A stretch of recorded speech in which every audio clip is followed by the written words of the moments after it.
After the wedding night, Song Yi found herself 8 months pregnant, and with a paternity test in hand, she was falsely accused and cast out from her home. Moreover, her senior, who had transformed into a formidable CEO, had a young daughter who chased after her, calling her mummy. Chapter 1. The Wedding Night. Today marked the joyous occasion of Song Yi and Qi Sheng, the eldest son of the Qi family. Qi Sheng. Song Yi attempted to open her eyes, but the alcohol had thoroughly taken control of her body and mind. Her wedding gown had been violently torn in two, and the two of them had entwined on the floor, lost in their haze. Just before losing consciousness, Song Yi reflected that she had never anticipated Qi Sheng, who usually appeared so wooden, would exhibit such vigor in bed. Time passed, though it felt like an eternity. Suddenly, the door was pried open slightly. Dim light from the corridor seeped through the crack, yet the two figures on the bed, having just engaged in a tumultuous encounter, showed no signs of awakening. Seeing this, a man and a woman confidently stepped inside. TSK. Did they fight their way from the floor to the bed? How scandalous. Fortunately, the young master recognized her true nature early on. Otherwise, who knows how many green hats he would have had to wear in the future. Shut up, just take your photos, the girl replied coldly. The man chuckled, took out his phone, and turned on the flash. Just as he was about to take a picture, he suddenly sensed something amiss. Miss Eyre, this man doesn't seem to be the one we arranged. What? Qi Yuran paused, leaned in closer, and upon seeing the handsome face of the man asleep on the bed, gasped in shock. How could it be him? How could someone of such noble standing deign to attend her brother's wedding and lie beside this woman? Miss Eyre, do you know this person? Ignoring the nearby servant's question, Qi Yuran quickly deliberated and made a decision. You don't need to worry about that. Just keep taking pictures, but avoid capturing his face. Understood. After the photos were taken, Qi Yuran commanded the servant to move Song Yi to the adjacent room, and the servant complied without question.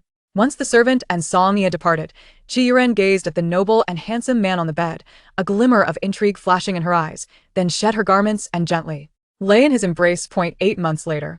At Jiangcheng People's Hospital, Obstetrics and Gynecology, the patient has unexpectedly gone into premature labor and its triplets. Hurry. Summon the chief. The patient has fractured ribs. A cesarean is not feasible. We must proceed with a natural birth. Where is the family? Has the consent form been signed? Madam, push. Push harder. The children are coming. If giving birth is akin to traversing the gates of hell, then for Song Yi to bring forth these 3 children felt as if she had resided there for a century. Just that morning, her husband, Qi Sheng, had betrayed her mere moments after the passing of the Qi family patriarch, with none other than her half-sister, Song Ran. Not only did they get caught in the act, but her sister showed no shame and even pushed her down the stairs. From the moment she fell down the stairs and was rushed to the hospital, to finally delivering the 3 children, it took an entire day and night. When she finally regained consciousness, upon opening her eyes, she was met with a room filled with people. In addition to Qi Sheng and Song Ran, her father-in-law, mother-in-law, and even her own father and stepmother were present. Noticing the tense atmosphere, Song Yi disregarded her weakness and pain, struggling to sit up. Dad, what is this? Smack. A resounding slap echoed through the room. Don't call me Dad. I, Song Bowen, have no daughter like you. The stinging pain from her face made Song Yi look up in disbelief. Dad, what have I done? How dare you ask? Song Bowen's face darkened as he pulled out a file from his bag and hurled it at her. Take a look for yourself. Opening the file, Song Yi was left in shock at its contents. Inside were unspeakable photographs. In the pictures, she lay nude beside a man. Although his face was obscured, his physique clearly did not belong to Qi Sheng. Without thinking, she blurted out, "These photos are fake. If the photos are fake, then is the paternity test also a fabrication, a paternity test?" Song Yi's expression shifted dramatically as she turned to glare at Qi Sheng. You actually took the children for a paternity test. Qi Sheng sneered. If I hadn't, how long would you have continued to deceive me? Bullshit. Fury surged within Song Yi, and she could not suppress her expletives, but upon seeing the test results, her mind went blank. This is impossible. The test results indicated that none of the 3 children were Qi Sheng's, but how could this be? She had only been intimate with one man, on their wedding night. If the children were not his, it meant that the man who lay beside her that night was someone else entirely. But if that was the case, why would Qi Sheng deceive her into thinking it was him? Gazing at the cold man before her, a dreadful thought suddenly crossed Song Yi's mind. It was you plotted against me from the very first day of our marriage. At the wedding, you deliberately had someone intoxicate me, then framed me by capturing these disgraceful photos, so when it came time for divorce, you could create the illusion of my infidelity and force me to leave empty-handed. Am I right? Oh, I've never realized your tongue could be so sharp.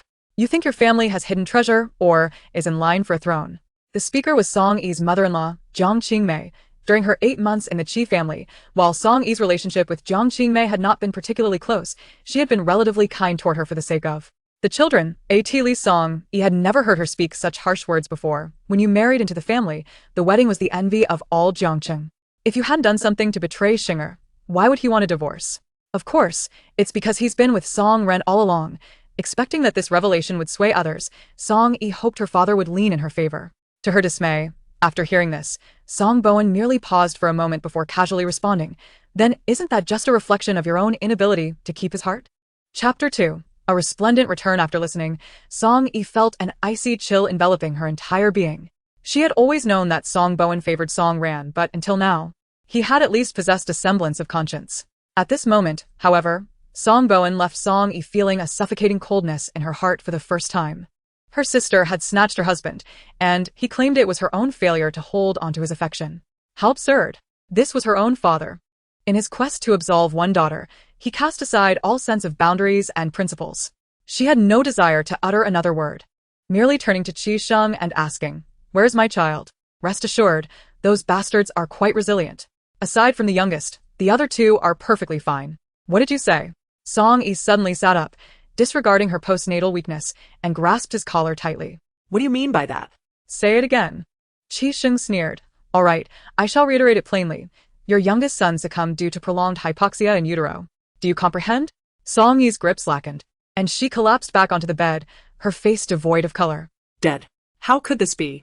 She had witnessed the nurses bring out 3 living children. No. This was utterly impossible. In the next moment, an immense force surged within Song Yi, propelling her to push him away as she bolted for the door. However, as she opened the door to the ward, 2 men resembling bodyguards intercepted her. To see your illegitimate offspring, you must promptly sign this divorce agreement. At that moment, Song Ran, who had remained silent until now, finally spoke up. Sister, in truth, uncle and aunt have been exceedingly magnanimous. You have committed a grave error, and they are merely allowing you to leave without further repercussions. Moreover, we shall keep the secret for you, provided you amend your ways and can still lead a good life with the children. The pent-up resentment and fury within Song Yi reached a boiling point upon hearing Song Ran's words, erupting forth with unrestrained intensity. To hell with amending my ways.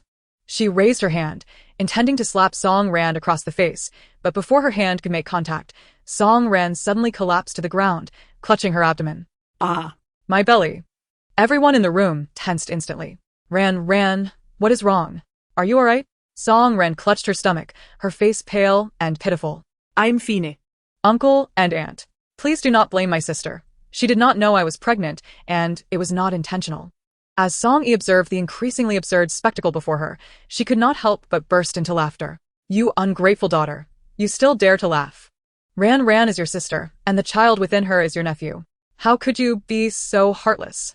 You venomous woman, if anything happens to my grandson, prepare to face the consequences. You too, come in here and confine this wretch. She is not permitted to contact anyone without my consent.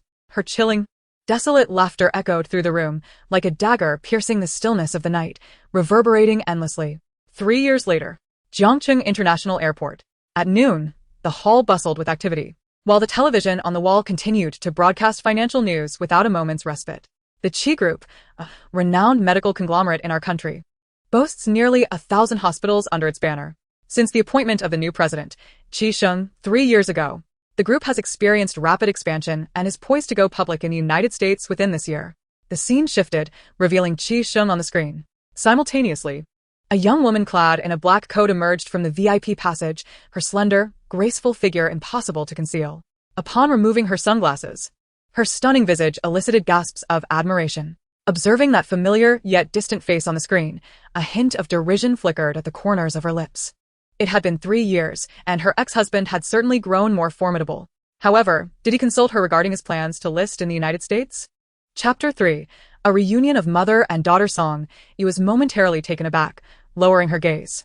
The voice belonged to a little girl, around 3 or 4 years of age, adorned in a lovely dress, her delicate features and dark hair cascading gracefully behind her ears, resembling a little angel who had wandered into the mortal realm. Initially reluctant to linger, Song Yi found herself inexplicably drawn to the girl, as if a hidden part of her had been struck, compelling her to halt. Yet, she soon realized that this charming child struggled with a severe stutter. See, can you take me to wash my hands? The simple request took several attempts for the girl to articulate clearly. For reasons unknown, witnessing the girl's anxious, reddened eyes stirred a profound sense of empathy within Song-yi. Though not one to meddle, she instinctively bent down and gently inquired, "Little one, are you looking for the restroom?" The girl nodded vigorously. "And where are your parents? Aren't they with you?" "Daddy is on the p-phone." The girl pointed toward a figure in a dark suit nearby. Following her gaze, Song-yi spotted a tall, upright silhouette resembling a steadfast pine tree in the distance. That figure struck her as oddly familiar. "Auntie." Upon reaching the restroom, Song-yi had initially worried that the little girl might struggle to use the facilities alone. But to her surprise, the child obediently entered a stall, seemingly eager not to inconvenience her. As the girl waited outside, Song-yi entered a stall of her own. However, upon exiting, she discovered that the girl had vanished without a trace. A sense of confusion washed over her as she stepped out of the restroom, only to find that the girl's father was also gone. Assuming the girl had followed her father, she dismissed the thought and proceeded toward the exit with her suitcase in tow. Just as she reached the threshold, she spotted her childhood friend Xiao Siyu waving enthusiastically. Over here. The training camp." Xiao Siyu exclaimed in disbelief. "Aren't they only 3 years old? You let them out of your sight just like that? There's nothing to worry about. They are remarkably clever." 3 years prior, after Xiao Siyu rescued her from the Qi family, Song-yi had no choice but to take her 2 children abroad to evade them. Thankfully, the little ones had always been exceptionally bright and sensible, causing her little trouble. In fact, at such a tender age, they had already learned to cook and manage household chores, alleviating much of Song-yi's burden. However, this time she sent them to the training camp purely for their safety. Xiao Siyu had previously heard Song-yi mention the precocity of these 2 little ones a few times, so upon hearing Song-yi's words, he ceased to worry. "Shall we go eat now?" Song-yi glanced at her watch, noting that there was still time. "Let us first take a look at the house." "That works. I'll accompany you." After Xiao Siyu spoke, he helped her lift the suitcase into the trunk. Upon lifting it, he realized that while it appeared small, it was rather heavy. So he casually asked, "You haven't packed books in here, have you?" "No, just a few pieces of clothing." "A few pieces of clothing, and it's this heavy?" Xiao Siyu found it odd but refrained from asking further, as despite their close relationship, there remained a distinction between genders, making some personal matters inconvenient to inquire about. Yet, none noticed that once the vehicle began to drive smoothly, the suitcase in the back shifted slightly. Soon after, a silent gap appeared in the suitcase, and a delicate, fair hand stealthily emerged. Chapter 4. The father of the child wishes to meet her. Just as Song-yi and Xiao Siyu left the airport, chaos erupted there, with nearly all security personnel searching for a girl named Shang Zisu. The VIP lounge was as frigid as if encased in ice.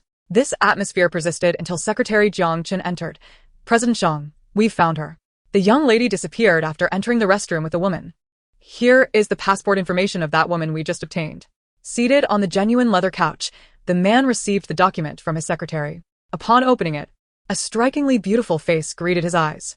The man's pupils constricted suddenly. After a moment, he let out a soft exhale. Song-yi? Jiang Chen was taken aback. "Do you know this woman?" "Indeed." At this very moment, Song-yi was signing a contract with the landlord. The house she chose was in the Zijing residence, one of the most upscale neighborhoods in Jiangcheng, with a rent that was certainly jaw-dropping. However, the location was excellent, complemented by an impeccable community environment and interior decor, prompting Song-yi to grit her teeth and commit, paying 6 months' rent in one go. After signing the contract, she tossed her suitcase into the bedroom and went out to eat with Xiao Siyu. After strolling around the community, they eventually entered a noodle shop. Once they finished their meal and Song-yi was about to get up to pay the bill, several men in black suits suddenly walked in, bypassing other customers and heading directly towards her. "Miss Song, our master wishes to see you." In an instant, all eyes in the shop were fixed upon Song-yi's face. Xiao Siyu immediately stood up, positioning himself in front of her. "Who are you? What do you want?" Song-yi remained relatively composed. After all, during her 3 years abroad, she had witnessed even more outrageous scenarios. She merely raised an eyebrow. "Your master?" "Yes, right in that car. You'll find out." Following the direction indicated by the suited man, Song-yi spotted a white stretch Lincoln parked outside, its back window rolled down halfway, revealing the profile of a man. Due to the distance, Song-yi could not discern the features of the man before her. She only perceived a slender, cold profile that seemed oddly familiar. Suddenly, a realization struck her. It was the father of the girl she had encountered at the airport that morning. Could something have happened to that girl? This thought ignited an inexplicable tension within Song-yi, prompting her to assert, "I will accompany you." Seeing her prompt agreement, Qiao Xiu assumed she was acquainted with the man and refrained from further inquiries. Miss Song, please, the man in the suit said, opening the car door for her. At last, the man inside the vehicle slowly turned his face toward her, revealing exquisitely beautiful features that, even in the backlight, were breathtaking. Yet for Song Yi, this visage brought not awe, but terror. She stood there, dumbfounded, gazing at the man before her, and after what felt like an eternity, she finally uttered a name that she had almost forgotten, Zhang shouting. Miss Song, it has been a long time. Indeed, it had been a considerable duration. Long enough for Song Yi to nearly forget that such a person once flitted through her memories. Zhang Shouting, the prodigious scholar who once dominated Jiang University, later took the reins of the Shang family business, becoming a legendary figure in the business world. Their acquaintance was largely due to one of her roommates, who had harbored feelings for Zhang Shouting and had gone to great lengths to confirm their relationship. Although Song Yi was not particularly close to her roommate, she felt a surge of anger upon hearing such news. To make matters worse, mere days after this revelation, Zhang Shouting had penned her a love letter, inviting her to a movie on the weekend. Eventually, she did attend, making him wait an entire hour at the cinema entrance before arriving, hand in hand with Qiao Xiu, deliberately flaunting her presence. In a fit of anger, Zhang Shouting had turned and left, and from that moment on, they became strangers. Determined to push aside these memories, Song Yi steadied her nerves and sought to maintain her composure. Senior Shang. No, I should now refer to you as Mr. Shang. May I inquire what brings you here? Chapter 5. Is she a human trafficker? Without engaging in pleasantries, Zhang Shouting posed a direct question. Where is Susu? Song Yi, bewildered, responded. Who is Susu? You took the girl from the airport. Finally, the pieces of the puzzle fell into place for Song Yi. No wonder, she found the girl familiar. It turned out she was Zhang Shouting's daughter. But why would Zhang Shouting inquire about his daughter from her? Suddenly, Song Yi's expression shifted as she raised her head. Is Susu missing? Are you not the one who knows best? What do you mean? The surveillance footage clearly shows that you took Susu. Miss Song. Having graduated from Jiang University, one would presume you understand that child trafficking carries severe penalties, correct? Child trafficking. Song Yi nearly laughed in exasperation. The situation had yet to be clarified, and she was already being accused of a crime. It appeared that even after all these years, this man remained as foolish and malicious as he had ever been. Mr. Shang, if a child is lost, contact the police. If someone is mentally unwell, seek a doctor. I am neither a police officer nor a doctor, so I shall take my leave. Upon finishing her words, Song Yi turned away abruptly. Zhang Shouting. Have you lost your mind? Zhang Shouting dismissed her protests entirely, repeating a singular question. Where is Susu? Song Yi could only conclude that this man was utterly deranged. I told you I don't know. She explained. She said she needed to use the restroom, so I escorted her there. And then she ran off while I was occupied. The man merely scoffed coldly. Ran off? From where? There's only one exit from the restroom. And the surveillance clearly shows that after you brought her in, she never came out. Taking a deep breath, Song Yi forced herself to remain calm and patiently elucidate her situation. When I emerged from the stall, Susu had already vanished. I assumed she had left to look for you. If not, then she must have either run off during that time or been taken by someone else. While the surveillance is indeed operational, it may have blind spots. She is so small.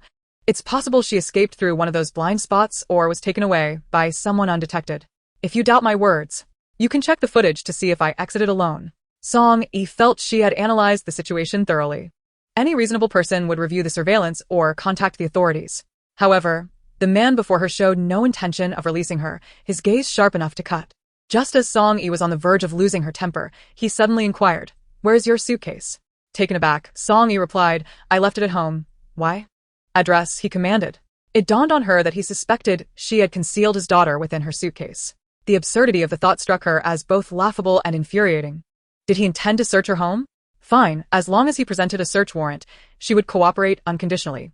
Zhang Shouting had no intention of engaging in further dialogue, promptly instructing Jiang Chun investigate.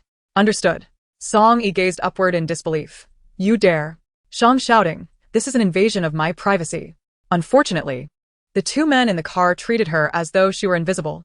We found it, Mr. Shang. Miss Song rented an apartment at Zijing Mansion, Building 2, Room 1508. Half an hour ago. Chapter 6. Discovering her residence? Zijing Mansion? Zhang Shouting glanced at Song Yi, a complex and peculiar expression crossing his features, before ordering Jiang Chun.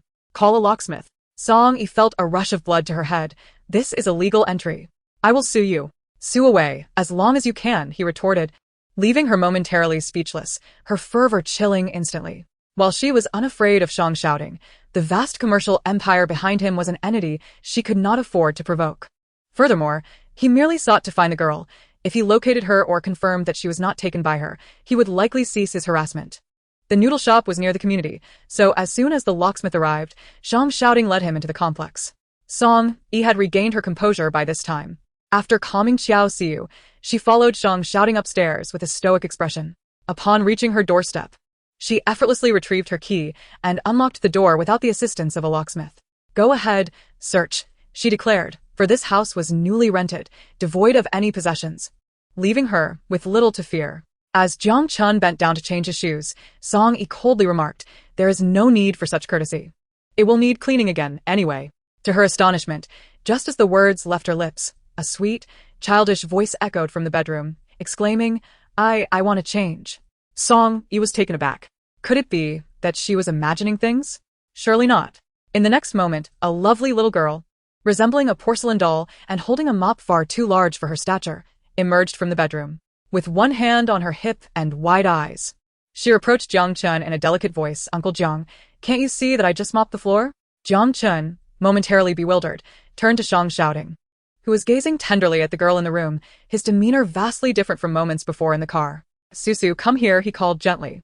The girl, displaying reluctance, replied, "But I haven't finished mopping." Shang Zisa thought to herself, "Daddy is so foolish.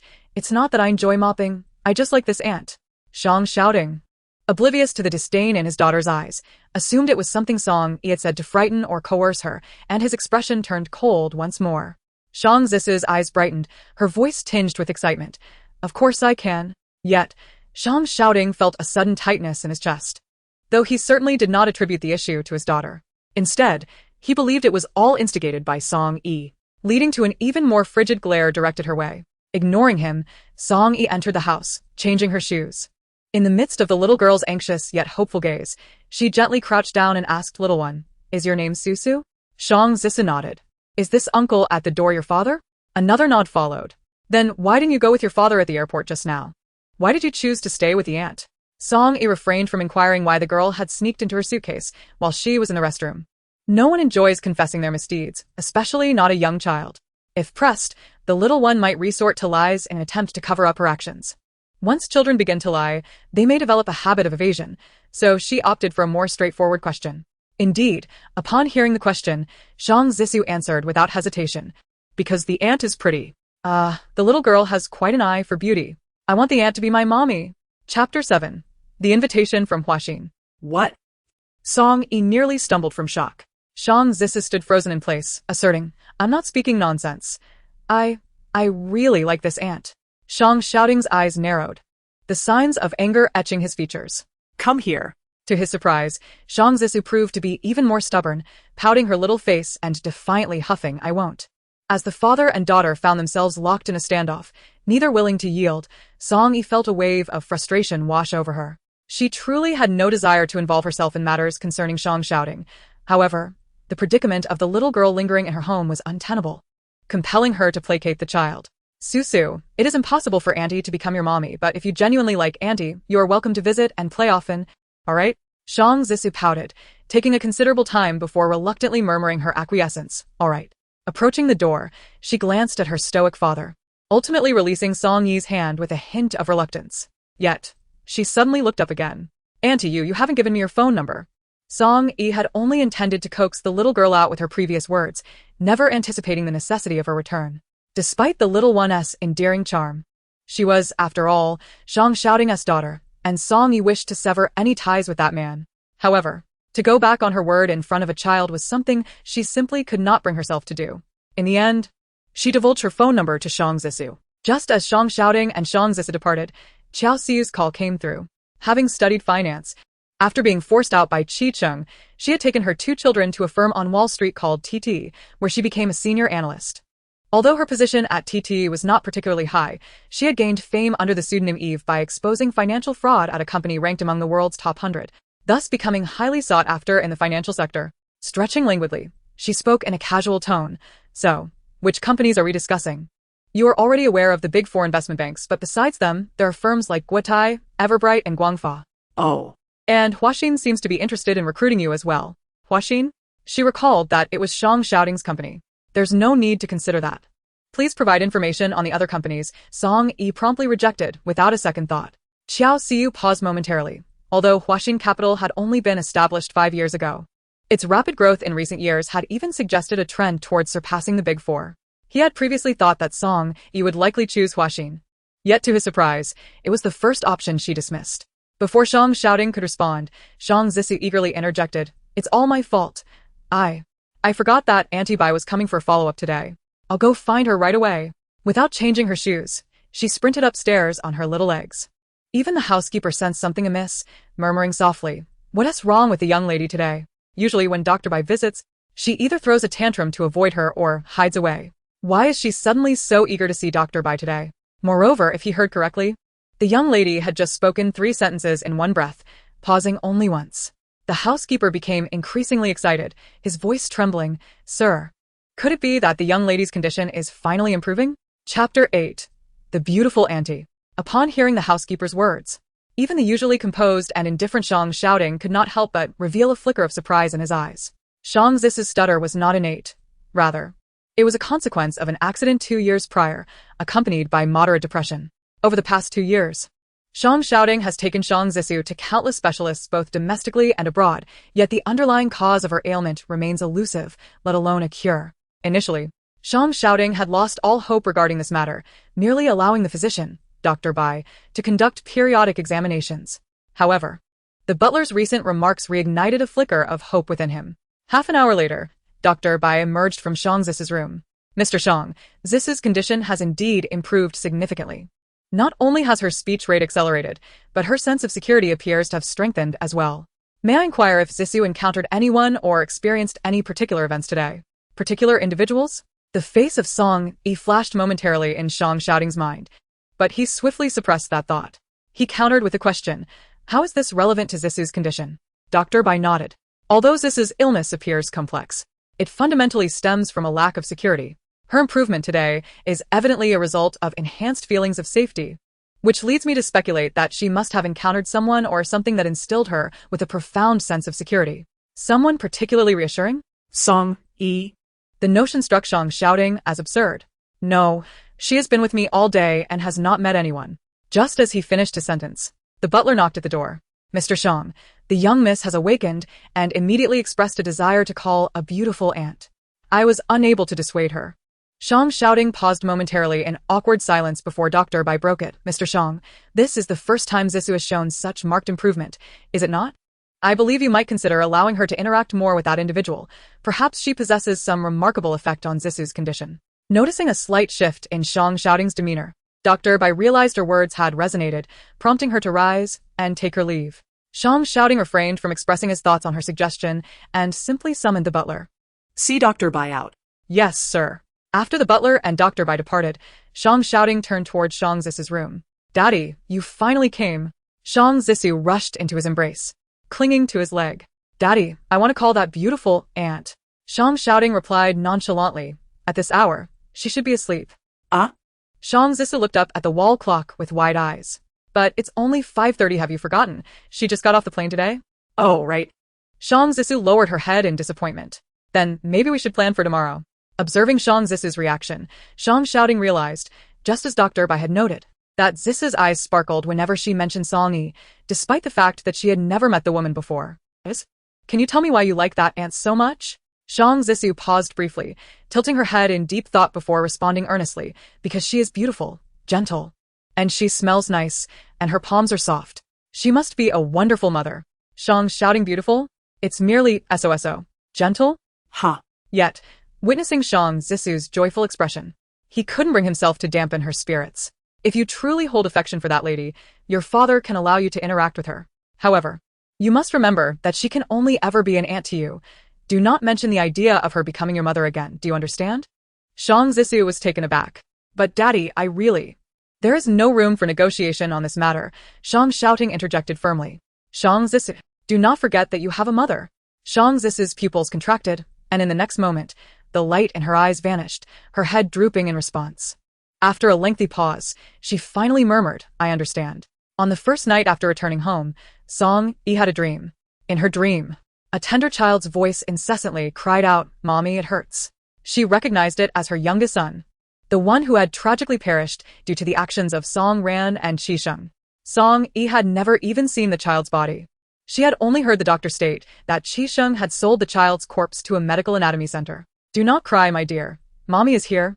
Mommy is with you." As she approached to cradle the infant lying on the ground, the child suddenly opened his eyes and smiled at her. Song Yi stood frozen, gazing into those bright, dark eyes, feeling an uncanny familiarity, as if she had seen them before. Ding dong. The sudden sound of the doorbell jolted her awake from the nightmare. Slowly, she opened her eyes and stared at the ceiling, her mind still entangled in the strange dream, yet her hand instinctively reached for the code on her bedside.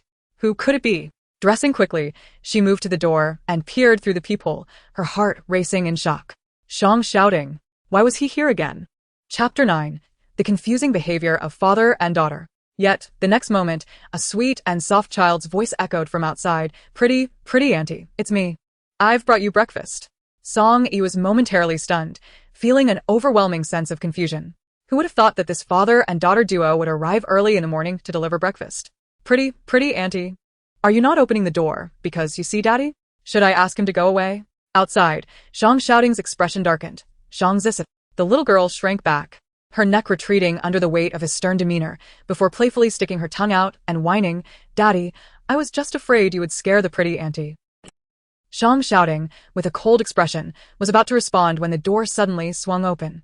"Good morning, pretty auntie." As Song Yi opened the door, she was greeted by the radiant smile of the little girl, her eyes beautiful and clear, yet somehow familiar. Wait. It dawned on her. Those were the very eyes she had seen in her dream last night. Her deceased child had the exact same eyes as Shang Zisu. Song Yi felt her heart lurch as if struck by some unseen force. She stared at Shang Zisu, her complexion paling, unable to utter a word, which caused Shang Zisu to become anxious. "Pretty auntie, are you alright? Are you feeling unwell?" Shang Shouting, observing her reaction, casually remarked, "If you are unwell, I shall take Zisu away." After speaking, she took out a pair of children's slippers from the cupboard. Shang Zisu's eyes instantly lit up. "Auntie, you're so kind. You even prepared slippers for me." Originally, these slippers were meant for her own two mischievous boys, but seeing Shang Zisu so delighted, Song Yi chose not to explain. "What about me?" Shang Shouting, standing at the door, had waited in vain for Song Yi to fetch him a pair of shoes, and finally could not help but inquire.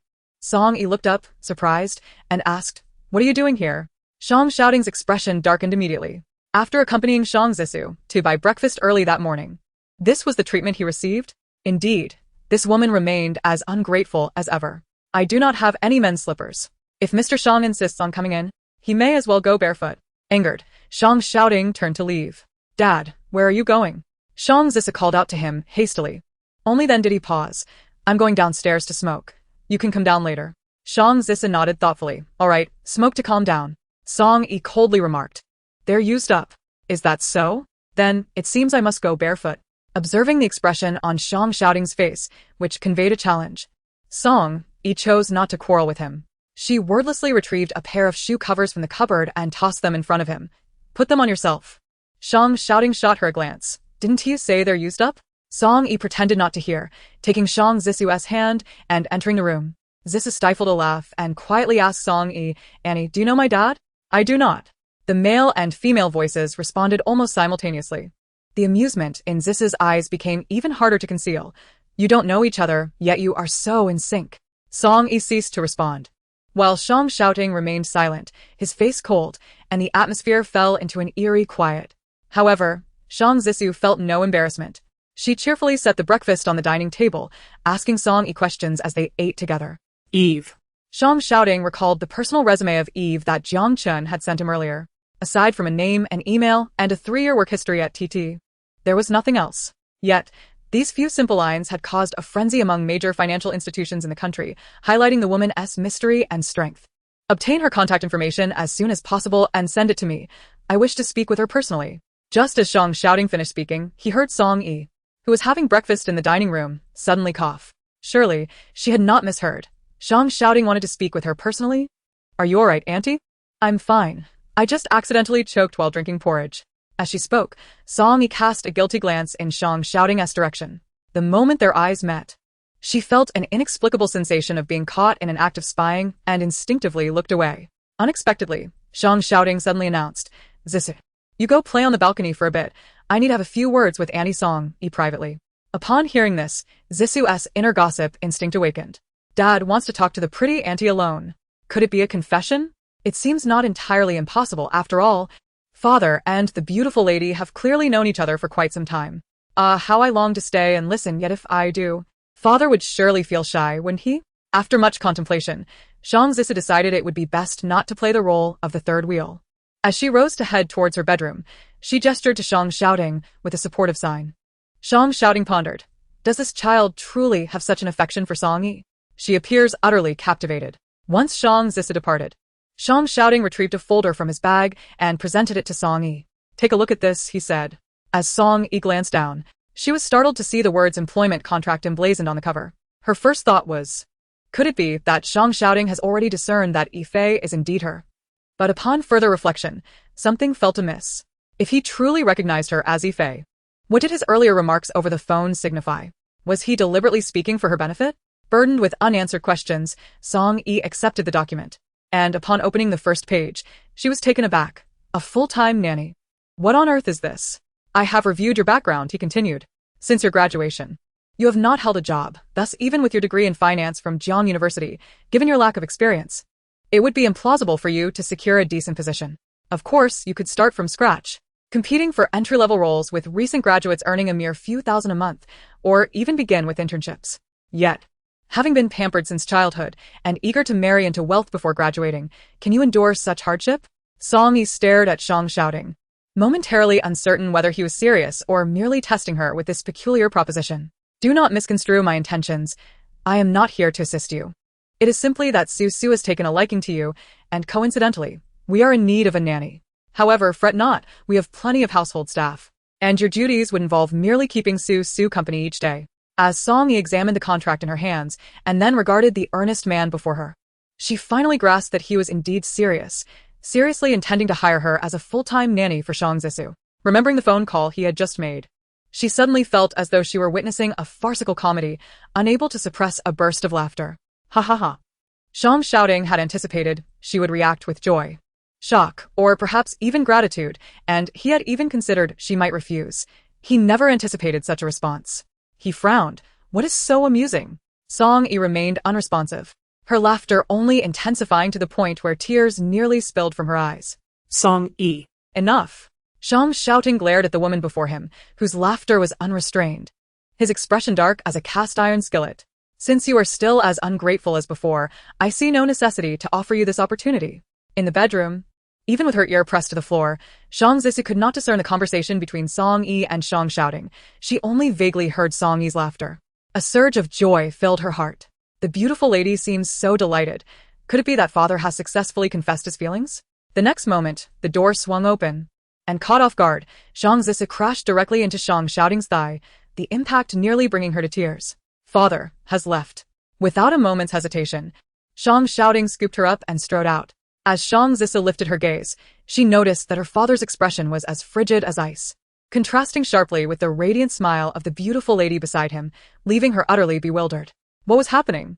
Had things gone well or not? Chapter 11 News from Eve. Regrettably, Zhang Xiaoding's countenance was truly terrifying, and Zhang Zisi, fearing she might provoke him into forbidding her future visits, stifled her curiosity and reluctance, bidding farewell to Song Yi. Once she had departed from Song Yi's residence, she cautiously broached the subject. Father, did Aunt Song Yi reject you? Zhang Xiaoding paused, casting a glance at her. How do you know what I discussed with her? Of course I know, Zhang Zisi replied with a blink. A daughter knows her father better than anyone. After a brief pause, she added, however, Father, I believe it isn't your fault. Perhaps the timing simply isn't right. Zhang Xiaoding furrowed his brow. Why do you say that? Think about it. The beautiful lady only met you yesterday. You suddenly brought this up today. She hardly knows you. How could she possibly agree? Zhang Xiaoding contemplated her words, finding them reasonable. The contract stipulated that a full-time nanny must accompany Su 24 hours a day, meaning she would have to reside with the Zhang family. Given Song Yi's attitude towards him, it was understandable that she might not agree at this time. Yet, he could not fathom what she found so amusing. Just then his phone rang. It was the butler calling. Sir, Miss Chi Yuran has arrived. At this, Shang shouting glanced at Shang Zisu. The moment she heard the butler mention Miss Chi, the smile on her face had already vanished. Now, seeing her father look at her, she forced a strained smile. Father, I will go. Very well, I will inform Miss Chi. Wait, Shang shouting called the butler back, adding, please tell her that if she wishes to acknowledge Susu as her daughter, she must demonstrate a motherly attitude. Otherwise, she should refrain from seeking out Susu again. With that, Shang shouting ended the call. For years prior, he had been ensnared in a scheme, awakening to find a woman beside him. This woman was Chi Yuran. Initially, he intended to compensate her with a sum of money, but she refused. Months later, she returned with a paternity test, claiming the child in her arms was his daughter. He acknowledged the child but never formed a relationship with her. Moreover, he always sensed something peculiar about Chi Yuran. She did not seem like the same person from that night. What was more unsettling was that the moment he recalled that scent, his mind inexplicably conjured the image of Song Yi. Impossible. How could it be her? TikTok. Fortunately, at that moment, a WeChat notification interrupted Shang shouting's absurd thoughts. He retrieved his phone and opened the message to find Jiang Chen had sent him Eve's phone number. Chapter 12. Hiring her at the company. Song Yi had nearly forgotten about Shang shouting when, unexpectedly, she received a call from an unfamiliar number that evening. Hello, may I speak with Ms. Eve? The moment the cool male voice emerged from the receiver, Song Yi recognized it was Shang shouting. Upon recalling the sardonic remarks he made at home that morning, a surge of irritation welled up within her. At that moment, she could not resist the temptation to tease him a little. With her eyes narrowed playfully, she deliberately altered her voice and inquired, Who are you? I am Shang shouting, the president of Huaxin capital. Ah, so it is President Shang. What an honor to meet you. Miss Eve, are you familiar with me? Shang shouting expressed mild surprise. Not really, Song Yi replied with a playful smile. However, I have been eagerly awaiting your call. Waiting for your call, just to infuriate you. Are you implying that you would indeed be interested in joining us at Huaxin? Of course. Huaxin is currently the most formidable securities company in the country, and I hold it in high regard, Song Yi responded with feigned enthusiasm. It was said that Miss Eve was quite difficult to handle, which was why Shang shouting had decided to take matters into his own hands. He was taken aback by how smoothly the conversation was progressing. Shall we directly confirm your start date, Miss Eve? President Shang, do not be hasty. Since you genuinely wish to hire me, I will not beat around the bush. I am willing to join Huaxin, but I have one condition. Please go ahead, Miss Eve. Song Yi, with an enigmatic smile, deliberately made an audacious demand. Regardless of the position you offer me, I want a salary comparable to that of your managing directors. The managing director is the highest position in the finance industry, a pinnacle of the food chain, with an annual salary nearing 10 million. Huaxin boasts only 4 managing directors, and apart from Shang shouting, the other 3 have spent the majority of their lives reaching this status. Such an outrageous salary, Song Yi doubted he would acquiesce. And imagine the man across from her was likely fuming. Miss Eve's demands are indeed stringent. How about this? Let us find a place to discuss it further. Shang shouting's gaze turned cool, yet his expression remained inscrutable, and he did not outright refuse her proposition. Song Yi seemed momentarily taken aback by his response. Flustered, she stammered. Perhaps we need not meet in person. In her moment of panic, she momentarily forgot to modulate her voice, and as the words escaped her lips, she realized. A cold sweat immediately trickled down her back. Without a meeting, how can I ascertain whether Miss Eve is worth that price? Shang shouting furrowed his brow. His earlier tone striking a chord of familiarity within him, yet he dismissed it. Without waiting for Song Yi to respond, he selected a location. Let us meet tonight at the Victo restaurant. Noticing the silence on the other end of the line, he could not help but raise his voice. Miss Eve, are you still there? As soon as the words left his mouth, he realized his blunder and was about to rectify it when the caller had already hung up. At Huaxin's headquarters, Shang shouting ended the call and immediately dialed an internal line to Jiang Chen. Please notify the finance department that starting next month, the base salary for all MDs will be reduced by 50%, but their shares will increase by 0.5%. Additionally, reserve a table for me at the Victo restaurant for tonight. Jiang Chen responded, what an audacious maneuver. Who is the unfortunate soul to be ensnared by President Shang's frugality? Chapter 13. A father and son gaming together. After relaying the instructions to Jiang Chen, Shang shouting turned to see Shang Zisu engrossed in a game on his phone. Given that the little one had seldom played games before, Shang shouting did not intervene, simply asking casually, what are you playing? A competitive mobile game. What? On the screen appeared a game interface featuring 2 teams engaged in a fierce battle. Shang Zisu was using the same account she had from many years ago, causing Shang shouting's eyelids to twitch involuntarily. What made you suddenly think of playing this? He inquired. I just clicked on it at random, she replied, omitting the fact that she was inspired to play after seeing the captivating game on a beautiful lady's phone. After a brief silence, Shang shouting gently suggested, Susu.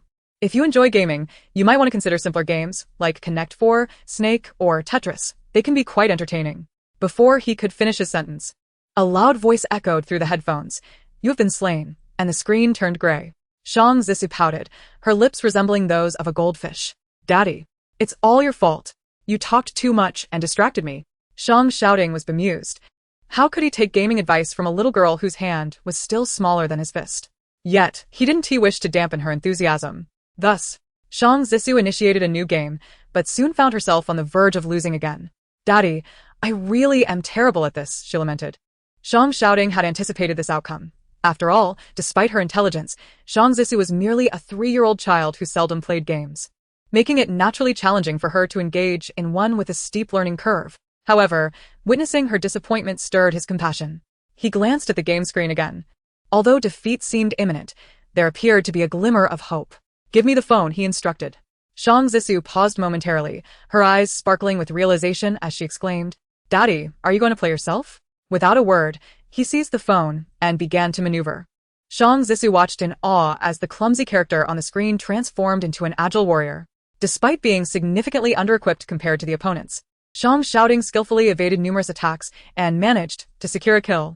Wow, Daddy, you're incredible. Not only was Shang Zisu astounded, but her 4 teammates also noticed the remarkable turn of events. 2 of them immediately began to spam the chat. Awesome. Amazing. Their admiration was palpable.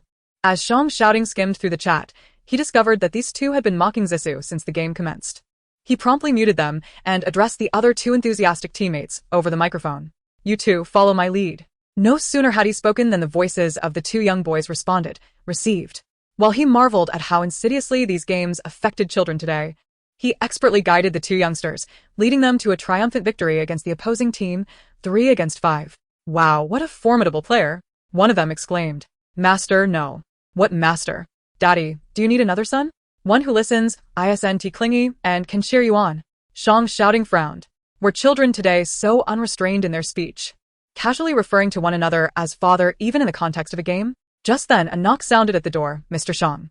Shang shouting, disinterested in muting the microphone, simply replied, come in. As Jiang Chen pushed the door open, he was taken aback to find Shang shouting instructing Shang Zisu on how to play a game, momentarily rendered speechless. It was only when Shang shouting prompted him, saying, if you have something to say, then speak, that he managed to gather his wits. The restaurant reservation has been made, Jiang Chen stammered. Shang shouting raised an eyebrow, his piercing gaze conveying a sense of peril. Feeling a shiver run down his spine, Jiang Chen hurriedly replied, Mr. Shang, you're busy, and hastily exited the office. Just as he stepped out, the sound of victory rang from his phone, followed by Shang Zisu's incredulous exclamation, we really won. Daddy, you're amazing. However, Shang shouting wore no expression of joy. Winning against a few novices in such a game felt no different than squandering time. Yet, witnessing Shang Zisu's delight made the time spent seem worthwhile. Meanwhile, across the vast ocean in the Amazon rainforest, 2 young lads clad in camouflage were crouched behind a large tree, whispering as one of them held a smartphone. Big brother, did I just hear that expert mention mommy? One asked. No way, there's so many people named Eve in the world. What are the odds? The other replied. But that person addressed him as Mr. Shang. Didn't T-mommy used to know a senior named Shang, who was particularly impressive, according to Uncle Qiao? Song Zija's ears perked up at this revelation. What? A senior? And quite formidable? Could he be our biological father? Song Zimu looked perplexed. What does being a capable senior have to do with being our dad? Just because he knows mommy doesn't mean he's related to us. Being impressive just implies good genes, but you wouldn't understand. After a moment of contemplation, Song Zija insisted. No, I must call Miss Song to inquire about this matter. He promptly initiated a video call. When Song Yi answered, she was greeted by the sight of 2 little rascals in camouflage, their faces tanned and smeared with dirt. Though they lacked their usual polished appearance, they exuded a rugged charm befitting young boys. Little Bao, Song Zimu, eagerly exclaimed, Mommy, I miss you so much. Do you miss me? Hearing his voice melted Song Yi's heart. Of course, Mommy misses you, Little Bao. After a brief pause, she asked, where are you? Why did you venture into the woods so early? The elder, Song Zija, took over the conversation. We're undergoing wilderness survival training. Song Yi raised an eyebrow. Wilderness survival training allows you to bring your phones? Of course. What if those little rascals got lost? Song Zizha retorted, referring to the other camp members as little rascals, even though most of them were teenagers aged 15 or 16. In truth, the real little rascals were themselves. However, Song Yi chose not to expose them. So, you thought to call me now? I suspect it's not merely because you miss me. Speak, what do you need? Song Zizha squinted his eyes. It's nothing much, just wanted to ask if Miss Song is free tonight. Initially, Song Yi intended to decline, but recalling the nanny contract and Shang Xiaoting's disparaging remarks about her, she reconsidered. Thus, she shifted her tone, saying, tonight? Someone has invited mommy to dinner to discuss a matter. What's up? Hee. I truly wonder what expression Shang Xiaoting will wear when he discovers that Eve is, in fact, her. Will he still be willing to part with that hefty annual salary? He actually arranged a meeting. It seems that the Eve spoken of by that great deity is none other than mommy. Song Zizha and Song Zimu's eyes instantly lit up, and they hurriedly exclaimed, Mommy, you should go on your date. Make sure to seize the opportunity tonight. We won't disturb you, goodbye. What nonsense are these little rascals babbling? Song Etienne is fearless, except when it comes to these two impudent boys. While other single mothers worry about their children adapting to blended families, her two sons seem eager to marry her off at any moment. After hanging up the phone, Song Zizha and Song Zimu exchanged knowing smiles. For tonight's date, they must prepare flowers in advance to create a romantic atmosphere and help mommy win over the great deity father. Chapter 15. Dining together with him. Just as he reached the doorway, he unexpectedly encountered Qi Yuran. Today, Qi Yuran wore no makeup. Her naturally fresh face looked somewhat more agreeable than usual. Yet Shang Xiaoting still wore a sullen expression. What are you doing here? He asked coolly. Su has already eaten. I have an appointment. Is it with a woman? Qi Yuran instinctively inquired. Shang Xiaoting's gaze darkened. Qi Yuran, my affairs have nothing to do with you. I have already made it clear that our only connection is the shared responsibility of raising Su.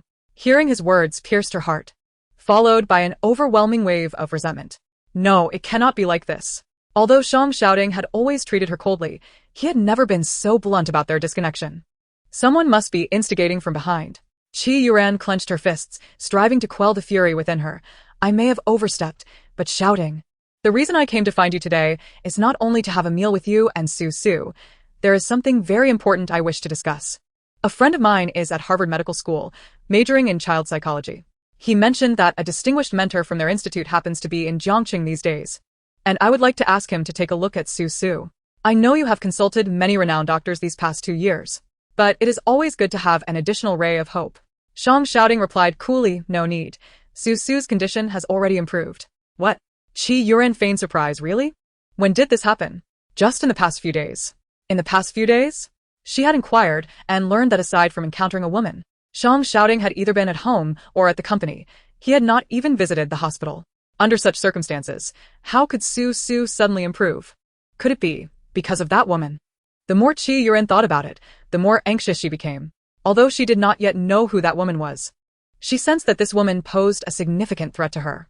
Unless there is nothing else, I shall take my leave. With that, Shang Xiaoting bypassed her and entered his car. Watching his vehicle speed away, Qi Yuran gritted her teeth and hailed a taxi. Driver, please follow that Maybach ahead. Don't tail too closely. We mustn't let him notice. She was determined to uncover the identity of that woman. The silver-gray Maybach finally came to a halt in front of a restaurant. Qi Yuran alighted from the vehicle and stealthily followed Shang Xiaoting into the establishment, her eyes wide as she watched him enter a private room. The room was empty, indicating that the woman had yet to arrive. Qi Yuran chose a discreet spot to sit down. Barely 2 minutes had passed when a familiar figure unexpectedly entered the restaurant. Qi Yuran's pupils involuntarily contracted. Song Yi. What was she doing here? Hadn't she gone abroad 3 years ago? Qi Yuran's mind was in turmoil. She forced herself to regain her composure and watched as Song Yi made her way toward Shang Xiaoting's private room. She couldn't wait any longer. She had to secure Shang Xiaoting tonight. At that moment, a waiter approached her, stammering, "You are Qi Yuran, right? Yuran, I knew it was you. I'm your fan. I absolutely adore you. You're my fan? Could you do me a small favor?" Qi Yuran smiled brightly, a plan quietly forming in her mind. Of course. Without a moment's hesitation, the waiter replied, "I'm willing to assist Miss Yuran in any way I can." Subsequently, Qi Yuran discreetly pulled a pill from her bag and tossed it into the teapot before gesturing towards the private room. The people in that room are my friends. Could you please deliver this pot of tea to them? At the same time, Song Yi knocked on the door of the private room. Inside, upon hearing the knock, Shang shouting swung the door open, instinctively exclaiming, Eve. Just as he uttered those 3 syllables, his voice abruptly halted. Yet. The face before him bore no resemblance to the Eve he had envisioned. Song Yi, what are you doing here? Shang shouting inquired, perplexed. Chapter 16. So she is Eve? Seeing Shang shouting in person, Song Yi felt a sense of calm wash over her. She smiled gracefully. Entering the room with ease and taking a seat opposite him, I apologize for keeping you waiting, Mr. Shang. For instance, Song Yi had studied finance. Furthermore, Eve had made a sudden debut on Wall Street 3 years ago, coinciding with Song Yi's own departure abroad following her divorce. Moreover, just the previous morning, she had mentioned Eve during a phone call, and his peculiar reaction upon producing the nanny contract only served to deepen her confusion. Mr. Shang, I fail to comprehend your words. How could I have deceived you? Song Yi feigned bewilderment. Shang shouting cast a cold smirk at her. Whether you've deceived me or not, you are acutely aware of the truth. Many share the name Eve in this world, yet only one is coveted by several major investment banks. In his lifetime, Shang shouting had never been so thoroughly toyed with. This marked the second time, counting the previous incident during their school days.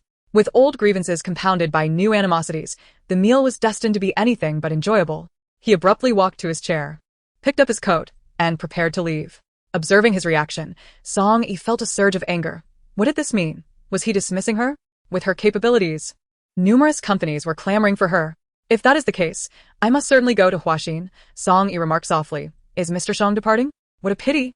As I was hoping to work alongside you and have more interactions with Su Su in the future. Upon the mention of Shang Zisu, Shang shouting's footsteps indeed faltered.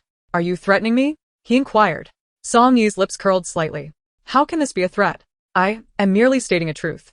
The proposal of the nanny contract that Shang shouting presented the previous morning struck Song Yi as absurd, yet it illuminated just how much he valued Shang Zisu. Though he was indeed a scoundrel, his devotion to his daughter was undeniable. If Mr. Shang is not in a hurry to leave, perhaps he should sit down and finish his meal. After all, the bill is on you. As soon as she finished speaking, a waiter entered with tea. A few bouquets of flowers had been placed on the table by an unknown hand, which Song Yi found bothersome, so she pushed them towards Shang shouting's side. Seizing the opportunity, she leisurely took the teapot from the waiter and poured him a cup of tea. Shang shouting's expression darkened, but thinking of Zisu, he suppressed his anger and sat back down. Song Yi paused, holding the teapot, then said coolly, This is a personal matter of mine. Which seems to have little to do with Mr. Shang, does it? However, Shang shouting was relentless, his gaze fixed intently on her eyes. Why divorce? Song Yi set down the teapot. Mr. Shang, are you here to discuss a partnership or to investigate my personal affairs? Shang shouting took a slow sip of tea before responding. 3 years ago, you were cast out of the Qi family right after giving birth. Only for your half-sister to usurp your position. Within 7 months, she bore Qi Qing a son. Given your temperament, you could not possibly swallow that insult. The smile faded entirely from Song Yi's face. She coldly met Shang shouting's gaze. Mr. Shang, you seem to believe you understand me well. Is that not the case? Certainly not. A frigid smile graced Song Yi's lips. You are merely a backup option I rejected years ago. What qualifies you to know me? Backup option. Shang shouting's fingers intertwined tightly, the chopsticks in his hand nearly splintering as he uttered coldly, Well, that is a fate of your own making. Song Yi's expression turned vigilant. What do you mean by that? Shang shouting intended to intimidate her with words. But as the fragrance of the flowers wafted toward him and he stared at Song Yi's alluring features, he found the tea he had consumed burning hot within him. Compelled by some unseen force, he stood and walked toward her. Observing his approach, an unsettling premonition arose within Song Yi, prompting her to instinctively step back 2 paces toward the door. Shang shouting, What are you doing? Shang shouting's lips curled into a wicked smile. What do you think? Chapter 17. A serendipitous encounter at the hotel. Shang shouting pressed his lips tightly against Song Yi's, their bodies aligning, while she felt an overwhelming surge of anger rising in her chest. Summoning the last remnants of her reason and will, she forcefully pushed Shang shouting away, finally breaking free from his grasp. Scoundrel! Shang shouting stood frozen in place, watching her flee from the private room without pursuing her. In the corridor, a cool breeze swept in through the window, bringing him a measure of clarity. No, this was reminiscent of that night 3 years ago when he inexplicably felt unwell, only to awaken beside Qi Yuran. He approached the window, lit a cigarette, inhaled deeply, forcing down the discomfort within him, and called Jiang Chen. requesting him to book a nearby hotel and come to pick him up.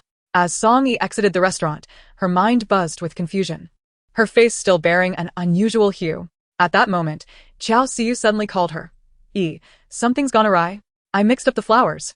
Song-yi, bewildered, asked while making her way to the roadside. What do you mean? Your two friends called me this afternoon, saying you had an important date today, and asked me to buy a bouquet to surprise you. However, the shop just informed me that I received the wrong order. After a moment's reflection, Song-yi recalled that indeed, a bouquet had been placed on the side table in the private room, but she had pushed it aside while pouring tea, deeming it an obstruction. So it's just a bouquet. What's the big deal? She concluded. Had it been that simple, I wouldn't be calling you. Chao Siu replied anxiously. That bouquet was originally ordered by a young couple, and they infused it with aphrodisiac oil. Song-yi's mind went blank. So, all this time, shouting sudden desire tonight is due to that bouquet? Have I unjustly accused him? Are you still in the private room? Quickly find an excuse to dispose of that bouquet. It's too late. What do you mean? I've already slapped him and ran out. Are you saying the man actually? Chao Siu, abruptly rising, exclaimed, Where are you right now? Just wait. I'll be there immediately. Rubbing her aching head, Song-yi replied, No need. I just need some time alone. She hastily flagged down a taxi. Where to, miss? She was about to say Zijing Mansion, but hesitated. Shouting knew where she lived. And given his current state, what if he came looking for her? To the nearby Kempinski Hotel, please. Meanwhile, in a corner of the restaurant, a shadow was anxiously dialing on a phone. Miss Yu ran. There's a problem. The effects of the drug on Mr. Shang have manifested an hour earlier. An hour early? How could that be? The drug I bought is flawless. She had meticulously timed it, intending to use the drug after Shang Shouting's conversation with Song-yi to secure him for the night. It's not the drug. The flowers in that room triggered the effects prematurely. His secretary just came to take him away, and it seems he is heading to a nearby hotel. What? Chi Yuran gasped. Which hotel is he going to? Hasn't he done anything to Song-yi, has he? My carefully laid plans cannot be squandered on that wretched girl. It appeared that Song-yi had fled, likely frightened by something Mr. Shang did, and soon after, he called his secretary. All right, I understand. Chi Yuran sighed in relief. She then promptly hung up and dialed another number. Find out which hotel Shang Shouting is at tonight. And do it quickly. Price is no object. Having completed her tasks, Chi Yuran was about to turn and leave when a sales assistant behind her called out, Miss. Are you still buying this lingerie? With a determined nod, she replied, Yes, I will buy it. As events have unfolded to this point, she finds herself without any retreat. If she successfully seduces Shang Shouting, then everything that transpires tonight will become inconsequential. At the Kempinski Hotel, Jiang Chen parked the car in the lot, intending to assist Shang Shouting into the elevator, only to be firmly rebuffed. Observing the fine sheen of sweat on Shang Shouting's brow and the palpable struggle within him, Jiang Chen expressed his concern. President Shang, perhaps I should fetch someone for you. Shang Shouting shot him a frosty glance, prompting Jiang Chen to fall silent. The investigation revealed that the flowers in the private room had been tainted with essential oil beforehand. Jiang Chen paused and continued, however. The restaurant owner stated that those flowers were not from them, but rather someone had switched them out in advance. Shang Shouting's gaze turned frigid. Have you identified the perpetrator? Chao Siu. As the name left Jiang Chen's lips, he sensed a sudden drop in temperature within the elevator. Instinctively, he glanced at Shang Shouting, whose expression had darkened ominously, as though he were capable of murder. Just then, the elevator dinged and came to a halt on the first floor. Jiang Chen let out a sigh of relief. President Shang, please wait a moment. I will retrieve the room card. Shang Shouting responded with a low grunt, eyes closed, leaning against the wall as he awaited Jiang Chen. At that moment, despite his discomfort, a familiar voice pierced through the air. Sir, if you are not going up, please make way. Shang Shouting abruptly opened his eyes and turned his head, only to find none other than Song-yi standing behind him. Chapter 18. Who is behind the schemes? Song-yi was equally bewildered. She had deliberately chosen to stay at a hotel to avoid this man, yet here they were, encountering each other within the very establishment. With no time to ponder, she turned to flee, but as she took a step, she was swiftly yanked back into his embrace. The heat of his breath enveloped her, and she could distinctly sense that his breathing had intensified since their time in the private room. Her body stiffened, and her voice trembled. Shang Shouting, please calm down, calm down. He grasped the nape of her neck with his fingers, effortlessly controlling her as if she were a mere kitten. Wasn't it you who wished to play this game of feigned restraint? Song-yi gritted her teeth, striving to clarify. Shang Shouting, this is a misunderstanding. I know the flower affected you, but it was not I who placed it. I know, it was your little paramour. He sneered coldly, his breath brushing against her ear. Does it make a difference? Song Yi was utterly perplexed by his words. However, she realized that reasoning with Shang shouting in his current state was akin to playing the lute to a cow. His gaze deepened with intensity. Song Yi, do you comprehend what you are saying? As she opened her mouth to respond, Zhang Chen's voice suddenly interjected, President Shang, the room is ready. But are you sure you don't need? Zhang Chen's words trailed off as he finally noticed the figure in Shang Shouting's embrace, his voice faltering. After a brief moment, he forced a dry laugh. It seems you certainly do not need it. Here is the room card. I shall refrain from accompanying you. With that, he swiftly handed the card to Shang Shouting and discreetly vanished from the scene. As Zhang Chen departed, Shang Shouting abruptly seized her and pulled her into the elevator. His movements rough and swift, akin to a cheetah eager to indulge in its meal. However, just as he leaned down to kiss her, a sudden jolt surged through his neck, overwhelming him with an electrifying sensation that rendered his consciousness hazy. He gazed at Song Yi in disbelief. Yet before he could voice his question, he succumbed to unconsciousness entirely. Song Yi hastily caught him, checking his breath to ensure he was merely in a temporary state of shock, which allowed her to breathe a sigh of relief. She stowed away the stun baton, reopened the elevator doors, and called to a staff member in the corridor. This gentleman has just fainted. Could you please assist in calling an ambulance? When Qi Yuran arrived at the hotel, she happened to see the ambulance parked at the entrance, where several medical personnel were lifting a man into the vehicle. Upon catching sight of him, she gasped in shock, shouting. The nurse turned to her at the sound of her voice. Miss, do you know this gentleman? Qi Yuran quickly gathered her thoughts. I am his girlfriend. What has happened to him? Since you are his girlfriend, we kindly ask you to accompany us to the hospital. Rest assured, his condition is not grave. He is merely in a temporary state of shock, and the specific cause will be determined upon examination at the hospital. Qi Yuran felt a wave of relief wash over her as she climbed aboard the ambulance. Miss Qi, here is the examination report. A nurse handed her the document once they arrived at the hospital. Upon hearing the term aphrodisiac, Qi Yuran instinctively tightened her grip on the report. I'm not entirely sure about this, the nurse continued. If this type of substance is not promptly alleviated, it can have significant effects on the body. Fortunately, you brought him in on time. We administered 4 fluids, and the effects of the drug should gradually dissipate. Qi Yuran suddenly looked up, her voice involuntarily rising. What did you just say? I said the drug in your boyfriend's system will dissolve quickly. Is there a problem? The doctor regarded her with confusion. Of course there's a problem. She thought furiously. After all her efforts to acquire the drug, its premature onset was one thing. But she had hoped to take advantage of their hospital visit to instigate something, only to find that the drug's effects were already fading before she could do anything. Did this mean her entire night's endeavor was in vain? Chapter 19. Rumors trending. Qi Yuran was so enraged, she felt as though she might vomit blood. Yet she had to feign nonchalance. No. It's just rather surprising that someone would administer such a drug to my boyfriend. Hey. Don't you think that woman looks somewhat familiar? ISN, is she a celebrity? Yes, I remember now, it's Qi Yuran. Do you actually believe she is a star? Just look at her without makeup. The disparity from her televised appearance is striking. If that nurse hadn't referred to her as Miss Qi, who would have guessed she was Qi Yuran? Already in a foul mood, Qi Yuran felt her anger surge further upon hearing their comments.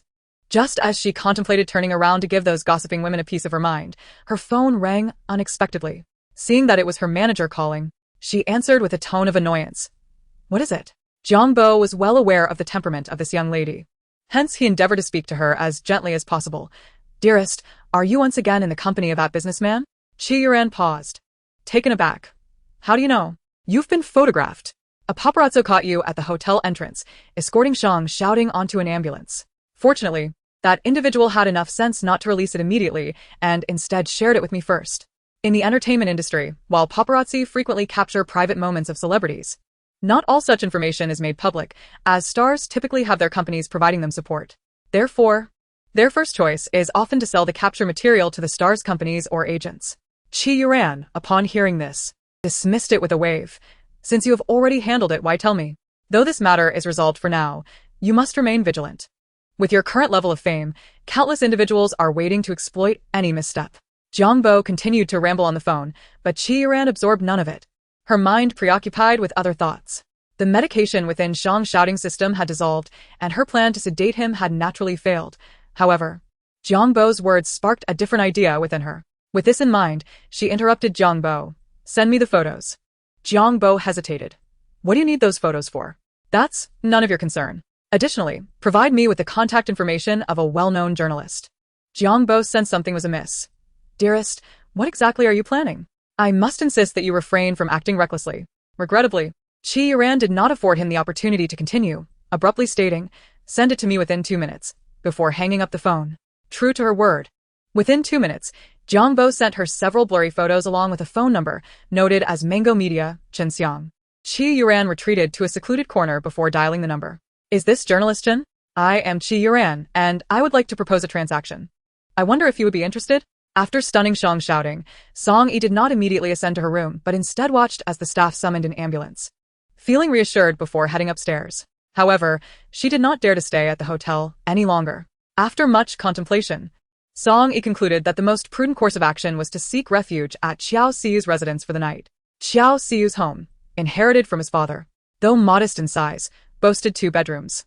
Previously, when Song Yi had been cast out by the Qi family, she had stayed there for a few days. Considering the incident to be a blunder of his own making, Xiao Siyu readily agreed when he learned that Song Yi intended to visit. The following morning, as dawn broke, Song Yi heard a frantic knocking at the door. Yi, come out. Something serious has happened. Still groggy, Song Yi opened her eyes and mumbled. What is it? Did Qi Chen get caught for cooking the books? Or has Song Ran cheated? Outside the door, Xiao Siyu was utterly bewildered. Qi Chen cooking the books? Song Ran cheating? When did this happen? You've never mentioned it before. It is no surprise that she had never heard of it, as it was a dream she had just last night. Song yawned lazily and inquired, you just mentioned something significant. What has transpired? There was a revelation on Weibo stating that Shang Shouting has a girlfriend, and it has already caused a sensation on trending topics. Chapter 20. Clarification and Disdain. Song Yi's movements paused abruptly as she dressed. After a brief moment, she composed herself as if nothing had occurred and replied, what is so unusual about that? Given his status and position, having a girlfriend is quite normal, isn't it? Indeed, it is normal, but do you know who his girlfriend is? Who? Qi Yuran. Song Yi's actions froze once more. As Xiao Siyu entered the room, she immediately presented her phone to Song Yi. Look. These are the photos captured by the reporter last night. With a glance, Song Yi recognized that the initial images were taken at the entrance of the Kempinski Hotel. A group of nurses was seen assisting Shang Shouting onto an ambulance, with Qi Yuran right beside him. Further along, there were images from the hospital where Qi Yuran was registering Shang Shouting, obtaining reports, and helping him change clothes. What a scoundrel Shang Shouting is. He has a girlfriend but still seeks to entice you. I think it would be best for you to keep your distance from him. Song Yi remained silent, her lips pressed together.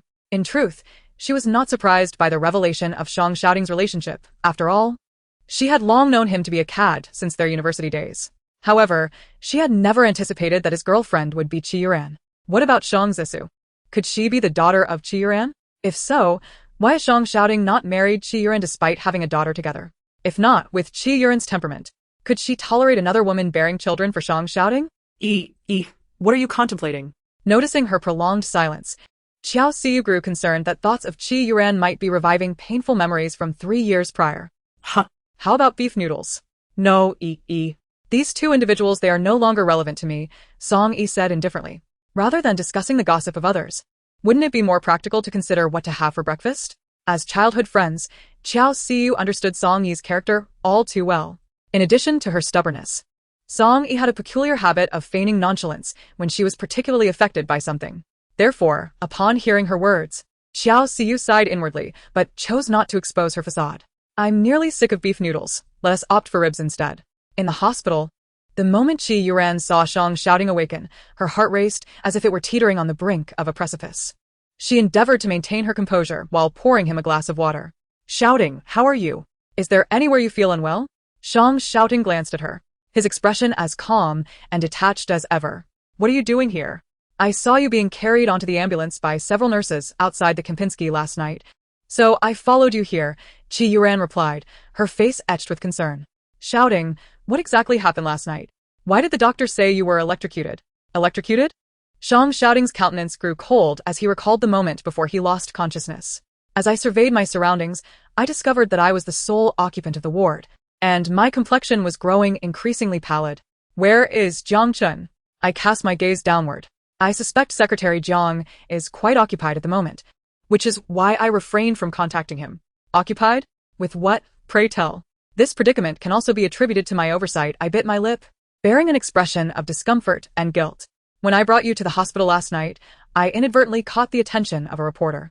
That particular journalist has always had a contentious relationship with our company, and upon capturing the photographs, he promptly disseminated them online. I am truly sorry for the trouble I have caused you, Xiaoting. Zhang Xiaoting's eyes narrowed suddenly. The reporter captured images of you and me? I nodded. Show me. After a moment of hesitation, I handed him my phone.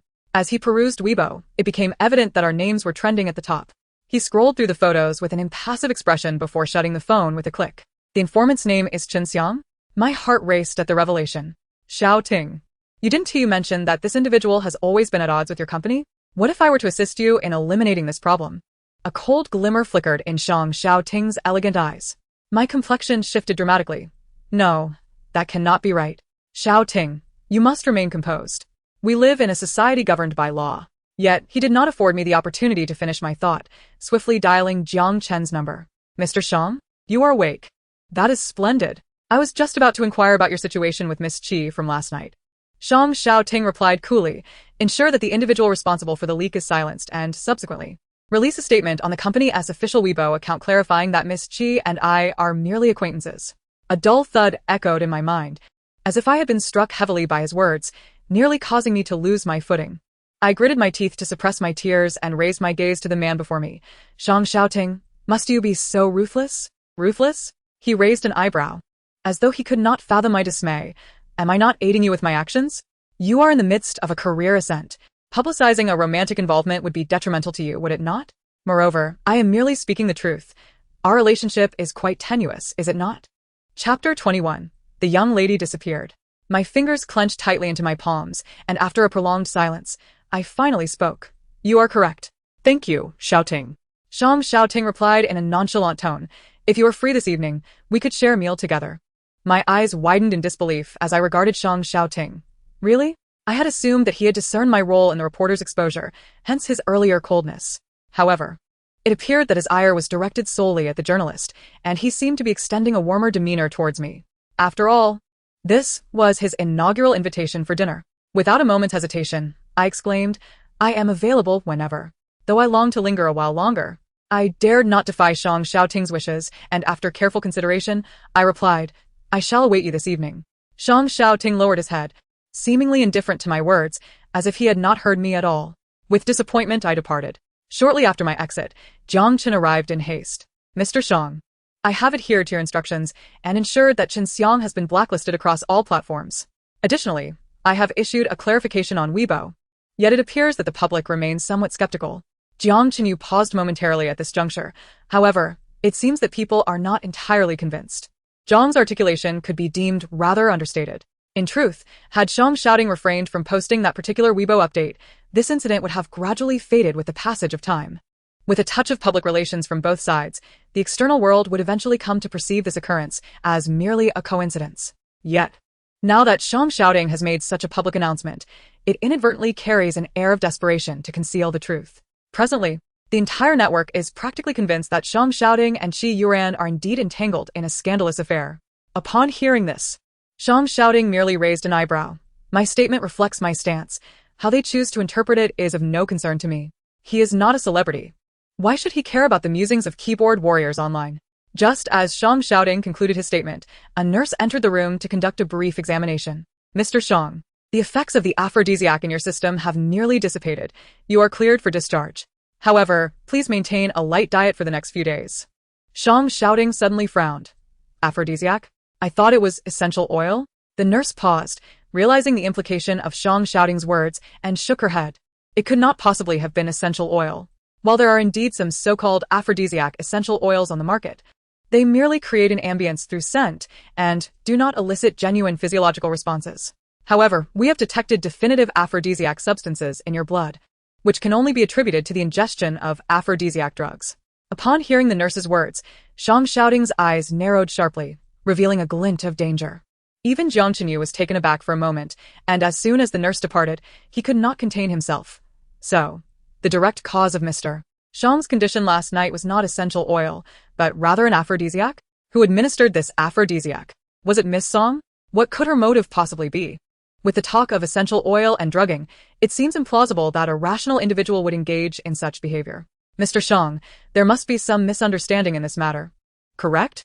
Shang's shouting recalled the words spoken by Song Yi just before he fainted last night, and his gaze darkened slightly, regardless of whether this is a misunderstanding.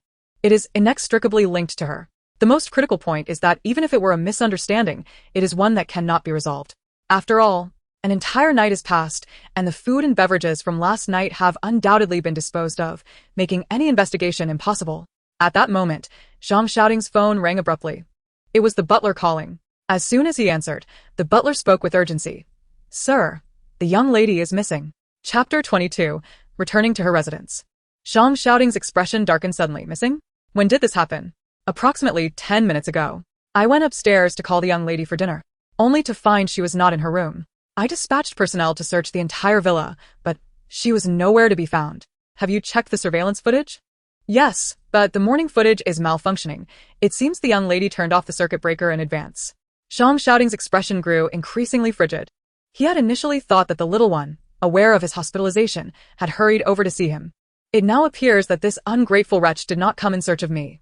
Otherwise, he would not have deliberately sabotaged the surveillance to flee. Very well. I shall promptly dispatch someone to locate him. Song Yi remained unconcerned, reflecting that he was far too preoccupied to ponder my affairs. Merely managing the rampant rumors online was enough to keep him occupied. Besides, if he truly wished to cause me trouble, he would not be deterred by a day or two. I certainly could not hide away here for eternity. No need for that, I can take a taxi. You still have your detective agency to attend to, don't you? Unlike Song Yi, Qiao Xiu had never possessed much aptitude for academics.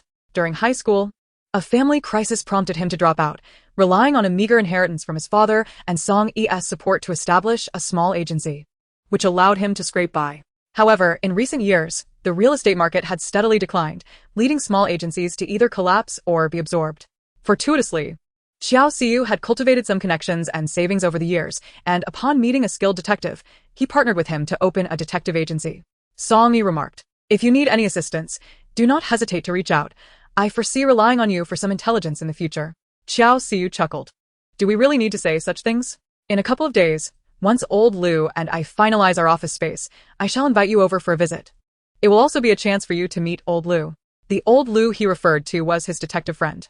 While in America, Song Yi had often heard Qiao Xiu mention this individual, reputed for his exceptional skills and also an alumnus of Song Yi's school, though it remained a mystery why he had endured such hardship until crossing paths with Qiao Xiu. Very well, I shall await your good news. As one of the most prestigious residential complexes in Jiangcheng, the Zijing Mansion boasted a remarkably low occupancy rate. Typically, at this hour, the neighborhood would be quite deserted. However, today, the garden was teeming with individuals every few steps. Upon closer inspection, Song Yi noticed they were all clad in matching uniforms, seemingly searching for something as they walked. Unable to contain her curiosity, she approached the security guard at the entrance and inquired, Excuse me, what are these individuals doing? It appears a child from a certain family has gone missing. They have been searching this garden for half an hour, he replied. Song Yi exhaled, relieved that it was not Shang Shouting seeking her out. Nevertheless, given the circumstances, it seemed likely that the missing child belonged to a family of considerable means. Otherwise, why would they mobilize so many to search for one child?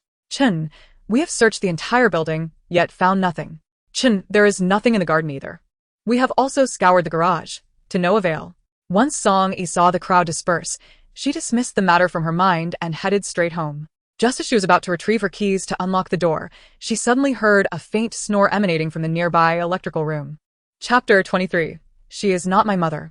Taken aback, Song Yi initially thought it was merely a cat that had inadvertently wandered in. Turning to open the door to the electrical room, she was astonished to find not a small feline, but rather Shang Zisu. Su, what are you doing here? Shang Zisu, roused by the door opening, blinked sleepily and, upon recognizing Song Yi, her eyes instantly transformed into two crescent moons. Song Yi hurriedly lifted her from the electrical room, a mix of concern and inexplicable anger flooding her. Where are your family? How could they let you wander off again? Running around is one thing, but to fall asleep in the distribution room is quite perilous. The young girl, Shang Zisu, blushed slightly and said, Beautiful aunt, I sneaked out. Sneaked out? Song Yi recalled her recent encounter with those individuals downstairs and suddenly realized, were those people downstairs looking for you? Shang Zisu attempted to cover Song Yi's mouth, but her height was insufficient, so she merely gestured for silence. Beautiful aunt, I have something very important to tell you. However, when I called you this morning, your phone was turned off, so I had no choice but to come here. What is it? The news from this morning was false. Shang Zissou exclaimed eagerly. That woman is not Daddy's girlfriend. Daddy doesn't he even like her. That woman? Song Yi was momentarily taken aback before comprehending that she must be referring to Qi Yuran. She then furrowed her brows and asked, Susu, you waited for me all morning just to say this? Susu nodded vigorously. Beautiful aunt, please don't misunderstand Daddy. Although he can be foolish at times and thinks too highly of himself, the only person he truly cares for is you. Though she was unaware of the events that transpired the previous night, why her father had suddenly been hospitalized, or why he was with that woman, she firmly believed in her father's character. Since he had already confessed his feelings to the beautiful aunt last time, even if he had been rejected, he would not so swiftly fall for someone else. Moreover, even if he were to move on, it could not possibly be that woman. However, Shang Zissou's words left Song Yi both amused and bewildered. Shang shouting likes me? What a joke. She would not have dared to take such words seriously even a few years ago, let alone now. Susu, you are still young. Adult matters are very complicated. Far beyond your understanding. Song Yi gently caressed her little face. But sneaking out like this will surely worry your father. You mustn't do it again, understood? Upon hearing this, Shang Zissou realized that Song Yi did not believe her words, which made her even more anxious. Beautiful aunt, I am telling the truth. That woman has been entangled with Daddy for 3 years. If he liked her, they would have been together long ago. Song Yi was taken aback. Qi Yuran had been entangled with Shang shouting for 3 years? She sensed that there was some crucial information she had overlooked. Suddenly, she looked up at Shang Zissou and asked Susu, are you 3 years old this year? Therefore, the woman you mentioned, Qi Yuran, could she actually be your mother? Shang Zissou's complexion turned pale, and her breathing quickened. She is not my mother. Then, who is your mother? Yet Shang Zissou's reaction was evidently off. She shook off Song Yi's hand and gripped the nearby fire hydrant tightly. Beads of sweat formed on her forehead, and her eyes expressed fear and helplessness. She repeatedly murmured, She is not my mother. Song Yi immediately sensed that something was amiss. She called out to Shang Zissou several times, but the girl seemed unresponsive. Muttering to herself with her head down, her body beginning to tremble. Without a moment's hesitation, Song Yi hastily called Shang Shouting.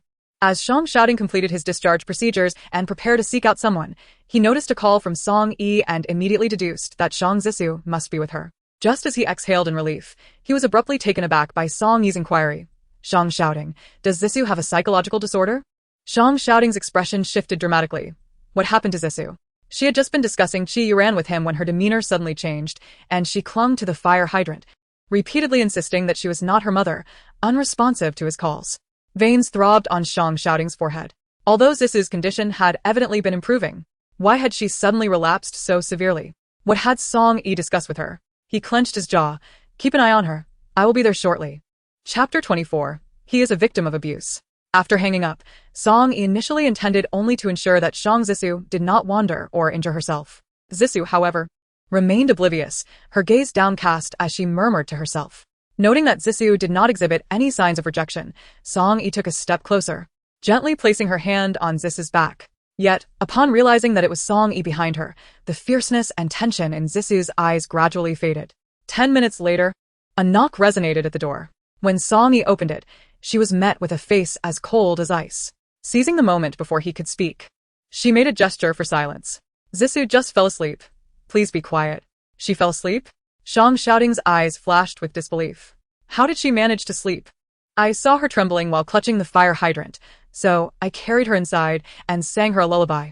She fell asleep quite quickly, Song Yi explained, abruptly looking up to find Shang Shouting staring intently at her, his expression complex and peculiar. Shang Shouting had witnessed Zissou's episodes before. She would refuse food and company. Lost in her own world, making it difficult for anyone, even him, to approach her. Yet, why was it that Song Yi could so effortlessly bring her inside and lull her to sleep? Recalling Dr. Bai's words from a few days prior, he scrutinized Song Yi anew. What significance did this woman hold for Zissou? Why did Zissou trust and rely on her so profoundly? Shang Shouting nodded and followed her inside. Upon entering, he found the little girl indeed sleeping soundly on Song Yi's bed. Given that it was Song Yi's room, he felt it inappropriate to linger. So he turned to her and said, Could you help me carry her out? To his surprise, Song Yi replied, You carry her yourself. Shang Shouting furrowed his brow, finding her attitude somewhat odd, but he dismissed it and approached the bed, carefully bending down to lift the little girl. She furrowed her brow slightly. seemingly displeased at being disturbed from her dreams, yet she did not awaken. Finally, he let out a quiet sigh of relief. As he passed by Song Yi while holding Shang Zissou, his arm inadvertently brushed against hers, causing her to shudder.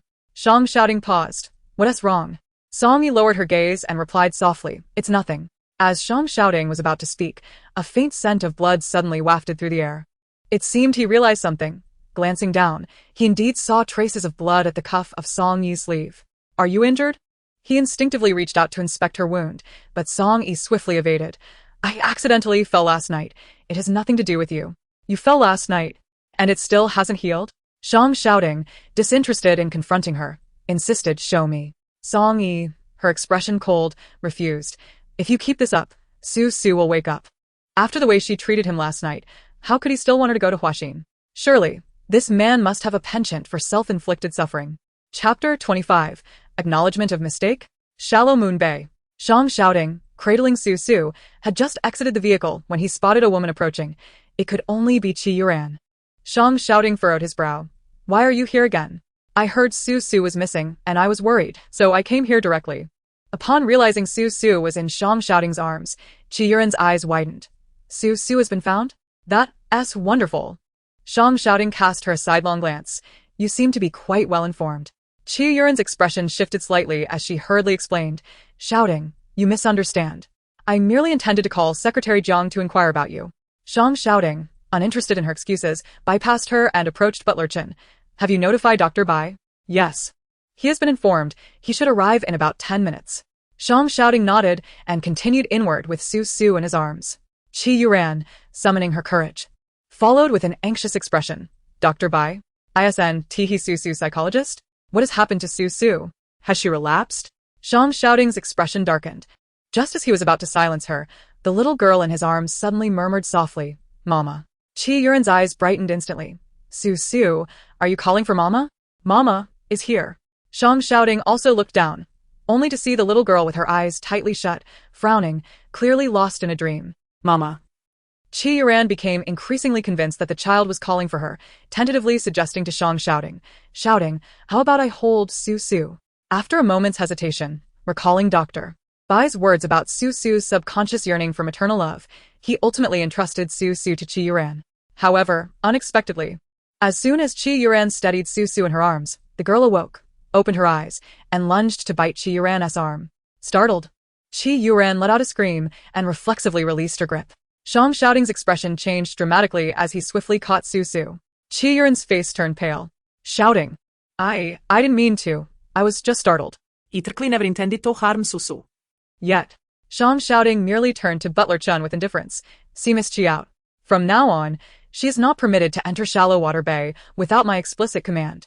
Shouting. I was wrong. I truly was wrong. Qi Yuran, trembling with fear, flung herself beside Shang Shouting, You cannot treat me this way. I am Su's mother. I cannot be without her. Shang Shouting gazed at Qi Yuran, who was weeping like a rain-drenched pear blossom before him, yet his eyes reflected nothing but coldness and mockery. There are no mothers who would abandon their children out of fear of being hurt by them. No, Shouting, I never intended to abandon Su. It was merely a moment of unsteadiness. Qi Yuran trembled, her lips quivering as she fervently explained. However, Shang Shouting was disinclined to listen further and instructed Butler Chen to forcibly escort her away. Qi Yuran, unwilling to surrender, pleaded, Su, please help your mother. Tell your father that I would never harm you. I am your mother. How could I possibly cause you harm? Yet, Shang Zissou merely regarded her with a stoic expression. Her lips tightly pressed together, not uttering a single word. It was not until Qi Yuran's figure and voice faded away that her clenched fists finally relaxed. Half an hour later, Dr. Bai emerged from the children's room, sighing deeply, his expression a tapestry of complexity as he surveyed the anxious butler and the cold, stern-faced Shang Shouting. Mr. Shang, I believe it would be prudent to prevent Su from any further contact with Miss Qi. Shang Shouting's pupils darkened. Are you suggesting that Su's condition is a result of Qi Yuran's influence? Yet Qi Yuran is her biological mother, and you previously mentioned that deep down, Su yearns for maternal affection. Every child craves maternal love, but the love they seek is simple, pure, and selfless, not tainted by ulterior motives or even hatred, which distorts that love. However, Dr. Bai dared not voice this latter thought, for he was uncertain whether the memories he had unearthed through hypnosis were genuine or mere fabrications born from Shang Zisu's depression. Chapter 26. A Mind Burned by Fire. Doctor Bai cautiously inquired of Shang, shouting, "Mr. Shang, did Susu and Miss Qi have any conflicts or misunderstandings during Susu's childhood?" Upon hearing this, Shang shouting furrowed his brow. He was not well versed in the specifics of any conflicts or misunderstandings. However, he was acutely aware that the pure and selfless love Dr. Bai spoke of was something Qi Yuran could never provide for Susu. Otherwise, he would not have harbored such disdain for her over the years. Later, the nanny revealed to Shang, shouting that Qi Yuran had never once breastfed Susu. She merely pretended to do so, secretly substituting formula milk. When Shang shouting confronted Qi Yuran, she refused to acknowledge it, claiming the nanny was framing her. It was only when the doctor indicated that Susu was malnourished due to a lack of breast milk during a health checkup that Qi Yuran was compelled to admit her reluctance to breastfeed, fearing it would affect her figure.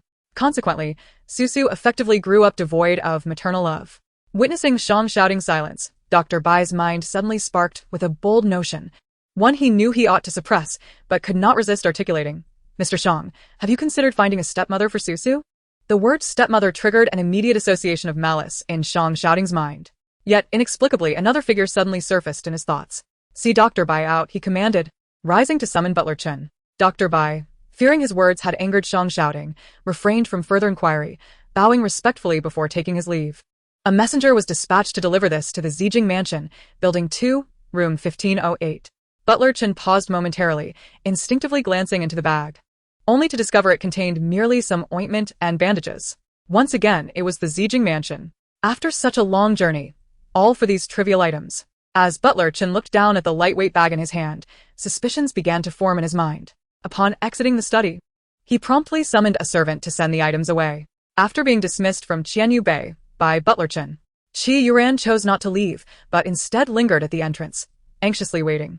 Upon seeing Dr. Bai emerge, she immediately perked up, feigning urgency as she grasped Dr. Bai's hand and peppered him with questions.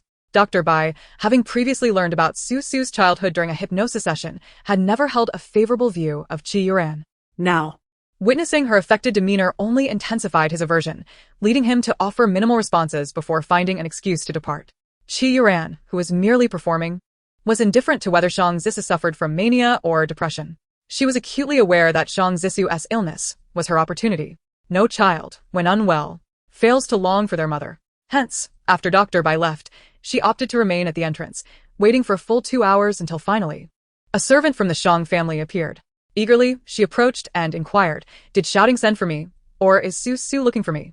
The servant, astonished, was about to question her persistence, but was preempted by Qi Yuran. "Is that bag filled with medicine? Is this what shouting asked you to bring me?" I knew he wasn't as heartless as he seemed. The servant inwardly scoffed at her naivety, but did not dare to offend her openly. Instead, he respectfully replied, "I apologize, Miss Qi, but I have matters to attend to."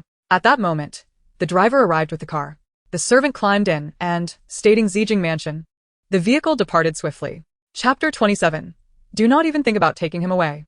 Qi Yuran remained rooted to the spot, her gaze intensely fixed on the direction from which the car had vanished, as if she could bore a hole through it with her stare. Zijing Mansion. Gritting her teeth, she realized waiting was futile and turned to hail a taxi. Once inside, she deftly dialed a number. Find out if a woman named Song Yi resides at Zijing Mansion. Unexpectedly, the usually obliging contact fell silent for 2 seconds before stating bluntly, "I cannot investigate." Qi Yuran's tone darkened. "You can uncover which hotel Shang shouting is staying at. Yet you cannot manage such a simple inquiry? Lu, you would do well to consider your own standing." The voice on the other end chuckled softly. "My standing? Miss Qi, you have merely sought my assistance a few times, yet it appears you are unaware of my true identity." Qi Yuran's expression shifted dramatically. "What do you mean?" "My meaning is quite straightforward. You pay, I perform services, our relationship is simply one of mutual exchange. However, if you wish to elevate yourself above me, do not be surprised when I choose to disregard the spirit of our agreement. Let us not speak of anything else, merely consider the matters you have entrusted to me. If even one of them were to be disclosed, do you believe your esteemed position in the limelight could remain intact?" Qi Yuran's countenance darkened further with each word. "Do you dare to threaten me? Are you aware that I belong to the Qi family? I am well aware of the grandeur of your Qi clan, yet I have the audacity to investigate the affairs of Shang shouting. Do you truly think I would fear your family?" Upon uttering these words, the other party arrogantly disconnected the call. Chi Yuran's fury nearly compelled her to crush her phone, as if it were the neck of the insolent caller. She could not fathom the events of the day. It was one thing for Shang shouting to detest her, but now even a mere detective dared to show her disdain. "Miss, we have arrived." Chi Yuran tossed a 100 yuan note to the driver and forcefully slammed the door as she exited the vehicle. Is this how the affluent conduct themselves these days? The driver, watching Chi Yuran's retreating figure, bent down to retrieve the money from the crevice of his seat and spat in her direction. The Chi family. Ha! Just a bunch of scoundrels who deceive us common folk out of our hard-earned money for medical treatment. Of course, Chi Yuran was oblivious to the driver's disparaging remarks. Song Ran and Jiang Qingmei were initially bewildered until Chi Yuran mentioned the word sister. It was then that Song Ran comprehended the implications, and the smile on her face froze. Now, it was not only Song Ran who appeared disconcerted. Jiang Qingmei's expression soured as well. "Yuran, what nonsense are you speaking? How could that woman possibly be connected to shouting? The position of the Shang family's fourth young mistress could only belong to you." "My position? Who decreed it to be mine? Is Shang shouting still under the influence of the old matriarch?" Seeing Chi Yuran's sudden outburst of anger, Jiang Qingmei quickly sought to soothe her. "Yuran, do not fret excessively. Even if shouting has indeed been bewitched by Song Yi, do not forget that she has two illegitimate children. The Shang family would never allow a divorced woman with two bastards to enter their home." Chi Yuran's eyes brightened suddenly. Indeed, how had she overlooked this fact? While she was fully aware that Song Yi's children were not truly illegitimate, what did it matter? She was the sole person privy to this information. Even her brother Qi Sheng and sister-in-law Song Ran believed that Song Yi's two children were the result of their arranged match.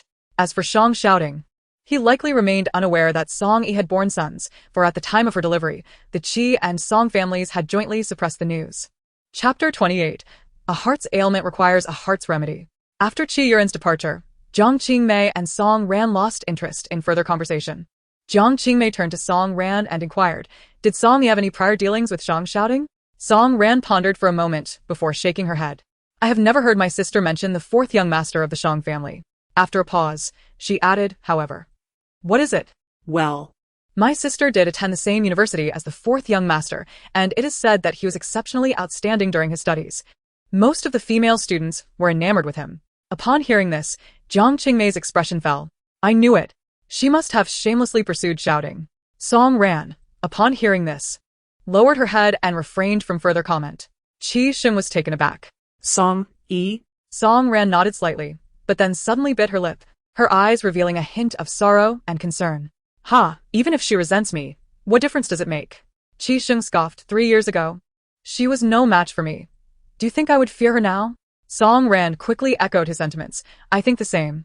However, Yu Ran mentioned that sister seems to be getting quite close to young Master Shangxi." "Young Master Shangxi?" Qi Sheng frowned. "Are you referring to shouting? How could he possibly be entangled with Song Yi? It's a fantasy." Qi Sheng snorted disdainfully. "With her? She's not even worthy of assisting Yu Ran. Yet she dares to covet her position?" After speaking, Qi Sheng leaned down to comfort Song Ran. "I will find someone to clarify this matter tomorrow. Do not worry. Even if the sky were to fall, I would support you." Upon hearing this, a sweet smile immediately graced Song Ran's face. "Brother Sheng is so kind to me. After 3 years of marriage, still calling him Brother Sheng? Husband." Her sweet words were endearing. "Come, give me a kiss." At Xianyu Bay, the butler Chen emerged from Su Su's room, his face clouded with worry. "Sir, Miss is still unable to eat. Even if she forces something down, it won't be long before she vomits it back up." Hearing this, Zhang Xiaoting immediately disregarded the ongoing video conference on his computer and rushed to Su Su's room. Dad, why are you here?" After a day of illness, Su Su's already slender face had lost even more weight, her pale skin bearing the pallor of sickness, which was increasingly heart-wrenching. Zhang Xiaoting turned to Butler Chen with a stern expression. "Go summon Dr. Bai." Just as he finished speaking, he was interrupted by Shang Zisu. It's so late, let us not." But even if Dr. Bai were called, she wouldn't be able to eat anyway, Su Su thought to herself. However, this thought was too lengthy, given her current state. Articulating it would require considerable effort. She felt utterly exhausted, lacking the strength to utter such long sentences, and thus remained silent with her head bowed. Before long, Dr. Bai arrived. But as Su Su had anticipated, his presence proved futile. Despite Dr. Bai's utmost efforts to coax her into consuming 2 bowls of vegetable porridge, the little one promptly regurgitated it. Observing the blend of concern and disappointment in the eyes of those around her, Su Su silently lowered her head, choosing not to speak. Noticing this, Dr. Bai pulled Shang Xiaoting aside. Mr. Shang, ultimately, this ailment stems from emotional distress. Such afflictions require a remedy for the heart. I believe you should consider bringing that person here to give it a try. Although Dr. Bai's words were rather subtle, Shang Xiaoting immediately grasped her implication. He instinctively glanced at his phone, but it's nearly midnight. Dr. Bai internally scoffed, having just been summoned without concern for the hour. He now hesitated to call that individual for fear of disturbing her rest. Indeed, men are often contradictory. If Mr. Shang finds it too late, then I only have one alternative, Dr. Bai stated. Shang Xiaoting raised an eyebrow. What is it? Nutritional infusion. Shang Xiaoting's expression darkened instantly. If it were that simple, he would have arranged it long ago, but Su Su's unique constitution made even a simple injection potentially trigger a skin allergy. Upon reaching this conclusion, he no longer hesitated and promptly summoned Butler Chen, instructing him to personally go to the Zijing residence to fetch someone. At the Zijing residence, Song Yi had scarcely fallen asleep when the doorbell rang. The first thought that crossed her mind was of Shang Xiaoting, and upon peering through the peephole, she found it to indeed be him. Instantly, her desire to open the door diminished. Although Shang Xiaoting had sent her some ointment earlier that afternoon, slightly improving her impression of him, she felt uneasy about his late-night visit, sensing it could not bode well. Outside the door, Butler Chen heard movement within but saw no sign of the door opening. This led him to speculate, and he directly stated his purpose through the door. Miss Song, I am the butler of the Shang family, surnamed Chen. The young miss is unwell and wishes to see you. The sir has specifically sent me to invite you. Su? Just as her hand brushed against the door lock, she hesitated. Shang Xiaoting, noticing that Butler Chen had entered alone, immediately furrowed his brows. Where is she? Butler Chen replied, Miss Song said it was too late today and that she has to report to work tomorrow, so she will not be coming. Shang Xiaoting's expression darkened instantly. However, Miss Song has prepared a bowl of porridge for the young miss, saying it is good for appetite and digestion. It was then that Shang Xiaoting noticed the food container in Butler Chen's hands. Upon opening it, he discovered it indeed contained a bowl of porridge, which smelled quite fragrant. Yet, he thought to himself, he had no shortage of chefs at home, including Michelin-starred ones, and wondered if she could truly stomach this porridge. Daddy. The beautiful auntie, she. Shang Xiaoting immediately approached, taking her hand gently and speaking softly. It is too late today. Aunt Yi said she will come to see you tomorrow. The light in Shang Zisu's eyes dimmed instantly, but after a moment, she raised her head and said to Butler Chen, Uncle Chen, I want to drink the porridge. But does the young miss wish to drink this porridge? Butler Chen asked, both surprised and delighted. I will serve it right away and have the kitchen prepare a couple of side dishes for the young miss. Soon, the meal was served. Although Shang Zisu still lacked appetite, she felt compelled to taste the dish prepared by the beautiful auntie for the first time. With this thought, she took a sip of the porridge, only to find that it was not merely ordinary, it was pleasantly sweet and tangy, exceptionally delightful. Unable to resist, she took another small sip. In this manner, Shang Zisu consumed an entire half bowl of porridge and a few bites of the side dishes.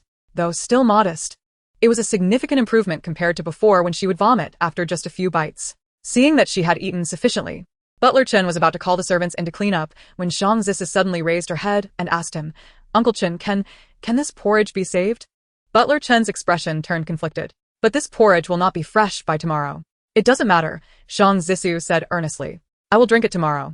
At that moment, Shang Xiaoting entered and, upon hearing this, instructed Butler Chen, dispose of it. Shang Zisu became anxious. No, it can't be thrown away.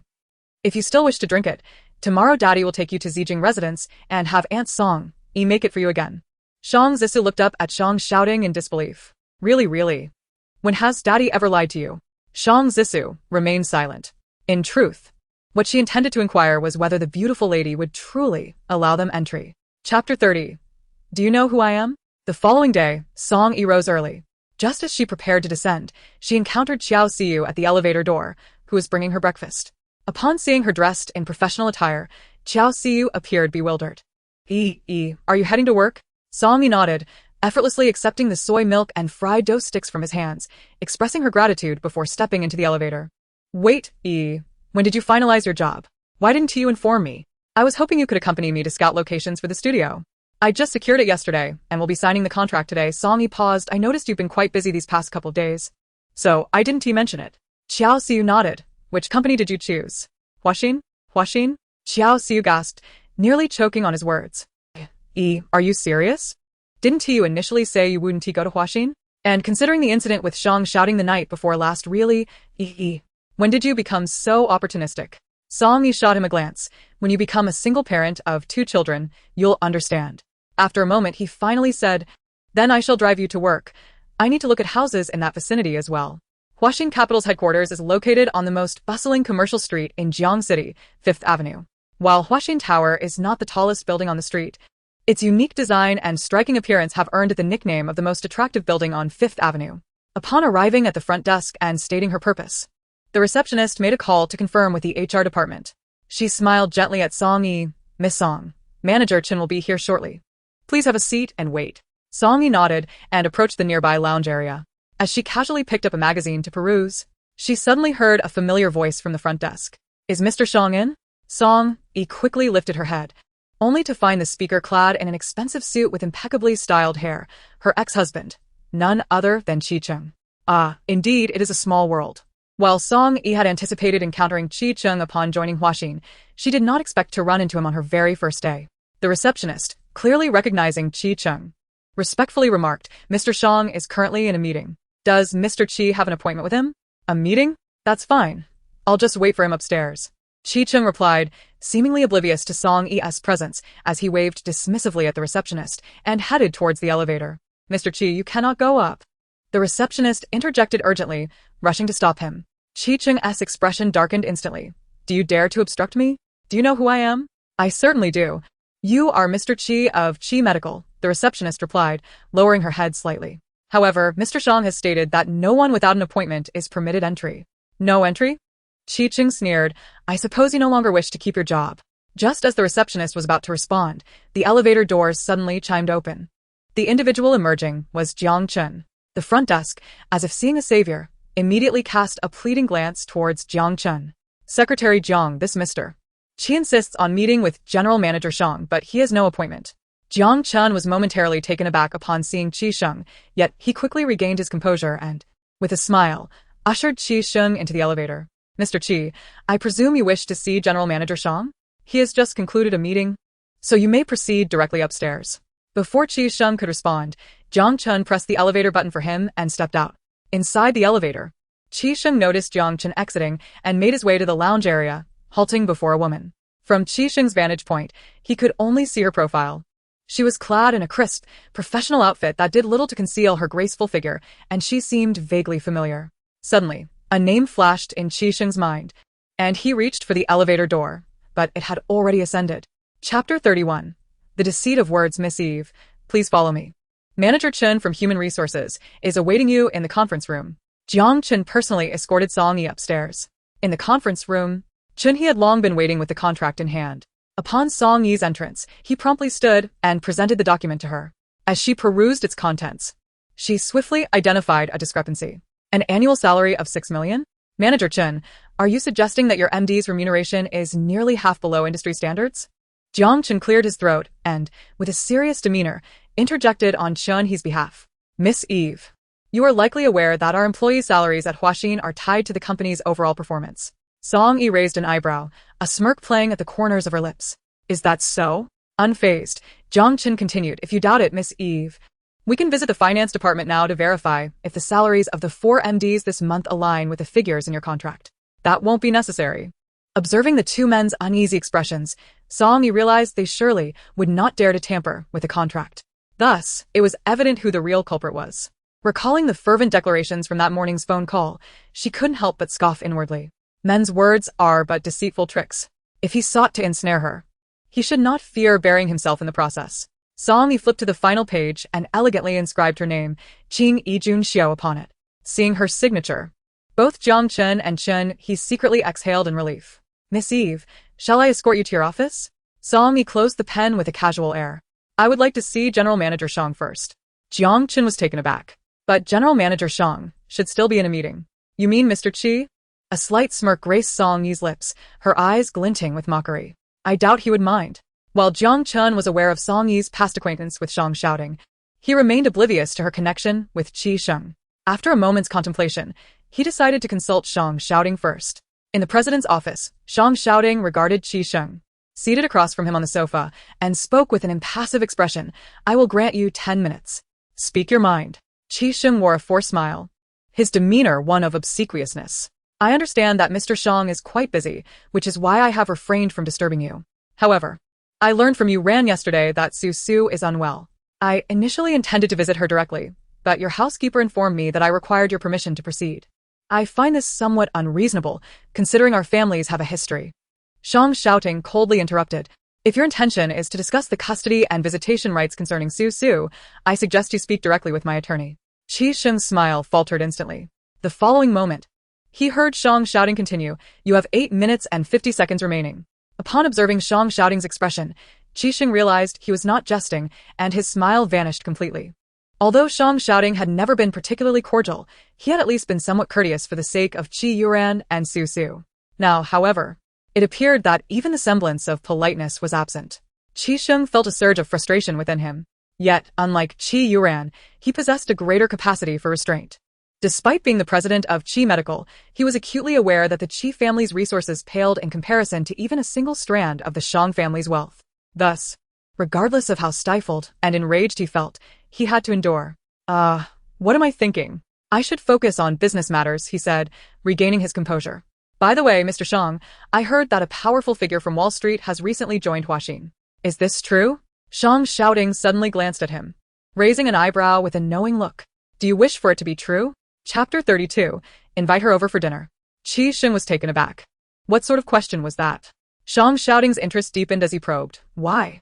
I have heard that this individual, despite having only spent 3 years on Wall Street, possesses qualifications and abilities that rival those of many who have dedicated their lives to the industry. Qi Sheng's eyes glimmered with a calculating light. As it happens, Qi Medical is planning to go public in the United States, and I believe that with this individual's assistance, the process would undoubtedly be expedited. Upon finishing his statement, he glanced at Shang shouting's expression. Noticing the enigmatic smile on Shang shouting's face, which lingered in silence, Qi Sheng hastily added, Mr. Shang, please do not misunderstand. When I speak of assistance, I do not mean to suggest that you would provide help free of charge. I simply wish to engage Huaxin and this individual for our listing, and I assure you that the commission fees will be fully honored. Just as he concluded, the phone rang. It was Jiang Chen calling. Mr. Shang, Miss Eve has completed her contract, but expressed a desire to meet with you first. Shang shouting instinctively glanced at Qi Sheng. Tell her I am busy, and we'll see her later. Jiang Chen hesitated. Miss Eve is aware that you are meeting with Mr. Qi. She mentioned that Mr. Qi would not mind. Without a moment's thought, Shang shouting replied, I do mind. Jiang Chen paused for 2 seconds. Understood. After hanging up, he met Song Yi's eager gaze and, with a serious demeanor, fabricated, Miss Eve. Mr. Shang said he has some personal matters to discuss with Mr. Qi. Recalling the relationship between Qi Yuran and Shang shouting, Song Yi fell silent for a moment. Very well, I understand. Please inform me when he is finished. Of course, came the assured reply. Jiang Chen let out a subtle sigh of relief before shifting the topic. Shall I take you to see your office? Song Yi nodded in agreement. The position offered to Song Yi at Huaxin was that of a director, which, despite sounding significantly more prestigious than her previous title of senior analyst, bore similar responsibilities, leading a team. However, while she had only 3 members, including herself, in her Wall Street team, the number had expanded to 9 at Huaxin. Miss Eve. Oh, I should now address you as Director Song, Jiang Chen announced as he gestured towards her office. Here is your office. Do you find it satisfactory? Upon entering, Song Yi discovered that although her office was situated in a corner, it boasted a stunning terrace, complete with an outdoor staircase leading to the upper floors. Surprised, Song Yi inquired, does this staircase lead to the rooftop garden? Jiang Chen replied, it leads to the office of General Manager Shang. Song Yi's expression morphed into disbelief as she asked, so, you're implying that my office is connected to his? What a peculiar design. Is it possible for me to decline this office?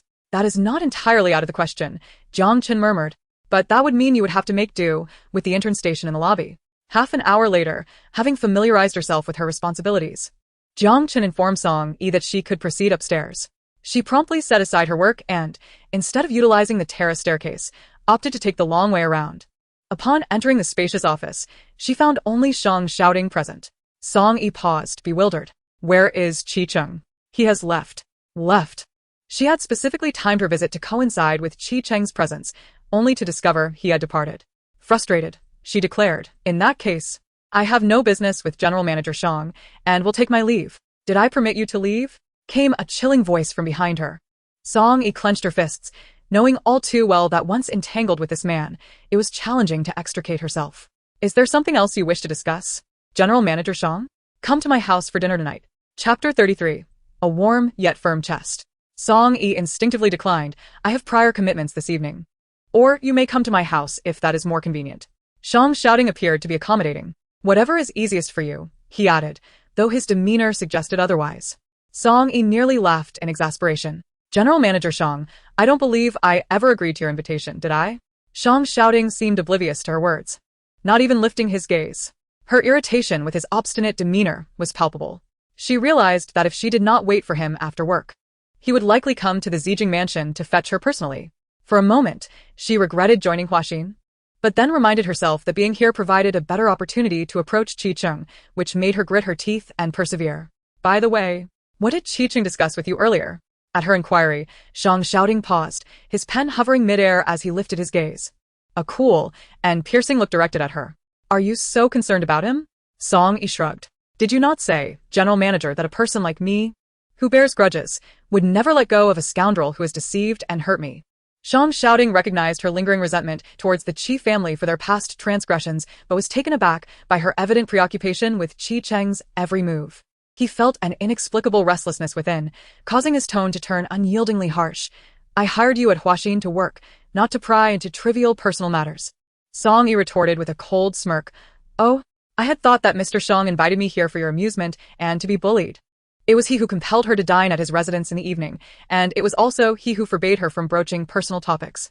Song Yi genuinely believed that her temperament had improved over the past few years. Had it been during her university days, she would have likely slapped him across the face by now. The workday at Huaxin concluded at 6 o'clock. On her first day, Song Yi primarily focused on familiarizing herself with the company's operations and team projects, which were not particularly demanding, allowing her to complete her tasks early. At precisely 6, she received a text from Shang shouting, "Come up and wait for me." His tone was one of domineering authority that brooked no dissent. She had inquired beforehand and learned that even when he did not work overtime, he would not leave the office until 7. An hour was ample time for her to indulge in a beauty treatment, though Song Yi had no intention of actually going for one. She recalled that Qiao Siyu had mentioned visiting a studio that morning, asserting it was nearby, so she decided to call Qiao Siyu. To her surprise, Qiao Siyu was indeed in the vicinity, and they arranged to meet at a milk tea shop. While waiting at a traffic light, an unfamiliar local number called. Song Yi answered, and a strange male voice inquired, "Miss Song?" She responded, "Who is this?" The man chuckled darkly, "Miss Song. How could you have forgotten me after just 4 years? Song Yi felt her mind explode with confusion. That night 4 years ago. She tightened her grip on the phone. Her voice icy. I do not understand what you are talking about.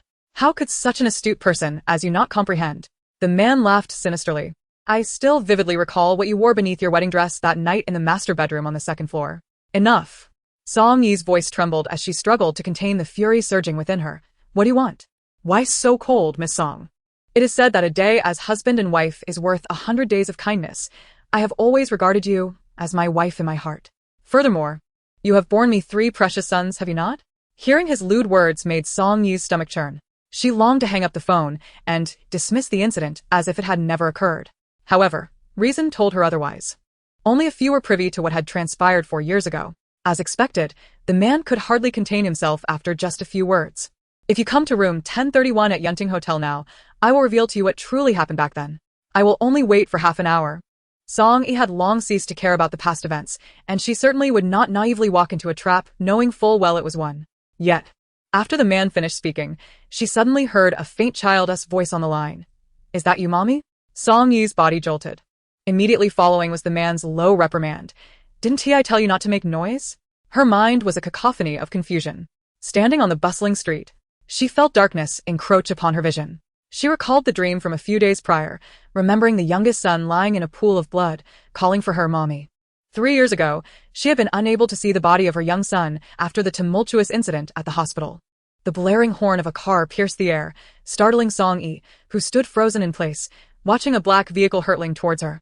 Her mind still replaying the memory of a child crying out for his mother. In the next moment, she felt a firm tug on her shoulder, pulling her back with such force that the world spun around her, and her back collided against a warm, solid chest. Are you trying to get yourself killed? You insane fool, if you want to die, go do it somewhere else. Song Yi felt the grip on her shoulder loosen. and she turned to see a familiar figure stepping forward, without uttering a word, delivering a punch directly to the driver's face. With a resounding thud, the confrontation escalated. It was evident that the black car driver was struggling to retaliate but was being soundly beaten. The scuffle continued until the traffic police arrived, prompting the man to cease his assault. Gazing at the battered face of the driver, without a flicker of remorse, he stated, "Officer, this man nearly collided with my girlfriend and displayed a terrible attitude, even attempting to strike me." Song-yi abruptly turned to face Shang, shouting. How had she suddenly become his girlfriend? The enraged driver, still seething, spat out. That crazy woman darted out onto the sidewalk. After hearing both accounts, the officer directed his attention to Song-yi. "Miss, are you alright?" Song-yi shook her head. "See, I told you I didn't hit her." The driver insisted. However, the officer coldly replied, "Even if you didn't hit her, you were driving in the bicycle lane." With that, he pulled out his notebook and issued a ticket. The driver, incredulous, exclaimed, "The bicycle lane?" Looking down, he noticed the faintly marked bike lane on the ground, which had been far too subtle for him to recognize. His frustration mounted. "Even if I crossed the line, he still assaulted me. Officer, how can you only penalize me?" The officer shot him a sidelong glance. "Did you not strike him?" The driver retorted, "No," followed by a fervent declaration, "If you don't believe me, look at him." He unscathed. "There is a distinction between not fighting and being unable to fight. Since you claim you didn't strike him, shall I review the surveillance footage?" The driver had no choice but to concede. "Indeed, I did not hit him, but he cannot simply take advantage of his skills to assault others." Less than 2 minutes after the call, Jiang Chen arrived. "Mr. Shang, take this individual to the hospital for treatment. I will cover all expenses." "Understood." Faced with this, the black car driver, despite his dissatisfaction, could only swallow his pride. Once everything was settled, Song-yi turned to the man beside her, her emotions complex. "Thank you for your help earlier." Shang Shouting's tone remained as indifferent as ever. "Wasn't I supposed to have you wait for me?" His eyes narrowed suspiciously. "Is that so? Who were you waiting for?" Song-yi fell silent. At that moment, Song-yi's phone rang, and she assumed it was that person calling again, causing her nerves to tense instantly. "Why not answer?" Shang Shouting raised an eyebrow at her. Reluctantly, Song-yi retrieved her phone from her bag, only to see it was a call from Qiao Xiu, which surprisingly eased her anxiety. She glanced at the man beside her, the infamous scoundrel, and felt an unsettling chill creeping down her neck. Shang Shouting's gaze was icy. "Is that person you mentioned Qiao Xiu? I will accompany you." Through gritted teeth, Song-yi replied, "Mr. Shang, it appears we are not that familiar yet." Suddenly, the man bent down and swept her into his arms, startling Song-yi into a low gasp. Shang Shouting. Her frustration was palpable. She had suspected it all along. His claim of accompanying her was nothing but deceit. With his domineering nature, he would never afford her another choice.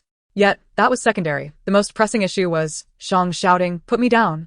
There are so many people around. "What does it matter? No one recognizes you anyway," he retorted. Upon noticing her continued struggles, he playfully swatted her, adding, "Keep moving, and I might just drop you." Song-yi's face flushed crimson. This infuriating man dared to pat her backside. He might as well throw her down. Shang Shouting had not intended any offense.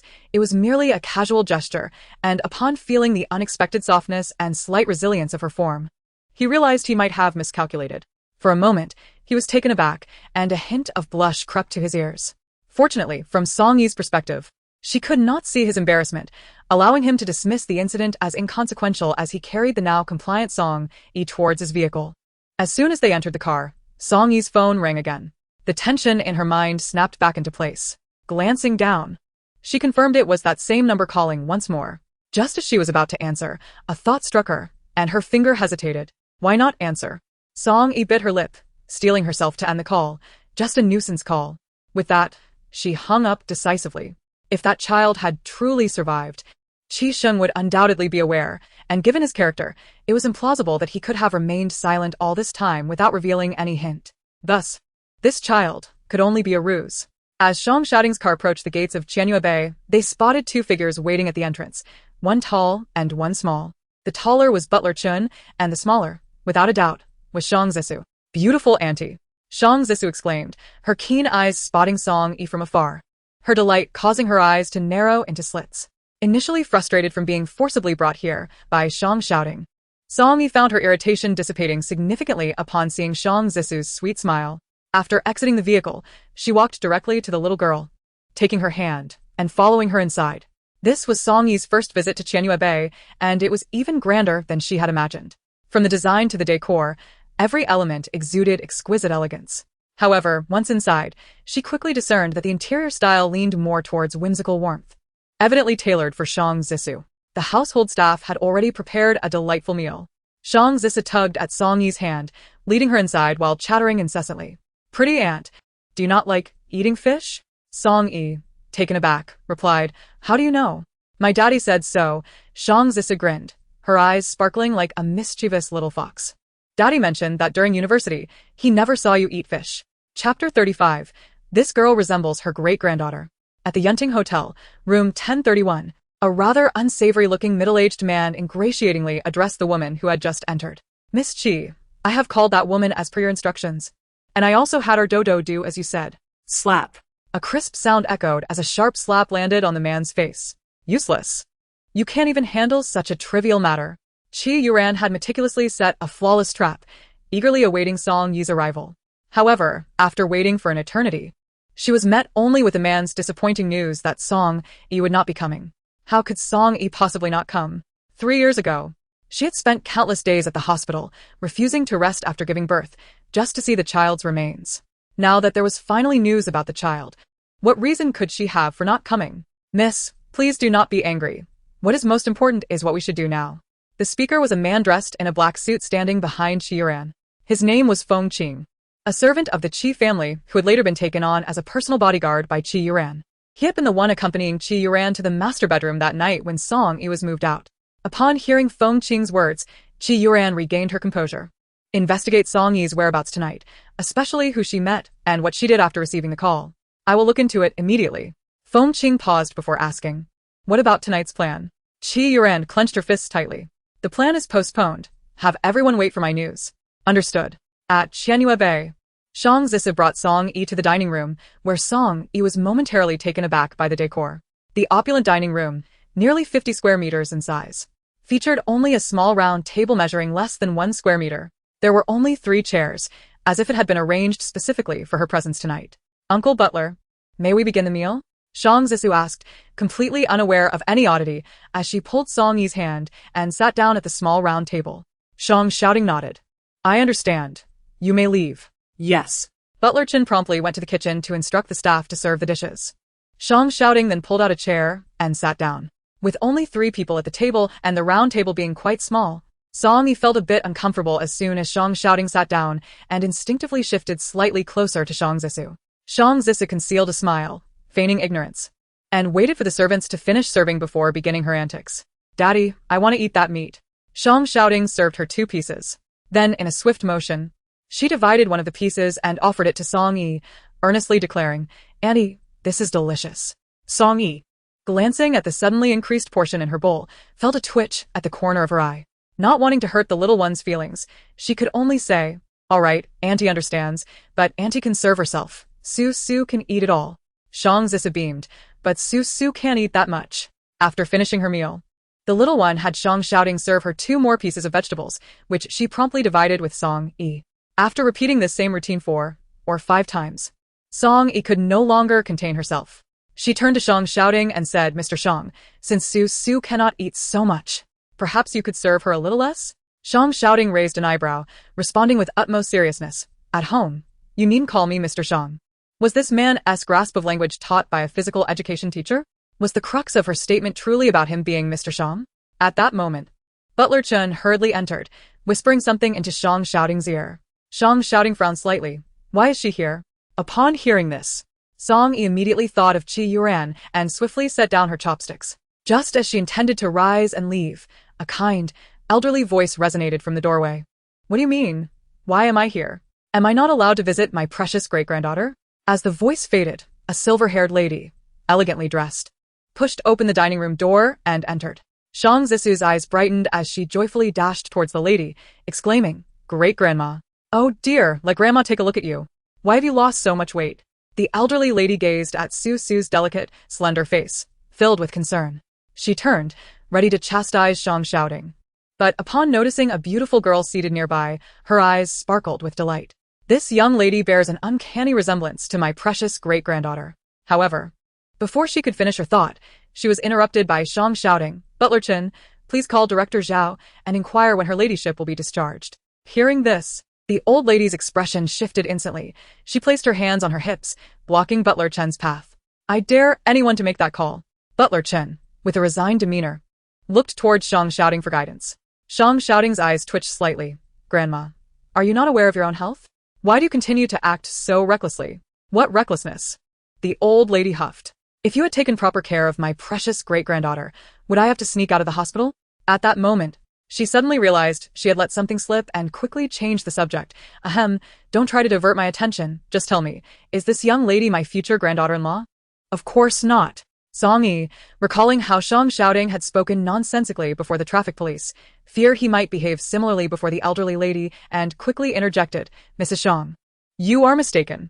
I am merely a colleague of Mr. Shang."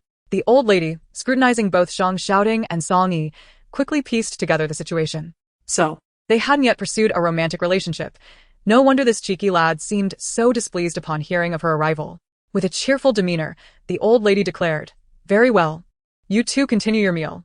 I merely came to check on Su Su." Yet, her legs seemed to move of their own accord, gravitating towards Song Yi. Observing this, Butler Chen tactfully placed an extra chair beside Song Yi. The old lady appeared to have forgotten her earlier remarks and promptly sat down next to Song Yi, smiling as she took her hand. "Young lady, what is your name? how old are you? Where do you live?" Madame Shang spoke in a gentle tone. Despite the wrinkles adorning her eyes, they sparkled with warmth and clarity. As Song Yi gazed at her, memories of her own grandmother flooded her mind. Song Yi's grandmother lived in the countryside. During her childhood, when her mother was still alive, they would visit her every week.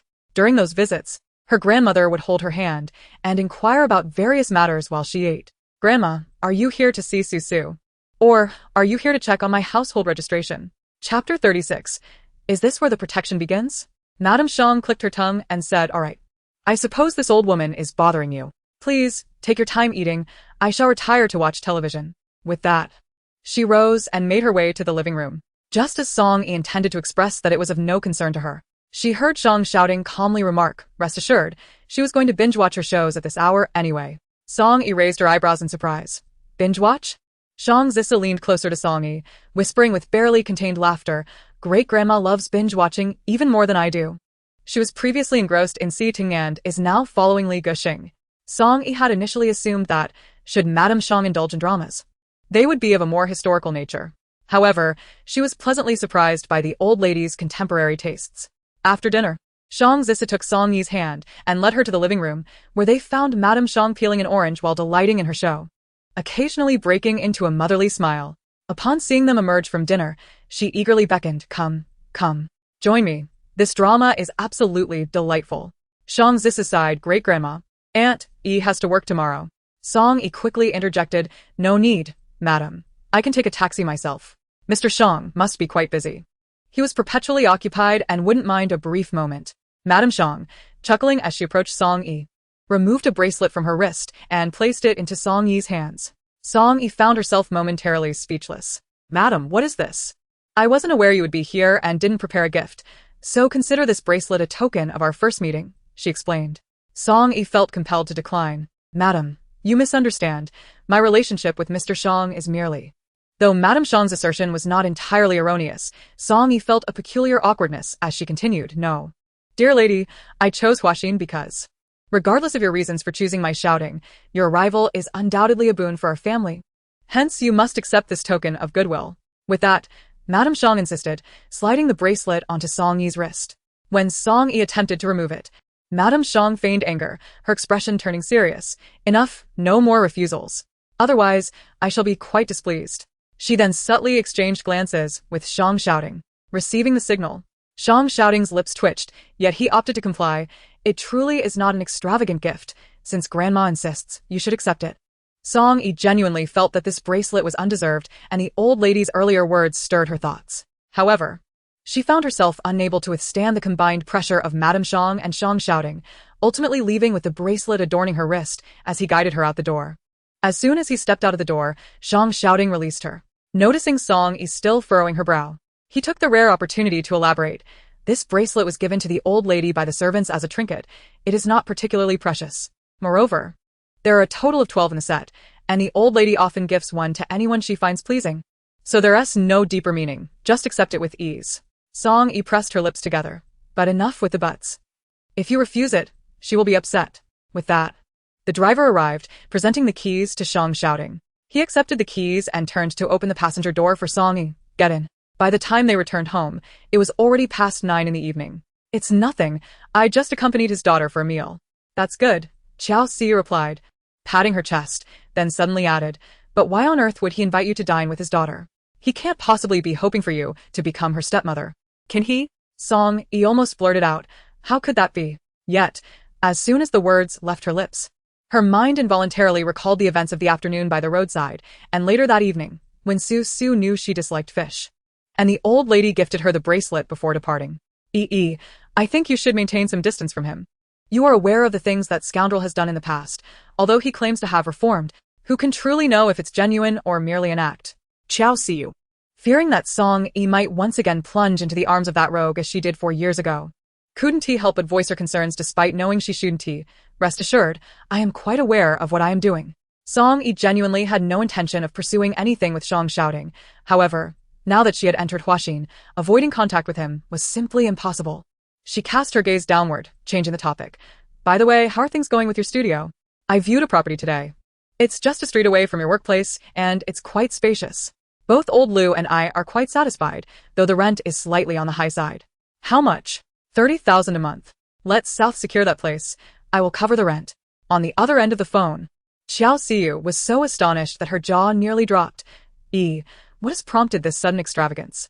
Even if it's to repay me for treating you to a meal, it needn't be this over the top. 30,000 a month amounts to 360,000 a year, not including utilities and the deposit.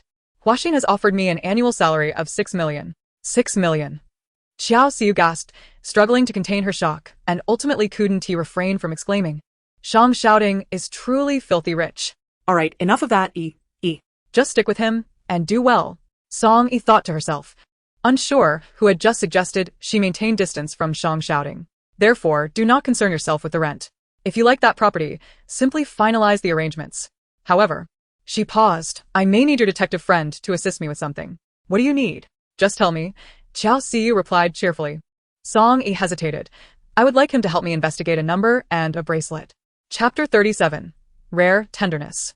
In the deep of night, at Dongpa Alley, Qiao Siyu parked the car outside the alley and walked in darkness for another 7 or 8 minutes before finally arriving at the entrance of a courtyard.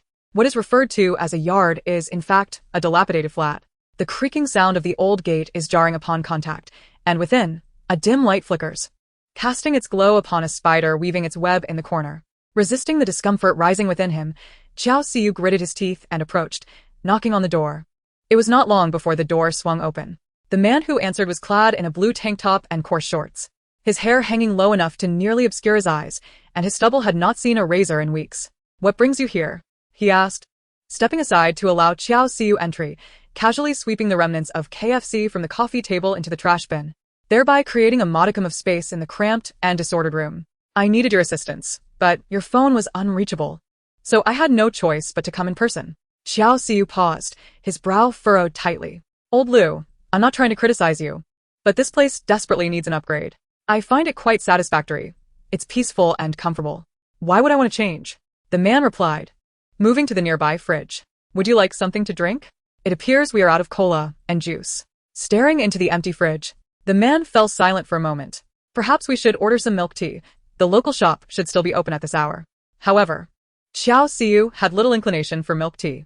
With a frown, he earnestly advised, Old Lu, I'm not jesting. Even if you don't wish to relocate, at the very least, consider renovating this dilapidated abode. We are, after all, somewhat established now. Let us not continue living like refugees.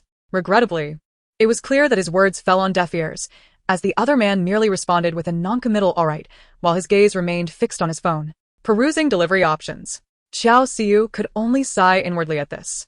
Qiao Siyu had met Lu Yunjin over 2 years ago when he was merely a foreign language instructor at a study abroad agency, earning a meager monthly salary. He had asked Qiao Siyu for help in finding accommodation. After weeks of searching, Qiao Siyu managed to secure this very flat for him. At the time, the yard had just become available for rent, and the landlord had taken care to keep it tidy. However, The landlord had also mentioned that the low price was due to a death that had occurred within its walls. Fearing that Lu Yunjin would refuse to rent it if he learned the truth, Xiao Xiu concealed this information, as he did not want his efforts to go to waste. Consequently, Lu Yunjin signed a 3-year lease without hesitation. Burdened by guilt for his deception, Xiao Xiu often found excuses to visit, bringing small gifts. Over time, the two gradually became friends. Now, as their 3-year contract neared its end, Lu Yunjin showed no inclination to move, which only deepened Xiao Xiu's sense of guilt. By the way, didn't you mention needing my help with something? Lu Yunjin's question pulled Xiao Xiu back from his thoughts. Indeed, there is a matter, however. It pertains to my childhood friend, Song Yi. She wishes for your assistance in investigating something. Upon hearing the name Song Yi, Lu Yunjin's body stiffened momentarily. A complex undercurrent flashing in his eyes, though he quickly masked it. What does she wish to investigate? Xiao Xiu sent the phone number given to him by Song Yi, along with a photo of the bracelet, to Lu Yunjin. By the way, regarding the rent, Yi mentioned we need not worry. She has covered it for us. Lu Yunjin suddenly lifted his head. She covered it? Xiao Xiu seemed to understand his concerns and patted his shoulder. Rest assured, Yi is quite capable. She is currently at Huaxin, earning several million annually, and she may later rely on your assistance for some inquiries. Consider this rent as an advance for your services. Lu Yunjin's expression was complex. After a considerable pause, he finally spoke again. Assistance is acceptable, but payment is unnecessary. Enough. We are all on the same side. There is no need for bravado. Yi doesn't lack this small sum. If you truly feel uneasy, just focus on working hard and earning money, so we can strive for our studio's profitability. Xiao Xiu patted his shoulder again. I must take my leave. I entrust you with the tasks Yi needs help with. I'll accompany you out of the alley. Upon hearing this, Lu Yunjin ceased his chatter. After watching Xiao Xiu exit the alley, he closed the courtyard gate. The door creaked ominously in the night breeze, while the lamp inside flickered uncertainly in the dark. Standing in the courtyard, Lu Yunjin gazed down at the screen of his phone, where Xiao Xiu had sent him the information, a rare tenderness flickering in his eyes. The faint morning light spilled into the courtyard, and Lu Yunjin rubbed his stiff neck, only to realize that dawn had arrived unbeknownst to him. The computer screen before him glowed softly, displaying the results of the 2 inquiries Song Yi had requested. The phone number given by Song Yi had been acquired from the black market, unverified and anonymous. However, Lu Yunjin managed to hack into the mobile base and easily trace the usage time and location of the number. Through tracking, he determined that the individual using this number was named Liang Erniu. Recently, Liang Erniu's wife had suddenly fallen gravely ill, prompting him to resume engaging in petty illicit work to gather funds for her treatment. Yet, Lu Yunjin was certain that Song Yi was not interested in these matters. He further examined the communication records of the number and discovered that Liang Erniu had called Song Yi. Apart from that, he had only contacted Qi Yuran. With this information, Lu Yunjin could surmise what had transpired the previous day. He stepped into the courtyard to smoke a cigarette while simultaneously inserting a new SIM card into his phone and deftly dialing a number. Who is this? It's early in the morning. Damn it, a male voice filled with curses came through the phone, but Lu Yunjin paid it no mind. He cut straight to the chase. I am the head of the Yunxi Detective Agency. I have received your resume. Please come for an interview at 9 o'clock this morning. The location has been sent to you. Are you crazy? I never applied to any detective agency. After venting his frustration, Chen Xiang on the other end abruptly hung up. However, the subsequent text message he received made his eyes widen in shock. Interview location, no. 1 Courtyard, Donpa Alley, Shunan Street, East 2nd Ring Road. Position, Detective Assistant. Salary, 20,000. Chapter 38. It turns out the backer is General Shang. The day after arriving at Huaxin, Song Yi was so busy that she hardly had time to drink water. It was only when the sound of a door being pushed open from the balcony reached her that she lifted her head from the mountain of reports. Upon raising her gaze, she spotted someone leisurely seated on her office terrace, sipping coffee from a cup. A wave of irritation surged within Song Yi. If President Shang desired coffee, why must he come to her office? It was merely the first day of work, and here he was drinking coffee in her space. If this continued for a few more days, would he not soon be making himself at home on her desk as well? Shang shouting raised an eyebrow, his tone languid. The view here is delightful. After a brief pause, he added, no worries, you carry on with your work. You need not concern yourself with me. Could this man be a graduate of the Academy of Irritation? However, his interruption made Song Yi realize she was somewhat hungry. Glancing at the time, she discovered it was already lunchtime. Yet, upon looking back at the towering stack of documents before her, she gritted her teeth and resolved to finish the task at hand before indulging in a meal. At that moment, Shang Xiaoting's phone rang. President Shang. Your lobster rice has arrived, but I just spoke with Secretary Jiang, and he mentioned you are not in the office. How audacious of this man to put it on speaker. Song Yi clenched her jaw in frustration. Observing her barely contained fury, Shang shouting feigned nonchalance. A slight smirk gracing his lips. I'm in Song Yi's office. You can deliver it here. Understood. President Shang, please hold. Unable to contain herself any longer, Song Yi snapped. Shang shouting, do you have a problem? She was so busy that even a sip of water was a luxury. Yet he had the audacity to waltz into her space, sipping coffee and enjoying lobster rice like a child. Shang shouting calmly retorted, oh, I find it rather peculiar that it is you who seems to have a problem. Everyone else is off enjoying their meals, yet here you are, toiling away, as if you were attempting to impress me.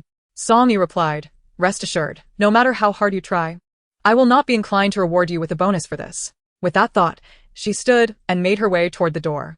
Just as she pulled it open, Jiang Chen appeared, carrying the food. Upon spotting Song Yi, he forced a smile. Miss Song, here is the meal for you and President Shang. Mina? Song Yi raised an eyebrow in surprise.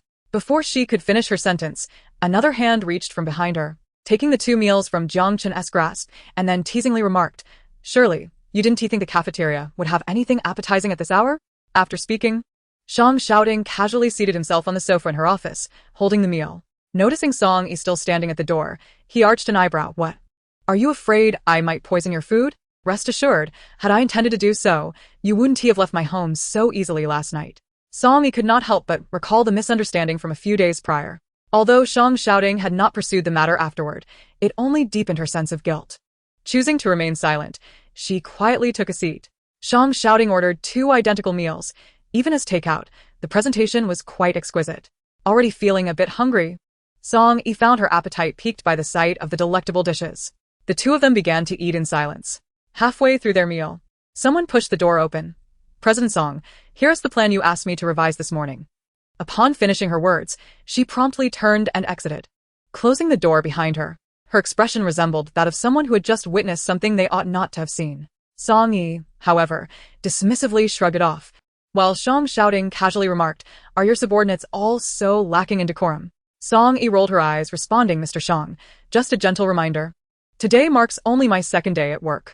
It is precisely because it is your second day that I feel compelled to advise you. It is imperative to establish rules promptly, lest it become awkward to address certain matters once everyone becomes familiar with one another, he countered. Song Yi thought Shang shouting was overreacting. After all, it was merely a matter of entering without knocking, hardly a grave issue. However, she soon realized that he was indeed not exaggerating. In the afternoon, having nearly tackled the mountain of paperwork, she seized a rare moment to rise and brew herself a cup of coffee. As she approached the pantry door, she overheard quiet murmurs within. Have you heard? Amy went to deliver documents to that individual at noon and stumbled upon them dining together with Mr. Shang. What does that imply? I heard that individual's office was specially arranged by Secretary Jiang, presumably to facilitate meetings with Mr. Shang. I always thought she seemed rather youthful. It's odd for her to be a director right upon arrival, with a salary that's astonishingly high. It seems her connection to Mr. Shang is the reason. But didn't Mr. Shang have a girlfriend? I recall news breaking a few days ago about a rather famous actress, something the group was engrossed in their chatter, entirely oblivious to the fact that the very subject of their discussion stood at the pantry door. It was only when she emerged with her water that their faces turned ashen upon encountering her. Ms. Song, they stammered. Song Yi smiled. Are you enjoying your conversation? In our line of work, it is prudent to gather industry insights, so rest assured, I shan't take offense at your earlier remarks. Her smile remained unwavering. However, I believe it is essential to educate you. When information is scarce, it is wise to maintain silence or seek further clarification, rather than jumping to unfounded conclusions. Do you understand? The group nodded vigorously, though it appeared they grasped little of her words. Their eyes widened in shock. Had they not agreed, she would not be angered? Yet the prospect of punishment loomed. Observing Song Yi's demeanor, they dared not speak further, recognizing that as adults, the more they plead, the harsher the consequences would be. Understood. Ms. Song, we shall take our leave, they murmured, faces downcast as they exited the pantry. Just as Song Yi was about to prepare her coffee, a deep, amused voice interrupted from behind her. Well, I never anticipated such an authoritative side to you, Miss Song. It seems I underestimated you at lunch. Turning around, she found Shang shouting leaning against the doorframe, a teasing smile gracing his features. Chapter 39. Wherever she goes, her name resonates. Song Yi frowned involuntarily. What brings you here? I came down to find you. but upon discovering you were not in your office, I surmised you must be here fetching water.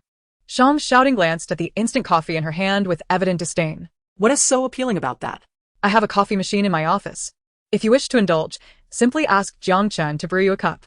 Song Yi's lips twitched slightly. The esteemed chief secretary is asking me, a mere director, to brew coffee? Perhaps not.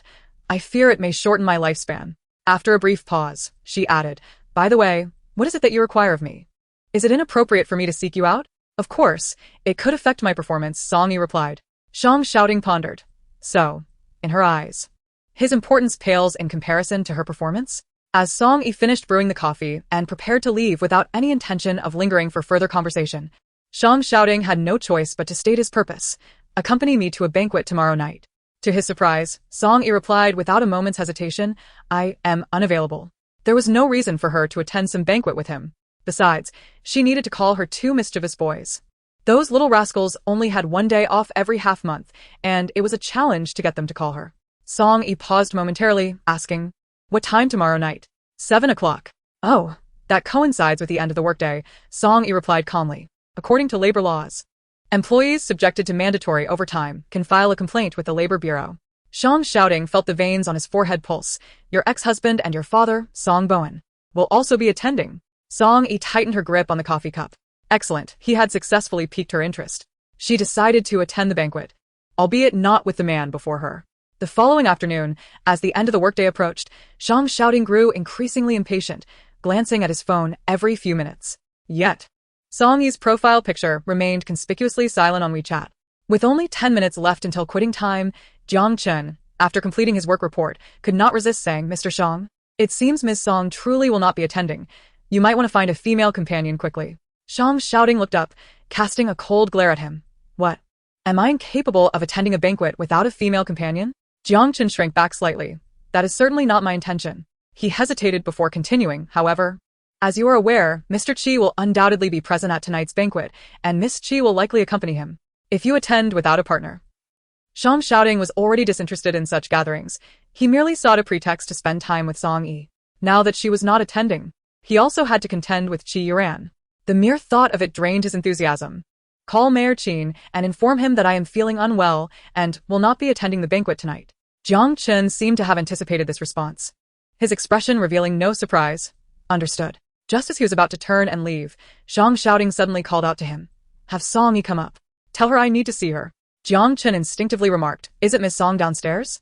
Wouldn't it be closer for you to take a couple of steps down from the balcony? Upon seeing Shang Shouting's deathly glare, Jiang Chen thought better of it. Fine. I understand, he thought. It was clear that Mr. Shang had just been rejected and was too proud to seek out Miss Song himself. Quietly, he exited and made his way downstairs. 2 minutes later, the office door was knocked upon once more. Shang Shouting, upon hearing the knock, instinctively straightened his back. However, when he looked up, he found Jiang Chen entering again, his expression instantly turning cold. Did I not instruct you to bring her up? Jiang Chen, well, General Manager Song has already left. Left?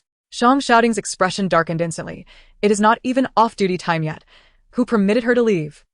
Manager Chen stated that she took leave this afternoon, citing family matters, and departed an hour ago. Huh. Jiang Chen, noticing Shang Shouting's severe displeasure, couldn't help but voice a semblance of fairness. General Manager Shang, perhaps Miss Song truly had family matters to attend to? Family? Shang Shouting scoffed. The Song family has long disowned her as their daughter. She possesses no other relatives. Wait. There seems to be one. Song Yi's uncle, Liang Serong. Liang Serong was once a professor in the mathematics department at Jiang University, and coincidentally, Shang Shouting was his most cherished student.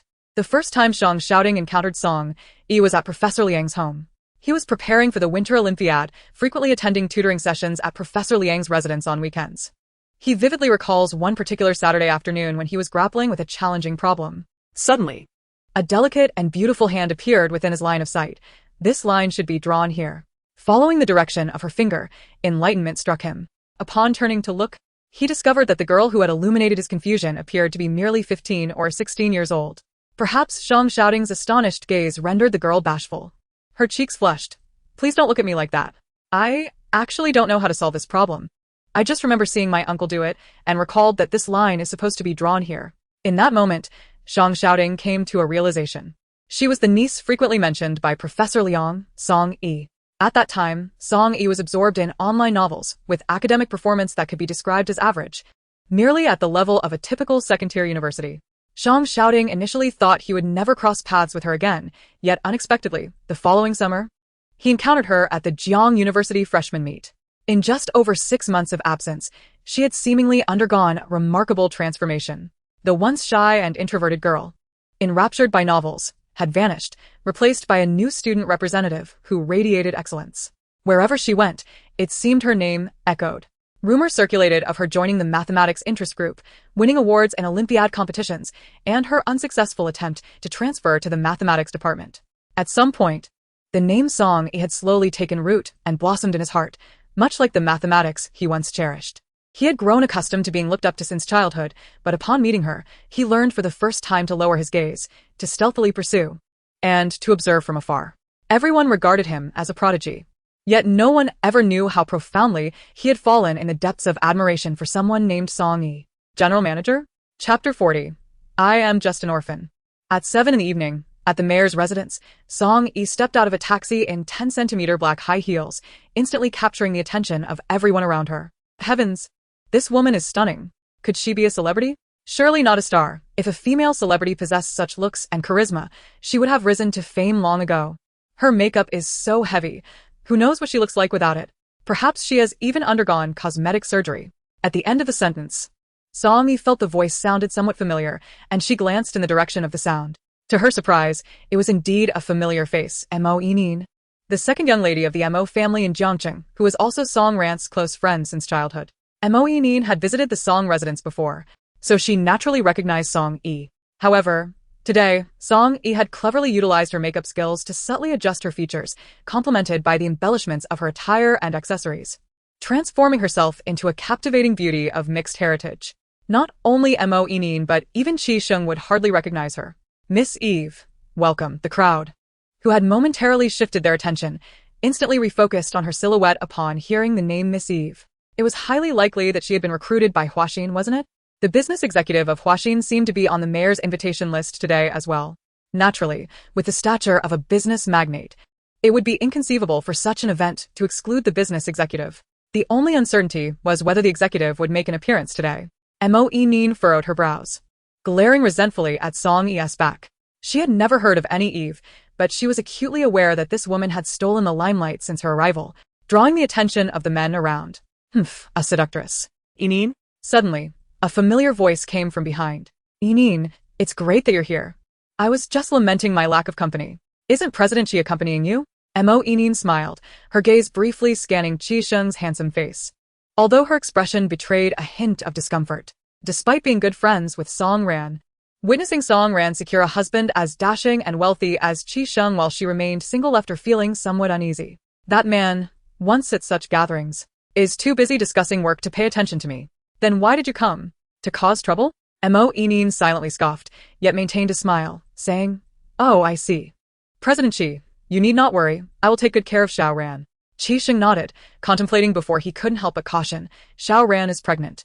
She mustn't consume anything too cold, sweet, or greasy, so I would appreciate it if Miss Mo could be particularly attentive.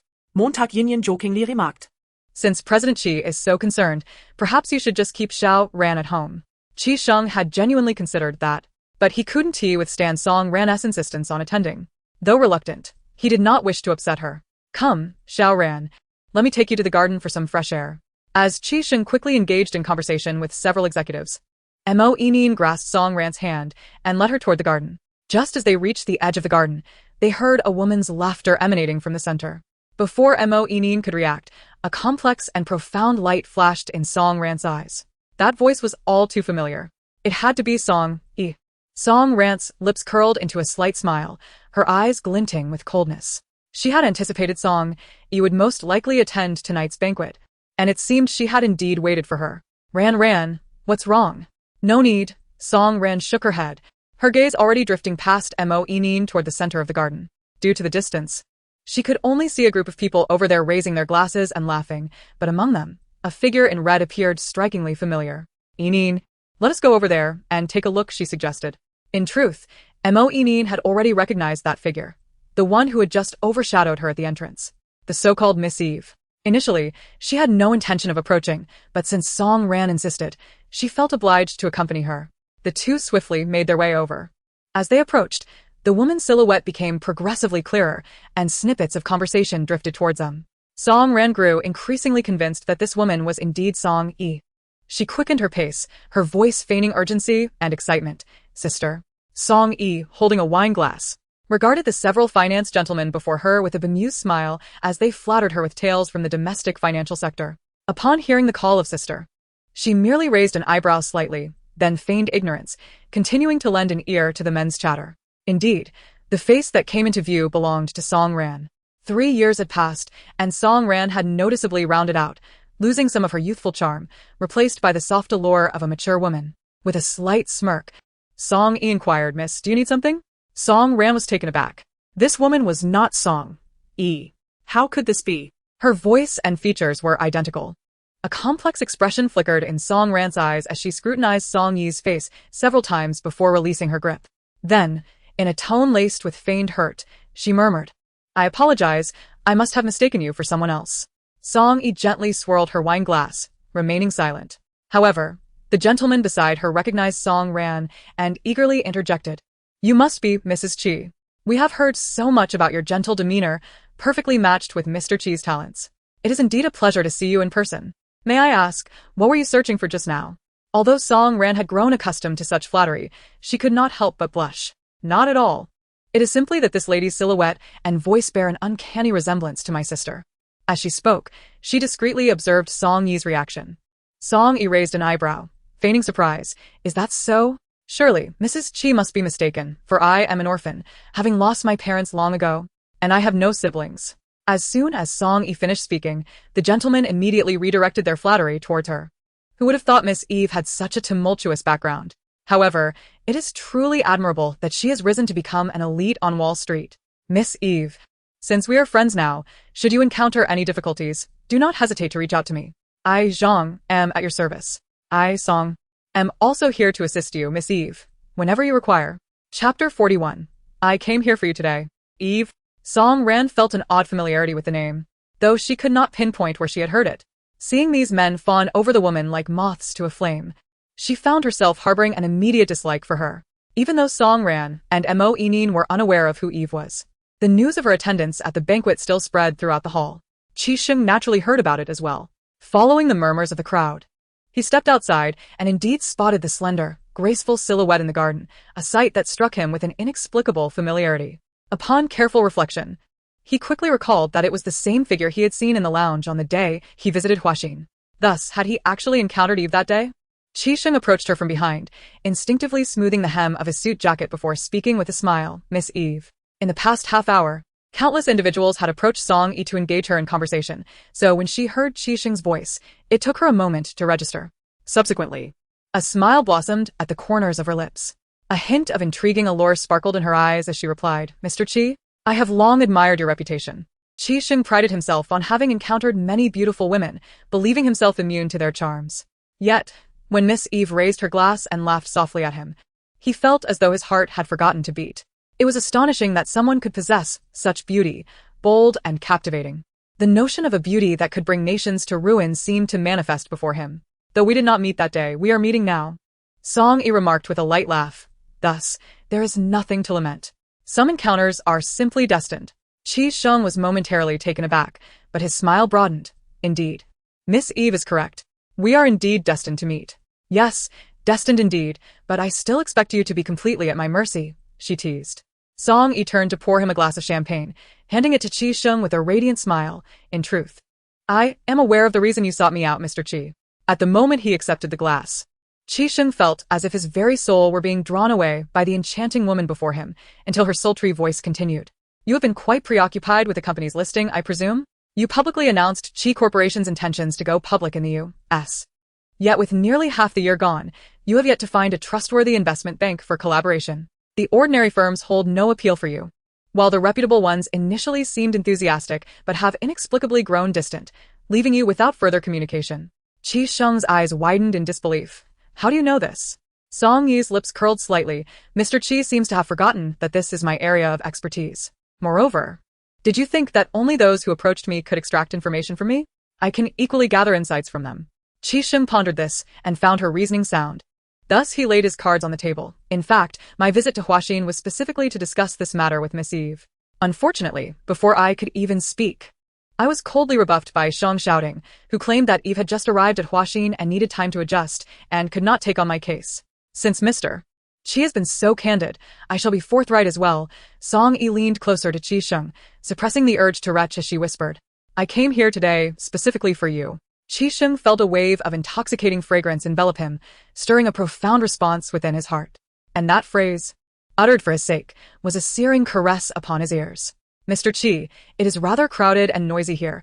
Shall we find a more suitable place to converse? Qi Sheng's rationality had already crumbled to ashes the moment Song Yi leaned closer. At this moment, upon hearing her words, he even forgot that Song Ran was still present at the banquet and simply followed Song Yi away. She guided him through the garden, and as the crowd thinned, Qi Sheng felt the fire within him gradually intensifying. He prided himself on not being a man of lust, yet since encountering the woman before him, it seemed as though both his mind and body were no longer under his control. Miss Eve. Oh dear, my apologies, Mr. Qi. I just remembered I may have accidentally dropped my earring by the roadside. Qi Sheng intended to speak further, but suddenly, a wave of dizziness enveloped him. Observing his condition, Song Yi feigned concern, asking Mr. Qi, what seems to be the matter? Are you tired? Qi Sheng attributed his fatigue to having spent too long reviewing documents earlier in the day. After all, he had hardly consumed any alcohol, so he should not be intoxicated. Song Yi's voice remained gentle, yet a hint of mockery flickered in her eyes. After enduring nearly 10 minutes of swatting mosquitoes in the pavilion, Qi Sheng could no longer bear it and stood to leave. Just then, he caught sight of a slender, beautiful figure in red by the riverside, intently searching for something. Qi Sheng's eyes brightened. He tiptoed towards the figure and, seizing the moment when she was unaware, embraced her from behind. Ah! Who is this pervert? In the next instant, her body seemed to soar like a piece of black refuse, before plunging into the lake with a resounding splash. At that moment, Song Yi arrived, her eyes widening in disbelief as she beheld the scene before her. Mr. Qi, what on earth happened? Struggling in the middle of the lake, Qi Sheng could only cry for help, unable to articulate anything else. Song Yi pretended to turn away to rescue him, but was halted by the woman in the red dress, who said, he just tried to molest me, and I kicked him into the water. Did he mistake me for you? Song Yi stared in shock at Qi Sheng in the lake.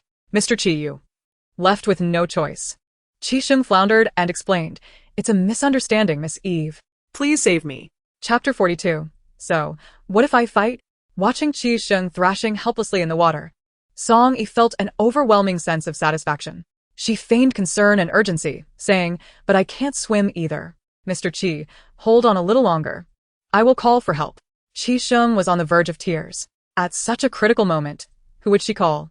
Had it not been for the kick from the woman in the red dress that had cramped his leg, he would have swum to safety long ago.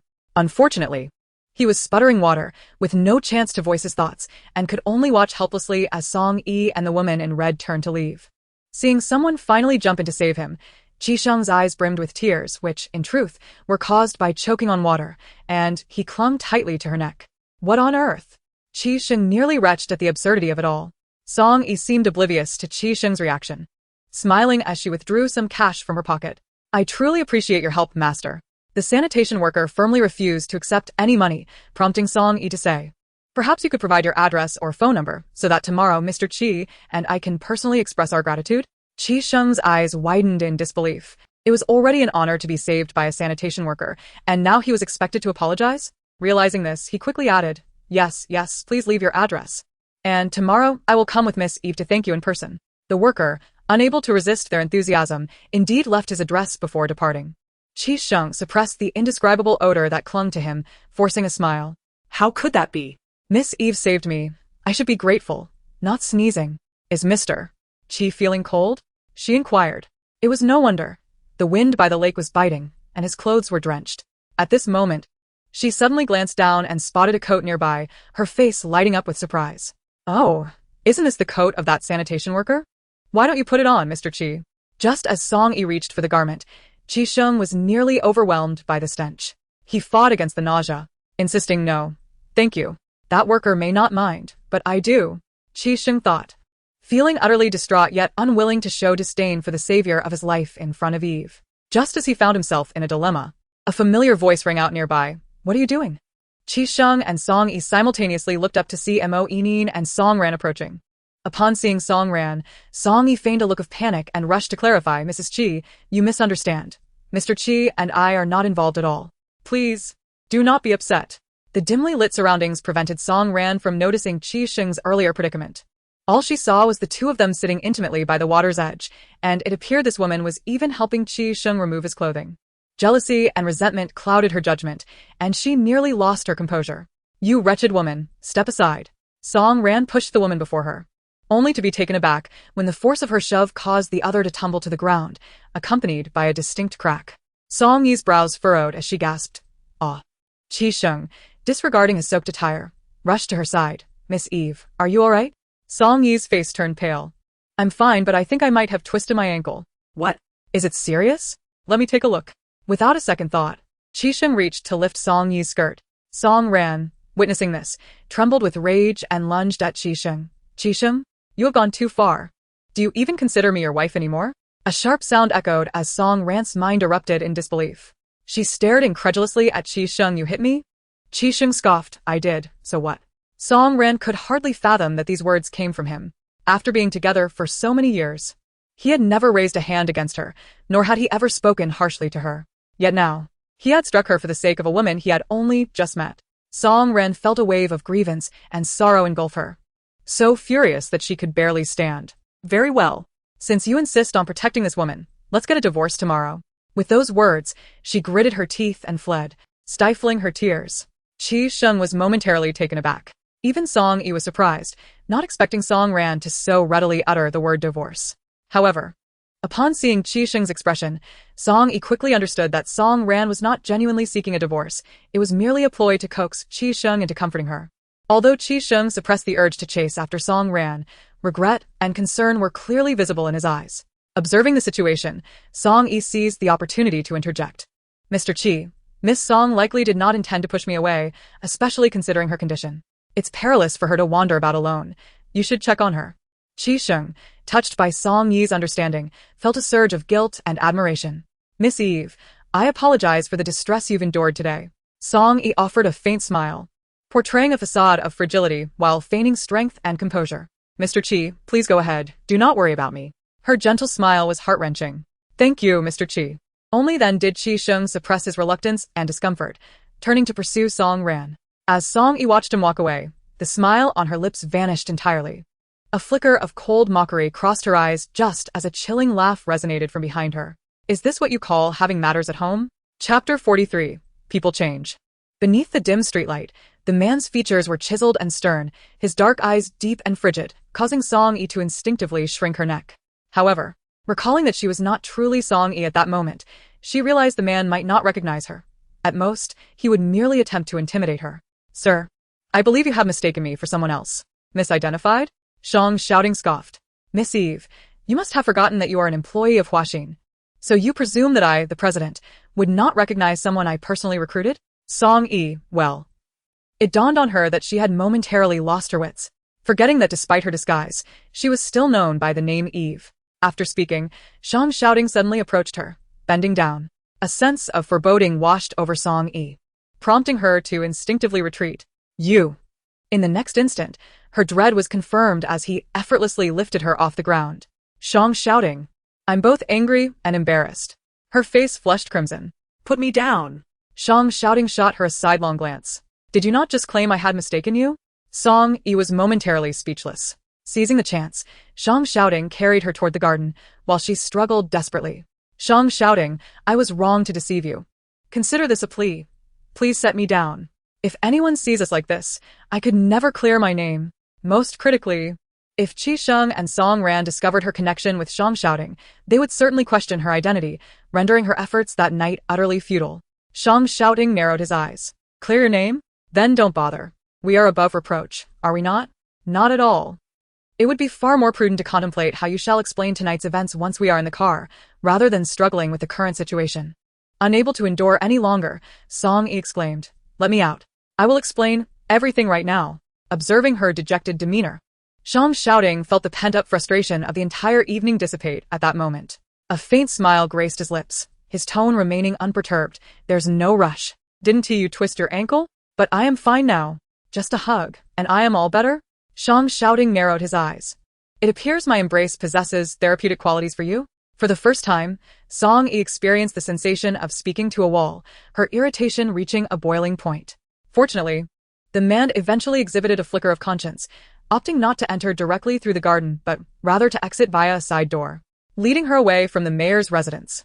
Outside the side door, the familiar sight of a white stretch Lincoln awaited them.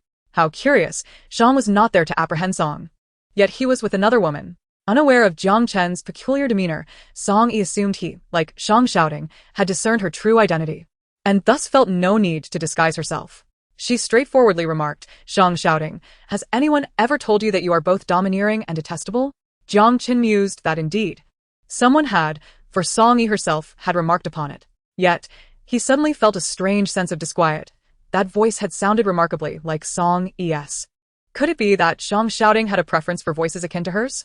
Before he could ponder further, Shang shouting spoke in a nonchalant manner to the orthopedic hospital.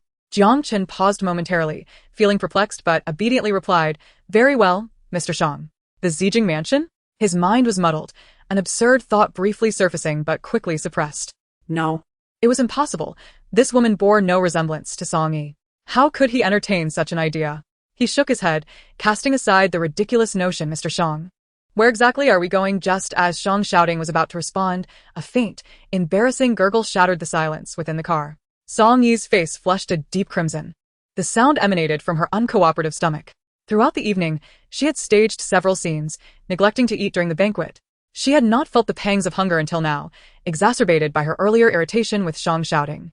She endeavored to maintain her composure, feigning ignorance of the sound, and discreetly opened the window beside her, hoping the flow of passing traffic would muffle the noise while simultaneously cooling her flushed cheeks. However, this method of self-deception was futile. Shang shouting observed her with an amused smile, then addressed Jiang Chen.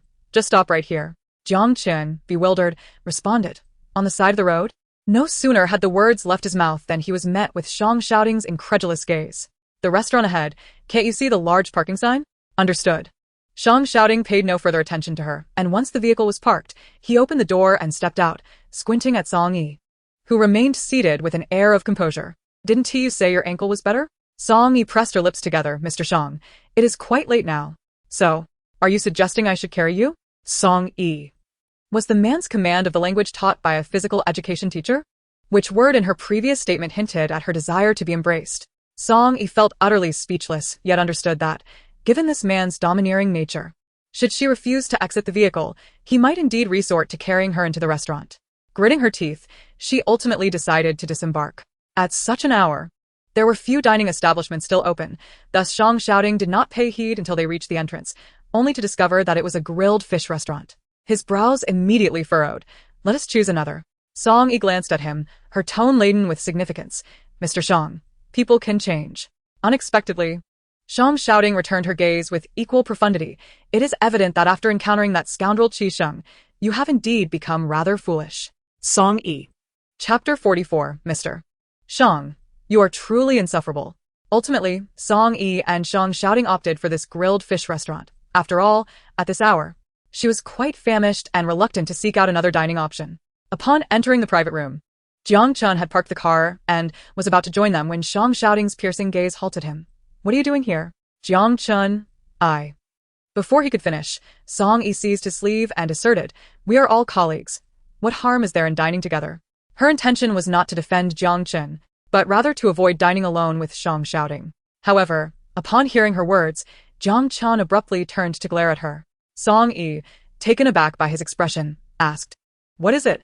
Jiang Chun, suppressing his confusion, finally posed the question that had plagued him throughout. Miss, are you also from Huaxin? Yet I feel as though I have never encountered you before. Song Yi, confirming through your gaze, it appears you are rather lacking in intellect. Jiang Chun, bewildered by her disdainful look, instinctively turned to glance at his superior. To his dismay, he was nearly frozen by the icy glare emanating from Shang shouting. Mr. Shang. Miss, please enjoy your meal. I shall wait in the car. Just then, Shang shouting called out, go buy a bottle of Yunnan Bai Yao and a bottle of makeup remover. Upon hearing this, Song Yi erupted. Absolutely not. Yunnan Bai Yao could be forgiven, for this man was notoriously stubborn, and once he set his mind on something, it was challenging to alter his conviction. He likely still believed her foot was injured. But what was with the makeup remover? Did he truly expect her to remove her makeup here? As it turned out, Song-yi had a keen understanding of this man. Song Shouting shot her a cool glance. Isn't it uncomfortable to dine with such a false facade? Song-yi shook her head. Not at all. I am perfectly comfortable. If you are not uncomfortable, then I am, Song Shouting stated impassively. If you do not remove it, I shall inform Qi Sheng that everything that transpired tonight was orchestrated by you. You, truly insufferable. Song-yi silently completed the latter half of her thought while outwardly conceding. Fine, I shall remove it. I wouldn't want you to be unable to eat while gazing at my bare face. Meanwhile, Jiang Chun was utterly bewildered. A false face? He stared at Song-yi, suddenly realizing something, and his eyes widened in astonishment. You are Miss Song? Song-yi was initially filled with frustration, but Jiang Chen's interjection made her feel both exasperated and amused. Even Song Shouting, who rarely acknowledged him, cast a glance. With your intellect. It's a mystery how you were ever hired. Jiang Chen muttered under his breath. Regardless of how the hiring process went, you have kept me around for quite some time. Song Shouting narrowed his eyes. What did you say? Never mind, just leave. Yes. After Jiang Chen departed, Song-yi chose a seat at the far end of the room. Soon, she noticed Song Shouting calmly approaching her, pulling out a chair. Song-yi rubbed her temples in exasperation. Mr. Shang, this room is quite spacious. Must you sit here? Song Shouting replied, I find it puzzling as well. With so much space, why did you choose such a secluded spot? Song-yi retorted. Naturally, it is to keep my distance from you. I just glanced at the menu. Although this is a grilled fish restaurant, they offer a few other specialty dishes. You may choose what you desire. Song Shouting effortlessly shifted the topic while handing her the menu. After a long evening of hunger, Song-yi quickly ordered a few specialty dishes without much deliberation. Once the orders were placed, she took out her phone to scroll through the news, when the man beside her suddenly inquired, You married Qi Sheng to help Professor Liang? Didn't he you? Song-yi's arm stiffened, and her phone clattered to the floor. It seemed he had made an astute deduction. This afternoon, when she mentioned having matters at home, he assumed she was seeking out Professor Liang, prompting him to have Jiang Chun investigate Liang's recent circumstances. The findings revealed that Professor Liang had long ceased teaching at Jiang University. After consulting a few professors from the mathematics department who were once close to Liang, he learned that Liang had developed amyotrophic lateral sclerosis 2 years after his graduation. Commonly known as Lou Gehrig's disease, this affliction leads to progressive muscle atrophy, resulting in slow movements, paralysis, and ultimately, severe difficulties in speaking, swallowing, and breathing. With current medical advancements, this condition remains incurable, only allowing for a deceleration of muscle deterioration. Furthermore, due to its rarity, most hospitals in the country lack the facilities to treat it, with only a handful of specialists available at private hospitals under the Qi conglomerate. The timing of Professor Liang's illness coincided closely with Song-yi's marriage to Qi Sheng, which led Song Shouting to surmise that her marriage was related to Liang's condition. With this realization, Song Shouting's gaze darkened as he fixed a stare on Song-yi. Why didn't you tell me about Professor Liang? Initially taken aback by his awareness of her uncle's situation, Song-yi couldn't help but laugh incredulously at his question. Mr. Shang, how amusing your words are. At that time, we were hardly acquainted. Where would I have gone to inform you? It dawned on Song Shouting that despite his relentless pursuit of her throughout university, it had been a one-sided endeavor. To her, he was merely a pitiful and laughable suitor who had once been toyed with. When Jiang Chun entered, he found Song-yi and Song Shouting sitting together, each lost in their thoughts, creating a strangely quiet and eerie atmosphere. He couldn't help but doubt whether he had entered at the wrong moment again. Should he excuse himself for now? However, before he could act on this thought, Song Shouting glanced over at him and said, You can leave after putting down your things. All right. Jiang Chun sighed in relief, ready to depart when he suddenly heard Song Shouting add, Order whatever you wish. I'll cover it later. Jiang Chen's eyes instantly brightened. Thank you, Mr. Shang. Song-yi also stood up, prompting Song Shouting to instinctively look up. Where are you going? He asked. With a slight smile, Song-yi replied, Aren't you the one who wanted me to remove my makeup? Though Song Shouting was indeed unaccustomed to her appearance, he did not wish to let her out of his sight. After a brief moment, he stood up and announced, I'll accompany you. Song-yi was taken aback. Mr. Shang, I'm just going to the restroom to remove my makeup. I know, and it just so happens that I need to go as well, he replied. The two of them exited the private room together in an oddly synchronized manner, proceeding to the restroom, where they entered through opposite doors. When Song-yi emerged after removing her makeup, she was surprised to find Song Shouting waiting for her at the entrance, making the scene even more peculiar. Fortunately, this strangeness was soon dispelled as Song Shouting remarked, You're not too bad looking after all. What? Song Yi responded, rolling her eyes as she recalled her earlier comment. This man truly never missed an opportunity to mock her. Let's go. The dishes should have arrived. Both had skipped dinner, and Song Yi was already feeling lightheaded from hunger. She quickly dug into her meal with her chopsticks, while Shang Shouting observed her with a slight upward curve at the corners of his lips as she savored her food. Slow down. No one is going to snatch it from you. Song Yi chose to ignore him. She had dined with Shang Shouting twice before and had witnessed his elegant dining manners. Recognizing that she could not compare, she decided to abandon all pretense. Especially since they were alone in the private room. After finishing their meal, Song Yi felt utterly content, her eyes narrowing in satisfaction, resembling a well-fed cat, radiating a sense of ease and comfort. This was Shang Shouting's first encounter with such a side of Song Yi, causing his gaze to darken slightly. At that moment, Song Yi was far from composed or elegant, yet there was an undeniable charm about her that stirred something inexplicable within him. Song Yi then exited the private room. Jiang Chun had already finished eating and was waiting in the car. Upon their arrival, he skillfully drove towards the Zijing mansion. During the journey, Song Yi's phone buzzed. Assuming it was a call from her children, she was surprised to see it was from Xiao Xiu. Stealing a glance at the man beside her, who was turned towards the window, seemingly engrossed in listening to some audio material through his headphones, she felt at ease to answer the call. The matter you asked old Lu to investigate has yielded results. Song Yi's eyes narrowed with curiosity. Do tell. The phone number you're inquiring about was acquired through the black market and lacks any registered identity. However, old Lu discovered that the individual using that phone is a rural man named Liang Erniu. Old Lu also found out that during the days he was in contact with you, he had reached out to Qi Yuran using that number. Song Yi's pupils suddenly constricted. Are you certain it was Qi Yuran, not Qi Cheng?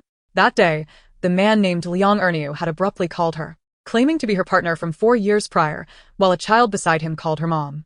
Initially, she thought the mastermind behind this incident was either Qi Cheng or Song Ran, but she never anticipated it would be Qi Yuran. It is not surprising that Qi Yuran is aware of the events from 4 years ago. What is perplexing is that she bears no grudge against her. Why then would she use that man to deceive her? Furthermore, if Qi Yuran genuinely harbored feelings for her, one deception would likely lead to another. Yet, after all these days, that man seemed to have vanished without a trace. And she still had not encountered Qi Yuran in person. What exactly did Liang Erniu say to you? Xiao Xiu paused for a moment, suddenly realizing something. Are you unable to speak freely at the moment? Yes. All right. After hanging up, Song Yi glanced at the man beside her, noticing that he remained engrossed in his thoughts while wearing headphones, allowing her to breathe a sigh of relief. The car soon entered the Zijing residence. Just as she was about to exit the vehicle, the man unexpectedly seized her wrist. Have you made up your mind? Song Yi was taken aback. What? The matter from tonight, you promised to explain it to me. It took a moment for Song Yi to recall that he had indeed mentioned giving him an explanation regarding tonight's events at the mayor's residence. Did you not see it for yourself? Song Yi replied nonchalantly. I used his identity to lure Qi Cheng, pretended to be injured, and incited discord in their marriage, causing Qi Cheng to feel guilty towards me. Perhaps it was not merely guilt that blossomed, but also affection? And so what? Shang Shouting was taken aback by Song Yi's candid admission, momentarily rendered speechless. Although he knew she was merely acting that night to deliberately retaliate against Qi Cheng, the thought of her being so gentle with Qi Cheng made him uneasy, especially after he arrived.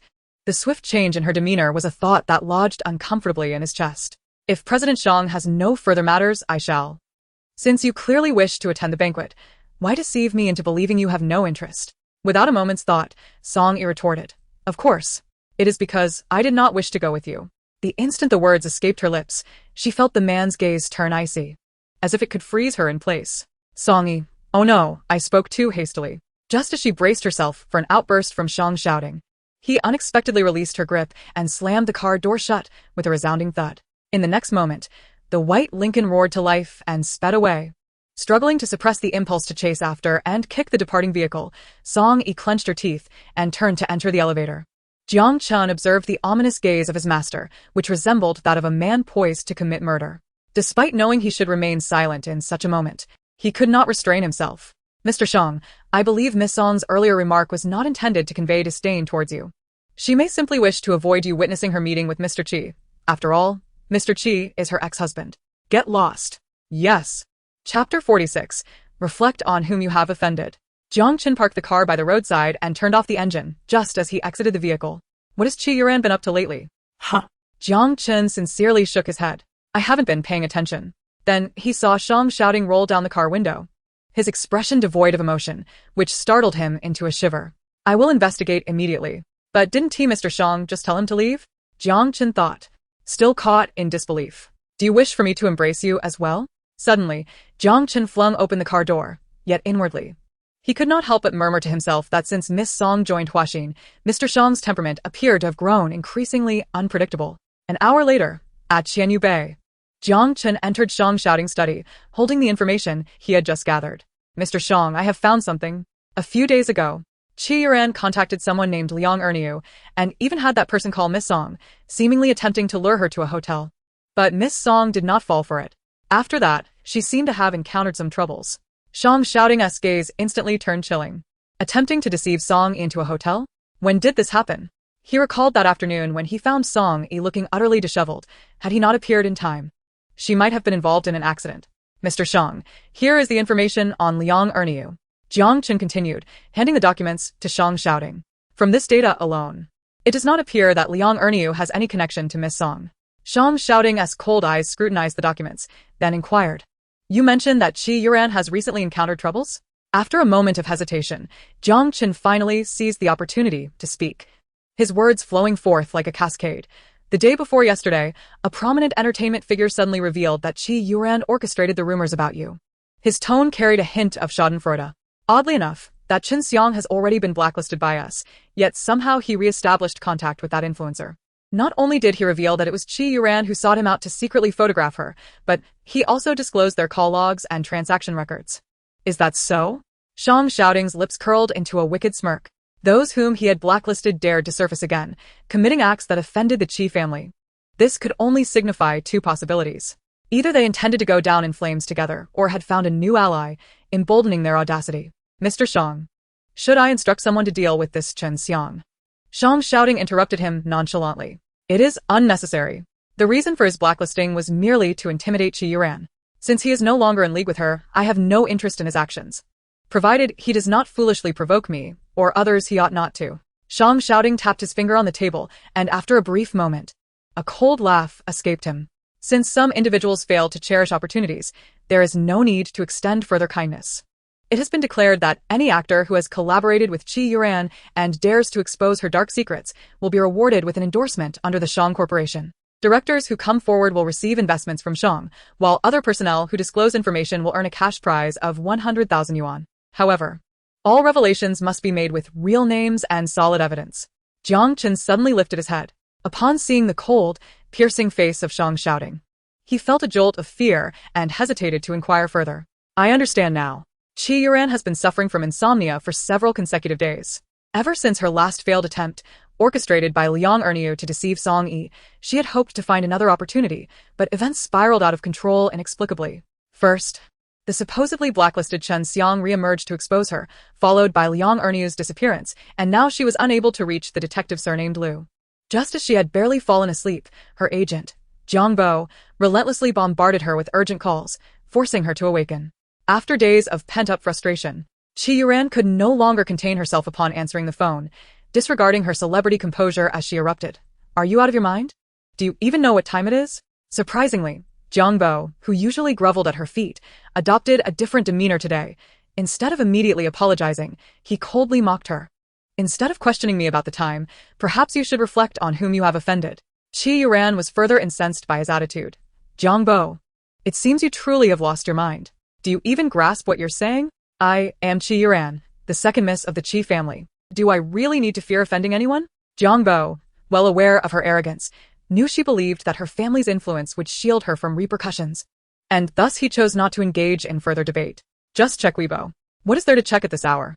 Qi Yuran muttered, though she still opened the Weibo interface. As a rising star in the entertainment industry, she boasted nearly 10 million followers, and typically her Weibo would lag upon opening. However, this time, the delay was noticeably longer. After waiting a full half-minute, she finally entered Weibo normally.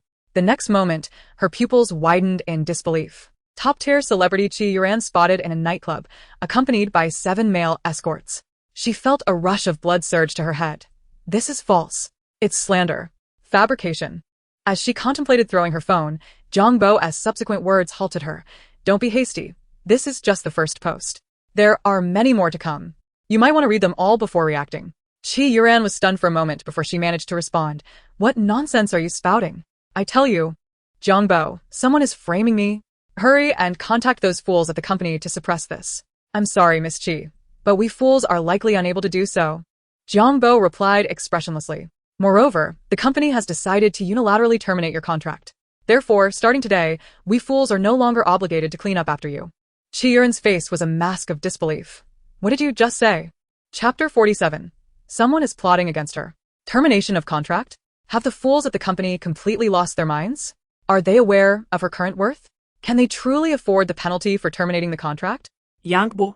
Noticing her disbelief, reiterated, Qi Yuran, I hereby formally inform you that the company has unilaterally terminated our contract.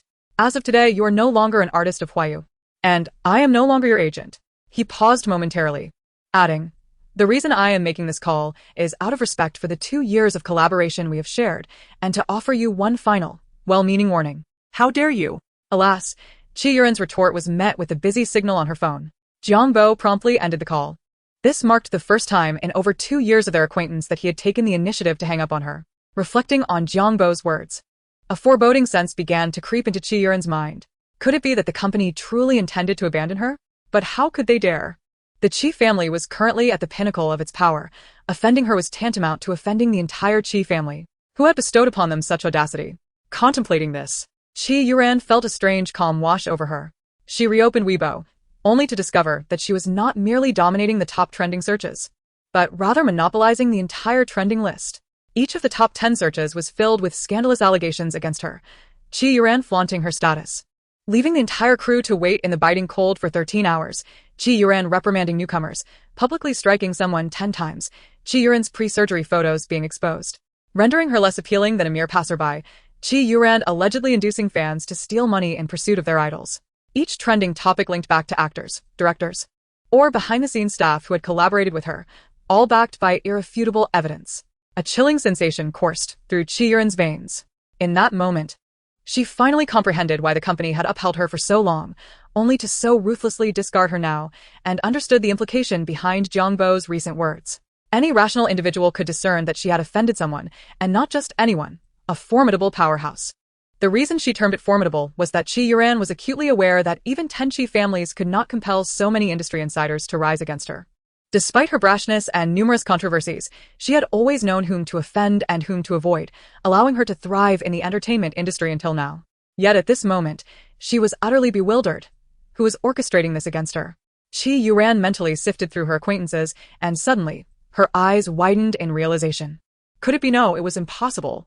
How could he treat her this way? After all, she had borne him a daughter. Yet, aside from Shang shouting, she could think of no one else with such power to orchestrate her downfall. Gripping her phone, she deliberated for a while before ultimately deciding to call Shang shouting to gauge the situation. To her astonishment, she discovered that he was already on another call. After waiting a few minutes and trying again, she found the line still occupied. A sense of foreboding intensified within her. She could not afford to remain idle and quickly called Jiang Chen. Jiang Chen's number was functioning perfectly, however, no one answered. Qi Yuran, feeling dissatisfied, dialed Butler Chen. And this time, the call was finally connected. Butler Chen, just waking from sleep, was unaware of the unfolding situation. Upon hearing Qi Yuran's anxious tone regarding a matter related to Su Su's car accident from 2 years prior, he suppressed his irritation and replied, Miss Qi, it's rather late today. The sir is already asleep. Perhaps we can discuss this tomorrow. He intended to end the call. Wait. Qi Yuran, in her urgency, blurted out, what I have to say is extremely urgent. It concerns the incident with Su Su 2 years ago. Upon hearing this, Butler Chen was taken aback. He was well aware of the accident from 2 years prior, so much so that the memory remained vivid. At that time, Su Su had just turned 1 year old. Due to a previous incident involving breastfeeding, Qi Yuran had been stripped of her rights to be with Su Su and could only visit on weekends. The day of the accident fell on a weekend, and Qi Yuran had obtained permission from Shang shouting to take Su Su to the amusement park. Particularly, when Su Su was rescued, her face was a gruesome sight, marred and bloodied, with no part intact except for her eyes. Although Su Su's face eventually healed through cosmetic surgery, her appearance had changed significantly from her childhood. More importantly, it was because of this accident that Su Su was left with severe stuttering and psychological issues. In the aftermath, Shang shouting thoroughly investigated the incident, revealing that the driver had been playing cards all night and had driven while fatigued the following day. Yet, the driver had died on the spot. And no matter how furious Zhang Xiaoding was, he could not direct his anger toward the driver's family. Thus, he ultimately only liquidated the driver's estate to compensate the nanny's family. This incident had transpired 2 full years ago, with the driver and the nanny's family already settled. However, Qi Yuran's sudden revival of old matters made Butlerchen cautious. Did Miss Qi imply that there were additional secrets surrounding that accident? Qi Yuran pressed her lips together and did not respond, insisting, "Have Zhang Xiaoding take the call. I must speak to him directly." Butlerchen pondered for a moment before responding, "Very well, please hold on. I will fetch the sir." Zhang Xiaoding had anticipated that Qi Yuran would seek him out upon receiving news and had preemptively blocked her number, forgetting to inform Butlerchen. Having just fallen asleep, he was not in the best of moods when awakened. "What is it?" "Miss Qi is on the line, stating she has an urgent matter concerning the car accident from 2 years ago." Zhang Xiaoding's eyes narrowed instantly. 2 years ago? You mean Su's accident? Butlerchen nodded in affirmation. Upon hearing this, Butlerchen exited the room. Unbeknownst to him, after he descended the stairs, a small figure from the children's room across from him had quietly opened the door and stealthily approached Zhang Xiaoding's bedroom. After Butlerchen departed, Zhang Xiaoding retrieved his phone, removed Qi Yuran from the blacklist, and dialed her number. The call was picked up almost immediately, her voice trembling with excitement. "Xiaoding, you finally decided to take my call." Zhang Xiaoding replied coolly, "What did you mean by what you said to Butlerchen?" Chapter 48. The final opportunity. Qi Yuran's mention of the accident was merely a spontaneous fabrication to deceive Butlerchen. She understood that only by uttering such words could she prompt Zhang Xiaoding to answer her call. However, having woven a lie, she found herself compelled to devise a means to substantiate it. In truth, there was one aspect she could not comprehend. Xiaoding, consider this.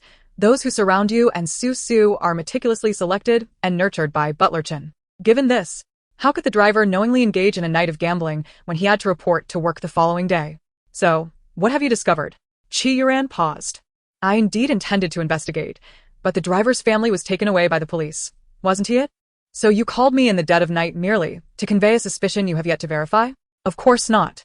I called you because I just dreamed about that incident from 2 years ago.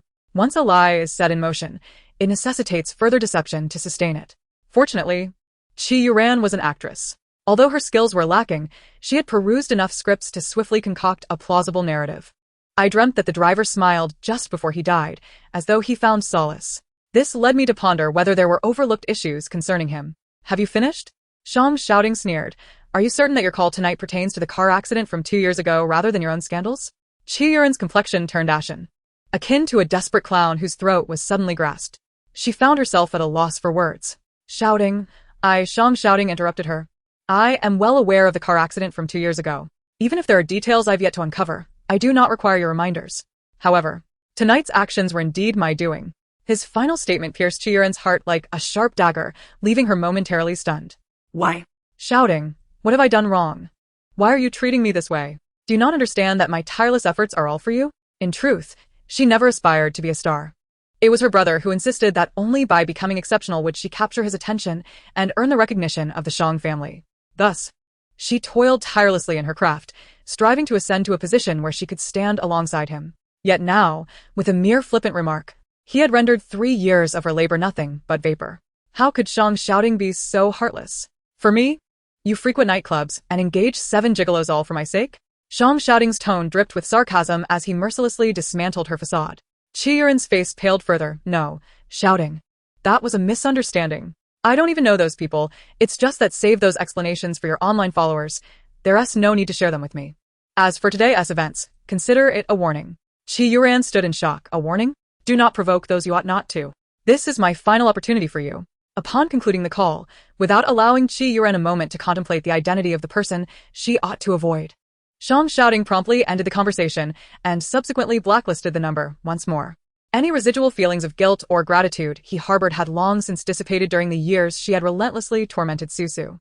As for her subsequent attempts to solicit Qi Qing as assistance, seek connections, or sanitize her image through social media, those matters were no longer of his concern. That night, Song Yi slept exceptionally soundly, to the extent that upon awakening the next morning, she was startled to find it was already 10 o'clock. Just as she was about to rise, an intriguing news alert captured her attention. Overnight sensation, from rising star to notorious figure. How did Qi Yuran manage this? Song Yi had never been one to follow celebrity gossip, yet upon seeing Qi Yuran's name, she couldn't resist clicking to learn more. The revelations that unfolded left her nearly choking on her mouthwash. Each astonishing piece of news was so captivating that even after a night's time, it was still rich in flavor and intrigue. By the end of her reading, Song-yi found herself resonating with the sentiments of the top commenter, lamenting her own lack of cultural knowledge, exclaiming a simple, "Wow, the world is vast." She was aware of her wild nature, but was utterly unprepared for the extent of it. Had it not been for the exposure, few would have believed that her character and manner of handling affairs could thrive in the entertainment industry. Indeed, it seems that wealth holds dominion over all. However, while Chi Yuran was beset by scandalous allegations, each more shocking than the last, none had yet breached the threshold of an artist's professional integrity. Thus, even though she was now a pariah across the internet, abandoned by her management agency, there had been no definitive move to blacklist her. And Chi Yuran was still desperately flailing for survival. She resorted to posting on Weibo to defend herself and issuing lawyers' letters as warnings. Unable to resist, Song-yi opened Weibo, logged into her secondary account, and liked all the disparaging comments directed at Chi Yuran until her fingers ached, after which she set her phone aside, ready to head downstairs for breakfast. Just as she reached the doorway, a call from an unfamiliar number interrupted her. Song-yi's phone housed 2 SIM cards, one for regular use and the other designated solely for the Chi family, and this unknown caller was indeed using the latter. Thus, before even answering, she had already surmised the caller's identity. As anticipated, a familiar male voice greeted her. "Miss Eve. Good morning." "Good morning, Mr. Chi," Song-yi replied, a smirk dancing on her lips, her tone deliberately laced with a hint of languid allure. On the other end, Chi-chung felt a stirring in his heart at the sound of her voice, yearning to pull her into his embrace. Struggling to contain his excitement, he adopted a composed and earnest demeanor. "Indeed, it is I. I wonder, Miss Eve, do you have time today?" "Is there something Mr. Chi requires of me?" she responded, maintaining her relaxed and casual tone, with a slight lift in her intonation. Chi-chung swallowed hard, nearly losing his composure. "Did you not say last night that you would accompany me today to express our gratitude to the master who saved me?" Song-yi paused for a moment, then nearly burst into laughter. With Chi Yuran embroiled in such a significant scandal, now abandoned by her agency, her only hope lay with Chi-chung. To her astonishment, Chi-chung still harbored thoughts of meeting that sanitation worker. She managed to suppress her laughter and gently reminded him. "Mr. Chi, I just saw the news. Your sister has encountered quite the predicament. Should you not be at home to support her?" Chi-chung was taken aback by her sudden mention of Chi Yuran. The incident involving Chi Yuran had indeed vexed him throughout the morning. However, upon discovering that the online gossip was largely instigated by Chi Yuran herself, with no implication on the Chi family, he felt a wave of relief wash over him. Chapter 49. After all, someone must bear the blame. Initially, his encouragement for Chi Yuran to enter the entertainment industry was primarily aimed at promoting the Chi family name. Now that the necessary publicity had been achieved, whether Chi Yuran could continue her career as a star had become inconsequential to Chi-chung. Thus, he found himself calmly reassuring Chi Yuran that he would do his utmost to assist her, while still having the leisure to seek out Song-yi. "Miss Eve, do not worry. In this industry, fame often brings with it a slew of controversies. Yuran possesses a resilient mindset and will not be easily overwhelmed," he said. Controversies arising from fame? It seemed that this fool had a misunderstanding of the term. Nevertheless, Song-yi was disinclined to engage in such trivialities. She suddenly sighed, feigning a troubled demeanor, and said softly, "Is that so? It appears I ought to learn from Miss Chi's disposition." Chi-chung, perplexed, wondered what Miss Eve meant by that. She walked to the kitchen and retrieved an onion from the refrigerator. As she sliced it, tears streamed down her face. Finally she spoke. "It seems Mr. Chi is unaware that our meeting last night has been leaked, with rumors circulating that I am meddling in your marriage. Mr. Chi, do you not think this is quite unjust?" Her voice was laced with melancholy, and the slight quiver in her tone tugged at Chi-chung's heartstrings. "Such a thing happened? How was I not informed?" "You certainly did not know, for this was a spontaneous fabrication of mine," she replied, slicing another piece of onion. Then, as she wiped her tears, she lamented softly, setting aside the rumors. "What troubles me more is that these tales have reached President Xiang's ears." In Qianyu Bay, Xiang, shouting, preparing to step outside, inexplicably sneezed twice. He looked up at the blazing sun, his lips twitching. It was absurd to catch a cold in such weather. "No need," he said, bending down to lift the little one. "Let us go find the beautiful aunt." At that moment, the lovely aunt, Song-yi, was devising ways to extricate herself from Chi-chung's entanglements, even going so far as to shift the blame onto Xiang, shouting. After all, one pot to carry was burdensome enough. Whether it was 2, 3, or countless more, the burden remained the same. "Mr. Chi, Perhaps it would be prudent for us to avoid meeting for the time being. While it is said that a clear conscience fears no shadows, should President Xiang truly become irate over this matter and prevent me from taking on the Qi family's IPO, it would be a loss, would it not? Song Yi understood Qi Sheng all too well. Despite his frequent displays of loyalty and sentiment, at his core, he was a rather cold and indifferent individual. Whether it was the initial decision for Song Yi to leave without any possessions or the indifference exhibited by Qi Yuran during today's incident, it underscores the same truth. In Qi Sheng's eyes, nothing could possibly rival his own wealth and status. Indeed, upon hearing Song Yi mention the Qi family's public listing, Qi Sheng immediately regained his composure, despite his mind previously being clouded with frivolous thoughts. Miss Eve is quite perceptive. Let us refrain from meeting for now. Once the rumors subside, I will personally visit you and General Manager Xiang at Huaxin, and I assure you, there shall be no further gossip. Song Yi's lips curled slightly, struggling to hold back her tears. Thank you for your understanding, Mr. Qi. Upon hearing her words, Qi Sheng's previously focused thoughts were abruptly distracted. Miss Eve. Please do not say that. To speak of last night, it was entirely my fault, had I not mistaken someone for another. Mistaking someone is a trivial matter. But Mr. Qi, have you considered that last night, only a few of us were present by the lakeside? How could this incident have spread? After saying this, Song Yi seemed to suddenly realize she had misspoken and quickly added, Mr. Qi, please do not misunderstand. I do not mean Mrs. Qi and her friends. I trust in Mrs. Qi's character.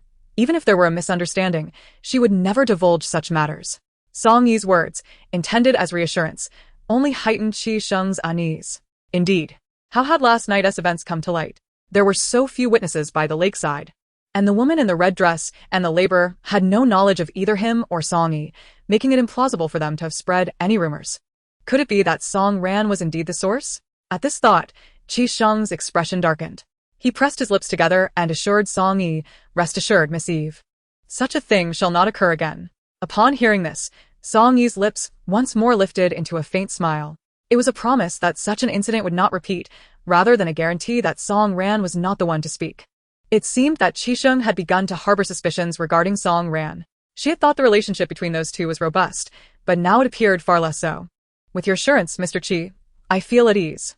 After ending the call, Song Yi stepped out in good spirits, but then decided to cook for herself. Also inviting Xiao Siyu to join her in gratitude for his assistance last night, particularly for the role he played in sending Qi Sheng into the lake. Xiao Siyu readily agreed. However, as Song Yi approached the elevator, the doors opened to reveal two uninvited guests, one tall and one short. Hello, beautiful auntie. Happy weekend.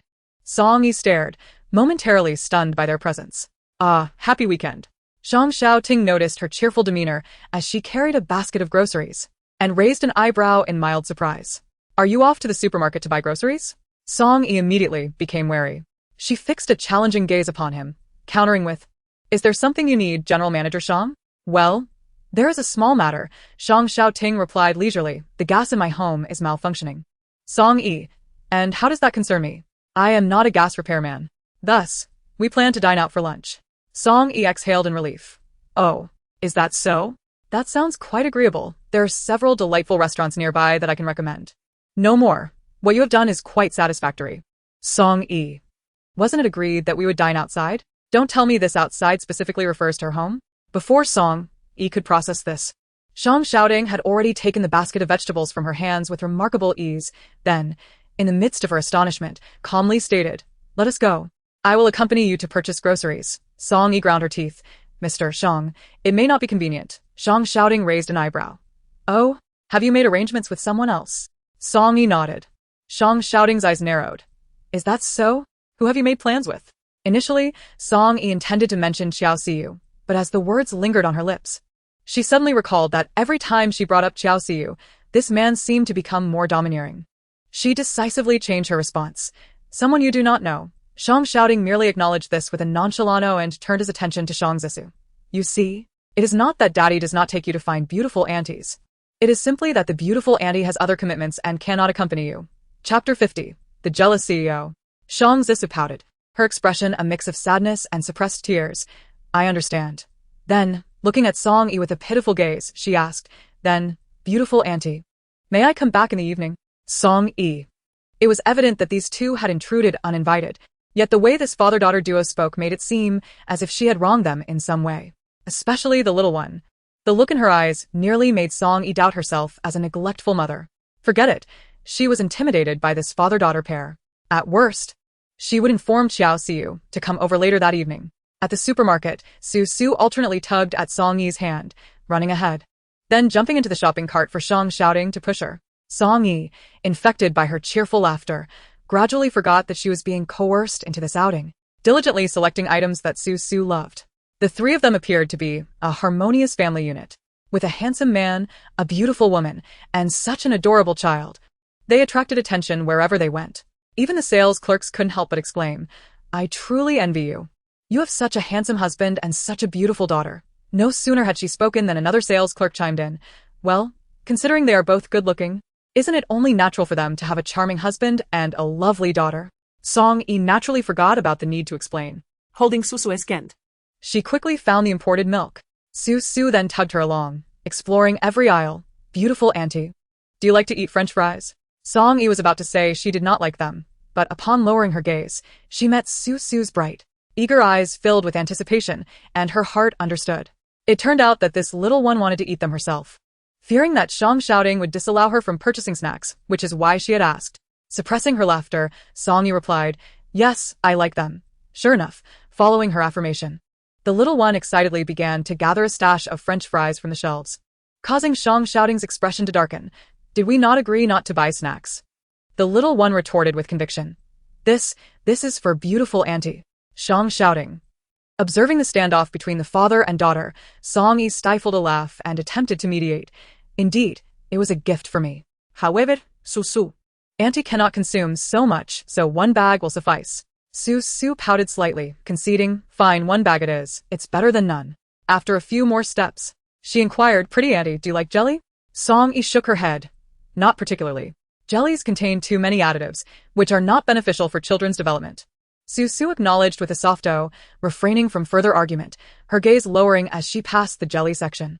Yet, after a brief moment, she raised her head again. "What about chocolate?" An hour later, the trio had completed their shopping and arrived at the checkout counter. It was then that Song Yi realized they had unwittingly filled an entire cart with goods. "Isn't this a bit too much?" she wondered, not out of concern for the expense, but rather for the difficulty of carrying so many items later. "Yes, it is quite a lot. But everything here is what we want," Su asserted succinctly. Left speechless, Song Yi resigned herself to the checkout process. Just as she was about to pay after scanning the items, a man behind her abruptly pulled her aside. "Step aside. I have never allowed a woman to pay the bill." Song Yi retorted, "If you wish to pay, then do so. Is it necessary to be so forceful?" As she watched Shang shouting settle the bill, she was still preoccupied with the two large bags when her phone suddenly rang. It was a call from Xiao Siyu, and she smacked her forehead in realization. "Oh no, I forgot to inform Xiao Siyu that he should come later." As expected, upon answering, Xiao Siyu's excited voice rang out. Where are you?" "I'm almost there." Song Yi replied, yes, I'm at the supermarket." "Is it the Hualien next to your home?" he asked. "Yes, what a coincidence, I just arrived at Hualien. Do you have many items? Should I come help you carry them?" Song Yi hesitated. "My driver is parked here, yes, right at the entrance of Hualien supermarket."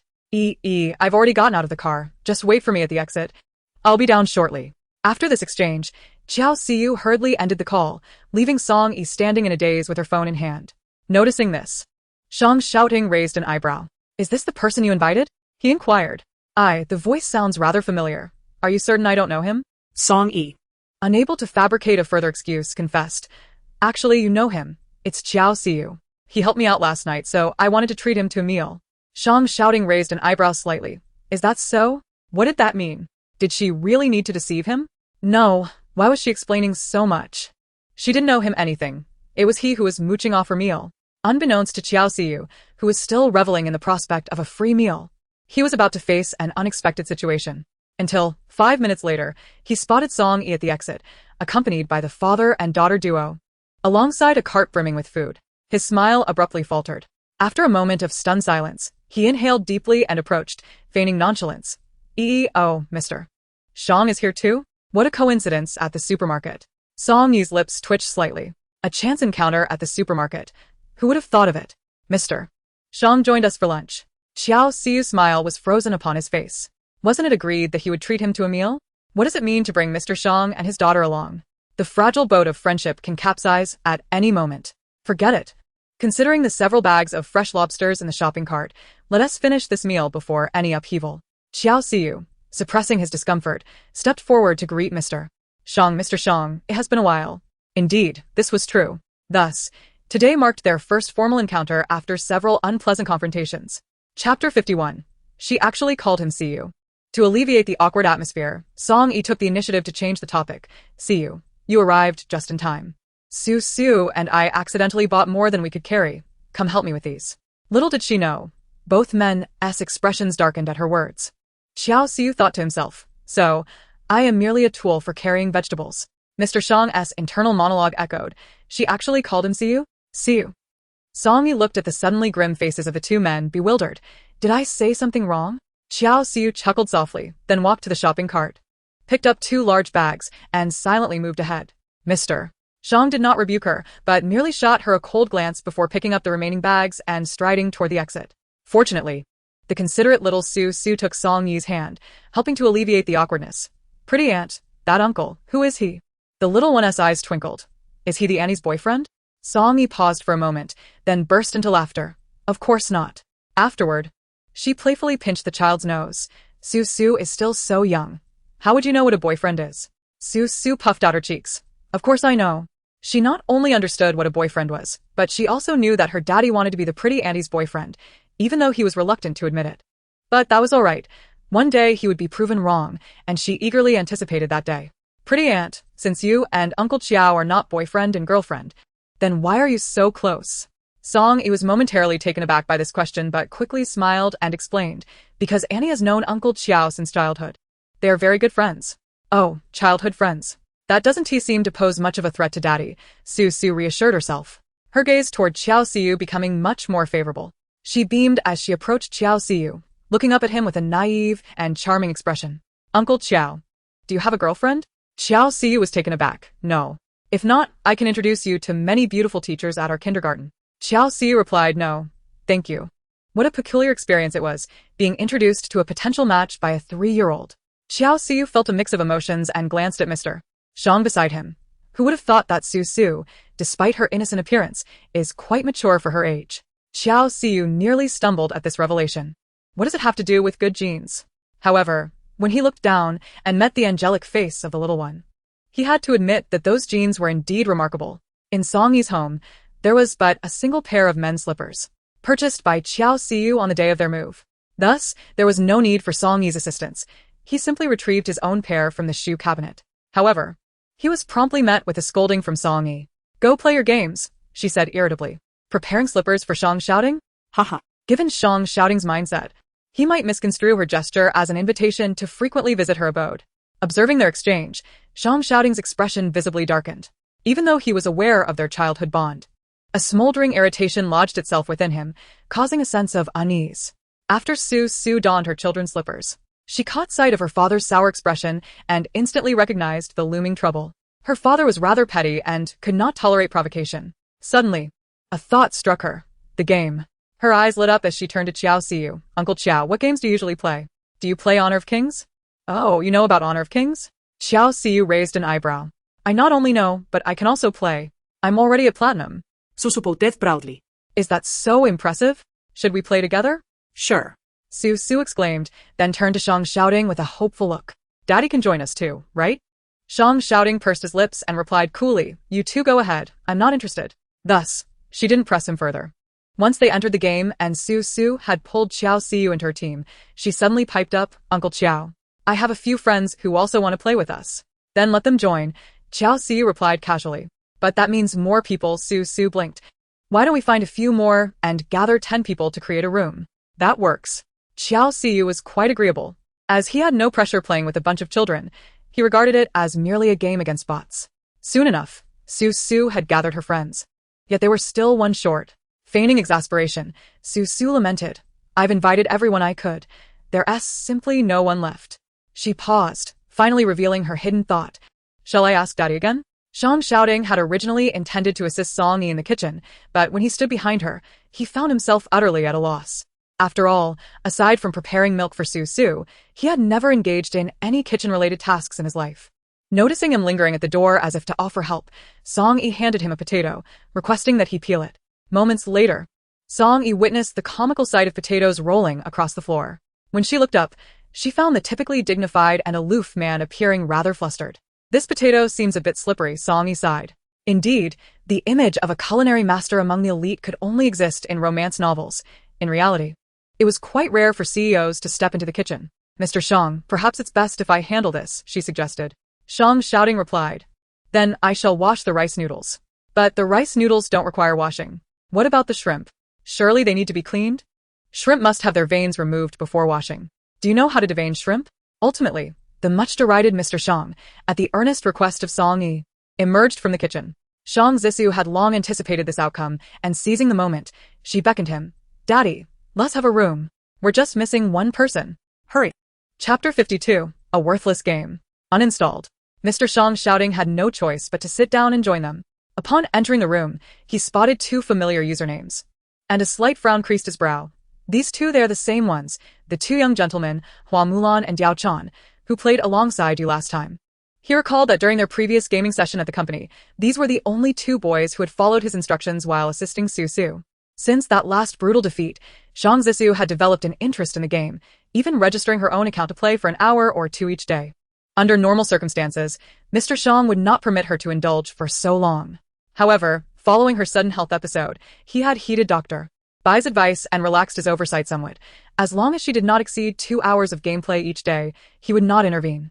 Yet, he was unaware that she had befriended those two young boys. A twinge of displeasure stirred within him, akin to a gardener observing his freshly sown seeds being coveted by others. Though he recognized it was likely just his imagination, as children of that age are often oblivious. And someone like Su Su was considered precocious. Then, he heard the excited voices of the two boys. Wow, is it really the master himself logging in? Look. Li Bai's dad. I'm Diao Chan from our last match. Unable to contain himself, Mr. Shang activated his microphone and coldly retorted, Do not shout indiscriminately. I have no son. The team fell into an immediate silence. Xiao Siyu, who was not in their team, could only faintly hear the voices of the two boys through Mr. Shang's headset. He felt an odd familiarity in their voices, but before he could ponder further, he suddenly heard Shang Zissou gasp beside him. Uncle Qiao, are you a champion? Yes, I play occasionally during my leisure time and have unknowingly climbed the ranks, he replied. No worries, Su Su. Since it's our own room, I will certainly go easy on you. Instantly, Su Su felt uneasy. Before she could devise a plan, the game had already commenced. Playing as a support hero, she instinctively aimed to assist Mr. Shang in the top lane. Yet, just as she took a few steps out, she heard Mr. Shang instruct, Su Su, you go to the bottom lane. Xiao Siyu, with a bemused expression, added, Su Su, let the adults handle their duel. Children should not interfere. With her intentions unveiled, Su Su could only silently make her way to the bottom lane. As Xiao Siyu reached the line, he noticed Mr. Shang standing resolutely in front of his tower, clearing minions with a brazen lack of awareness. Assuming Mr. Shang, being merely a gold-ranked player, lacked skill, Xiao Siyu approached to unleash a set of skills, intending to temper his audacity and naivety. However, at that moment, a shadow darted from the bushes into the tower, swiftly executing a finishing move on the nearly defeated Xiao Siyu. You have been slain. When this gaming voice echoed, Xiao Siyu was utterly bewildered. He stared in disbelief at his character's lifeless body on the screen, then turned to behold the expressionless man seated diagonally across from him. His hand clutched the phone, trembling slightly. Had he truly been eliminated by a mere gold-rank player? Frustrated, Xiao Siyu emerged from the fountain and resumed his ascent along the top lane. Just then, he sensed movement from the bushes behind him. A shadow surged forth. 2 seconds later, the phone screen dimmed to gray once more, and the familiar sound of defeat resounded, heralding his demise. Xiao Siyu exclaimed in exasperation, Damn. This old fox. Why not confront me head-on instead of lurking in the bushes? Having faced consecutive eliminations, Xiao Siyu was acutely aware that he stood no chance against Shang shouting. Thus, he approached his revival with heightened caution. At that moment, however, his teammates signaled him to initiate an attack. Turning around, he discovered that the mage and jungler had come to assist him in ambushing the enemy. He bravely advanced, feigning a misstep in positioning, luring Shang shouting toward his comrades. Yet, what transpired next was beyond his wildest imagination. Top lane uncle, please stop throwing yourself away. Just look at how well-fed the opposing top laner has become. Xiao Shu thought, why is it that despite all of us dying together, the blame falls solely on him? He suppressed his irritation and continued to focus on the game. However, in the ensuing 10 minutes, each time he respawned, he would be swiftly eliminated by the sudden appearance of Shang shouting within half a minute. Finally, unable to contain his frustration, Qiao Shiyu glanced at the man opposite him, gritting his teeth. "Can't you let someone else take me down?" Shang shouting smirked slightly. Switching targets and lanes is too cumbersome. Qiao Shiyu thought to himself. As expected of Mr. Shang, even targeting someone can sound so refreshingly unique. After enduring until the game concluded, Qiao Shiyu was surprised to find a sense of liberation upon hearing the sound of their crystal shattering. Just then, the ever-curious Su Su chimed in. "How about another round, Uncle Qiao? This time, play seriously. No need to go easy on my daddy." Recalling his earlier words, Qiao Shiyu felt his cheeks flush with embarrassment and pain. "I suddenly have a stomachache. I'll head to the restroom. You all continue playing." Watching Qiao Shiyu flee in disarray, Shang Zisu collapsed against Shang Shouting's leg, laughing so hard she could barely breathe. "Daddy, you are truly amazing." Shang Shouting's lips curved into a slight smile. "Did you enjoy yourself?" Shang Zisu nodded. Although she found joy in seeing Uncle Qiao being bested, it felt somewhat unkind. Yet, he had brought it upon himself by deliberately flaunting his flip-flops in front of her father. After finally stifling her laughter, she glanced at her phone. Noticing that the friends she had hastily summoned had already departed, leaving only Zija and Zimu waiting for her. "Dija Gij, Zimu. I'm going to have dinner with my daddy. You both can continue playing." Chapter 53. Is she Qiran? As Qiao Siyu emerged from the restroom, he caught the mention of the names Zija and Zimu, prompting him to glance towards Shang Zisu. Confused by his gaze, Shang Zisu inquired, "Uncle Qiao, what is the matter? You aren't upset because of Dad, are you?" To her surprise, Qiao Siyu asked, "What did you just call those two children?" With a blink, Zisu responded, "Brother Zija and Brother Zimu." After a brief pause, realization dawned upon her. "Uncle Qiao, do you know them?" Qiao Siyu thought to himself, "Not only do I know them, but I fear I might even be their godfather." Provided that Zisu refers to those two rascals as Zimu and Zija, it must be Song Zimu and Song Zija from the Song family. With this thought in mind, he instinctively glanced towards the kitchen, where Song Yi was busily preparing a meal. To prevent the fumes from entering the living room, she had shut the partition door between the kitchen and the living area. Thus, she was evidently unaware of their conversation. "Uncle Qiao, what is it? Why the silence?" Zisu asked, tilting her head, contemplating before shaking it. "I'm not very familiar with them. We just occasionally play games together." Upon hearing this, both Qiao Siyu and Shang Shouting unconsciously breathed a sigh of relief. Yet, they remained oblivious to the fact that Zisu was not entirely truthful. In reality, she not only played games with the two brothers daily but also frequently discussed various aspects of life with them. Zisu was aware that they had been sent to a summer camp, which was notoriously strict, with punishments meted out for minor infractions. However, Brother Zija and Brother Zimu were exceptionally clever, consistently completing their tasks ahead of time or exceeding expectations, thereby avoiding penalties and often being rewarded with opportunities to play on their phones. Shang Zisu also shared stories about her father, occasionally mentioning a beautiful aunt. Brother Zija and Brother Zimu listened intently and often offered her advice, which endeared them to her even more.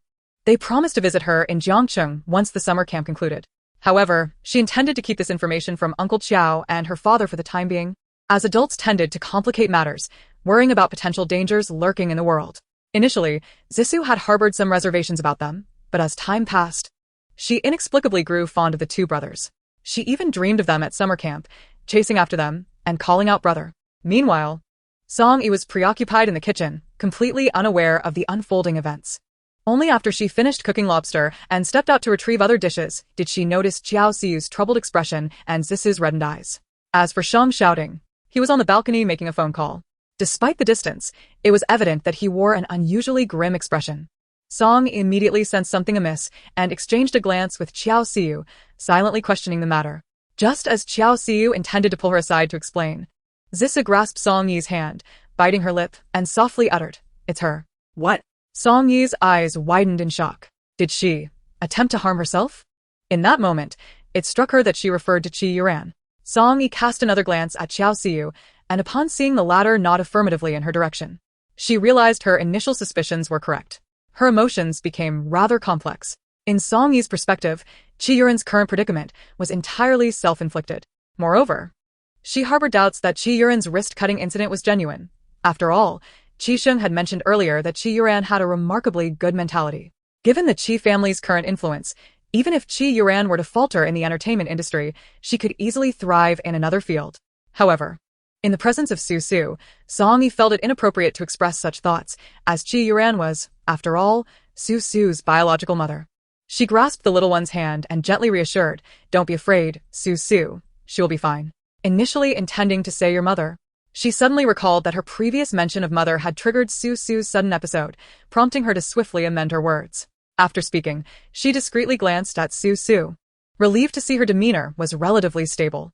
At that moment, Zhang Xiaoding walked in after finishing a phone call, observing Su Su tightly clutching Song Yi.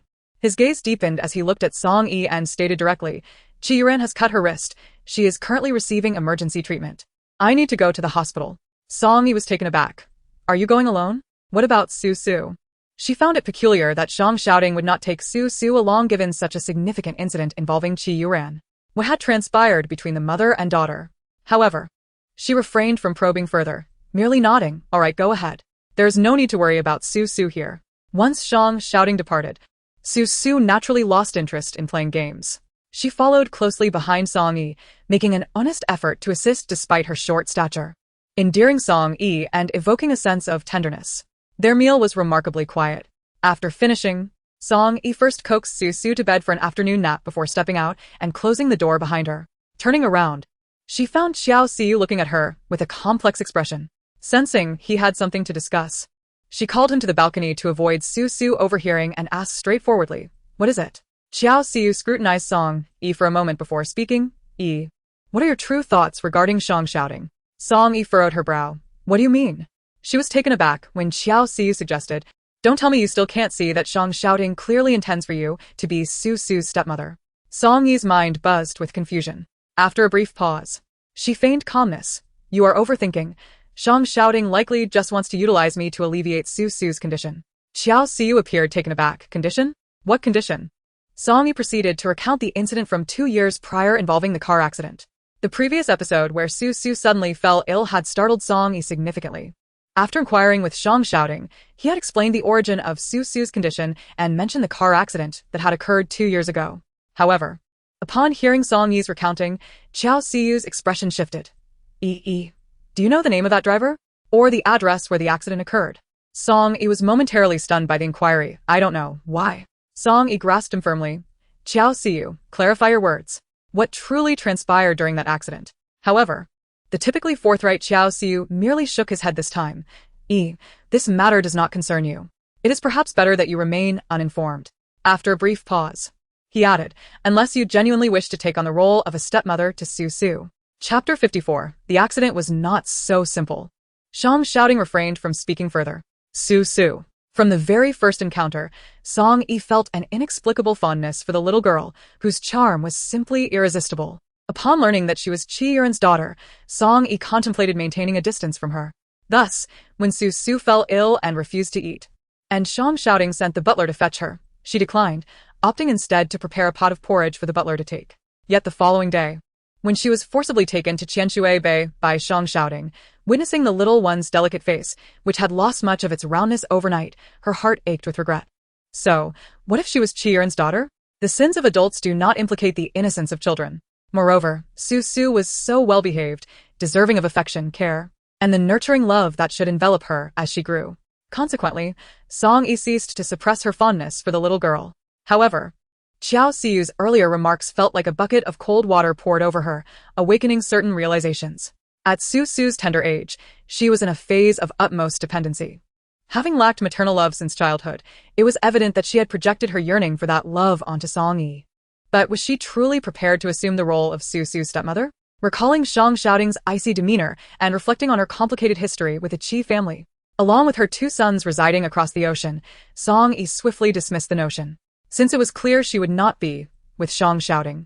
Should she not also maintain a certain distance from Su Su to spare the little one from becoming too emotionally attached, thereby making any future separation even more painful? After leaving Song Yi's home, Xiao Xiu suddenly remembered he had neglected to inform her that the 2 boys he had been gaming with earlier were likely Zizha and Zimu. His mind was now consumed with thoughts of the accident from 2 years prior. Upon entering, Lu Yunjin raised an eyebrow. "Didn't you go to Song Yi's house for dinner? Have you finished so soon?" Xiao Xiu, uninterested in discussing that matter, got straight to the point. Old Lu, I need your assistance in investigating something. Are you helping yourself or Song Yi? For myself. Lu Yunjin squinted, intrigued as this marked the first time Qiao Xiu had asked him to investigate something. Go on, what do you need to find out? Shang Xiaoding's daughter was involved in an accident 2 years ago. I need you to find out the name of the driver who was in the car at that time. Shang Xiaoding? Why do you want to know about his daughter? Qiao Xiu shook his head. I simply wish to confirm whether my suspicions are indeed accurate. What suspicions? Qiao Xiu refused to elaborate further. Observing his reticence, Lu Yunjin did not press him but switched to the computer, and within a few minutes, he spoke again. I found it. Qiao Xiu was taken aback. That was fast? Criminal cases are documented online, making them rather easy to look up. Lu Yunjin glanced at the driver's information and noted that the driver was named Fang Yongyan. Qiao Xiu's pupils contracted in surprise. It was indeed him. Observing Qiao's unusual expression, Lu Yunjin could no longer contain his curiosity and inquired, "What is the matter?" With a complex expression, Qiao Xiu hesitated for a moment before responding. This car accident is not as simple as it appears. Fang Yongyan seems to be acting under someone's orders, intending to harm Susu. Lu Yunjin pondered this revelation. Do you know him? Qiao Xiu nodded, then shook his head. He was acquainted with him, yet not entirely familiar. 2 years prior, while working as a real estate agent, Qiao Xiu had met a woman named Jiang Jinjin. She did not press the matter after he declined her advances. The man had introduced himself as Fang Yongyan, claiming that Jiang Jinjin had ruined his life and asking Qiao Xiu to help him take revenge on her. Qiao Xiu had dismissed the man's erratic behavior and did not pursue the matter further. When he later inquired with Jiang Jinjin, she denied knowing the man, prompting him to forget about it. The following morning, a news alert on his phone revealed a harrowing image of the man's fatal car accident.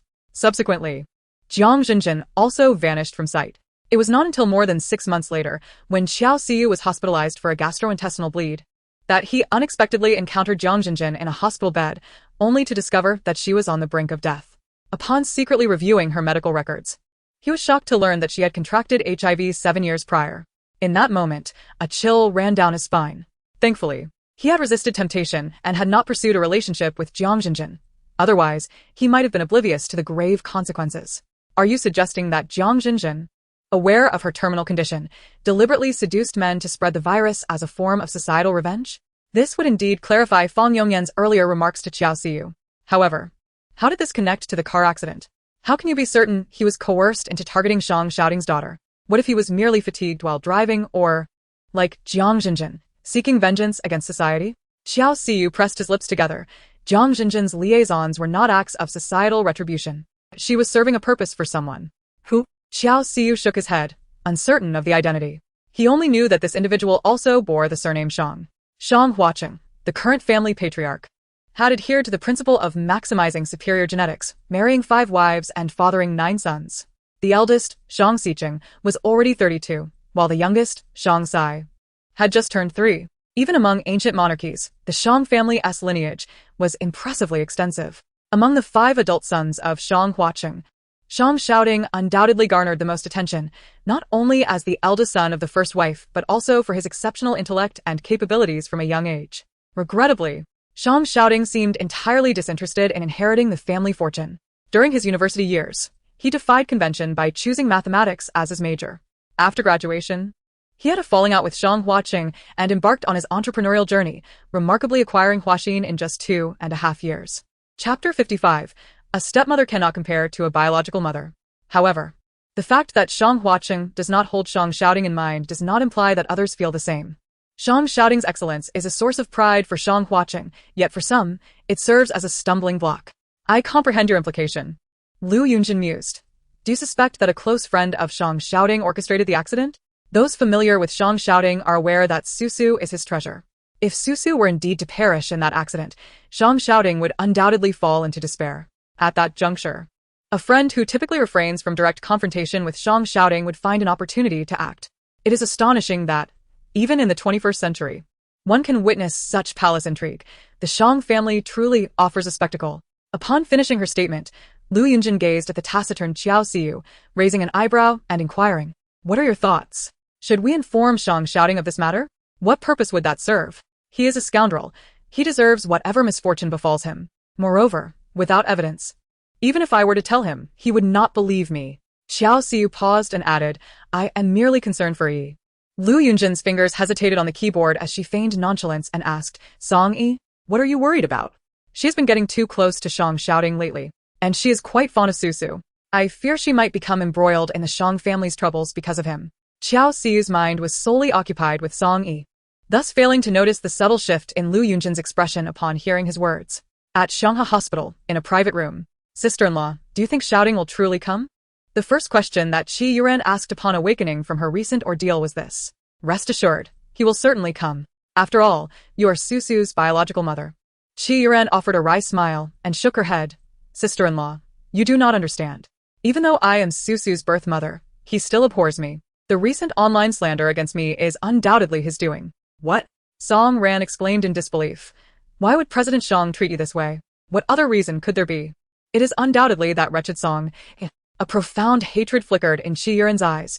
She must have spoken ill of me in front of shouting. Otherwise, why would he treat me this way when I have not seen him recently? Is my sister truly that significant in President Shang's eyes? Song Ran felt a chill run down her spine. Though she maintained her composure to comfort Qi Yuran, does President Shang intend for my sister to be a stepmother to Susu? He ought to consider that a stepmother can never rival a biological mother. Qi Yuran paused, taken aback by the implication. What do you mean? Given that President Shang has already been bewitched by my sister, the only course of action for you, Yuran, is to approach Susu. Qi Yuran knew well that addressing the situation through Susu was essential, yet now Shang shouting forbade her from seeing Susu. What could she possibly do? President Shang dotes on Susu the most. If he were to discover that my sister's affection for Susu is merely superficial, and that she actually dislikes and even mistreats her, do you think he would continue to trust her unreservedly? Song-yi mistreating Susu? How could that be conceivable? No. Why is that inconceivable? By that time, if any complications arose between Song-yi and Susu, no amount of words from Song-yi would suffice to clarify the situation. Contemplating this, Qi Yuran felt a renewed glimmer of hope for life. Sister-in-law, I know what I must do. Observing Qi Yuran's revitalized spirit, Song Ran struggled to suppress a smile, though a devilish gleam flickered in her eyes. They exchanged a few more words, and soon a knock at the door echoed from the nurse. Mrs. Qi, Miss Qi. A Mr. Shang is here to visit. Qi Yuran's eyes instantly brightened. Please let him in. Certainly, the nurse replied. After she departed, Song Ran smiled at Qi Yuran. See, I wasn't deceiving you. Remember what I just told you when you speak with Mr. Shang. Don't worry, sister-in-law, I know what to say. With that, Song Ran felt reassured enough to leave. As she reached the door, Mr. Shang shouting entered, and upon locking eyes with him, Song Ran's heart involuntarily skipped a beat. Although she had seen this man several times before, she was always astounded by his striking appearance. She had thought Qi Sheng was handsome, but after encountering Shang shouting, she realized what true beauty was. Alas, this man was destined to have no connection with her. Sister-in-law, what is the matter? Shang shouting's gaze was icy. What does it have to do with you? Song Ran felt her face pale in shock. Shouting. She means no harm. She merely cares about Susu. Shang shouting scoffed. Susu does not require concern from irrelevant individuals. Song Ran's complexion grew even paler. Although she had met Shang shouting a few times, she had never spoken to him, and thus was unprepared for the venomous sharpness of his words, which left no room for leniency. Biting her lip, she lowered her head in a pitiful manner. If Mr. Shang disapproves, I shall refrain from asking. Each of Shang shouting's words felt like a slap to her face, yet she dared not retort, for this man was not one to offend in the Qi family. Fortunately, Qi Yuran, possessing some perceptiveness, quickly stepped in to ease the tension. Sister-in-law, didn't you mention that brother had something to discuss with you? Oh, right, I almost forgot. Yuran, please have a good chat with Mr. Shang. I'll take my leave. Song Ran hastily took the opportunity to exit, closing the door behind her. Shouting. Your visit truly moves me.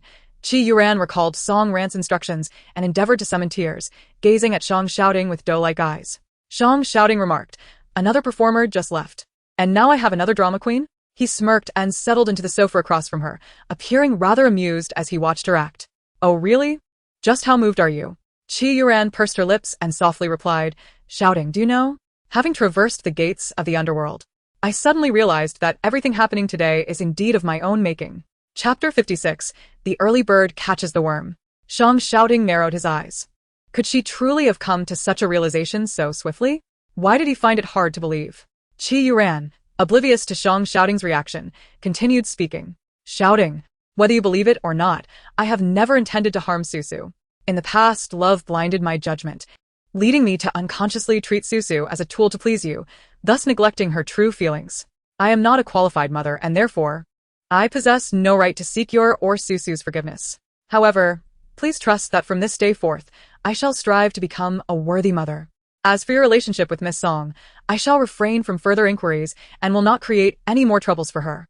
Miss Song is an exemplary mother, and I ought to learn from her. Unexpectedly, at this moment, Shang Xiaoding abruptly raised his head. What did you just say? Qi Yuran was taken aback by his reaction and instinctively replied, I said I should learn from her. The previous sentence. Miss Song is an exemplary mother? Qi Yuran observed Shang Xiaoding's response and suddenly realized that he might not be aware that Song Yi has 2 sons. Tentatively, she spoke. Miss Song has 2 sons, who are 2 months older than Susu. Xiaoding, you must know this, right? Shang Xiaoding's hands, which were tucked in his pockets, suddenly clenched tightly. After a moment he spoke, his expression inscrutable. Are those 2 children your brothers? Qi Yuran shook her head, her face reflecting deep sorrow as she explained. Miss Song was already 2 months pregnant before marrying my brother, but she colluded with the hospital to alter the gestation period. Therefore, my brother always believed the child was his, until he felt something was amiss after the birth and had a paternity test, only to discover that the child was not his at all. At this point, she glanced at Shang Xiaoding with a complex expression. Xiaoding, are you truly unaware of any of this? Indeed, Shang Xiaoding was oblivious to the fact that Song Yi had given birth. He had always thought that Qi Cheng married Song Yi, then cheated with Song Ran, and together they forced Song Yi out of the Qi family. Thus, he had never been kind to Qi Cheng and Song Ran, comprehending Song Yi's hatred for Qi Cheng and encouraging her to take revenge on the Qi family. He had never considered that it was Song Yi who had first betrayed Qi Cheng. Shouting. Qi Yuran noticed that Shang Xiaoding remained silent for a long time, and her heart began to race. She instinctively called out to him. Finally, Shang Xiaoding lifted his gaze to meet hers. His calm and profound eyes resembled those of a deity surveying an ant at its feet. Qi Yuran, you had better ensure that every word you just uttered is the truth. Otherwise, the repercussions of deceiving me are beyond your capability to bear. Qi Yuran felt her heart plummet, as if countless boulders had suddenly pressed down upon her, leaving her nearly breathless. Shang Xiaoding opened the door to the ward, only to find a young doctor in a white coat standing outside, preparing to enter with a medical record in hand. Upon seeing him, the young doctor stepped aside. Shang Xiaoding cast him a glance and walked out. Once he departed, the young doctor entered the ward, checked Qi Yuran's fore and wounds, and calmly remarked, Miss Qi, you should rest more. Qi Yuran felt as though she had heard that voice before, yet the face before her was utterly unfamiliar.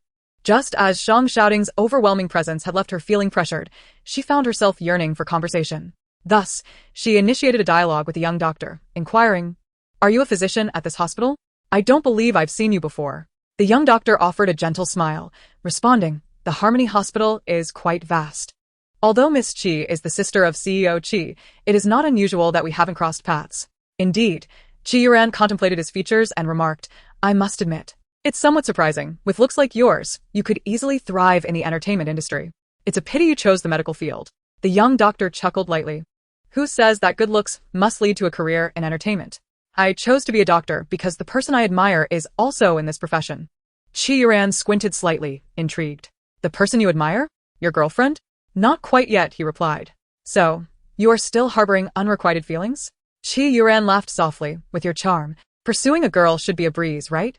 The young doctor shook his head. Miss Qi, not everyone is so superficial as to only value appearances. Qi Yuran's expression darkened. Are you implying that I am superficial? You've misunderstood, he clarified. What I mean is that to truly enter someone's heart, mere looks are insufficient. Sometimes, being close at hand proves to be far more advantageous than mere beauty. Qi Yuran narrowed her eyes thoughtfully, echoing, Close at hand? Indeed, the young doctor mused. Take my situation with the girl I admire, for instance. Working in the same hospital affords us countless opportunities to meet. Sharing the same profession provides us with endless topics to discuss. She has grown accustomed to my presence, though she has yet to recognize my significance. However, that is merely a matter of time. As Qi Yuran absorbed the young doctor's words, clarity washed over her. How had she not realized this before? In her previous pursuit to match Shang Xiaoding's stature, she had overlooked the reality that if a vast chasm lay between them, even standing at the same height would not facilitate their union. The more she pondered, the more she felt that her interrupted path to stardom was not such a dire misfortune after all. Acting had never truly appealed to her. Now, she could seize this opportunity to exit the entertainment world. As for what lay ahead, the young doctor had already hinted at a better prospect, What could be more advantageous than being close at hand? Noticing Chi Yuren lost in contemplation, the young doctor wore a faint, enigmatic smile as he exited the ward. Upon leaving, he made his way to the restroom across the hall, shedding his white coat and removing the bothersome leather mask from his face before stepping into the adjacent elevator. Ding. A text notification chimed. He glanced at his phone. Old Lou, tomorrow Song Yi mentioned she would like to visit our studio. Do you think that would work for you? Song Yi was unaware of the myriad events transpiring at the hospital. As she turned to face him, a bright smile illuminated her face. Pretty auntie. Your cooking is truly delightful. It's a shame Daddy missed out on it. However, I believe there will be many more opportunities like this in the future. Chapter 57. Kidnapped her son, and still dared to kiss her? Song Yi gently caressed the chubby little face of the small child, playfully setting a trap. Is that so? Does Su think that Auntie Yi's cooking is more delicious, or that of your uncle the chef? Without a moment's hesitation, the little one replied, of course. It's Aunt Yi's food. It's so tasty. Song Yi couldn't help but chuckle, such a flatterer. So sutil titjerhed. Her expression earnest. I'm not flattering, I just have a strong fondness filter for Auntie Yi. Song Yi's smile broadened uncontrollably. This little one was quite the charmer. Thankfully, she was a girl. Otherwise, if a boy at such a young age had this much charm, one could only imagine the havoc he might wreak on countless girls in the future.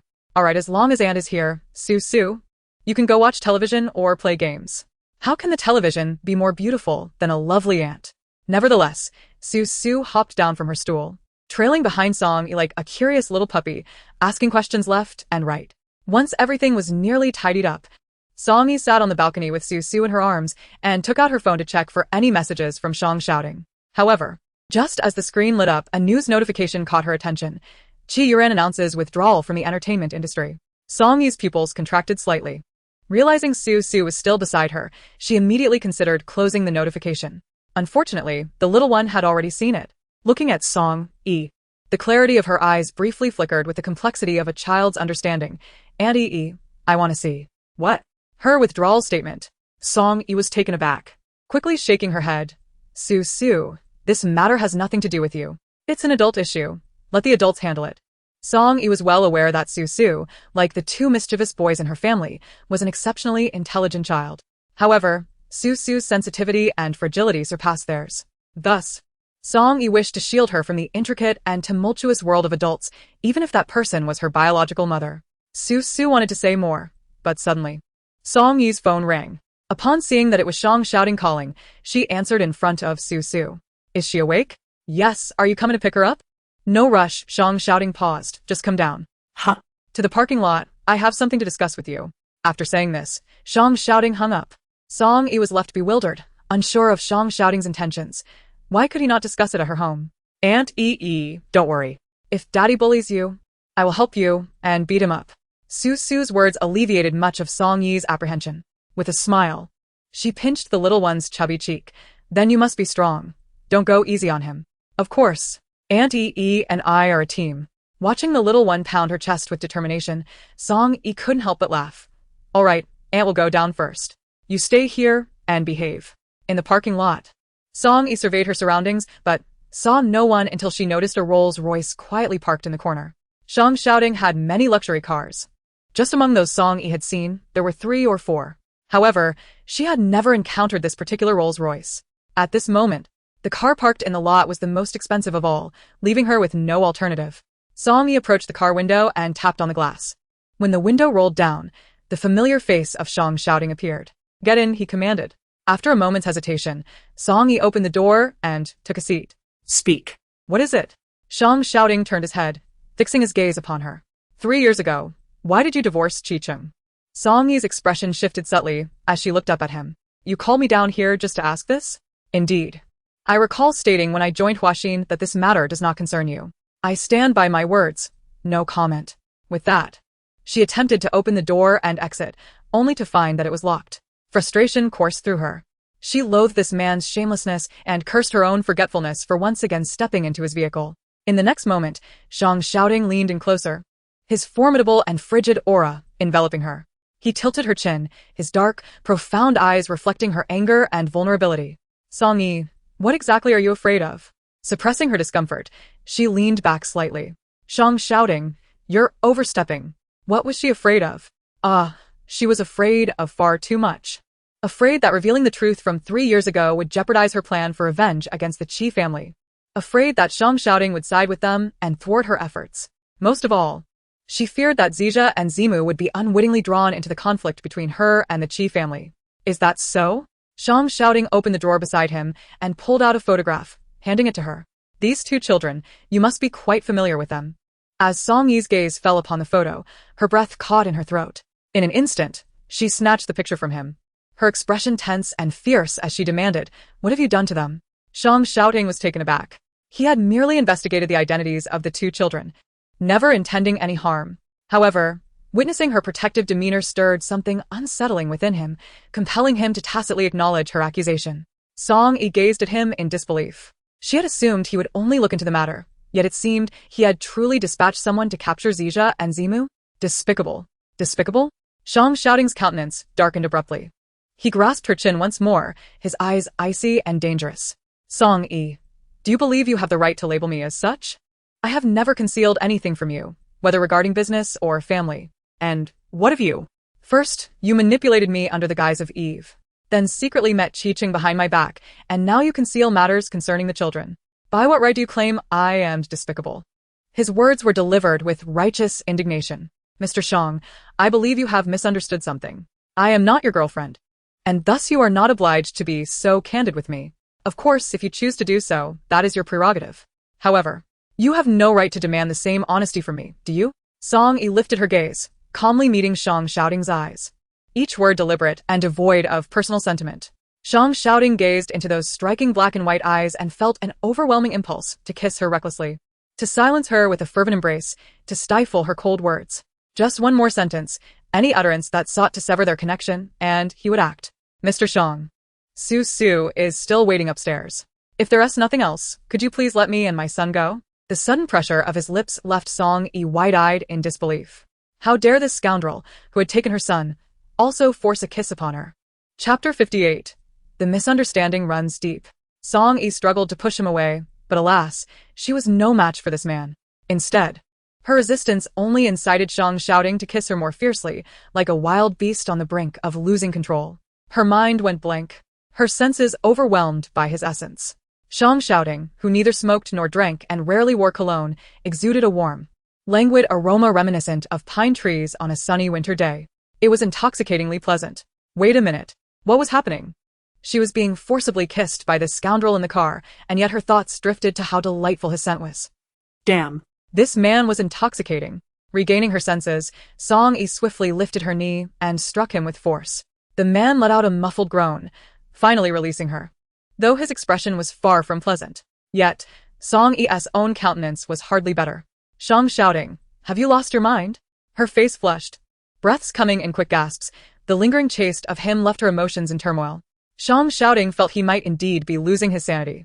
The last kiss could be attributed to the effects of essential oil, but this time, devoid of any substances, what had compelled him to undertake such a ludicrous act?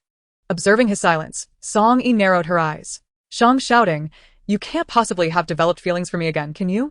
A buzzing echoed in Shang Xiaoding's mind, as if something within him had shattered, tugging at his heart and quickening his pulse. Yet it was only a fleeting moment. When he looked back at Song Yi, the restlessness had vanished, replaced by his usual calm demeanor. Do you really think I would make the same mistake twice? Unable to discern the truth behind his words, Song Yi pressed on coldly. What did you mean by that? Shang Xiaoding regarded her with a sidelong glance. Wasn't he that precisely what you desired? Song Yi was taken aback. What do you mean? You've gone to great lengths to approach me, employing drugs and flattering Su, all to entice me. Haven to you? Never. Song Yi felt a surge of frustration, as if a lump lodged in her throat. She yearned to crack open this man's head and see how many years of mental blockage he had accumulated. She restrained herself, ultimately refraining from acting on her impulse. After all, she was no match for him. Mr. Shang, I know an exceptionally renowned neurologist. The weather is pleasant today. Shall I call to make an appointment for you? Song Yi, was she attempting to change the subject? It was evident she was subtly berating him. Moreover, Shang Xiaoding paused for a moment. If you are not attempting to seduce me, how do you explain your deliberate concealment of those two children while secretly allowing them to approach Su? Song Yi felt utterly bewildered. Approach Su? What do you mean? Unbeknownst to her, Shang Xiaoding had already concluded that she was feigning ignorance, thus he merely responded with a cold, dismissive humph. What nonsense! Over the years, Song-yi had meticulously safeguarded the information regarding Zizha and Zimu. Consequently, even Shang shouting would not easily uncover their existence unless Zizha and Zimu provoked him or someone intentionally mentioned them in his presence. Given that Zizha and Zimu were located on the other side of the Pacific Ocean, the first scenario was naturally impossible. Thus, it had to be the latter. She knew all too well that Qi Yuran would never remain tranquil. Taking a deep breath, Song-yi said, "Mr. Shang, I believe you are harboring significant misunderstandings about me. I have never intended to approach you, let alone have my son draw close to Susu. My concealment of their existence was solely to protect them." Before she could finish her sentence, she looked up to find Shang shouting regarding her with the quintessential expression of a domineering CEO, one that implied she was being disingenuous. Instantly, Song-yi found herself at a loss for words. At that moment, the CEO raised an eyebrow and inquired, "Why have you stopped speaking?" "I am listening." Such a display of motherly affection is indeed touching. Song-yi thought, "I can endure this. It's just a cerebral thrombosis, after all. Sooner or later, I will have him treated." Just then, Shang Shouting's phone rang. It was a call from Jiang Chun. Realizing this, Song-yi was startled and momentarily forgot her intended explanation. Following his lead, "Then I will go upstairs to bring Susu down." To her surprise, Shang Shouting replied, "No need." Song-yi asked, "What do you mean by no need?" Wouldn't he possibly mean, "While I am away these few days, Susu will temporarily stay with you. I will have the butler bring her belongings over shortly." He truly dared to think so. Song-yi could not help but laugh in exasperation. "Mr. Shang, you have kidnapped my son, yet you dare entrust your daughter into my care? Are you not afraid I might do something to her?" Shang Shouting responded nonchalantly, "It is precisely because I have taken your son that I feel so secure. Do you not agree?" Song-yi thought, "Can this man be any more despicable? Rest assured, as long as Susu remains safe, I guarantee your son will encounter no issues." He paused for a moment and added, "Also, do not inform Susu about her grandmother. Just tell her I am on a business trip." After saying this, Shang Shouting unlocked the car door. "You may leave now." With her thoughts in disarray, Song-yi ascended the stairs. Upon reaching her doorstep, before she could retrieve her keys, the door swung open from within. "Your father will be on a business trip for the next few days and wishes for you to stay with your aunt temporarily." Upon hearing this, the little one's eyes instantly lit up. "So, Auntie, have you agreed?" Song-yi nodded. In the next moment, the little one jumped up and embraced her. "Wow. Aunt E, I love you." Seeing the child's excitement, Song-yi felt her own mood brighten considerably. She smiled and continued, "The butler will bring you something shortly. If there is anything you wish for him to deliver, you may call him now. By the way, did your father give you a phone?" "Yes." The little one revealed a delicate, petite children's smartwatch phone on her wrist and joyfully dashed aside to make a call. Song-yi thought of her two sons, her concern lingering despite her awareness of the late hour in the United States. Unable to quell her anxiety, she made the call. Only to her surprise, it connected. It was Song Zizha who answered, his voice soft and drowsy, tinged with a hint of annoyance. "Miss Song, do you know what time it is in America right now?" Of course, Song-yi was aware and did not wish to disturb her children's slumber. Yet her worry persisted. "Are you and Zimu still at the military camp?" "Of course," Song Zizha replied, puzzled by her inquiry. "The summer training was only halfway through. Where else could they be?" "Have you encountered any strange people or incidents during the day?" "No strange people or incidents, I suppose." After a moment's pause, he furrowed his brow. "Miss Song, what exactly is troubling you?" "I had a nightmare during my afternoon nap, dreaming that you two were taken away by monsters, which left me somewhat anxious." Song-yi fabricated a reason. Hearing this, Song Zizha rolled his eyes in exasperation. "Have you watched too many Transformers? There are no such monsters in this world." Song-yi. Given her age, how could she still be watching Transformers? However, hearing that her sons were safe brought her a sense of relief. "All right then, since you're both fine, I'll hang up now. Get some rest." "Okay. Good night, Mommy." Song Zizha said no more, as the day's intense training had rendered him utterly depleted, with only a desire for sleep. Shortly after the call, Butler Chen arrived with boxes of Susu's belongings.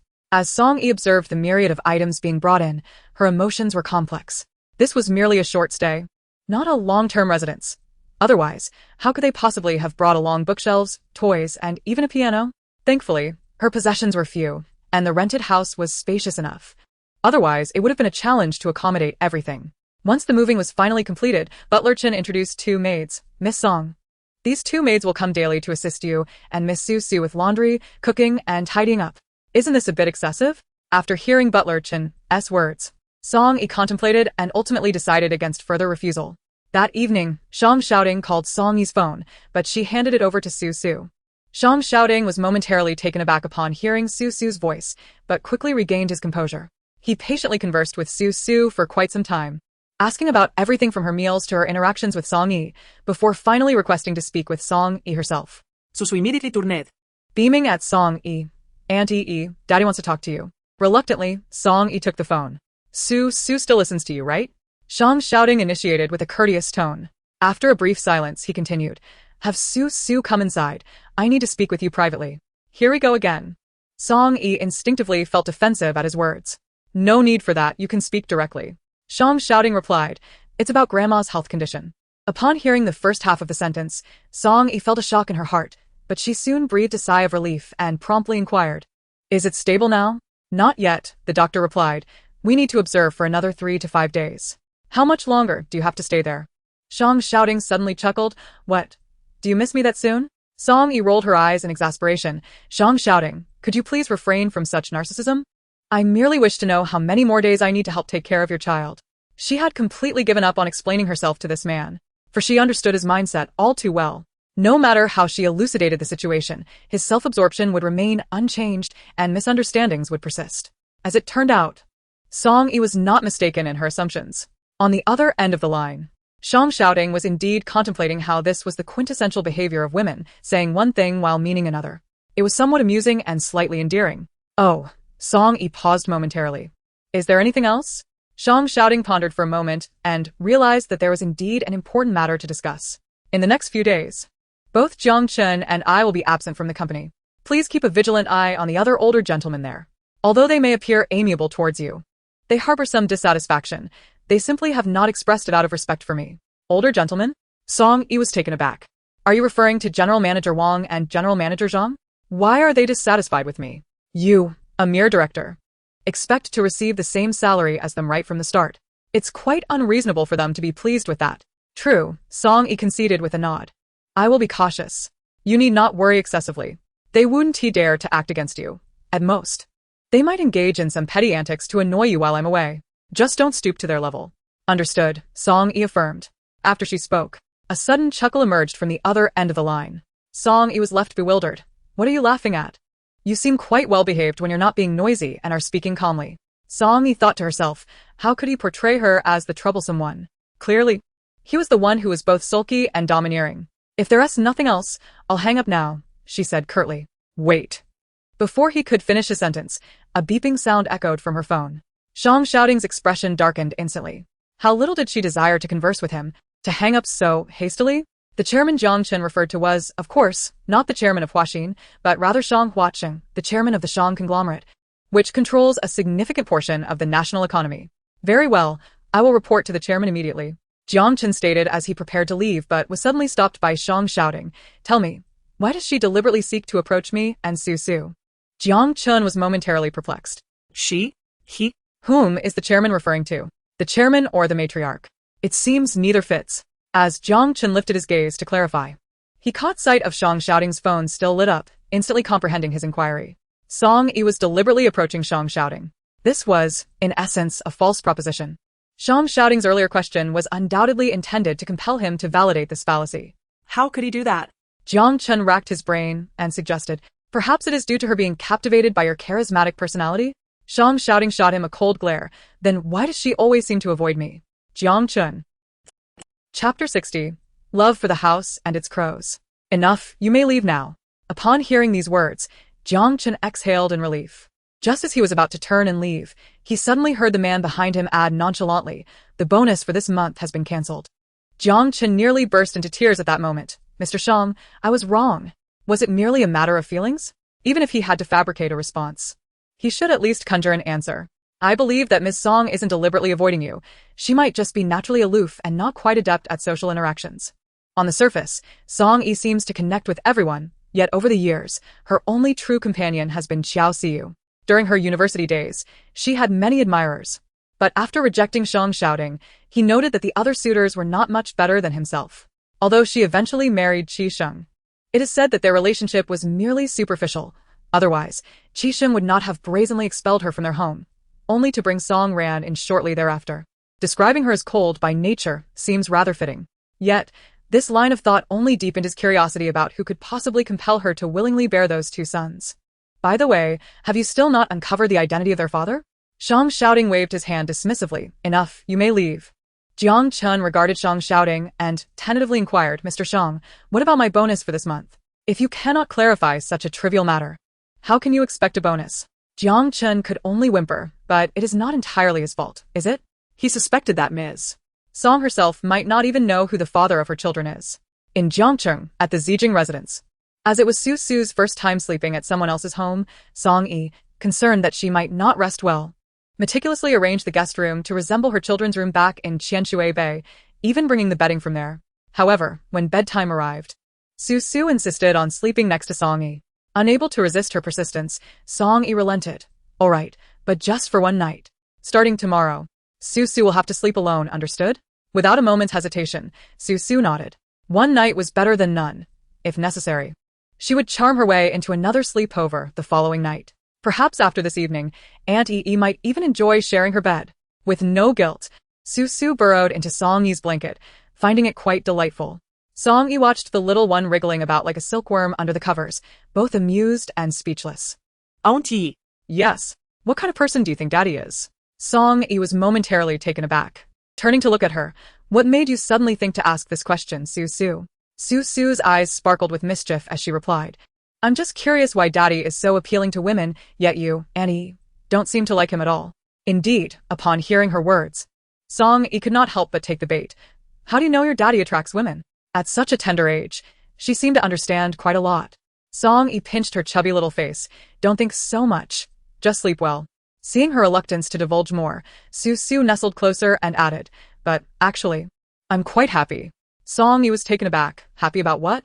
Aunt Yi, who does not harbor fondness for Daddy, left Song Yi perplexed. Why? She inquired. Because at least it demonstrates that Aunt Yi genuinely cares for Su Su, rather than feigning affection merely to appease Daddy. Song Yi was taken aback, intending to question her reasoning.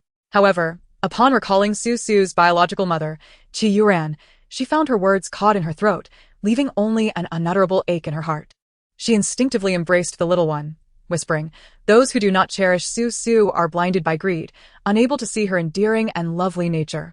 Su Su nestled comfortably in her arms, then inquired, Auntie, could you perhaps extend your affection for Su Su to Daddy as well? Song Yi was momentarily stunned. Looking down at Su Su, who was gazing back at her, her beautiful big eyes reflecting Song Yi's image. Auntie, Daddy truly likes you. Yes, just a bit foolish, often doing silly things. Song Yi felt her heart skip a beat. Did Shang Shouting truly harbor feelings for her? How could that be? She instinctively wanted to deny it, yet her mind could not help but recall that kiss in the parking lot earlier that day, along with the intoxicating atmosphere. No. She must not dwell on it. Before her cheeks could redden further, she steadied herself, taking a deep breath. Su Su, I have told you before. You are still young and should not concern yourself with adult matters. After a pause, she feigned sternness, saying, it's getting late. Hurry and go to sleep. Or you will have to sleep alone in the next room. Su Su promptly shut her eyes. Sleeping? I am sleeping. Yet. She secretly opened a crack to peek at Song Yi's slightly flushed ears, her little mouth involuntarily curling into a smile. Aunt Yi's ears turned red. It seemed she was not entirely indifferent toward Daddy after all. That night, Song Yi held Su Su close, and they slept particularly soundly. It was not until the next morning, when her phone alarm rang, that she realized she had overslept, having missed the wake-up call. Groggily opening her eyes, she reached for her phone and saw it was a call from Qiao Siyu, which she answered directly. Have you left yet? Song Yi, still dazed, responded, Huh? Left for where? To our studio. We arranged to see our new office today. Old Lu is already here. At this point, Qiao Siyu squinted his eyes. I hope you're not planning to stand me up, are you? A wave of headache washed over Song Yi. In her busyness with Su Su yesterday, she had completely forgotten about her appointment with Qiao Siyu. Just then, still groggy and unaware of the situation, Su Su instinctively asked, Auntie, is it Daddy's call? It's Uncle Qiao. The shock on Qiao Siyu's face was palpable as he heard this exchange, his jaw nearly dropping to the floor. What is going on over there? Chapter 61. Helping him with his daughter. Shang Shouting is going on a business trip for a few days, so he has asked me to take care of Su Su for a while. Therefore, I may not be able to come today. Shang Shouting asked you to look after his daughter? Xiao Siyu's voice rose in surprise. Have you become that close with him? But you just agreed to meet with me yesterday. Xiao Siyu was aware of Su Su's presence nearby and felt it inappropriate to voice her thoughts. Thus she refrained from doing so. After some contemplation, she inquired, by the way, have you seen Qi Yuren's statement about her retirement from the industry? I haven't seen it, but I have heard about it, Song Yi replied, raising an eyebrow. Is there a problem? I can't shake the feeling that with her temperament, she wouldn't simply walk away so easily. I had old Lu look into her recent activities, and guess what? Song Yi raised an eyebrow in curiosity. Wasn't she hospitalized yesterday after a wrist-cutting incident? She even managed to trick Shang Shouting into visiting her. But the moment he left, she sent a resume to Huaxin. Just as Song Yi was about to respond, she suddenly recalled something, glancing at the little one beside her. Noticing that the child had unknowingly fallen asleep again, she let out a sigh of relief. Quietly donning her clothes, she exited the bedroom and stepped onto the balcony before resuming her conversation with Xiao Siyu. She sent a resume to Huaxin? What does that mean? Huaxin isn't hiring actresses. Xiao Siyu rolled her eyes in disbelief. Huaxin may not hire actresses, but they surely recruit front desk clerks and such. Song Yi pondered for a moment before grasping the implication. You mean she desires to enter Huaxin? After a pause, she shook her head. Shang Shouting wouldn't agree to that. If this had been a week prior, Song Yi might not have been so certain. However, the more interactions she had with Shang Shouting and Su Su, the more she sensed their aversion towards Qi Yuran. Though she remained puzzled as to what Qi Yuran had done to incur their disdain. Hearing Song Yi's assertion, Xiao Siyu felt relieved. That's good. I was worried that if Qi Yuran entered Huaxin, she might discover your identity as Eve and deliberately cause you trouble. Song Yi chuckled softly. Rest assured. Even if she were to join Huaxin, she would only know me as Song Yi, not as Eve. In Huaxin, apart from Shang Shouting and Jiang Chun, only the HR manager Chen He, who initially recruited her, knows my true identity. The others are merely aware of my years of international work experience, which has led to many discontented individuals. After ending the call, Song Yi did not dwell on Xiao Siyu's earlier remarks. To her, there was no conceivable reason for Shang Shouting to recruit Qi Yuran into Huaxin. Thus, the following morning, as Song Yi entered the company, she was taken aback to see Qi Yuran standing at the front desk, adorned with light makeup and a meticulously crafted smile, nearly doubting her own location. Qi Yuran, on the other hand, was in a foul mood. She had confidently submitted her resume to Huaxin for the position of assistant HR manager, only to be assigned to the front desk by the manager Chen, who claimed it was an upper management directive. Naturally, Qi Yuran assumed this upper management referred to Shang Shouting. Consequently, despite her dissatisfaction with the position, she chose not to express it openly, interpreting it instead as a test from Shang Shouting. She suppressed her resentment and forced a smile to face the various gazes from her colleagues. However, upon catching sight of Song Yi, the facade of her perfect smile finally began to crack. Song Yi. Qi Yuran exerted all her strength to prevent her facial expression from appearing too grotesque, yet internally, a tempest was already brewing. How could this wretched person be here? Was she also an employee of Huaxin? At this moment, Song Yi had regained her composure. She cast a calm glance at Qi Yuran and said, You should address me as Director Song. Director Song. Qi Yuran's eyes widened in disbelief, only to realize that the title inscribed on Song Yi's nameplate was indeed that of a director. In the next instant, resentment and jealousy surged within her, threatening to shatter her sanity. How could this wretched woman hold such a position while she herself was relegated to a mere receptionist? It was utterly shameless. Qi Yuran inwardly cursed but managed to suppress her emotions, instead lowering her head and gritting her teeth to utter, Director Song. Song acknowledged her with a brief reply and did not engage in further conversation, making her way directly to the adjacent elevator. Although she felt a sense of satisfaction witnessing Qi Yuran's current predicament, Song Yi was not one to kick someone when they were down. She preferred to wait for the opportune moment to seal the well rather than throw stones into it. After Song Yi departed, Qi Yuran immediately turned to her companion and inquired, When did this Director Song join the company? Do you know? Her colleague pondered for a moment. I believe she has been here for over a week. Qi Yuran narrowed her eyes. Was she recruited by General Manager Shang? Her companion shook their head. I'm not certain about that. Then, out of curiosity, they asked, By the way, do you know Director Song? A flicker of coldness crossed Qi Yuran's eyes. I suppose I do. She paused before asking, Do you know where her office is located? On the southeast corner of the 9th floor, her colleague replied, and then suddenly recalled something, lowering their voice. Oh, by the way, General Manager Shang's office is on the southeast corner of the 10th floor. I heard their offices are connected. Qi Yuran's expression darkened instantly. She knew it. This despicable Song Yi was nothing but a seductress.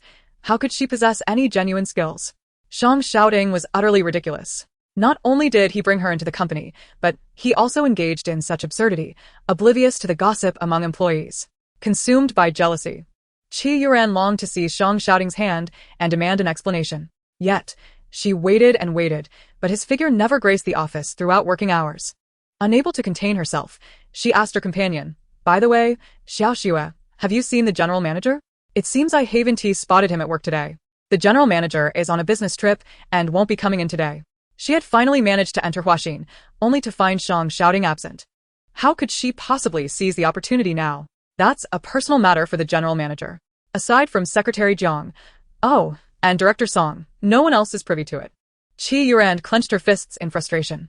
That seductive Song Yi again. Biting her lip, a sudden thought struck her. She looked up at Zhao Xiaoxue and said, "Xiaoxue, I suddenly feel a bit unwell and would like to rest for a while." Zhao Xiaoxue looked up, noticing Qi Yuran's pale complexion, and a hint of concern crossed her face. "Are you alright? Do you need to see a doctor?" "No need, I just need a little rest. Then you can sit in the lounge for a bit, I'll handle things here." Qi Yuran forced a smile. "Thank you, Xiaoxue." Zhao Xiaoxue smiled, saying, "There is no need for such polite words.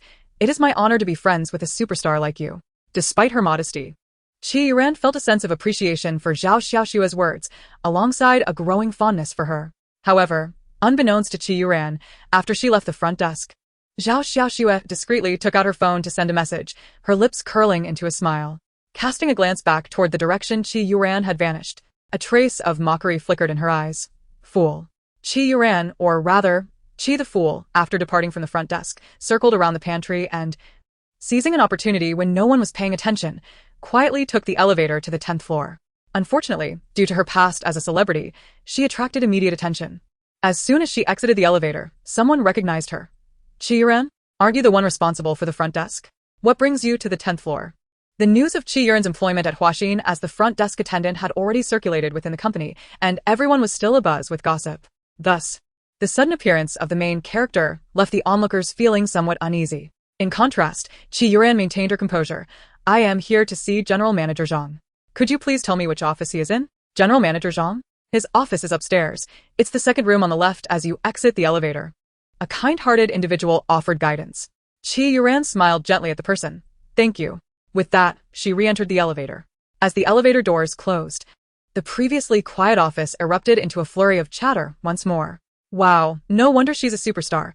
Regardless of her character, her looks are certainly impressive. The speaker was the very person who had just directed Qi Yuran. That smile she had given him before leaving made his heart race even now. But soon, someone countered. "What is so special about being a star? I find General Manager Song much more attractive and commanding." This remark came from an intern who had only joined the company a few months prior. With an elegant demeanor, she had already become an admirer of Song Yi after just over a week of being by his side. "See, you young girls just don't understand. While General Manager Song is indeed beautiful, she is overly assertive. Strength is one thing, but she lacks charm. I tell you, any man would choose someone like Qi Yuran, who is delicate and charming, over someone like General Manager Song." That's nonsense. The two were on the verge of an argument when a commanding female voice interrupted from behind. "Are you all so idle that you have nothing better to do? Talking about General Manager Song in the office again? Is that because your last work report wasn't sufficient?" With Amy's words, everyone suddenly recalled the incident when they had discussed Song Yi in the pantry and had been caught, resulting in a punishment of writing work reports. In an instant, all heads bowed as they resumed their tasks, too intimidated to utter another word. Unbeknownst to them, Song Yi was preoccupied with online discussions regarding contractual matters with a client and had no idea that Qi Yuran had come upstairs. Nor was he aware of the gossip circulating outside. This continued until a knock sounded at the door. "General Manager Song, may I come in?" Upon hearing Amy's voice, Song Yi did not look up but simply replied, "Come in." Soon, Amy pushed the door open and entered. "General Manager, I just went downstairs to buy a cup of coffee and took the liberty of getting one for you as well." Song Yi finally lifted her gaze to meet hers. She hesitated, on the verge of speaking, but then restrained herself, uttering a simple thank you. Upon hearing this, Amy visibly exhaled in relief and then casually remarked, "By the way, I encountered Miss Qi when I was heading upstairs." Song Yi's brow furrowed slightly. "Qi Yuran?" Amy nodded. "She first came to the 9th floor, and it seemed she was looking for you. However, upon being seen, she quickly changed her story, claiming she was looking for General Manager Zhang, and went up to the 10th floor. Song Yi responded with a thoughtful, "Oh." suggesting that she might indeed have intended to seek out General Manager Zhang. Noticing Song Yi's apparent disinterest in the topic, Amy adeptly shifted the conversation to matters concerning the studio. After their discussion, as she was about to take her leave, Song Yi abruptly called out to her. Wait. Add me on WeChat. Amy was taken aback. What? Please give me your WeChat, Song Yi reiterated. A flicker of surprise crossed Amy's face, quickly concealed as she retrieved her phone to add Song Yi as a friend. However, the next moment, a notification popped up on her screen that extinguished her smile. WeChat notification. Your friend Song Yi has transferred 5,000 yuan to you. General Manager Song. What is the meaning of this? Amy felt an inexplicable wave of anxiety wash over her. It's merely a cup of coffee. Indeed, it was just a cup of coffee.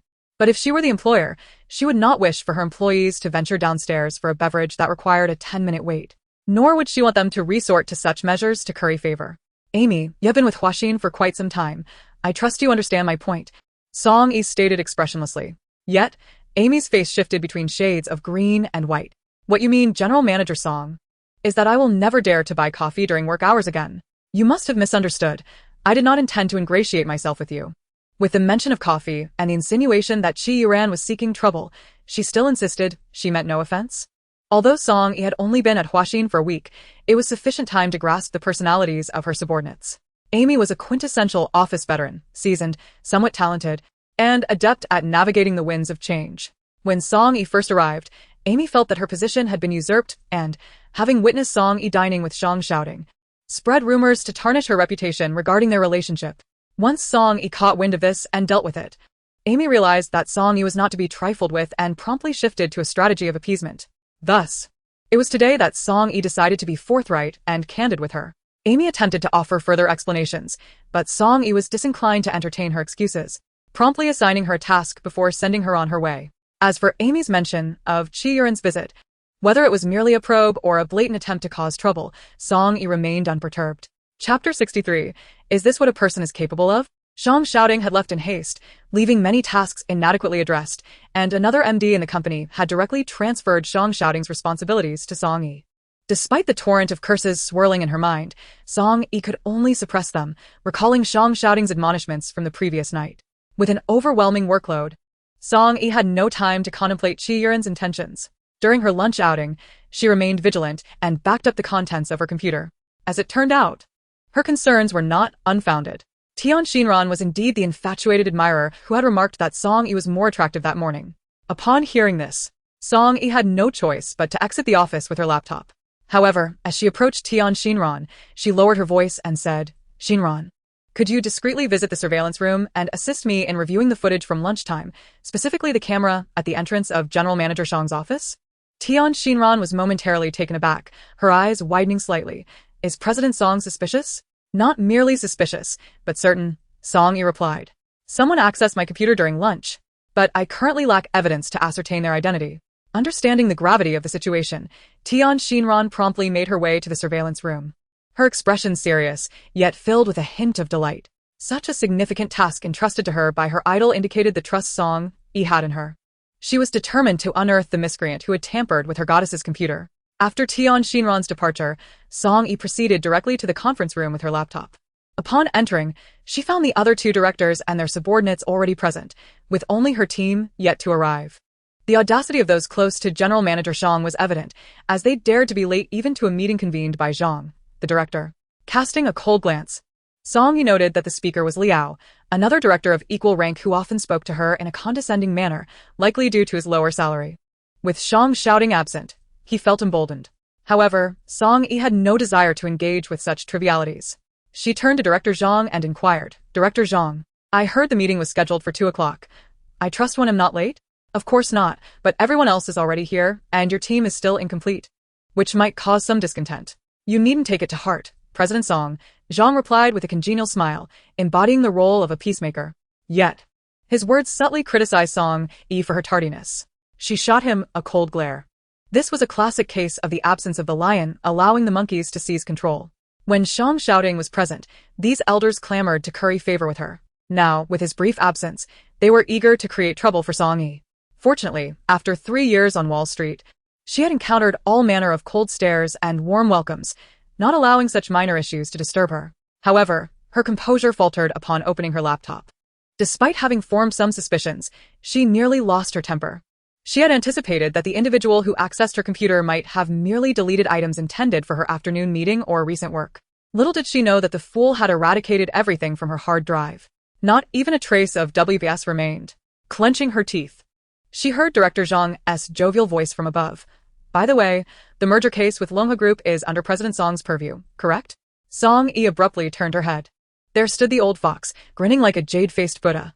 The Longhe Group merger is notoriously troublesome, but when I inquired with General Manager Shang last Friday, he mentioned that the financing had been successfully secured. As the harmonious dialogue unfolded, it seemed a pity not to mention the profound connection between the two individuals.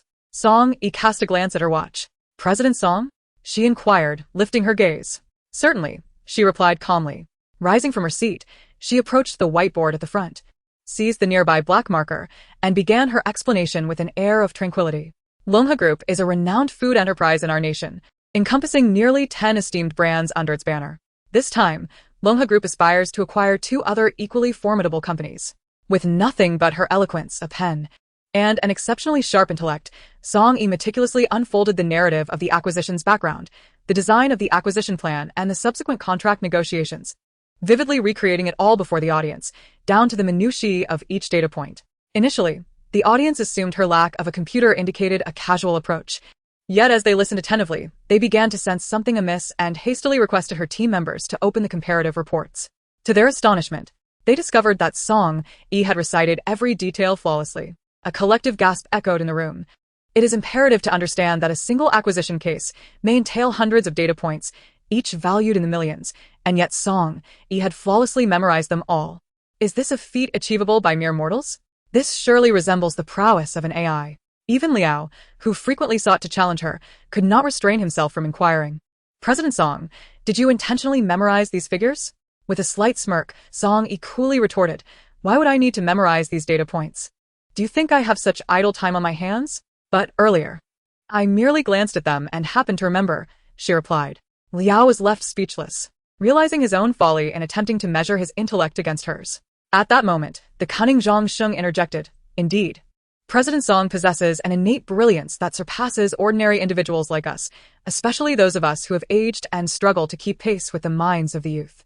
Zhang Sheng's words resonated, prompting Liao to continue, absolutely. After all that President Song has shared, we might not retain it all. Why not let us see your proposal document directly? Since this case has already secured financing, the proposal should no longer be confidential, correct? Song Yi's eyes narrowed sharply. Thus far, she had only confided in Tian Xinran about her computer being tampered with. Aside from herself and Tian, only the perpetrator knew of this incident. Yet, this old fox and Liao seemed fixated on her computer's predicament. Could it be that they were also privy to this information? Or perhaps they were the architects of this scheme from the very beginning? Why is President Song silent? Are you unwilling to share your proposal with us? Someone pressed. What? Someone tampered with your computer? This is serious. Even if you can recall Longhe Group's data, how could you possibly remember everything? Moreover, who knows the intentions of the individual who leaked the data? What if they divulged it? The data cannot have been compromised, Song Yi asserted confidently. Her computer's password was her birthday, easily decipherable by those familiar with her, yet she had secured the files with unique passwords. Even if that individual managed to copy the data, deciphering it would be impossible. Moreover, rather than fretting over a potential data breach that has yet to occur, shouldn't Mr. Liao prioritize investigating who accessed my computer? Mr. Liao hesitated, momentarily at a loss for words. Conversely, Zhang Xing nodded in agreement. An investigation is indeed warranted. He then instructed Mr. Liao to summon the security personnel to review the surveillance footage. No need, Song Yi interjected nonchalantly. I have already dispatched Tian Xinran to retrieve it. She is currently at the entrance. It was then that Zhang Sheng realized a member was absent from Song Yi's team. Let her in. Tian Xinran, who had been waiting outside, promptly entered upon hearing this. President Song, I have confirmed that 2 individuals entered your office during lunchtime. After stating this, she projected the copied surveillance footage onto the large screen. In an instant, a shadowy figure appeared on the screen. The group immediately recognized it as Qi Yuran. Is it really Qi Yuran? I never imagined a celebrity would engage in such underhanded behavior. Initially, I suspected someone was attempting to tarnish her reputation, but it seems her character is indeed questionable. I cannot fathom how such a person could gain access to our company. As the focus of suspicion turned towards Qi Yuran, with implications even reaching Shang shouting, a glimmer of insight flashed in Zhang Sheng's eyes. now that the truth is evident. However, before he could finish his thought, Song Yi interrupted. Mr. Zhang, Tian Xinran previously mentioned that two individuals entered Mr. Zhang's office. Perhaps we should watch the remainder of the video. Zhang Xing's expression shifted, and he attempted to intervene, but it was too late, as Tian Xinran had already advanced to the moment the second individual appeared. Isn't that Sister Aimi? The members of Song Yi's team instantly recognized her, turning their gazes towards Aimi, clenching her fists. Aimi feigned calmness and addressed Song Yi. President Song, I did enter your office, but I followed Miss Qi because I sensed something was amiss. Song Yi narrowed her eyes. Is that so? Then why did you not mention this when I stated that someone had tampered with my computer? Aimi forced a smile. Albeit strained, did you not just admonish me this morning for hoping to curry favor with you over such matters? I see now that my earlier remarks may have upset you, leading you to delete the data from my computer. Aimi tightened her grip further, gritting her teeth. President Song, I truly did not touch your computer. Song Yi coldly retorted. Oh really? Would you dare to show your hands to everyone? Hesitantly, Aimi extended her hands. Unfortunately, it was too late. Everyone observed the faint glow emanating from her palms under the earlier beam of ultraviolet light. It was fluorescent powder. Song Yi turned off the mini flashlight in her hand and explained to the bewildered crowd, before leaving my office at noon, I deliberately sprinkled some fluorescent powder on the keyboard and mouse. If anyone had touched my computer, their hands would bear this residue. It is invisible to the naked eye, but will reveal itself under ultraviolet light. The office fell into a stunned silence. Such a tactic? This was indeed more thrilling than a palace intrigue. Amy realized that there was no way for her to redeem herself. With a pallid complexion, she cast a glance towards the chief seat, only to see that the two individuals there had turned their faces away, as if the entire situation bore no relevance to them. I am merely an ordinary woman, lacking the so-called abundance you speak of, Song Yi declared, turning her gaze towards Zhang Sheng. Mr. Zhang, since Amy has already admitted her wrongdoing, according to company policy, she should be dismissed and reported within the industry, correct? Would you prefer to handle it yourself or delegate it to human resources? This statement from Song Yi effectively sealed Amy's professional fate. Yet, Zhang Sheng did not spare a glance at Amy. Instead, he responded with a smile. Mr. Song, feel free to pass it on to whomever you deem appropriate. After all, she is under your purview. Song Yi replied coolly, then let Manager Chen handle it. Amy collapsed onto the floor, fully aware that her prospects in the financial sector had been irrevocably shattered. After the meeting, the atmosphere among Song Yi's team was stifled, with no one daring to utter a word until she retreated to her office, at which point hushed discussions began. I never imagined Sister Amy would resort to such actions. It's truly a pity. Indeed. But I believe she was compelled by Mr. Song. After enduring 5 or 6 years of struggle for a promotion, only to have someone parachute in who wouldn't feel discontent. I told you all before, didn't I? Don't let her angelic appearance fool you. She is, in fact, a fierce tigress, merciless and unyielding. Tian Xinran, initially pleased that Song Yi had apprehended the true culprit, was nearly infuriated by these comments. However, she chose not to engage in further frivolities and abruptly stood from her workstation, heading directly to Song Yi's office. She knocked on the door and immediately, Song Yi's cool and melodious voice resonated. Come in. Upon entering, Tian Xinran noticed the faint smile at the corner of Song Yi's lips. You arrived just in time. I have something I wish to inquire of you. Please go ahead, Miss Song. I ask you to retrieve the surveillance footage. Why did it take so long? Did something happen? Chapter 65. Reverse learning. Miss Song, don't you think this situation is quite extraordinary? Song Yi replied, Oh, dear girl, this is hardly extraordinary. It is evident that the surveillance room has been compromised. However, she refrained from elucidating matters further and shifted the conversation, asking, by the way, what was it you intended to discuss when you entered? Only then did Tian Xinran recall the earlier conversation in the office. Initially, she had aimed to vent her frustrations about the comments regarding Song Yi, yet now, for reasons unbeknownst to her, she felt disinclined to bring them up. I just overheard them mention that during the meeting, you casually spoke of the dragon and group acquisition, claiming you memorized all the data flawlessly? Song Yi nodded. Tian Xinran's eyes widened in disbelief. Is that true? How did you manage such a feat, Miss Song? With calm nonchalance, Song Yi shrugged. I did nothing. Perhaps it is simply a matter of talent. Tian Xinran, who had once aspired to view Song Yi as both an idol and a model of perseverance, now thought, perhaps I should merely regard her as an idol. The notion of striving to emulate her is far too unrealistic, considering we do not even share the same realm of beginnings. Indeed, President Song, how did you come to the conclusion that the individual who accessed your computer and deleted your files was Amy, rather than Qi Yuran? The answer is quite simple. Given Qi Yuren's intellectual capacity, it is improbable that she could execute the sophisticated task of erasing my C drive. Song Yi even harbored doubts, pondering whether someone like Qi Yuran, who couldn't even pass the level 2 computer examination, might not even distinguish the purposes of the C, D, and E drives. If Qi Yuran truly intended to harm her, it would likely be limited to something as trivial as administering a drug in her cup. In Zhang's office, Qi Yuran regarded the man seated across from her, whose smile resembled that of a cunning old fox, and coldly remarked, "So, are you suggesting that Amy is merely a scapegoat you arranged for me? We are hardly acquainted. What motivates you to assist me?" Zhang stroked his fingers thoughtfully, smiling gently. "Miss Qi, do you truly believe it was someone else who facilitated your entry into Huaxin?" Qi Yuran was taken aback. "What do you mean? Wasn't it Zhang shouting? He was in the capital yesterday and is completely unaware of your application to Huaxin. Even if he were present at the company given his position, he could not possibly concern himself with such trivial matters." It finally dawned on Qi Yuran. "You are the one who enabled my entry into Huaxin? What are your intentions?" Zhang's smile grew ever more amiable. "I merely wish to discuss a partnership with you, one that would be mutually beneficial." Qi Yuran narrowed her eyes. "What kind of partnership?" "To eliminate Song Yi." Unexpectedly, as she exited the company and approached the roadside to hail a taxi, a white Audi suddenly sped toward her, its velocity akin to that of a runaway vehicle. Song Yi's pupils dilated as she instinctively retreated several steps. And just as the car was about to collide with her, it screeched to a halt. The window was then rolled down. Song Yi, disinterested, turned to depart toward another intersection when she heard Qi Yuran's voice pursuing her from behind. Song Yi. "Are you not curious about what I did in your office this afternoon?" Song Yi's countenance remained indifferent. What could there be to be curious about? It surely would not concern anything beneficial. Yet, at that moment, Qi Yuran astonishingly produced her phone and dialed Song shouting. "I made a mistake today and seem to have caused some trouble for Miss Song. I intended to apologize, but she appears unwilling to afford me the opportunity. Perhaps you could convey my apologies to her?" Upon hearing this, Song Yi's expression turned frosty.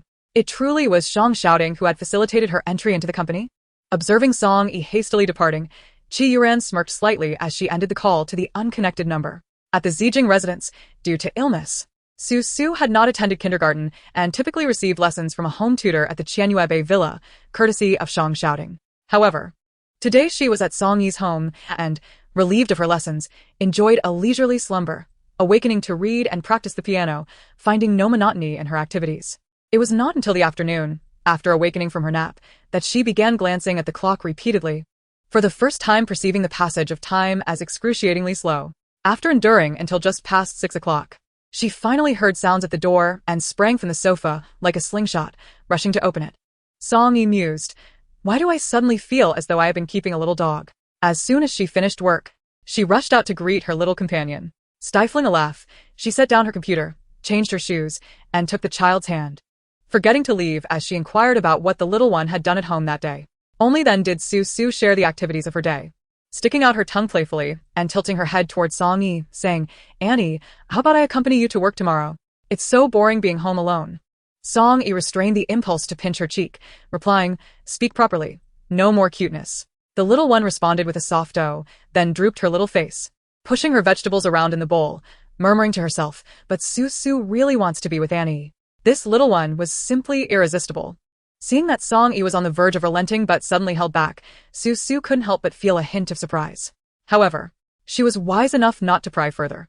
Although she adored Aunt Yi and longed to be close to her, she would never force her presence if Auntie didn't wish for it.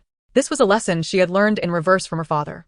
With the experience gained from the previous night, this time, Su didn't wait for Song Yi to hand her the phone. She slipped away first. Is Su asleep? Chapter 66. Behave and wait for my return. Are you preparing for bed? Song Yi replied nonchalantly. Is there something you need? Shouting immediately sensed the chill in her tone, stirring a wave of confusion within him. Had he inadvertently upset her again? Upon reflection, it seemed unlikely.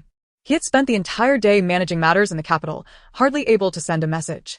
So, what was the reason for her frosty demeanor? After pondering various possibilities and eliminating them one by one, he arrived at a conclusion he deemed infallible. Aunt Yi's time of the month had arrived. Thus, in a rare display of unconventionality, shouting asked, "Have you had hot water?" Song Yi responded with a puzzled expression. "What? Is there brown sugar at home?" Song Yi. "If not, I'll have Butler Chen send some over shortly." At her wit's end, Song Yi retorted, shouting, "What on earth are you talking about? Brown sugar and hot water? Does he really think I'm on my period? Then came the baffling reply from the domineering CEO. Aren't you on your period? Song Yi shot back. You are the one on your period. Your entire family is on their period, except for Su Su, of course, as she is still so young. With that, Song Yi couldn't be bothered to continue the conversation and hung up the phone. Shang shouting, is she really that irritable? Could it really be her time of the month? Yet her tone that evening compelled him to think deeper. All right. As Jiang Chun was about to leave, Shang shouting reconsidered and added, wait, if there's nothing urgent at the company, check with the two maids at Song Yi's home to see if anything occurred during the day. Understood. 10 minutes later, Jiang Chun returned, bringing reports of the day's incidents at the company. When he mentioned that Amy had completely wiped Song Yi's C drive, a sharp crack pierced the air. Jiang Chun looked up to see Shang Shouting's pen snapped in two. After a brief moment, Shang Shouting spoke coldly, asserting that Amy would not possess the audacity to engage in such outrageous actions without the support of someone behind her. Jiang Chun sensed a slight shift in the atmosphere surrounding him. He discreetly massaged his neck and nodded in agreement, suggesting that Amy was merely a pawn in this scheme. Fortunately, President Song was astute and vigilant. Otherwise, they might have found themselves ensnared by her machinations today. But what if they were ensnared? Shang Shouting's gaze turned frigid. He was eager to witness who dared to threaten his associates. Jiang Chun interjected, somewhat incredulously, questioning how President Song had suddenly transformed into Shang Shouting's subordinate merely by virtue of being recruited by him. Did this imply that he, too, was under Shang Shouting's protection?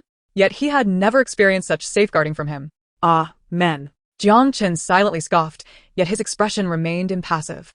He inquired how they should best address the situation. Shang Shouting rubbed his brow. The matter regarding Amy had already been dealt with by Song Yi, and there was no need for him to add insult to injury. As for the individuals backing Amy, it was not opportune to act against them immediately. However, a warning was indeed warranted. Jiang Chun abruptly lifted his head, nearly doubting his hearing. What? Shang Shouting cast him an icy glare. What is the matter? Is your hearing failing at such a young age? I understand, Jiang Chun replied. Meanwhile, after hanging up, Song Yi found no relief in her mood. She coaxed Su Su to sleep, then took a shower. Upon emerging, she instinctively glanced at her phone. When she saw there were still no missed calls or unread messages, her spirits inexplicably sank further. Yet, she could not decipher what exactly was troubling her. Was it because Shang Shouting had brought Qi Yuran into the company? But as her superior, he rightfully held the authority to make personnel decisions without obligation to inform her, leaving her with no grounds for indignation. Song Yi felt that her cultivated rationality over the past 3 years seemed to unravel whenever confronted with this man, as if bewitched. She shook her damp hair and picked up her laptop, preparing to return to the living room to work a bit longer. Just then, her phone chimed softly. Upon seeing Shang Shouting's avatar in the WeChat notification, her fingers trembled slightly before she opened the message. I will arrive in Jiangqing at 2. The simplicity of the statement left Song Yi momentarily bewildered. Are you still awake? She typed, her fingers dancing across the keyboard. Just as she was about to send the words still working late, Shang Shouting's message appeared again. Are you waiting for me? Song Yi thought. Waiting for what? Midway through typing, she sensed something amiss. Given this man's narcissism, he would likely misinterpret her concern as affection. No, she needed to rephrase. Wait, what had she written? Those damned fingers must have a mind of their own. Meanwhile, Shang Shouting, waiting at the airport, observed the message status fluctuating between typing and no activity. His patience wearing thin, he contemplated calling Song Yi directly when Jiang Chen's voice suddenly interrupted. President Shang, it is time for us to board. Shang Shouting had to quell his urge to call. After some contemplation, he decided to send her 2 words of comfort instead. Don't be angry. Chapter 67. A dog more loyal than Shang Shouting on the other end of the line. Song Yi nearly thought she was hallucinating upon reading those words. Such gentle phrases, could they truly have been sent by that man, Shang Shouting? Surely, someone must have stolen his phone. It had to be a delusion. She shook her head vigorously, forcing the image of him from her mind. What use are men? They only serve to hinder her ability to calculate. Auntie, are you still awake? At that moment, a soft, delicate voice floated from the direction of the bedroom. Su Su pouted. Auntie, your work must be exhausting. Suppressing a smile, Song Yi replied, yes, adults have a lot to bear. I'll tell Daddy to give you a raise, she added playfully. Unable to contain her laughter any longer, Song Yi said, all right, if you get a raise, Auntie will treat you to a grand feast. With that, she rose and entered the bedroom, tucking the blanket tightly around Su Su, then leaned down to place a gentle kiss near her lips. All right, go to sleep now. Aunt, you will come to keep you company shortly. Su Su's eyes sparkled with joy, her cheeks flushed as she nodded contentedly. Auntie, good night. Good night. Song Yi echoed, closing the bedroom door softly behind her. To avoid disturbing the little one, she took her laptop to another room. Once Song Yi immersed herself in her work, fatigue faded into oblivion, until a sudden notification from her phone drew her attention. It was then she realized it was already past 2 in the morning. The light on her phone signaled a message from Shang shouting, Arrived. "No need to pick me up." Just sleep well. As soon as the message was sent, Shang shouting called her directly. Fearing it would awaken Su Su, she refrained from answering. Shang shouting, "Song Yi, Su Su is asleep." Shang shouting, "All right, I understand." A few seconds later, Shang shouting continued, "I should arrive at your place in about 10 minutes. What do you mean?" "Just what you think it means." Unable to tolerate his provocations any longer, Song Yi stepped onto the balcony, lowering her voice as she called him back. He picked up quickly, his tone laced with unmistakable delight. "Weren't you afraid of waking Su Su? Why are you calling again?" Ignoring his banter, she got straight to the point, Shang shouting, "Are you out of your mind? What are you doing at my house so late at night? If I don't come, will you be able to sleep tonight?" Song Yi. Why wouldn't she be able to sleep? If he hadn't abruptly left for the capital, leaving a mountain of work for her, she would have long since been dreaming with the king of dreams. Taking a deep breath, Song Yi realized she truly despised reasoning with this man, yet she felt compelled to clarify things. Otherwise, he might very well appear at her door in the dead of night. Shang shouting's voice suddenly lowered. "What do you think?" Song Yi. What did she think? As that thought emerged, her heart raced, as if scorched by a smoldering ember, causing her to feel a sudden surge of anxiety. Shang shouting, "You don't need to go to such lengths. In truth, Song Yi. If she were to fall for this despicable man again, she would be no better than a dog, even more so than the likes of Shang shouting. With that thought, she decided to hang up, come out and open the door. The smile on Song Yi's face froze. "Did you not say you would arrive in 10 minutes? There were no surveillance cameras at night, so I sped a little. Is this what you call speeding? You might as well be trying to soar into the heavens beside a spaceship. All right, enough with the surprise. Hurry and open the door." Despite knowing she shouldn't, her body seemed to have a mind of its own as she walked toward the door. Peering through the peephole, she saw the man's handsome yet slightly fatigued face illuminated by the corridor lights, exuding an air of coldness. Her emotions became a tumultuous mix. Ultimately, her body made the decision before her mind could catch up. She opened the door. The moment he saw her, the weariness on Shang shouting's face vanished almost instantly, and his typically stern brows softened for the first time, revealing a hint of tenderness. "Why are you dressed so lightly? Go put on a coat." As he spoke, he stepped inside, gently closing the door behind him, then found a pair of shoe covers from the shoe cabinet. Everything felt so natural. Song Yi was at a loss whether to be angry or speechless. Shang shouting, "Do you realize what it means for a man like you to barge into a single woman's home at this hour?" His movements paused as he looked at her with utmost seriousness. "Honestly, I didn't think much of it, but if you wish, I can certainly oblige." "Excuse me? But we may need to keep our voices down. After all, Su Su is still asleep." Upon finally understanding his insinuation, Song Yi's face flushed with heat. Her previous comment was merely an expression of her feeling that he had overstepped, yet here he was, taking it in an entirely different direction. Seeing her cheeks turn crimson and her cheeks puff out in indignation, unable to voice a rebuttal, Shang shouting felt an unprecedented sense of ease. "Aren't you supposed to see Su Su? She's in the master bedroom." Song Yi hesitated, "But please be quiet. She is a light sleeper and wakes easily." To her surprise, Shang shouting replied, "No rush." He then reclined on her sofa like a landlord, commanding her, "Go, pour me a glass of water." Song Yi took a deep breath and endured. After pouring a glass of water and placing it before him with annoyance, she was about to rise when the man suddenly grasped her hand, nearly causing her to cry out in fright. Shang shouting, "What do you intend to do?" He merely held her hand, pulling her to sit beside him, then gazed at her intently as he spoke slowly. "I have never been in a relationship and am not skilled at comforting others, so I am unsure how to soothe you. However, rest assured, those old geezers who have provoked you will learn the consequences of crossing me." Song Yi felt her heart race violently, as if something within her was finally set free in the depths of his dark, profound gaze. Chapter 68. She knew in her heart that she cared for him. After taking a deep breath to steady her emotions, she raised her gaze to meet his and replied, "Mr. Shang, I can handle these matters on my own. I know you can manage it." Song Yi, "I have never doubted your capabilities. I merely wish for you to understand that you are not alone." Song Yi, "Not alone? Then what is she?" Although she knew that Shang shouting might not have meant it in that way, the fleeting stirrings in her heart were instantly extinguished by his words. It must be said that when it comes to ruining the atmosphere, Shang shouting is indeed a genius. Song Yi reined in her chaotic thoughts, withdrawing her hand from his palm as she stood up. Mr. Shang, it is getting late, and I must work tomorrow. If you wish to see Su Su, you ought to do so promptly. Her tone remained as frosty as ever, but Shang Shouting could sense that she seemed subtly different tonight, displaying a touch more patience and tolerance toward him. Shang Shouting had always been adept at seizing opportunities, recognizing the shift in Song Yi's demeanor. He certainly would not let this rare chance slip by. Thus, he reclined on the sofa with a languid air, declaring, I am utterly exhausted. Song Yi, since I must catch a flight at dawn, I suppose I can make do with your sofa for the night. Amused by his audacity, Song Yi chuckled, Mr. Shang, this is not an inn. Not everyone who arrives is guaranteed hospitality. Shang Shouting gazed at her, his eyes laced with a hint of crimson. His voice tinged with a rasp, but I truly am very tired. Just let me rest for a short while, just a little while. Had she not witnessed it with her own eyes, Song Yi could never have imagined that the typically aloof and unapproachable Shang Shouting would exhibit such childlike petulance. Just moments ago, he had been vibrant. Now, in an instant, those bloodshot eyes suggested an impressive act worthy of the silver screen. Without the slightest blush, he nonchalantly remarked, such trivial matters can be handled by Jiang Chen. Song Yi inhaled deeply. So you intended to linger in my home from the very beginning? Shang Shouting chuckled softly. Not exactly.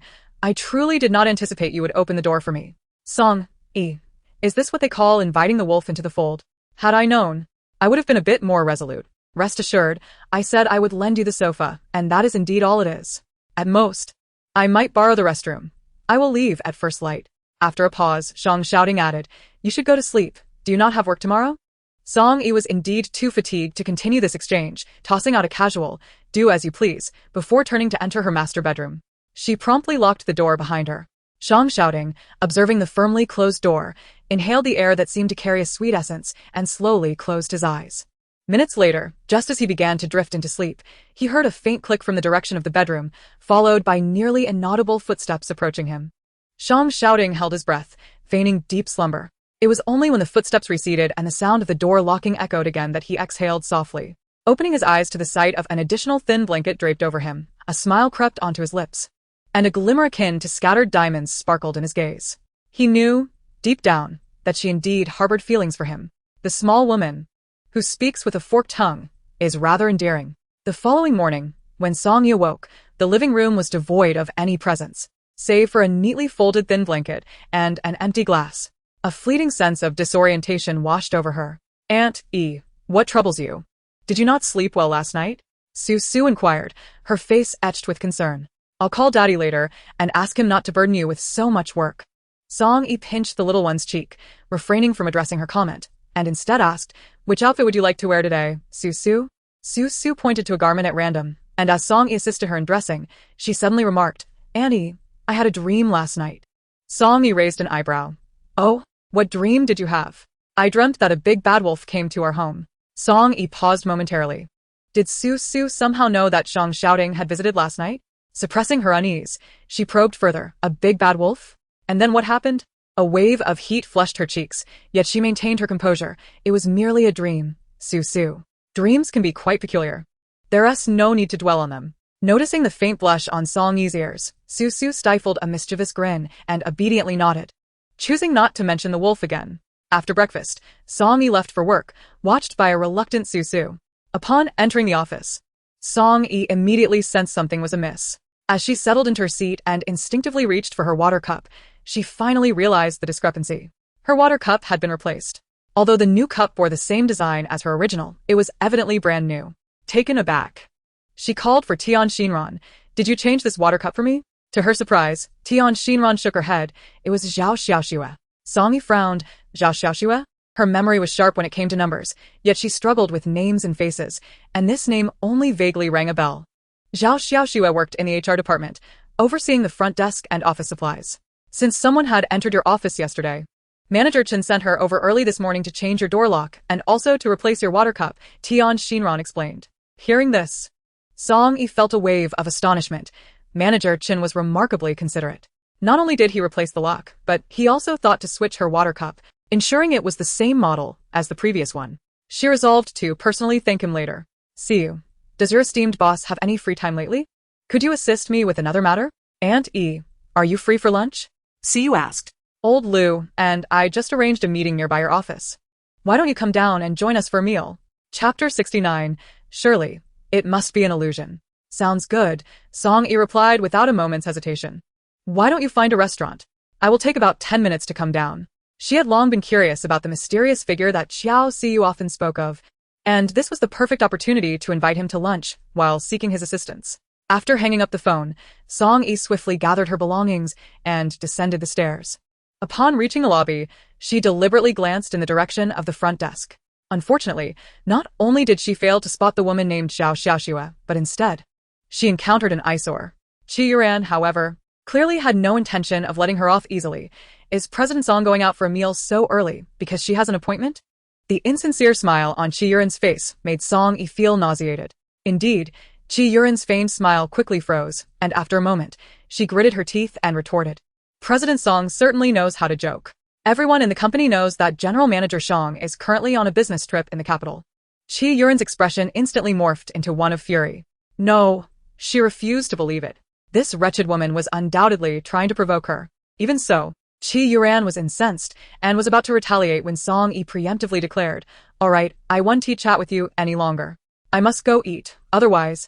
General Manager Shang will be waiting impatiently. Observing Qi Yuran's nearly distorted expression from anger brought an undeniable sense of joy to Song-yi, lingering on her face until she spotted Xiao Siyu, still smiling. Xiao Siyu raised an eyebrow and remarked, Have you received a raise? You look quite delighted." Naturally, a salary increase was not forthcoming. Song-yi recounted her earlier remarks to Qi Yuran, intending to incite her. But Xiao Siyu's focus shifted dramatically.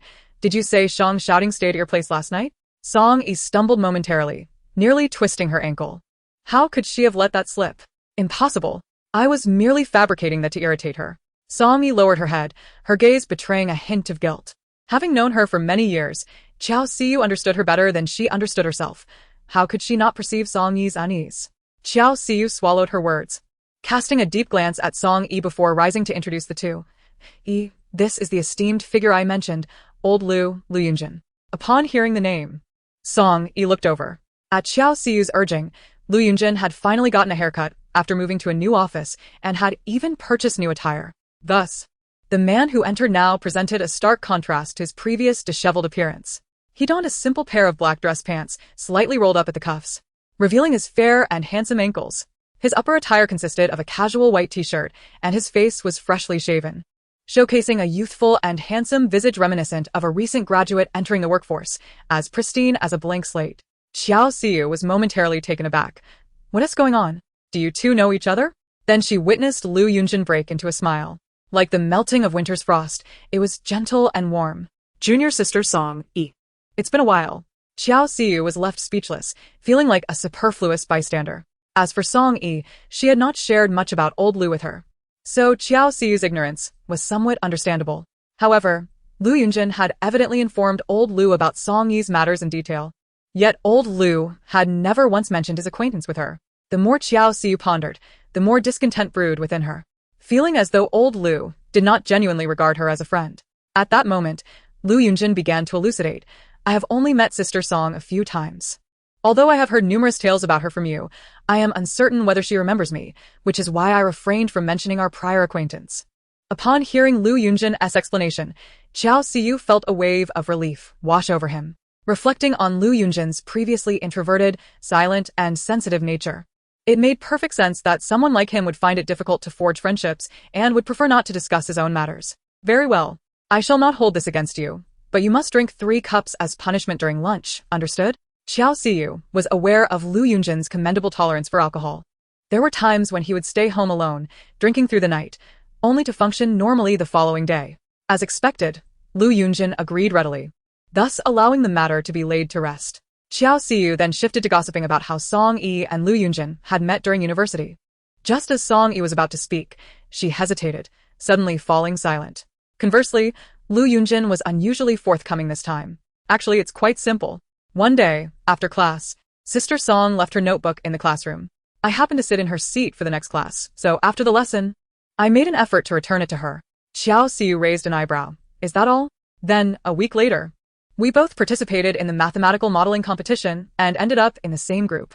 Upon hearing that there was more to the story, Xiao Siyu eagerly pressed on. And then, later, little sister led everyone to win second place, but that had nothing to do with me, Lu Yunjin stated calmly. Because I withdrew from the competition the day after the groups were assigned. Withdrew? Why?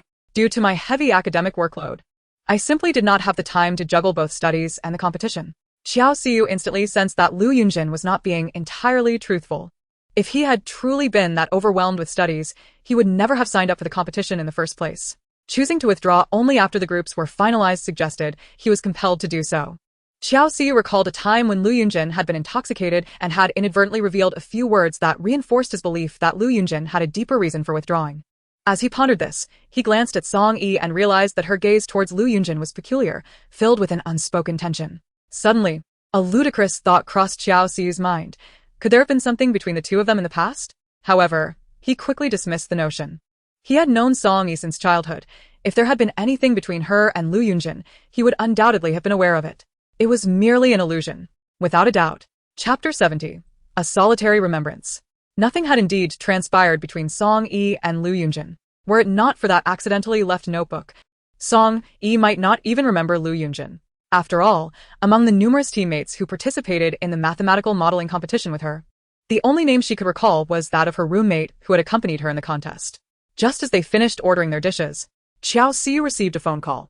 Noticing that it was an important client, he quickly stepped outside the private room to take the call, leaving only Song Yi and Lu Yunjin within. Song Yi was not well acquainted with Lu Yunjin, but fortunately, Xiao Xiu had mentioned a few things about him, enabling her to awkwardly strike up a conversation. I heard that Senior Lu interned at Penguin back in the day. Why didn't he stay on afterward? Penguin is the leading giant in the domestic internet industry, and even students from Jiangda take pride in securing internships there. Those like Lu Yunjin, who managed to intern at Penguin before graduating, are truly exceptional among their peers. After all, interns at such companies, barring any exceptions, are typically retained, and subsequent promotions become significantly easier. Lu Yunjin took a sip of tea, his voice nonchalant. I was dismissed before my internship period concluded. It was then that Song Yi realized she might have inadvertently touched a nerve, and she let out a nervous chuckle. They truly lack vision. They unwittingly benefited both me and Siyu. Lu Yunjin glanced at her. Is that genuinely how you feel? Of course. Senior Lu is so outstanding. Collaborating with someone like you is a stroke of luck for Siyu and a privilege for me. Lu Yunjin studied her for a moment before breaking into a smile. I, too, am quite pleased to collaborate with you. As Song Yi regarded Lu Yunjin, she found that he did not embody the aloof and solitary persona that Xiao Xiu had described. Instead, he appeared to possess a gentle heart. By the way, Siyu mentioned you wanted to ask me for a favor. Please go ahead. While speaking, Lu Yunjin poured more tea into Song Yi's cup. His motion paused as she briefly recounted the incident from the previous day, where she had been framed at work and the company's surveillance footage had been deleted. Lu Yunjin pondered for a moment. Do you want me to investigate who deleted the footage? Song Yi shook her head. I would like you to find out who hacked into the company's internal network to help me restore the footage. A flicker of discomfort flashed in Lu Yunjin's eyes, but it was quickly masked. He feigned confusion as he asked, if that person is assisting you, why would you want to investigate him? Song Yi was indeed aware that the individual was aiding her, yet she did not know who it was, leaving her with an unsettling feeling of being watched. This sensation made her quite uncomfortable. Noticing that Song Yi seemed reluctant to elaborate, Lu Yunjin refrained from pressing further. I will assist you in your inquiry, though I cannot guarantee that I will succeed, as I have never undertaken such a task before. Song Yi nodded. Thank you, Senior. It's alright if you can't find anything. I'm merely curious about who is helping me. Lu Yunjin lowered his gaze and took another sip of tea, remaining silent. Didn't I just mention this to you? Lu Yunjin continued. Xiao Xiu squinted. Is that truly the extent of your interactions? Nothing more? The first time Lu Yunjin encountered Song Yi was during a public lecture at the university. At that time, she had only recently entered college and had already become the universally recognized academic goddess. Lu Yunjin had overheard numerous discussions about her, yet he had never paid attention. Back then, Song Yi shone like a moon surrounded by stars, while he felt like an unremarkable stone by the roadside. He had never dared to fantasize about any intersection between their lives until that day at the lecture. Lu Yunjin vividly recalled that the class featured a lecture given by a professor from Harvard's mathematics department on a specialized topic in mathematics. As Lu Yunjin, a high-achieving student in the information department, struggled to keep up, the girl seated beside him appeared completely engrossed. When the professor assigned a classroom exercise, everyone else was deep in thought, except for her, who casually observed her surroundings while sucking on a lollipop. Suddenly, she leaned in and whispered, It seems you've made a mistake here. Without waiting for his permission, she proceeded to jot down an alternative idea beside his notes. Lu Yunjin's train of thought was abruptly interrupted. He initially felt irritated, but upon glancing up, he was taken aback by the striking beauty of the girl beside him. Later, when the professor revealed the correct answers, it turned out he was indeed mistaken. After class, as she left with her friends, he heard one of them call her Song E. So, she was Song E. The girl who shone like a bright moon in the hearts of all the boys at school. Subsequently, Lu Yunjin encountered her numerous times, in the library, the cafeteria, on the playground, and in the laboratory. Unfortunately, on each occasion, she was surrounded by a throng of admirers. He understood all too well that she had never noticed him. Even during that public lecture, despite sitting right next to him, her attention was solely on the problem and his error, not on him as an individual. Eventually, he stumbled upon her notebook, which she had inadvertently left behind after class. Initially, he thought this might be the beginning of fate. But upon opening the notebook and discovering a sketch tucked inside, he realized with painful clarity that this one-sided affection was destined to remain unreciprocated. He hadn't even had the chance to introduce himself before the verdict of his unrequited love had been pronounced. "Hey, Laolu, are you alright? What's wrong? I was just talking to you, and you seemed lost in thought, almost walking into a tree." Oh, really? "What did you just say? What else could it be?" "It's about Song E." Xiao Xiu sighed. "I was so careful, fearing she might fall from Qi Sheng's deep pit right into the clutches of that scoundrel." Shang shouting. "Yet I still failed to protect her." Lu Yunjin suddenly lifted his head. "Shang shouting? Is he with Song E?" Not yet. "But it feels like it's only a matter of time," Xiao Xiu replied, sounding like a worried father. "I've said all I could. She insists she knows what she's doing, yet she keeps diving headfirst into that scoundrel's trap. Can you imagine the worry?" Chapter 71. She had no patience left to waste. Lu Yunjin pressed his lips together in silence, his expression growing colder. "Lao Lu, what's wrong with you?" Seeing him unresponsive again, Xiao Xiu grew puzzled. "Are you feeling unwell?" Finally, Lu Yunjin spoke. "No, I just suddenly remembered something I forgot to do." "What is it?" "Just a personal matter." Reluctant to elaborate, Lu Yunjin left Xiao Xiu with no choice but to refrain from probing further. Although they had known each other for over 2 years, he still felt there was much about Lu Yunjin that remained opaque. Upon returning to his office, Lu Yunjin went straight to his desk, opened the drawer, and retrieved an old drawing from the bottom of a folder.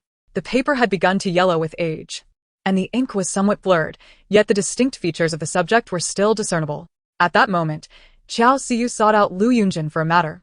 Forgetting to knock and entering directly, unexpectedly, he caught sight of the painting in Lu Yunjin's hand and blurted out, "Is the person in this painting Shang shouting?" Hearing this, Lu Yunjin abruptly concealed the artwork, his expression darkening as he questioned Xiao Xiu. "Why did you enter, without knocking?" Apologetically, Xiao Xiu replied, "I forgot again." And noticing Lu Yunjin's genuine annoyance, he quickly added, "I will be more mindful next time." Lu Yunjin pressed his lips together, opting not to pursue the issue further. Nonchalantly, he stored the painting away and inquired, "What brings you here? Another case has come in. Take a look and see if you're interested." As he spoke, Xiao Xiu handed over the folder. Initially, he had assumed that a detective agency like theirs might go months without securing a case. However, after posting a few advertisements online, he was pleasantly surprised to find that business was thriving, with assignments coming in sporadically. Regrettably, most of these involved infidelity investigations and extramarital affairs. Given Lu Yunjin's capabilities, such cases seemed a misallocation of talent, yet their newly established agency was in dire need of business, leaving Xiao Xiu with little alternative. After exiting Lu Yunjin's office, Xiao Xiu found himself preoccupied with the painting he had just seen. He was certain that the figure depicted was none other than Shang shouting from their university days. The pressing question was why Lu Yunjin had secretly kept a painting of Shang shouting. Could it be that Lu Yunjin harbored feelings for him? Xiao Xiu was startled by his own audacious notion. However, recalling Lu Yunjin's peculiar reaction when he mentioned Song E and Shang shouting, he began to wonder if his hypothesis was not entirely unfounded. Unbeknownst to Lu Yunjin, Xiao Xiu's bizarre speculations were far from his thoughts. After Xiao Xiu departed, Lu Yunjin sat before his computer in a daze, when a sudden thought struck him. He retrieved an in-use SIM card from his drawer, inserted it into his phone, and sent a text message. At Huaxing Group's reception, Qi Yuran was drowsily sprawled over her desk, engrossed in a novel. Suddenly, her phone buzzed with an unexpected message. Her pupils dilated as she glanced at the sender. It was that detective with the surname Liu. The voice from the phone was as haughty as ever. "Miss Qi, you are mistaken. There is someone else who wishes to assist you. I am merely a paid intermediary." Someone else? Who? Chi Yuran retorted, her tone icy. Given our numerous dealings, you should be well aware that I never disclose my client's privacy. Then how am I to trust that you are not intentionally setting a trap for me? Whether you believe me is inconsequential. My task is merely to convey a message. If Miss Chi has no interest then. Lu Yunjin's words trailed off as Chi Yuran interjected urgently, who said, I wasn't interested. On the other end of the line, Lu Yunjin smirked with a hint of sarcasm. The address and room number have already been sent to you. I shall hang up now. After ending the call, Chi Yuran clutched her phone, her emotions a tumultuous blend of complexity and conflict. While Lu Yunjin's message dripped with suspicion, she could not deny that the temptation he presented was profoundly enticing. She initially believed that joining Huaxin would allow her to see Shang shouting every day. However, after spending 2 full days there, she had yet to catch a glimpse of him. Coupled with the words spoken by Song Yi at noon, Chi Yuran felt an increasing sense of urgency. She lacked both the patience and the time to waste. If she continued to linger, that wretched woman would surely rise above her. This time, she needed to devise a clever and foolproof plan that would not only incite Shang Shouting's disdain for Song Yi, but also absolve herself of any blame. Unfortunately, hindered by her own intellect, Chi Yuran racked her brain for quite some time without arriving at a satisfactory solution. Just then, her phone suddenly rang. It was Song Ran calling. Yuran, are you at Huaxin right now? Yes, Chi Yuran replied, furrowing her brow. What's the matter? Did you need something? I was out shopping with Chun Chun and happened to run into a nanny taking Su Su out as well. I overheard those 2 nannies mention your sister. From what I gathered, it seems Su Su is currently living at your sister's house. Yuran, do you know anything about this? What did you say? Shang Zisu is living at Song Yi's place. Chi Yuran's voice rose sharply. When did this happen? I'm not sure about the details, but didn't you say that Mr. Shang has been away from the company these past few days? Perhaps he entrusted Su Su to Song Yi's care before he left? Chi Yuran's expression darkened considerably. Sister-in-law, thank you for informing me of this. She paused before asking, by the way, do you know where Song Yi lives? Song Ran sighed. You know, ever since my sister went abroad 3 years ago, she hasn't been in touch with me or our family, so how could I possibly know where she resides? True. Chi Yuran narrowed her eyes in thought, and then inquired, what about Su Su? Is she still at the mall? She should be. Are you coming over? Yes. I'll head over now. Sister-in-law, could you possibly think of a way to stall them for a bit? Knowing that Chi Yuran hadn't seen Su Su in a long while, Song Ran assumed her urgency was out of maternal longing, and didn't he think much further. All right. Just hurry over. After hanging up, Chi Yuran informed Zhao Xiaoxue that she needed to take a leave of absence, then departed from the company. Zhao Xiaoxue, watching her retreating figure, took out her phone and sent a text to the contact labeled L. Chi Yuran went to the mall to see Su Su. Chapter 72. Giving Mother a Chance. At Huatai Mall, Chi Yuran hurriedly arrived at the location Song Ran had provided and immediately spotted Shang Zisu, who was engrossed in drawing at the picture bookstore. Miss Chi? The nanny was the first to notice her and called out. Upon hearing the voice, Su Su looked up and an uncomfortable expression flickered across her face at the sight of Chi Yuran. She pursed her lips and said nothing. Chi Yuran clenched her teeth in frustration. This little brat, the last time they met, had at least called her mama, but this time, she didn't utter a word. Truly, a wolf raised without gratitude. She thought to herself, yet maintained a gentle smile on her face. Su Su, don't you miss mama? Su Su continued to lower her head in silence. Chi Yuran's teeth ground together even more tightly. Nevertheless, recalling her plan, she managed to restrain herself. What are you drawing? Let mama take a look. Upon hearing this, Su Su immediately concealed the drawing behind her back, yet Chi Yuran still caught a glimpse of it. It was a portrait of Song Yi. Chi Yuran took a deep breath and said, Su Su must have drawn Aunt Song Yi, right? Su Su abruptly lifted her head. Why hide such a beautiful artwork? Was she afraid that her mother would be displeased upon seeing it? Rest assured, my dear, your mother is not a petty person. In fact, she is quite good friends with Aunt Song Yi. Today, it was she who asked me to come and pick you up. Su Su's eyes widened, and she finally managed to utter 3 words. You're lying. How could Aunt Yi possibly send her to fetch herself? Aunt Yi was well aware of her disfavor towards her. I am your mother. How could I possibly deceive you? I admit I have made many mistakes in the past, but I promise to improve. Can you grant me a chance, Su Su? Though Shang Zisu was inherently astute, she was still merely a child of a little over 3 years. She did not harbor fondness for Chi Yuran, yet Chi Yuran was undeniably her mother. If she could truly change for the better. Shang Zisu pursed her lips, and after a considerable pause, she softly inquired, what kind of opportunity do you desire? Seeing her attitude soften, Chi Yuran hastened to reply, All I ask is for you to allow me to see you and maintain contact. Shang Zisu lowered her head and pondered for a moment before responding. I will discuss this with Daddy. Chi Ran felt an immense relief wash over her, and her smile transformed into one of sincerity. Thank you, my darling. After a brief pause, she turned to the nanny beside her and asked, You are Su Su's nanny, correct? While Xiao Ting is away from Jiangcheng, you have been accompanying Su Su? The nanny was about to deny it but hesitated, then fell silent. Please come with me. The nanny was taken aback. But Miss Su Su, isn't she busy drawing? Let her continue. We can converse without it affecting her, Chi Ran assured her. Rest easy. I merely wish to inquire about Su Su's well-being. The nanny, recognizing that Chi Ran was Su Su's biological mother and that her concern was natural, agreed and followed her to a nearby tea area. Once the nanny was seated, Chi Ran directly handed her an envelope. The nanny was so startled that she stood up.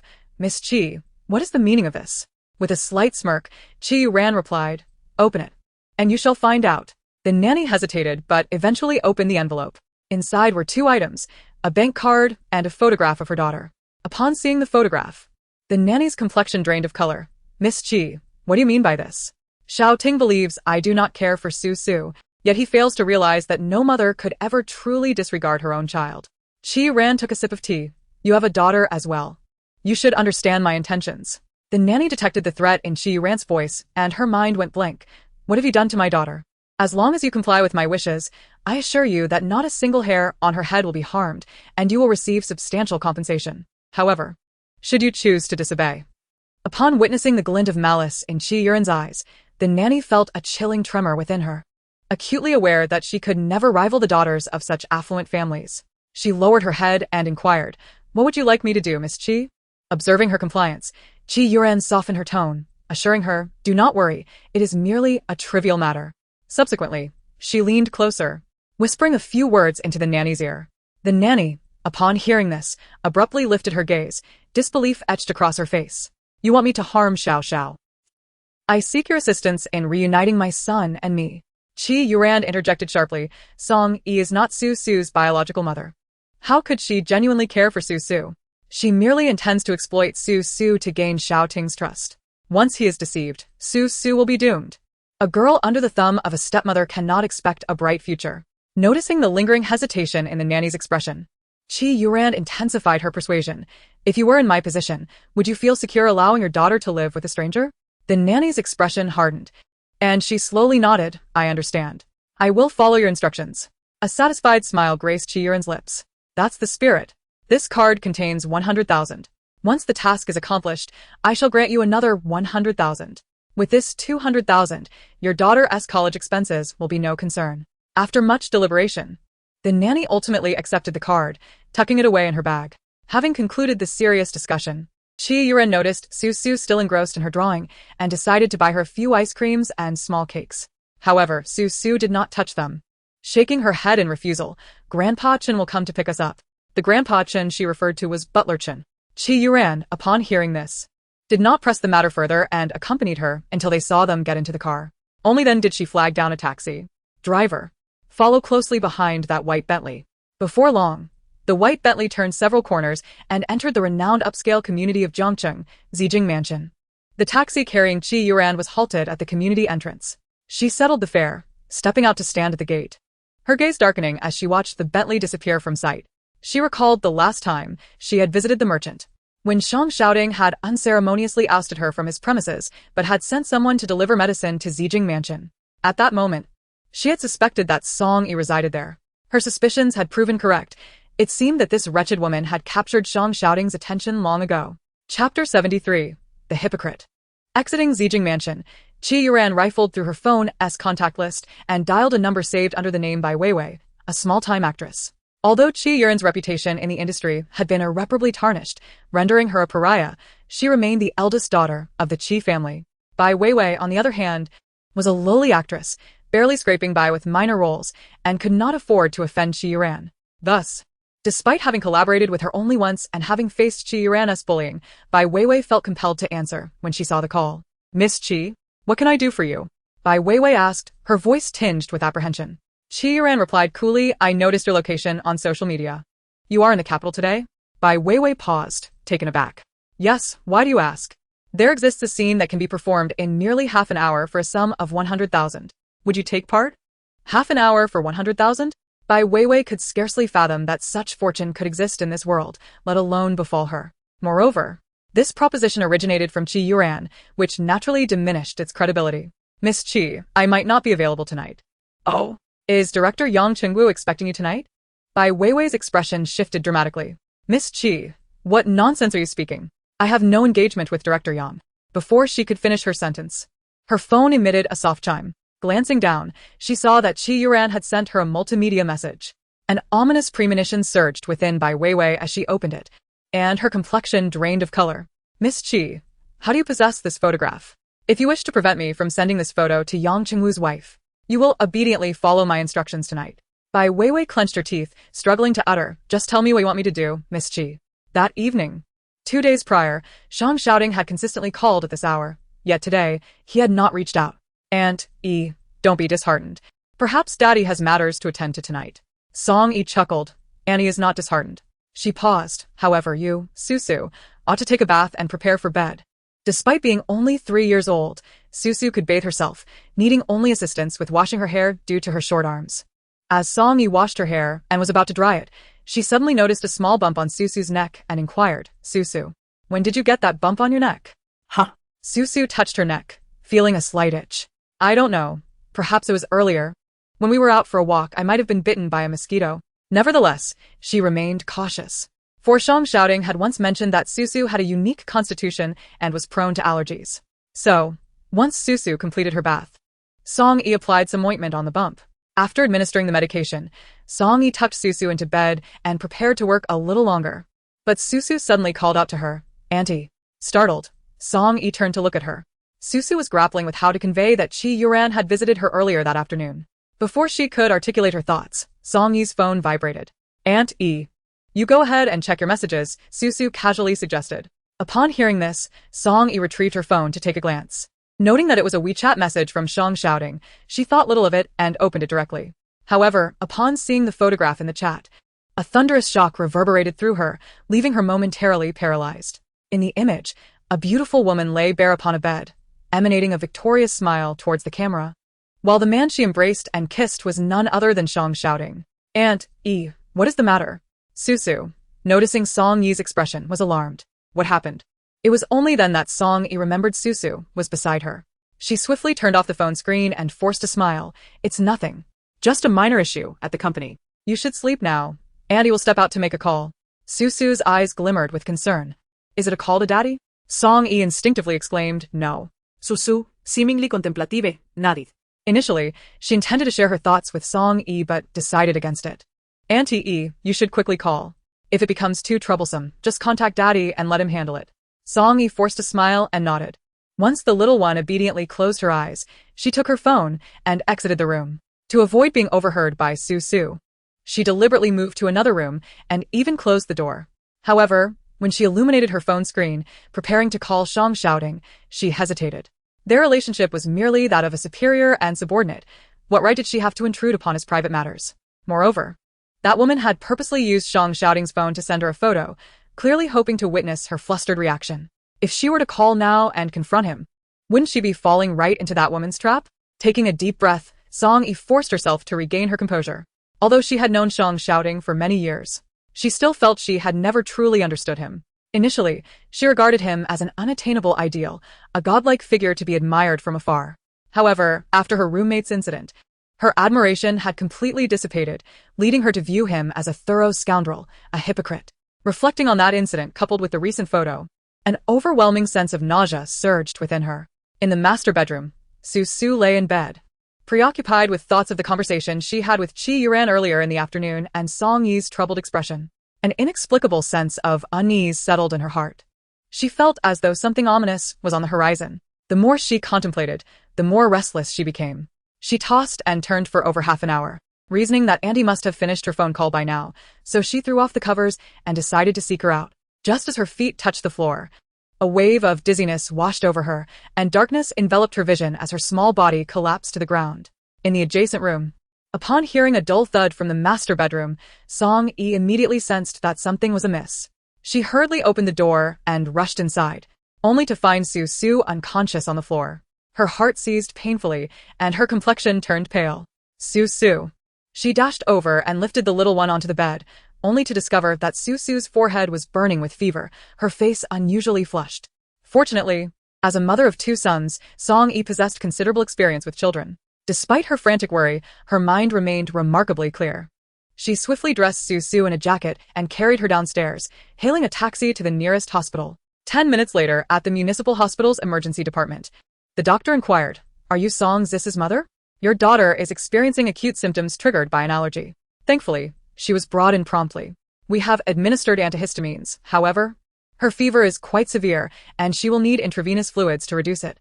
After a pause, the doctor added, "Given your daughter's allergic constitution, we must review her medical history to ascertain her specific allergies before proceeding with further medication." Song-yi, having no time to clarify that she was not Su Su's mother, quickly responded, "Doctor, please hold on a moment. I need to make a phone call." After finishing her conversation with Song-yi, she immediately dialed a number for Shang Xiaoding. It was only when the call connected that she recalled the earlier incident concerning the photographs. However, before she could ponder further, the call was answered on the other end. Song-yi exhaled in relief, poised to speak, only to be interrupted by a soft sigh from a woman. "Mr. Shang is on the line." At that moment, Song-yi felt as if her mind had erupted in chaos, her blood turning to ice within her veins. She abruptly hung up the call. "Madam, have you received the medical records?" The doctor, noting her ashen complexion, gently reminded her. It was then that Song-yi remembered that Su Su was still waiting in the emergency room for the records. After a brief moment of contemplation, she recalled she still had Jiang Chen's number and decided to call him. To her dismay, however, she discovered that his phone was switched off. Gripping her phone, an icy chill enveloped her.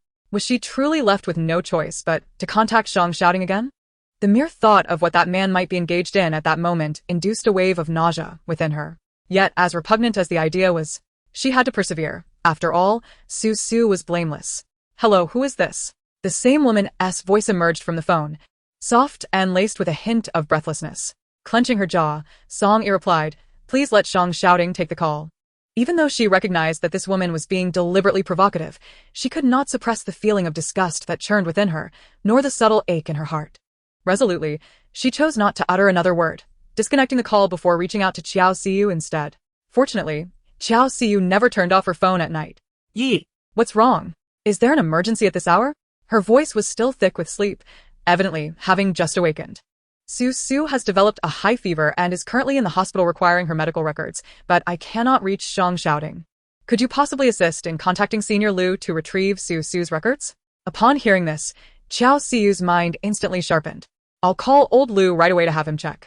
By the way, which hospital are you at? Should I come and keep you company?" Song-yi pressed her lips together, shaking her head. "No need for that, just have your senior look into the medical records." all right, with that." Qiao Siyu ended the call and promptly dialed Liu Yunjin. A few minutes later, an unfamiliar number called in. Suspecting it was Liu Yunjin, Song-yi answered, without hesitation. "The medical records have been sent to you. Check your email and show them to the doctor." The voice on the line was deep and reassuring. It was indeed Liu Yunjin. Song-yi immediately felt a wave of relief wash over her. "Thank you, Senior Liu. I am truly sorry for disturbing you at such a late hour." "No need for such formalities," Liu Yunjin replied. "By the way, I also managed to find out which hotel Shang Xiaoding is staying at tonight. I just called the front desk. They should have sent someone to inform him." Song-yi was taken aback. "You sent someone to notify Shang Xiaoding?" Liu Yunjin detected a shift in Song-yi's tone and paused. "I thought, since Shang Xiaoding is Su Su's biological father, it would be appropriate if he needed to sign anything as a guardian. Did I overstep?" "Not exactly." Song-yi found herself at a loss for words. Unable to directly inform Liu Yunjin that Shang Xiaoding was currently lost in a drunken stupor in another woman's embrace. Since it was difficult to explain, she opted for silence. After all, Liu Yunjin had already made the call and reached out. What transpired with Shang Xiaoding was beyond her concern. "Thank you, Senior Liu. I must hang up now. Su Su is waiting for her medical records," she said. "All right, you take care." Once the call ended, Song-yi quickly accessed the electronic medical records in her email and shared them with the doctor. Upon reviewing the documents, the doctor's brow furrowed immediately. Noticing the doctor's expression, Song-yi's heart raced. "Doctor, is there an issue?" The doctor sighed. "This child's constitution is rather unique. Even injections can trigger skin allergies, let alone intravenous infusions. What should we do?" Song-yi felt a pang of concern. realizing Su's frail condition, which tightened her heart. Let's start with the infusion to address the fever. The skin allergy can be managed once the fever subsides and after a few days of medication. Though Song-yi felt sorrow for Su's suffering, she recognized there was no alternative. Very well, let us proceed with the infusion then. Meanwhile, at the Kempinski Hotel in the capital, Bai Weiwei cast a lingering glance at the man sprawled on the bed, still inebriated. She dressed and dialed Qi Yuran. Miss Qi, I have followed your instructions and sent the photos to that woman named Song-yi. Qi Yuran narrowed her eyes. What was her reaction? Upon hearing this, Qi Yuran felt a wave of relief wash over her. You deleted the call logs and messages, right? Everything has been erased, Bai Weiwei replied before pausing, recalling something. By the way, a hotel staff member knocked on the door earlier, looking for Mr. Shang, stating that his daughter had a high fever. But I didn't dare to answer. ¿Susuasa feber? Qi Yuran responded curtly, though she did not fully comprehend Qi Yuran's intentions. Bai Weiwei obediently went downstairs to purchase hangover remedies, fed them to Shang shouting, then collected her belongings, leaving the room as if she had never been there. Simultaneously, Qi Yuran, having received a message from her nanny, casually tossed a bottle of chilly water into her bag before heading out to drive to the hospital. Upon arriving at the emergency department, she approached the nurse at the triage desk. Excuse me, is there a patient named Shang Zisi here tonight? The nurse hesitated for a moment before nodding. May I ask who you are? I am Shang Zisi's mother. Could you please tell me which ward she is in? Mother? The nurse looked puzzled. But her mother was the lady who brought her in just now. A flash of resentment crossed Qi Yuran's eyes. I am indeed her mother. She is merely a friend of the child's father. Both the father and I have had matters to attend to these past few days. So I asked her to assist temporarily. The nurse appeared skeptical, but nonetheless directed her. It's the second room on the left. As Qi Yuran walked towards the room, she immediately spotted Song-yi anxiously waiting at the door. Narrowing her eyes, Qi Yuran feigned surprise as she approached. Song-yi, what are you doing here? Song-yi looked up and, upon recognizing Qi Yuran, her already cold demeanor turned even more frosty. What I am doing here has nothing to do with you. Upon noticing her reluctance to speak, Qi Yuran turned her gaze towards the hospital room and, upon seeing Shang Zisi lying on the hospital bed, her eyes widened in alarm. Her voice rising. What have you done to my daughter?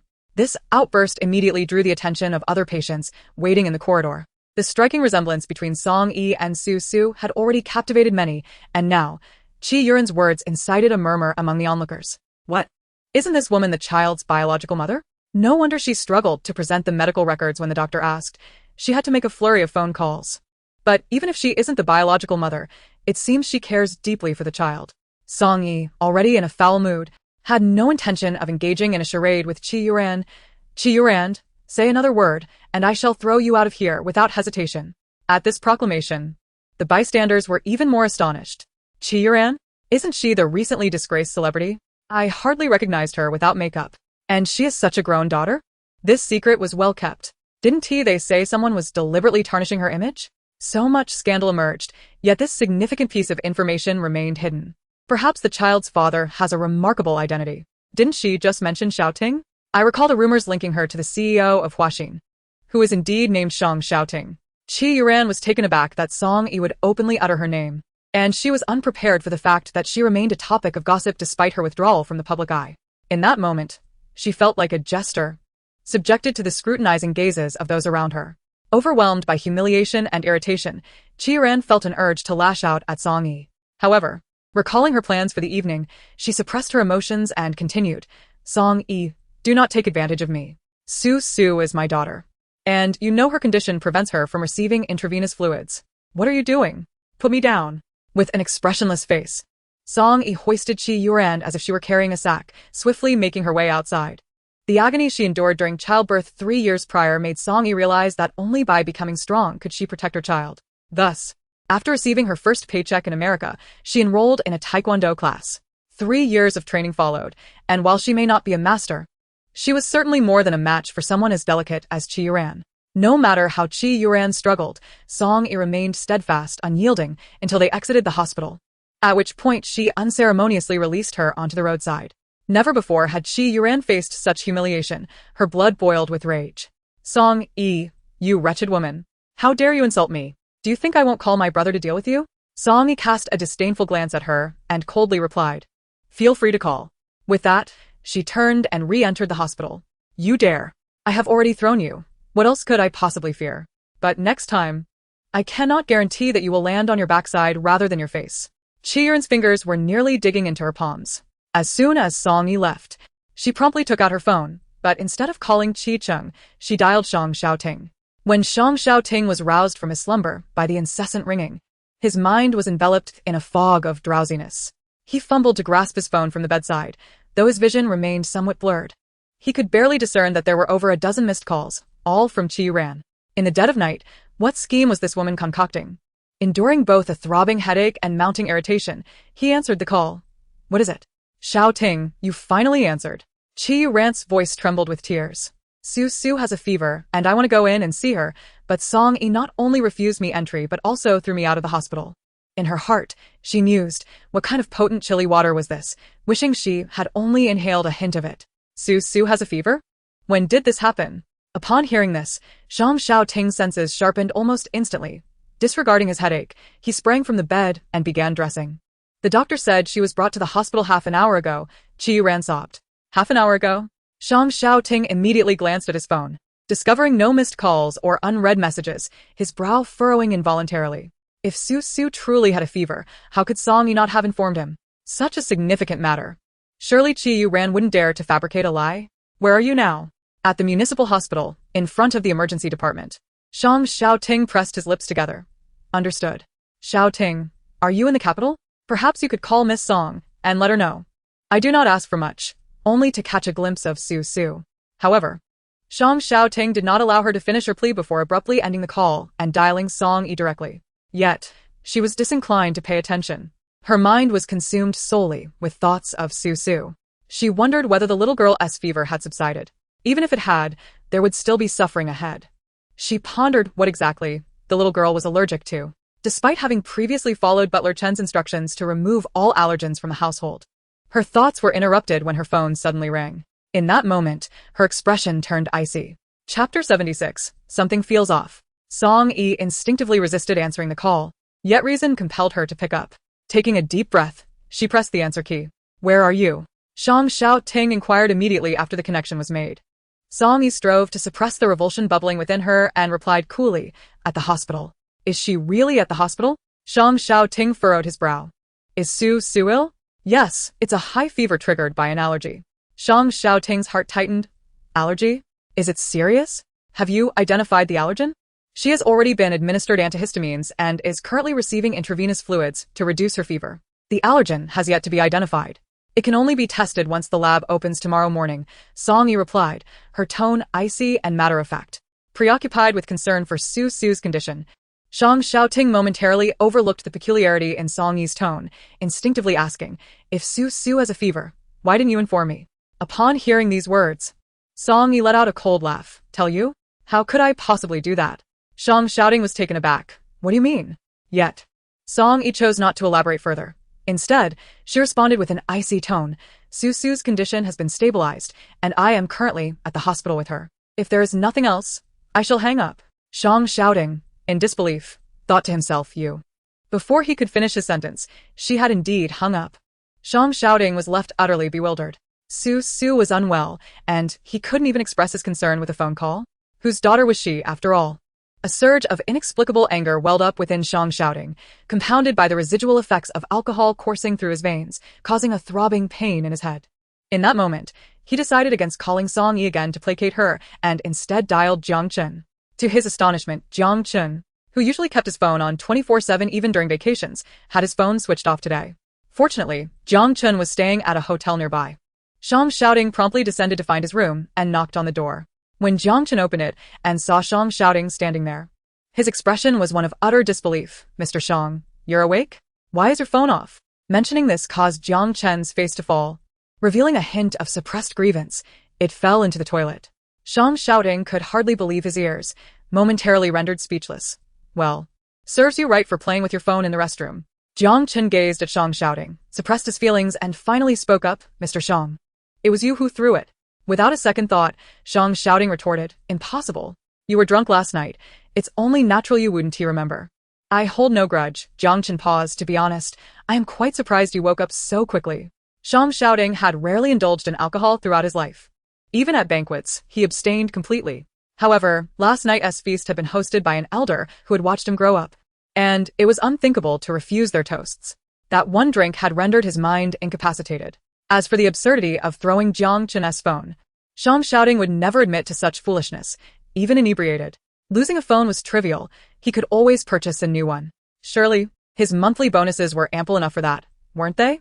Jiang Chen pondered, hadn't he this month's bonus already been deducted? Yet he refrained from voicing this thought. I have already bought a new phone, but the service center is closed, so I cannot replace the SIM card. Shang Xiaoting was momentarily at a loss for words. Jiang Chen's eyes widened. Mr. Shang, are you heading to Jiang City? You didn't sleep well last night. You shouldn't overexert yourself again tonight. Susuas a feber. Upon hearing this, Jiang Chen immediately fell silent. I will go purchase a plane ticket right away. However, given the late hour, the earliest flight would not depart until 5 in the morning. Shang Xiaoding, after a moment's consideration, instructed, head to the West City Manor. In the initial years of his entrepreneurial journey, Shang Xiaoding had purchased a private jet due to the extensive travel required across the country. As his business became established in Jiang City, the plane had been left idle at the West City Manor. Although it was deemed idle, it was still maintained and test-flown daily. Thus, even for an impromptu midnight flight, there was no issue whatsoever. Before boarding the plane, Shang Xiaoding attempted to call Song Yi once more, but this time she did not answer. Shang Xiaoding was perplexed by her behavior and could only send a WeChat message. I'll arrive in Jiangqing in an hour and a half. The response was merely a single word. Oh. Given Song Yi's affection for Su Su, it was inconceivable that she would not inform him of such a significant event involving her. Moreover, her tone earlier suggested that she had attempted to reach him but had been unsuccessful. With this thought in mind, he promptly said to Jiang Chen, check if there were any missed calls to my number tonight.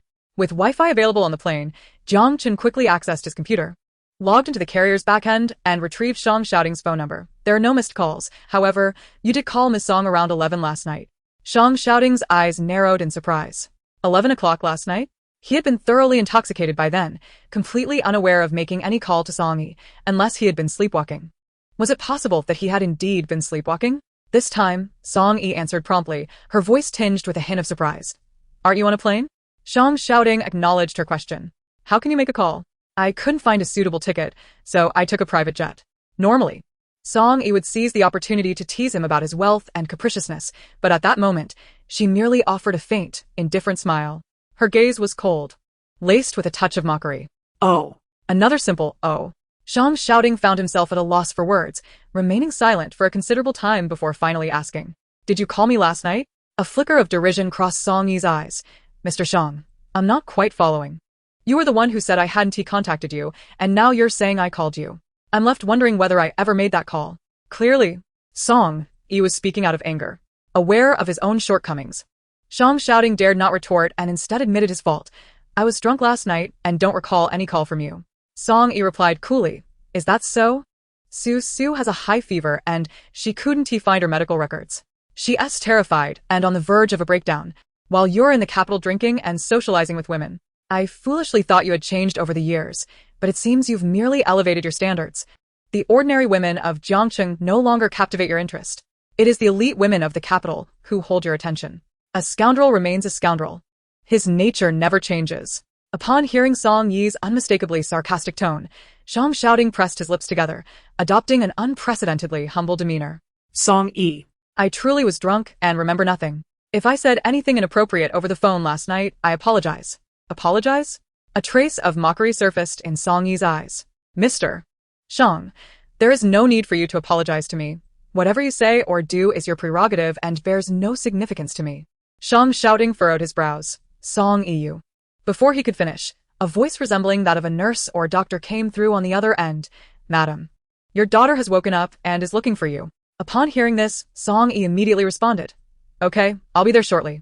Remembering that the call was still connected, she paused and coldly inquired, does Mr. Shang wish to speak with Su Su? Shang Xiaoding truly yearned to converse with Song Yi to ascertain the cause of her displeasure. However, considering her aloof demeanor, he believed that clarity would elude them even over the phone. Thus, he simply replied, all right. Song Yi then entered the hospital room. On the bed, Su Su had just awakened from her fever, her small face still flushed, yet her usually rosy lips were now pale. Only her eyes remained bright, particularly when she spotted Song Yi entering. Aunt Yi, she called softly. Song Yi smiled gently. Darling, are you thirsty? Would you like some water? Su nodded. Song Yi poured a cup of warm water, tested the temperature, and brought it to her lips, encouraging her to sip slowly. After a few small sips, Su shook her head, indicating she had had enough, and then glanced at the phone still held by Song Yi. Auntie Yi, is that Daddy? Song Yi nodded. Would you like to talk to Daddy? Yes, Su replied eagerly. Song Yi handed the phone to her. On the other end, Zhang Xiaoding clearly heard the exchange between Song Yi and Su, relieved to know that Su's condition had improved. Daddy, Su's voice, soft and tender, tugged at his heartstrings, especially as she was unwell. Yes, Daddy is here. Be a good girl and listen to Auntie Yi. Take your medicine and rest, alright? I'm on a plane and should arrive in about an hour. Upon hearing this, Su felt a mix of concern for her father and happiness, her small lips curving into a hidden smile. Then Daddy, please be safe. Auntie Yi and I will wait for you. Such a thoughtful little darling. Zhang Xiaoding felt a warm comfort wash over him at her words. He comforted Su and asked her to return the phone to Song Yi. In front of Su, Song Yi refrained from making any jabs at Zhang Xiaoding, but her tone remained cold. Is there anything else, Mr. Zhang? You've worked hard tonight. He replied. Oh. Zhang Xiaoding sensed her desire to end the conversation and did not wish to press further. All right, you stay with Su. We can discuss other matters when I arrive. Just as he finished speaking, the line went dead. Zhang Xiaoding thought to himself, did she truly wish to hang up on him? What had transpired between them the previous night? Moreover, if he had indeed been sleepwalking when he answered her call, why was there no record of their conversation on his phone? Had he, in his sleep, deleted the call logs as well? As the effects of alcohol faded, Zhang Xiaoding's intellect returned, and he began to ponder the situation, realizing that sleepwalking could not easily explain everything. It was improbable that Song Yi would inform Qi Yuran about Su's illness, so how did she come to know? Furthermore, if he had no recollection of taking Song Yi's call, why then did Qi Yuran's call manage to rouse him from his drunken slumber? Was it all mere coincidence? Zhang Xiaoding could not accept this notion. He lowered his gaze in contemplation and, after a moment, instructed Jiang Qin beside him, investigate where Qi Yuran was last night, whom she met and what she did. Jiang Qin promptly reopened his computer. A few minutes later, Jiang Qin discovered that Qi Yuran had remained at home until she suddenly left for the emergency department of the city hospital in the dead of night. The phrase directly headed was indeed quite artful. A smirk of derision appeared on Zhang Xiaoding's lips. It was typical of that foolish woman, Qi Yuran, to fail at even the most basic theatrics. He decided to investigate whom she had been in contact with last night. Initially, Jiang Qin thought this would be a straightforward task, but moments later, he furrowed his brow, his expression grave. President Zhang, I cannot find any information. Zhang Xiaoding raised an eyebrow. Cannot find? Jiang Qin nodded.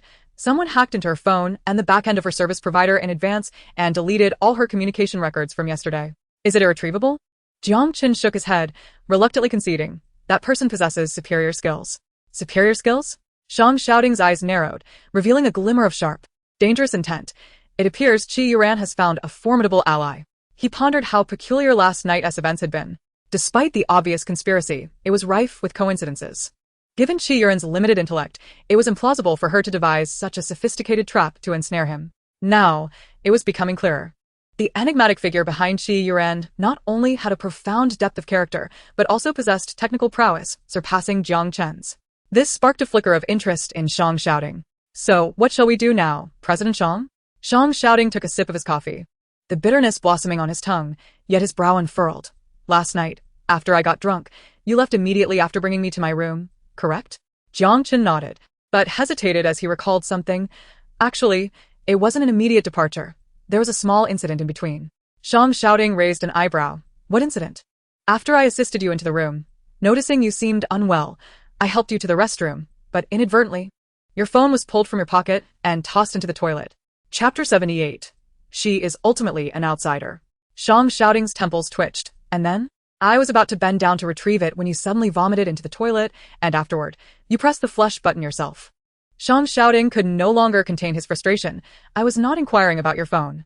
Jiang Qin appeared bewildered. Oh, wasn't that the matter? He had assumed that President Zhang had experienced a moment of conscience, especially after apologizing to General Song for his drunken antics. It seemed he had been naive, harboring the delusion that he might receive the same treatment as General Song. Alas, the heart of a child is indeed burdened. Zhang Xiaoding suppressed the urge to slap him. Forget it, I shall review the hotel surveillance myself. Upon hearing this, Jiang Qin quickly checked, only to realize something was amiss.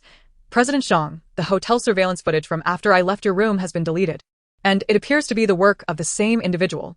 A cold glint flashed in Shang Shouting's eyes. Clearly, Qi Yuren's mysterious benefactor possessed considerable skill. An hour and a half later, the plane gently descended onto the helipad at Qianshui Bay, where Butler Chen had already dispatched someone to await their arrival. As soon as Shang Shouting and Jiang Chen disembarked, the driver drove them towards the city hospital. As Shang Shouting arrived at the entrance of the emergency department, he spotted Qi Yuran sitting on a bench, arms wrapped around herself, shivering uncontrollably. He was taken aback to see her still waiting there, a flicker of surprise crossing his eyes. However, recalling how everything had unfolded the previous night, how she had orchestrated it all, and even enlisted help, his feelings of disdain surged once more. What are you still doing here? Qi Yuran had endured a night of cold and had suffered from the stinging of chilly water for an hour, managing to present herself in such a pitiable state. It was unexpected that this man showed no sign of compassion. Shang Shouting replied coolly, Susu's fever has subsided. Really? Qi Yuran wiped her tear-streaked face. Can I go in to see her? He had initially intended to refuse outright, but the words caught in his throat, and he relented. You may come in. Instead of allowing Qi Yuran to act like a rat scurrying out of a gutter to annoy him, he preferred to give her a chance to reveal her true intentions. Qi Yuran was momentarily stunned, her disbelief giving way to a smile. Shouting, thank you. Shang Shouting chose not to respond further, and walked into the hospital. Despite his indifference, Qi Yuran felt a flicker of joy. After all, he had previously been so averse to her that he wouldn't even speak to her. Now. Not only was he speaking to her, but he was also taking her to see Susu. She couldn't help but think that her plan for the evening must have worked. There was evidently a rift between Shang Shouting and Song Yi. As Susu's condition had stabilized, the doctor transferred her from the emergency room to the inpatient department. When Shang Shouting entered the room, he saw Song Yi sitting by the bedside, peeling fruit while telling Susu a story. He had spent the entire flight contemplating how to explain the events of the previous night to her, but upon seeing her cold demeanor, he found himself at a loss for words. With Qi Yuran still present, he feigned ignorance of Song Yi's presence and approached Susu with genuine concern. Daddy. Susu is feeling better. Susu's voice was still weak, but her spirit had improved significantly. She subtly tugged at Shang Shouting's sleeve, signaling him to comfort Song Yi. Yet, he acted as if he were oblivious to her hint. Observing the scene, Qi Yuran grew increasingly convinced that a rift had formed between Shang Shouting and Song Yi, which bolstered her courage to approach and inquire. Susu, sweetheart, you took your medicine last night, didn't you? Is your mouth bitter? Mommy brought you your favorite osmanthus cake. Shang Shouting turned to glance at her. Where did you go to get osmanthus cake at this hour? In a hushed tone, Qi Yuran replied. I know Susu enjoys this kind of cake, so we keep some at home every day. When I heard Susu was unwell today, I brought a few pieces along. She then produced several exquisitely packaged osmanthus cakes from her bag. Susu, would you like to try some? They're from your favorite bakery. However, Susu did not even glance at her, instead turning her attention to Song Yi. At that moment, Song Yi was actually preparing to leave. But the little one's gaze made her feel as though her heart had been scratched by a cat's paw. Despite knowing it was inappropriate, she found herself unable to restrain her words. Susu has just recovered from a fever, and her stomach remains quite delicate. She cannot tolerate such greasy food. Upon hearing this, Qi Yuran's expression immediately shifted. She can't eat it? I didn't think much of it. I merely considered that since Susu was unwell and her mouth was bitter, she would surely crave something sweet. It seems Miss Song is indeed experienced, as expected of someone with 2 children. Before she could finish her sentence, she was abruptly interrupted by Shang Shouting. Even if a child's stomach is delicate, it shouldn't be incapable of digesting such a small treat. Qi Yuran abruptly looked up, unable to believe that Shang Shouting was actually defending her. Song Yi was equally taken aback by his remark, feeling an indescribable chill in her heart. If not for Susu, she wouldn't have even considered speaking up. Now, he was clearly siding with Qi Yuran, so what was the point of further discussion? Ultimately, these two were Susu's biological parents. No matter how much concern she showed for Susu, she remained an outsider. With this thought, Song Yi suddenly felt an unprecedented weariness. Susu, hearing this, became anxious.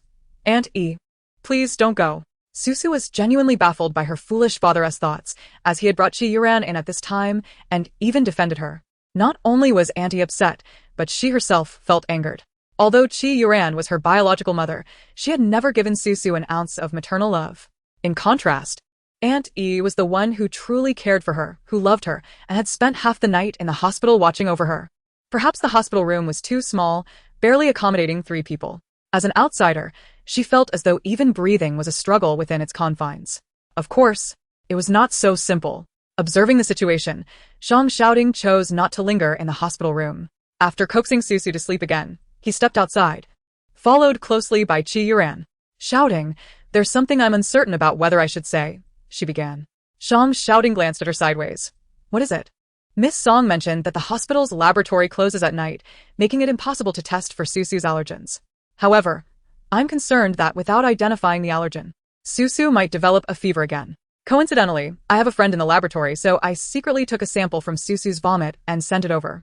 Upon hearing this, Zhang Xiaoding narrowed his eyes. "Is that so? Have you received the test results?" Qi Yuran, noticing his interest, quickly produced the test report she had prepared in advance. "It just arrived before you came." Zhang Xiaoding focused on her face for 2 seconds before lowering his gaze to unfold the report. Upon reading the final conclusion, he slightly narrowed his eyes. "The allergen is stale fish and shrimp?" "I've inquired. The supermarket downstairs in President Song's neighborhood often discounts stale fish and shrimp. So it's likely that President Song simply bought some on a whim." Qi Yuran sighed. Unexpectedly, Zhang Xiaoding cast her a cool glance. "How do you know that this fish and shrimp was purchased by her?" Qi Yuran's eyes flickered slightly. "I just guessed. But you're right, Xiaoding. It's unfair to wrongly accuse President Song." She paused before adding, "Isn't there a nanny around Susu? Why don't you call her in to ask?" Perhaps she had mentioned that they ate this fish and shrimp outside. It seems even the nanny has been compromised. In Zhang Xiaoding's eyes, a profound and intriguing significance emerged. He was aware of the situation and would investigate it as soon as dawn broke. Qi Yuran could hardly believe her ears. Was Xiaoding genuinely concerned for her? It seemed that all her efforts from the previous night were not in vain. With this realization, her heart raced with excitement, yet she endeavored to maintain a calm demeanor. "I will just rest in the adjacent ward for a while. I need to look into Susu's allergies later, so I won't disturb you." "Very well, if anything arises with Susu, do not hesitate to call for me." Reluctantly, Qi Yuran departed from the hospital. Zhang Xiaoding lowered his gaze and met a pair of dark, beautiful eyes, momentarily taken aback. "Susu? When did you wake up?" "I couldn't sleep," she replied. Instantly, he felt a surge of anxiety. "Is there something wrong?" "I feel a bit unwell," Susu pouted, gazing at him with a hint of reproach in her eyes. "My heart feels uneasy." "Uneasy? Is it because of Qi Yuran?" Just as Zhang Xiaoding was about to speak, the little one took the initiative and questioned him. "Why did you intentionally upset Auntie?" He had not anticipated that her distress stemmed from this, and an awkward expression crossed his face. "Daddy did not intentionally upset Auntie. You are overthinking it, Susu." "You did," she retorted. "You deliberately brought her here and even spoke on her behalf. Isn't that intentionally upsetting Auntie?" Upon reflection, it seemed that only Daddy could have acted with such intent, yet Susu could not fathom his motives. Seeing he could not deceive her, Zhang Xiaoding gently ruffled her hair. "Susu, my dear, this matter is something Daddy has considered carefully." Susu pouted in dissatisfaction. "But you made Auntie angry." Zhang Xiaoding found her both amusing and exasperating. "What is this? After just 2 days with Annie, you're already turning against me?" Susu huffed. "As if you wouldn't want to side with Annie." Zhang Xiaoding chuckled at the child's unexpected wit. "In just 2 days. She seems to have learned a great deal from Song Yi about retorting." Suddenly, Susu recalled something and her expression turned serious. "Yesterday, the nanny took me shopping, and we ran into her." Upon hearing this, Zhang Xiaoding's eyes narrowed. "Her? You mean Qi Yuran?" Susu nodded. "And then what? What did she say for you to forgive her?" "She just wanted to see me. Did you agree?" Susu looked up at Zhang Xiaoding. "I told her I needed to inform Daddy first before I could agree." Truly, she was his daughter, already deftly deflecting responsibility at such a tender age. Zhang Xiaoding chuckled as he pinched her cheek, noticing that her cheeks felt slightly less plump than usual, which tugged at his heartstrings. "And what else? Did she say anything more?" Susu nodded. "She called the nanny to the adjacent room and spoke with her for quite some time, but I didn't catch what they discussed. The nanny said she was concerned for me, but I feel it's not that simple." "Of course, it cannot be that simple." Zhang Xiaoding recalled Qi Yuran's previous remarks, a flicker of coldness passing through his eyes. Had he not sensed something amiss on the plane, prompting Jiang Qin to investigate? Or had Susu not uttered those words to him earlier, he might have been deceived by Qi Yuran's fabrications. Even if he did not wholly believe her, he would at least confront Song Yi. Given Song Yi's existing resentment towards him, such a confrontation would likely exacerbate their conflicts rather than resolve them. With these thoughts swirling in his mind, Zhang Xiaoding's disdain for Qi Yuran deepened. It is often said that mothers and daughters share a bond. Why, then, could he not discern even a hint of Susu's kindness and charm in Qi Yuran? Was Su Su truly the offspring of Chiran? Chapter 80. I can still make a woman bear children. When Song Yi exited the hospital, it was just past 4 in the morning. The streets were desolate, devoid of taxis, or even the shadow of a rideshare vehicle. After much effort, she finally managed to summon a car online, only for it to not arrive as rain began to fall. Though light, the chill of the night made the damp fabric cling uncomfortably to her skin, sending a shiver through her bones. Song Yi's teeth chattered from the cold. Just as she contemplated seeking shelter from the rain, a white Guangxi Accord abruptly halted before her. Assuming it was her ride, she opened the door and climbed in, only to realize something was amiss. Lu Shixiang? What brings you here? Lu Yunjin greeted her with a warm smile. Surprised to see me? I spotted you standing on the roadside like a stray cat and couldn't believe my eyes. Song Yi thought to herself, how am I a stray cat? Perhaps just a drenched one. Lu Yunjin then explained the reason for his presence at the hospital. A relative back home suffered a sudden cerebral hemorrhage and was rushed to Jiangcheng last night. They asked me to assist in finding a hospital. Song Yi expressed her concern. Is everything all right now? The elderly gentleman is stable? He's stabilized, or I wouldn't have left. Lu Yunjin replied with a light chuckle, then shifted the conversation back to her. What about you? Why aren't you at the hospital with that child? Song Yi had previously asked him to check Su Su's medical records, so he was aware she had brought Su Su to the hospital. She intended to explain that she had ordered a ride online but had mistakenly entered the wrong vehicle. However, before she could speak, her rideshare driver called, stating he was unwilling to come due to the distance and advised her to request another ride. Frustrated yet powerless, she found herself unable to summon another vehicle at this late hour and had no choice but to accept Lu Yunjin's kind offer. Having toiled throughout the night, she was now utterly exhausted, her eyes barely able to stay open. From the rear-view mirror, Lu Yunjin noticed her nodding off like a chick pecking at grains, and a gentle expression unconsciously graced his features. He pulled over, draped a small blanket from the passenger seat over her, and then resumed driving slowly towards her home. What should have been a mere 15-minute journey extended over the course of an hour before he finally delivered her to the entrance of her residential complex. He initially intended to linger downstairs, allowing her a few extra moments of rest, but his vehicle was halted at the gate. Hello.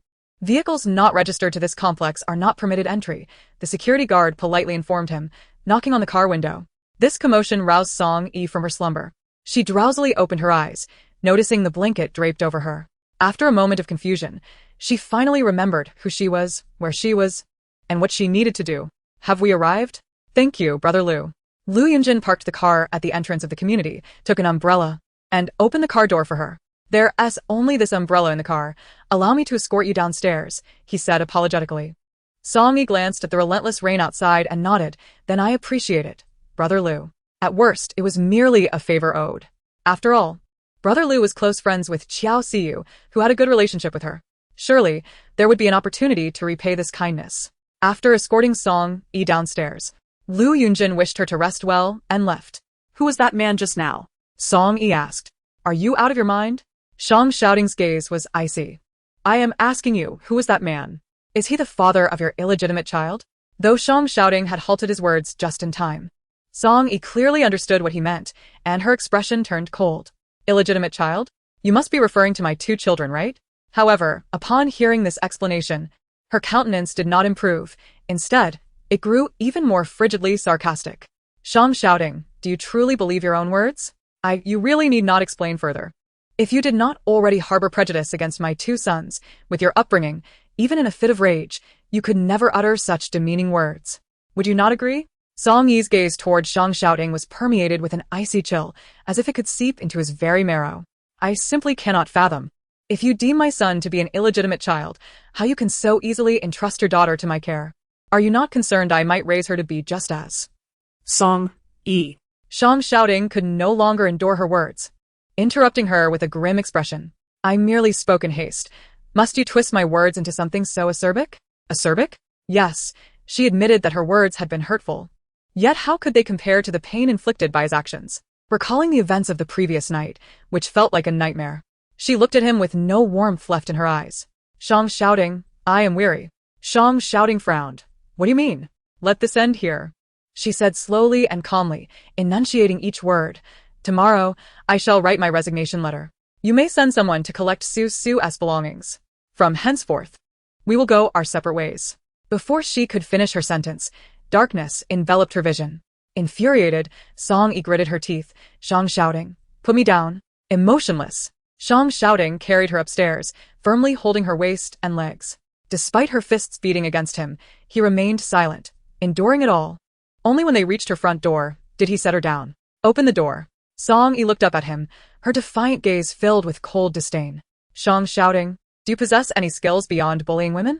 Shang shouting replied, "I can also make women bear children. Would you like to try?" Song Yi raised her hand and slapped him across the face. Scoundrel. Chapter 81.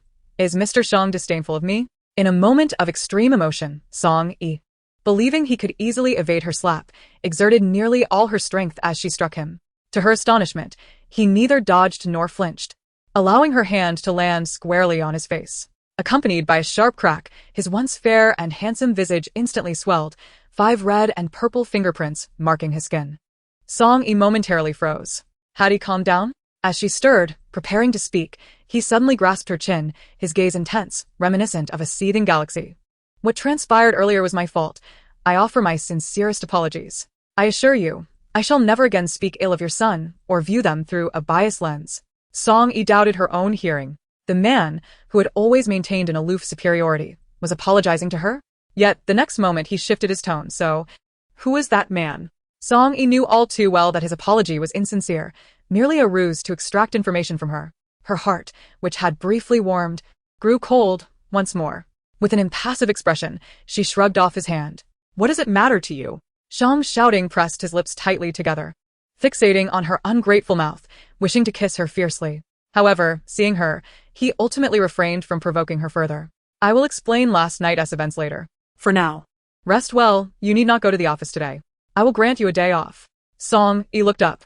Paid? Triple pay. Oh. Reluctantly, she decided to accept the day off. "And regarding that man, I will investigate myself, regardless of your past with him or any other men. It does not concern me. However, I do not wish to see you in ambiguous relationships with other men again. Do you understand?" Unable to endure his words any longer, Song Yi coldly inquired, "On what grounds?" "Because you are mine now." His statement drew a laugh from her. "Mr. Shang, have you drunk yourself foolish? When have I ever belonged to you?"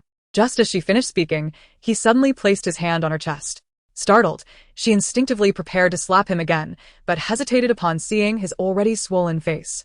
In that moment of indecision, his hand had already settled over her heart. "No matter how you deny it, it is futile," Shang shouting said, his gaze warm as he prodded the spot over her heart. "You carry my mark here." Song Yi felt as if her heart had been scorched by some unseen force. Beating uncontrollably, she maintained a stern facade, feigning composure. Shang shouting, "It seems you've truly lost your mind. My kindness towards Su is merely because she is deserving. As for you, if it were not for your position as my superior and the identity of the 4th young master of the Shang family, do you truly believe I would bother with you? Is that so?"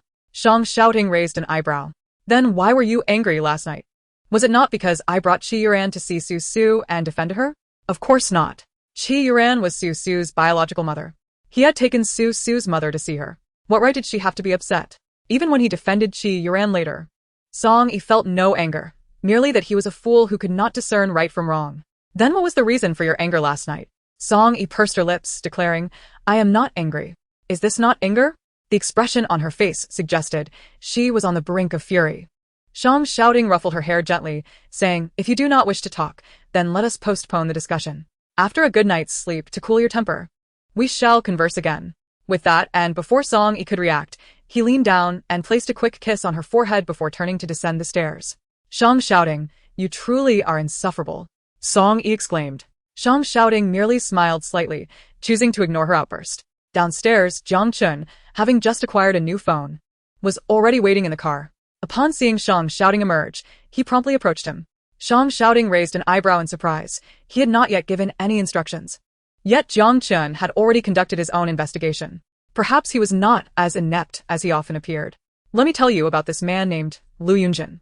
He hails from Qian province, coming from humble beginnings, yet he possesses remarkable academic prowess, having gained admission to Jiangcheng University as the provincial top scholar 8 years ago. However, since his university enrollment, it seems as though he has been cursed with misfortune." Shang shouting narrowed his eyes slightly. "How so?" "In his freshman year, he collaborated with a mentor on research, publishing a paper in a scientific journal, only to find that his name was omitted from the credits. In his second year, despite his qualifications for a scholarship, a student council member deliberately misrecorded his grades, depriving him of the award. By his third year, he had applied for a guaranteed spot at Stanford University, but the professor wrote a recommendation for another wealthy student in their department instead. His senior year was even bleaker. He secured an internship at Penguin and developed a leading-edge search algorithm, only to have his achievements stolen by a superior, who not only claimed his credit but also expelled him from the company. As Jiang Chun recounted these events, he could not help but express sympathy. President Xiang, do you think he is simply unlucky, or has he offended someone who is now conspiring against him? Xiang Xiaoding was indifferent to whether Lu Yunjin was merely unfortunate or had made enemies. His primary concern was the connection between Lu Yunjin and Song Yi. From the records of Song Yi and Lu Yunjin's university days, their only interaction seemed to have been a team formed for a mathematics competition, which Lu Yunjin had to withdraw from the following day due to the scholarship issue. Xiang Xiaoding narrowed his eyes again, and, what of Qiao Siyu? Jiang Chen nodded. It appears that President Song has invested in the studio, likely providing financial support to Qiao Siyu. Xiang Xiaoding pondered this information. When did Lu Yunjin become acquainted with Qiao Siyu? Approximately 2 years ago, during Qiao Siyu's work as an intermediary. Xiang Xiaoding lowered his gaze and after a moment asked, what kind of cases does their studio typically handle? Well, it seems they primarily deal with investigations of marital infidelity, as well as matters involving mistresses. Xiang Xiaoding contemplated this for a moment before a mischievous smile graced his lips. Contact Qiao Siyu and inform him that I have a case for him. Let us see if he dares to take it. Jiang Chun hesitated briefly, his tone suddenly turning somber. President Xiang, do you find me unsatisfactory? Many were aware that Jiang Chun served as Xiang Xiaoding's secretary, but few knew he was actually a distinguished student from Stanford's Information Systems Department. Although Jiang Chun possessed exceptional technical skills and remarkable abilities, due to his low emotional intelligence, he had not fared particularly well after graduation, until he encountered Xiang Xiaoding. Xiang Xiaoding valued his abilities and hired him as a personal secretary at a generous salary. Although he often expressed disdain for his perceived foolishness, he had never seriously considered dismissing him. Chapter 82. A slap in the face. However, last night, aboard the airplane, Jiang Chun failed to complete the task assigned to him by Xiang Xiaoding, which left him feeling particularly defeated. Thus, when Xiang Xiaoding uttered such words, Jiang Chun instinctively believed that Xiang Xiaoding had begun to despise him. Xiang Xiaoding shot him a speechless glance. It seems I have never had a day without disdaining you. Jiang Chun, I ask you to find Qiao Siyu to provide you with an opportunity to interact with Lu Yunjin and assess his skills, to determine if he surpasses you. Upon hearing this, Jiang Chun, without a moment's thought, exclaimed, how could that be possible? After all, I graduated with top honors in my field. Apart from encountering that mysterious individual last night at this juncture, Jiang Chun suddenly realized something and widened his eyes in shock. Mr. Xiang, do you suspect that the person who helped Qi Yuran last night was Lu Yunjin? Xiang Xiaoding replied indifferently, at least you haven't completely lost your wits. Jiang Chun lowered his head, feigning ignorance. I understand. I shall seek out Qiao Siyu shortly. He paused. So, are we heading to the hospital? Indeed. Mr. Xiang. As soon as the laboratory department at the hospital opens, we nearly rush to deliver Ms. Su's vomit and blood samples. This is the test result we just received. Xiang Xiaoding took the report and glanced at it swiftly. It was indeed quite similar to the one Qi Yuran had shown him last night. The allergen was confirmed to be stale seafood. Xiang Xiaoding narrowed his eyes. I understand. Thank you, doctor. He paused. By the way, do not share this report with anyone else. The doctor nodded. Rest assured. Exiting the doctor's office, Xiang Xiaoding directly called Butler Chen, instructing him to bring over the nanny responsible for attending to Sue from yesterday. Soon, the nanny was brought in. Her name was Wang Jing, who had been with the Xiang family for 3 to 4 years and had only recently been assigned to care for Sue. Xiang Xiaoding raised his gaze to her, his tone frigid. Did Sue consume shrimp last night? Wang Jing was taken aback by the specificity of his inquiry, momentarily panicking and instinctively lying. It was frozen shrimp. Startled by Xiang Xiaoding's icy reprimand, Wang Jing's body trembled, and she reflexively corrected herself. Yes, it was live shrimp. I misspoke. Xiang Xiaoding narrowed his eyes.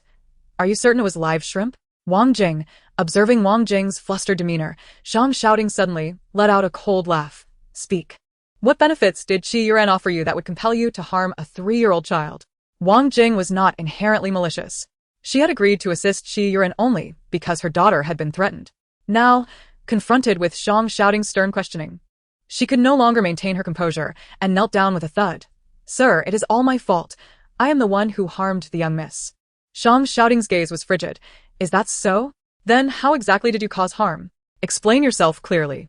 Wang Jing, having acknowledged the truth, no longer concealed the matter of Qi Yuran threatening her daughter and the promised remuneration, as well as the incident involving the inclusion of several spoiled shrimp in the ones purchased by Song Yi. Sir, I truly did not anticipate the gravity of the situation. I thought, after all, Miss Qi is Su Su's biological mother and would never harm her own child, especially over just a few shrimp. Just a few shrimp? You have been by Su Su's side for over a year. Are you not aware of how delicate her stomach is and how prone she is to allergies? Wang Jing trembled, unable to utter a word, tears streaming down her face. I was wrong, sir. I was blinded by my own greed. You were not merely blinded. You were consumed by avarice. Zhang shouting interrupted her without mercy. You claim that Qi Yuran threatened your daughter, yet you could have pretended to acquiesce and later informed me. With my status, could I not have protected your daughter? But you chose not to do so because you were unwilling to part with the money Qi Yuran offered you. The darkest thoughts within her were laid bare, leaving Wang Jing pale and speechless. Zhang shouting, weary of further discourse, decided against complete dismissal. However, considering her years of service to the Shang family and her previous care for Su Su, he merely expelled her from the family without any further repercussions. Zhang shouting bluntly inquired, whose idea was it to bring Qi Yuran into the company? Chun, he dared not conceal the truth. It was President Zhang's. Ah, that old fox. Zhang shouting thought, a glint of coldness flashing in his eyes. I understand. You may leave. Upon hearing this, Zhang shouting rose and headed towards the conference room. As he entered, the three men, all over 50, stood respectfully. President Zhang they greeted. Zhang shouting surveyed their faces before commanding, sit. Once they were seated, he leisurely began. A few days ago, I had to leave the company unexpectedly and did not relay my instructions clearly. I appreciate your hard work. What is President Zhang saying? This is our responsibility, Zhang Sheng replied with a smile. Wang Zhen beside him echoed. Indeed, this is all part of our duties. Your words are too courteous. President Zhang. However, at that moment, Zheng Xiyuan, who typically refrained from speaking, suddenly interjected, isn't it Song Yi who is handling President Zhang's work? What does that have to do with you too? With this remark, Zhang Sheng and Wang Zhen felt as though they had been slapped, their faces flushed with embarrassment. Yet, Zhang Sheng, being more seasoned, quickly regained his composure. Indeed, I was just thinking that President Zhang has a discerning eye for talent, having recruited such a gem as President Song. Nonsense. Zheng Xiyuan interrupted him sharply. Why don't you mention how you brought Qi Yuran into the company and made her harass others, even deleting their computer files? Despite Zhang Sheng's high standing and thick skin, he could no longer hold back. Zheng, you must provide evidence when you speak. Chapter 83. One could almost wish to gouge out their own eyes. Zhang Xiyuan scoffed. You know very well whether there is a connection. Zhang Sheng's face reddened with anger. Do not slander me without cause. If you have the ability, present your evidence. Zheng Xiyuan and Zhang Zheng ceased their debate, attentively listening to Zhang Shouting's discourse. During my recent visit to the capital, apart from personal matters, I harbored another intention, to establish a branch office of Huaxin there. A branch office? The three were taken aback, for this was a notion that Zhang Shouting had never previously mentioned. Mr. Zhang, might this decision be a tad hasty? After all, our Huaxin is rooted in Jiangcheng, and we possess little insight into the circumstances in the capital. Do not fret. I possess unwavering faith in your capabilities, Zhang Shouting replied.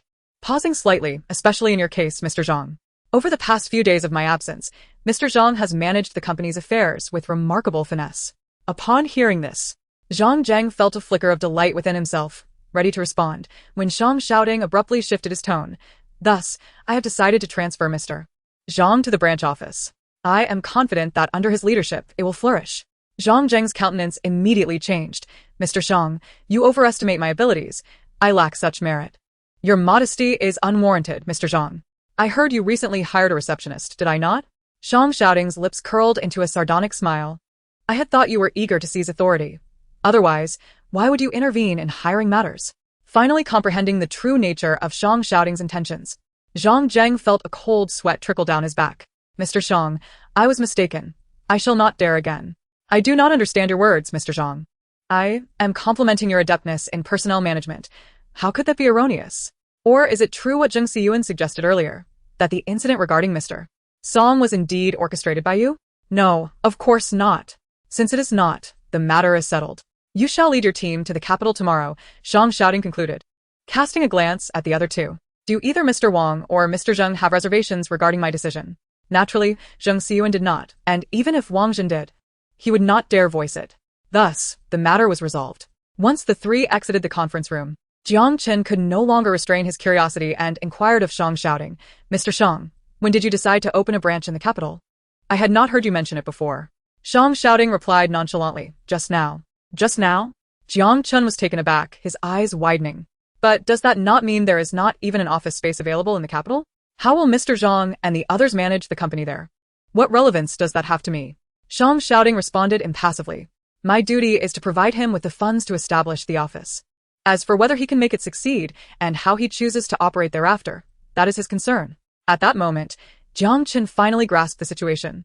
No wonder Mr. Zhang's expression had been so grim. This was not merely a subtle demotion but rather a form of exile. Contemplating this, Jiang Chen felt an increasing sense of reverence for Shang shouting. The consequences of offending Mr. Shang were indeed formidable. News of Zhang Zhang's impending role in the capital spread swiftly throughout the company. Soon, Zhang Zhang learned that there was not only a lack of business opportunities in the capital, but even an absence of office space. He wished to confront Shang shouting. Yet the latter was preoccupied all morning with meetings and phone calls. At last, the midday hour arrived, and Zhang Xing eagerly awaited at the entrance of Shang shouting's office, only to find that he was late. Jiang Chen, with a look of resignation, addressed Zhang Sheng. "You must be here to see President Shang, but unfortunately, he has just left." "Left? Where did he go?" Zhang Sheng inquired. "President Shang's daughter has fallen ill and is hospitalized," Jiang Chen replied. "I'm not entirely sure of the details. Perhaps you should ask President Shang directly." After a brief pause, he added, "Excuse me, Zhang, I must pass by. I have documents to deliver to President Shang." Zhang Sheng's mind raced. "Then I shall accompany you to the hospital." Jiang Chen looked at him, puzzled. "Why would you want to go to the hospital with me? Aren't you heading to the capital soon? Have you completed all the business handovers in Jiangsheng? Is everything prepared for the capital?" The mere mention of this matter caused discomfort to Zhang Sheng. The capital had no office space available. Was Shang shouting planning to send him and a group of people to work on the streets? "Secretary Jiang, you have a good rapport with President Shang. Please speak a few favorable words on my behalf. I have family responsibilities. Taking them all to the capital, taking the family to the capital sounds wonderful. The healthcare and education there are superior. Whether for the elderly needing medical attention or children attending school, it's undoubtedly better than Jiangcheng." Zhang Sheng felt as though he had been struck speechless. "You carry on, I cannot delay further. President Shang is waiting for my documents." Jiang Chen hurriedly said as he slipped into the elevator, fearing Zhang Sheng might pursue him. By the time Zhang Sheng reacted, the elevator doors had already closed. Fuming, Zhang Sheng's face turned pale. When he finally descended to the lobby, Jiang Chen had vanished, but he was greeted by Qi Yuran, who approached him. "Congratulations on your promotion. Zhang. I just arrived at the company and heard the news about you becoming the branch manager in the capital." Even though Qi Yuran and Zhang Sheng were not particularly familiar, she felt compelled to acknowledge his assent, especially considering he had recruited her into Huaxin. However, Zhang Sheng, upon hearing her words, abruptly turned hostile. "Miss Qi, do you truly believe this is a promotion?" Qi Yuran was taken aback by his retort. "What do you mean? It's not a promotion? Is it a demotion then? That cannot be right. The branch manager should hold more authority than an MD at the headquarters." Despite her detachment from company affairs, being the daughter of the Qi family, she still possessed a basic understanding of such concepts. Seeing her bewildered expression, it was evident she was neither mocking him nor being disingenuous. Zhang Sheng felt an overwhelming urge to pinch himself. How could he have ever thought to collaborate with someone of such limited intellect, naively believing they could together oust Song Yi from the company? Chapter 84. Deliberately testing her, Zhang Sheng wished to say no more and turned to leave. Qi Yuran, for the first time outside of Shang shouting's presence, felt disregarded. Leaving her both perplexed and irritated. He's unhappy about being called promoted. Is there something wrong with his mind? Thankfully, she had not partnered with him. Moving forward, if she merely performed well in front of Shang shouting, driving Song Yi away would merely be a matter of time. Qi Yuran tidied her makeup and ascended to Shang shouting's office, only to find it empty. Reluctantly, she dialed his number. When the call connected, she restrained her slightly restless heart and spoke, shouting, "Are you not at the company? I just arrived at your office and didn't he see you?" "I'm on my way to the hospital," Shang shouting paused. "Didn't I tell you to take a break today? Why are you back at the office?" "I was worried about Susu's illness and couldn't sleep. Plus, I thought about how there's not much for her to eat in the hospital. You've been busy all morning at the company and likely haven't tea at lunch, so I prepared some food to bring for you." Shang shouting fell silent for a moment. "Then just bring it to the hospital," unaware of the unusual tone in his voice. Qi Yuran was consumed with anticipation of a lunch together as a family of three. "All right, I'll come over now. Is it President Song?" "It seems not." Did President Xiang request a leave for her? Qi Yuran felt a wave of relief wash over her. Xiang Shouting had requested leave for her, but not for that woman. Did this signify that her standing in Xiang Shouting's heart had subtly surpassed that of the other woman? With this thought, her smile deepened with sincerity. Xiaoxue, keep an eye on that woman for me. If she comes to the company, just let me know. Zhao Xiaoxue nodded in agreement. Only then did Qi Yuran leave with a sense of reassurance. At the city hospital, in the inpatient department, as Qi Yuran entered the ward with her lunchbox, she saw Xiang Shouting sitting by the bed, feeding Susu. She placed the lunchbox on the bedside table. I prepared several dishes that you and Susu love. Though they can't compare to a Michelin-starred chef at home, they should be far more sumptuous than the hospital's meals. Before Xiang Shouting could respond, Susu suddenly piped up. Didn't you say before that you couldn't cook? Qi Yuran was momentarily taken aback, a flicker of panic crossing her eyes, but she quickly regained her composure. Indeed. I couldn't cook before, which is why I specifically learned later on. Would you like to try a bite and evaluate your mother's culinary progress? Susu countered with a question. When did you learn? Qi Yuran nearly lost her smile. This little imp was intentionally trying to embarrass her, wasn't she? Just a little praise. And she was ready to stir up trouble. Afterward, Susu opened the lunchbox Qi Yuran brought and, upon seeing the shrimp and egg custard, inquired, Did you buy this shrimp yesterday? Qi Yuran abruptly looked up at Xiang Shouting, but he maintained a calm demeanor, as if merely asking a casual question, which brought her a slight sense of relief. You're quite thoughtful, Xiang Shouting narrowed his eyes. Just as Qi Yuran was about to smile, he suddenly shifted his tone. You've been trying to bribe Wang Jing, seeking someone to act against me in the capital, and now, to appease both Susu and me. You've even learned to cook overnight. Qi Yuran, you're truly very considerate. A sudden heaviness struck Qi Yuran's heart, her smile freezing. Shouting, what do you mean by that? I don't understand. Xiang Shouting, however, chose to ignore her, focusing instead on his phone. Qi Yuran's anxiety surged. Why would Xiang Shouting suddenly utter such words? Was it due to some whispers he had overheard, deliberately probing her? With this thought in mind, she could not contain herself and inquired, shouting, Who told you these things? Was it Miss Song? I know you have feelings for her and are inclined to trust her, but this matter is one I absolutely cannot accept. Susu is my biological daughter. How could I possibly harm her? Unexpectedly, Xiang Shouting raised his head and countered, I merely stated that you bribed Wang Jing. I never claimed to know what you bribed her for. Yet you immediately insisted that you did not harm Susu. Qi Yuran, do you know what this signifies? Qi Yuran's complexion turned ashen. She was acutely aware of the implications. She had unwittingly stepped into a trap set by Xiang Shouting, inadvertently confessing her guilt. Nevertheless, she still clung to disbelief, or perhaps wished to resist further. Shouting, I must have misheard you. I thought suspected me regarding Susu. Rest assured. I have no doubts about you. Qi Yuran paused. If he was not doubting her, then why had he just made those statements? At that moment, a knock echoed from the door. Steward Chen entered. Mr. Xiang, Wang Jing has confessed. She stated that it was Miss Qi who instructed her to poison both Susu and Miss Song's meals, claiming that Miss Qi intended to eliminate both of them in one fell swoop. She is spouting nonsense. I did not. Ikev never contemplated harming Susu. I merely wished for her to endure a bit of hardship, to understand who her true mother is. In her haste, Qi Yuran's words had escaped before her mind could catch up. The moment she realized what she had uttered, her mind erupted in chaos. Looking up at Xiang Shouting, she found his gaze devoid of warmth. So you allowed Wang Jing to mix those dead shrimp into Susu's meal? Qi Yuran was acutely aware that regret was now futile. Panic and fear surged within her, her thoughts tangled in disarray, instinctively shaking her head in denial. I did not. At that moment, Susu, who had been silent, suddenly spoke. So yesterday afternoon, when you came to speak with me, it was all a deception? Meeting Susu's cold stare, Qi Yuran's heart shattered. Trembling, she faltered in her explanation. It's not like that, Susu. Please let me explain. I just wanted to be with you, and your father. Song Yi is merely an outsider, someone who has a grudge against our Qi family. How could she genuinely care for you? Susu gazed at her with stark clarity, but Aunt Yi has never treated me as a mere tool for competition. Nor has she harmed me. Chapter 85. There is someone who can heal. As Qi Yuran looked into those eyes, an indescribable chill enveloped her heart. They resembled too closely. Those eyes mirrored that woman's gaze all too perfectly. Had she known, she should have ruthlessly blinded that little wretch from the start. While Joran scrutinized Susu. Susu was equally observing Qi Yuran, thus not missing the flicker of malice that flashed in her eyes. A shiver ran down Susu's spine. Lowering her head, she clenched her teeth, striving to suppress any sound. Shang shouting remained oblivious to Su Su's peculiar behavior, his gaze directed at Qi Yuran, filled with profound annoyance. Qi Yuran, I have granted you ample opportunities, yet you have never cherished them.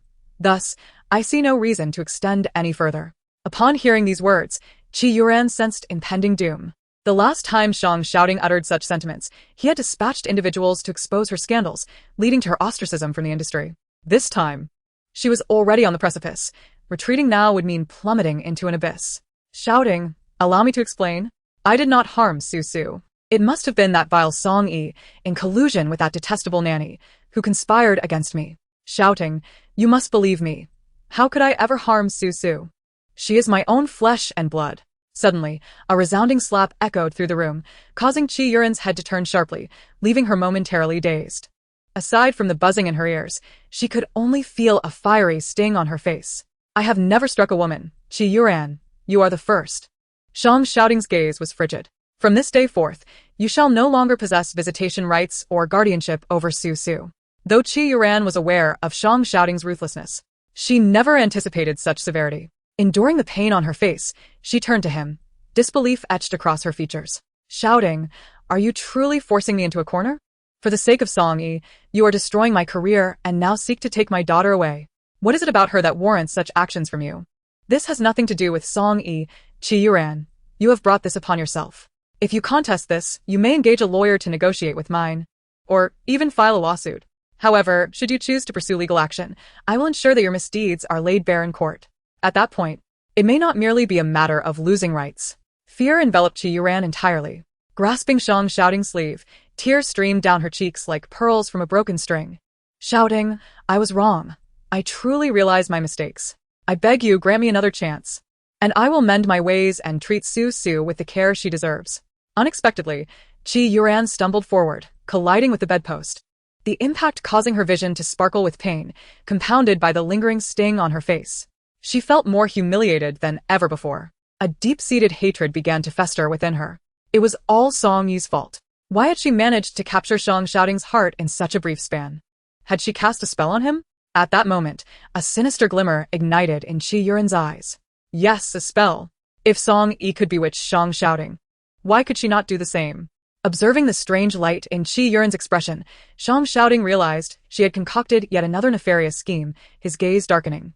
It seemed that merely stripping this woman of her guardianship was insufficient. She would undoubtedly continue her mischief. I am not insane. Shouting, you cannot treat me this way. I am your woman. I bore you a daughter. You cannot abandon me. Su Su's face had turned pale, her little lips quivering as if she were uttering something. Her beautiful dark eyes devoid of focus. Su Su, what is wrong? Please do not frighten your father. Shang shouting hurriedly touched her face, only to discover that it was burning with fever. He quickly rang the bell to summon the doctor.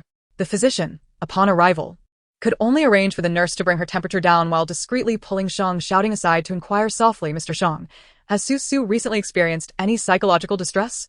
I reviewed her medical history and noted that she has a history of mental illness.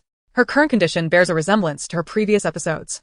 Shang shouting pressed his lips tightly together. It may be that I spoke too harshly just now. In truth, he was acutely aware of the profound impact that revealing Qi Yuran's actions would have on Su Su. Yet, he chose to unveil Qi Yuran's true nature in Su Su's presence, intending for her to see through the facade and eradicate any remnants of sympathy or tenderness stemming from their blood ties. Only then could Su Su completely sever her emotional ties and no longer be subjected to manipulation or deceit. The doctor, unaware of the recent events in the ward, could not fathom Shang shouting's deeper intentions. He presumed that Su Su had erred in some way, leading to her being chastised by him.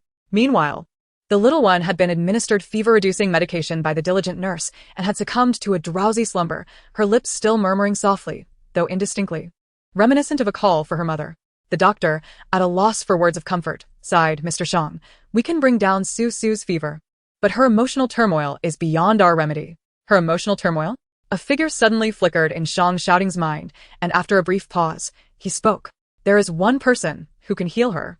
Half an hour later, Song Yi exited the taxi and hurried towards the hospital, where she encountered Shang shouting at Su Su's ward. Observing her flustered demeanor, he surmised that she had rushed over upon receiving his call, and he frowned, asking, You look unwell. Did you not sleep well? Have you had lunch? At that moment, Song Yi had no thought for lunch. She directly queried, How is Su Su? She has taken fever-reducing medication, and her temperature has stabilized. She's currently asleep. May I go in and see her? Song Yi asked. Shang's shouting did not hinder her and nodded in acquiescence. Song Yi gently pushed the door open and stepped inside, her heart aching at the sight of Su Su, whose brow remained furrowed even in sleep, clearly troubled. She approached the bedside and tenderly grasped Su Su's small hand. At that moment, Su Su's lips stirred, and she murmured something softly. Leaning closer, Song Yi heard her dreamily call, Mama. Song Yi's body stiffened slightly, recalling the scene from that morning. An inexplicable pang of sorrow washed over her. Just as she was about to release Su Su's hand, a single crystalline tear rolled down from the corner of Su Su's eye. Mama, don't scratch Su Su's face. It hurts so much. Song Yi's pupils dilated in shock. Qi Yuran had scratched Su Su's face? Was this the little one's nightmare? Watching Su Su in distress, her sorrow transformed into profound empathy.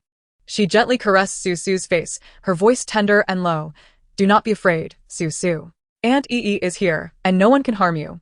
Perhaps Song Yi's comforting words truly had an effect, as Su Su's breath gradually steadied, and her delicate brows began to unfurl. Suddenly, Song Yi's pupils constricted. Stale shrimp? Could it be the shrimp she had purchased the previous night? She had procured the finest, freshest premium lobsters. How could there be any stale, dead shrimp? With this thought, a weight settled in her heart. She clenched her teeth. I did buy shrimp last night, but they were all the best and freshest. Shang shouting. Whether you believe it or not, I have never intended to harm Su Su.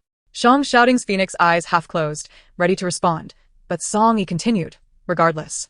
Since Su Su fell ill under my care, I must bear the responsibility. At this juncture, Song Yi lifted her gaze, her clear black and white eyes locking onto Shang shoutings. Speak. How do you wish for me to compensate Su Su? I will do everything within my power. Shang shouting felt a sudden flutter in his heart. An absurd thought emerged in his mind, one he could no longer suppress. He tightened his grip on the cigarette. You know, there is indeed something you can assist with. A disquieting premonition stirred within Song Yi, yet having already spoken, she had no choice but to inquire what? Su Su is in need of a mother. Song Yi stared blankly at Shang shouting, momentarily unable to discern whether he was serious or jesting. The shrimp you bought yesterday were fine. It was Qi Yuran who bribed the nanny to mix in a few dead shrimp. Song Yi's eyes widened in disbelief. Qi Yuran? How is that possible? It is said that even a tiger does not eat its own cubs. She could not fathom how Qi Yuran could do such a thing to Su Su. Not everyone is fit to be a parent, and some are unworthy of being human at all, Shang shouting remarked with a hint of scorn. As Song Yi observed Shang shouting's expression, realization dawned upon her. So you brought her here last night to stage a play and extract information from me. Shang shouting paused slightly, his tone tinged with awkward apology. I apologize for the distress I caused you last night.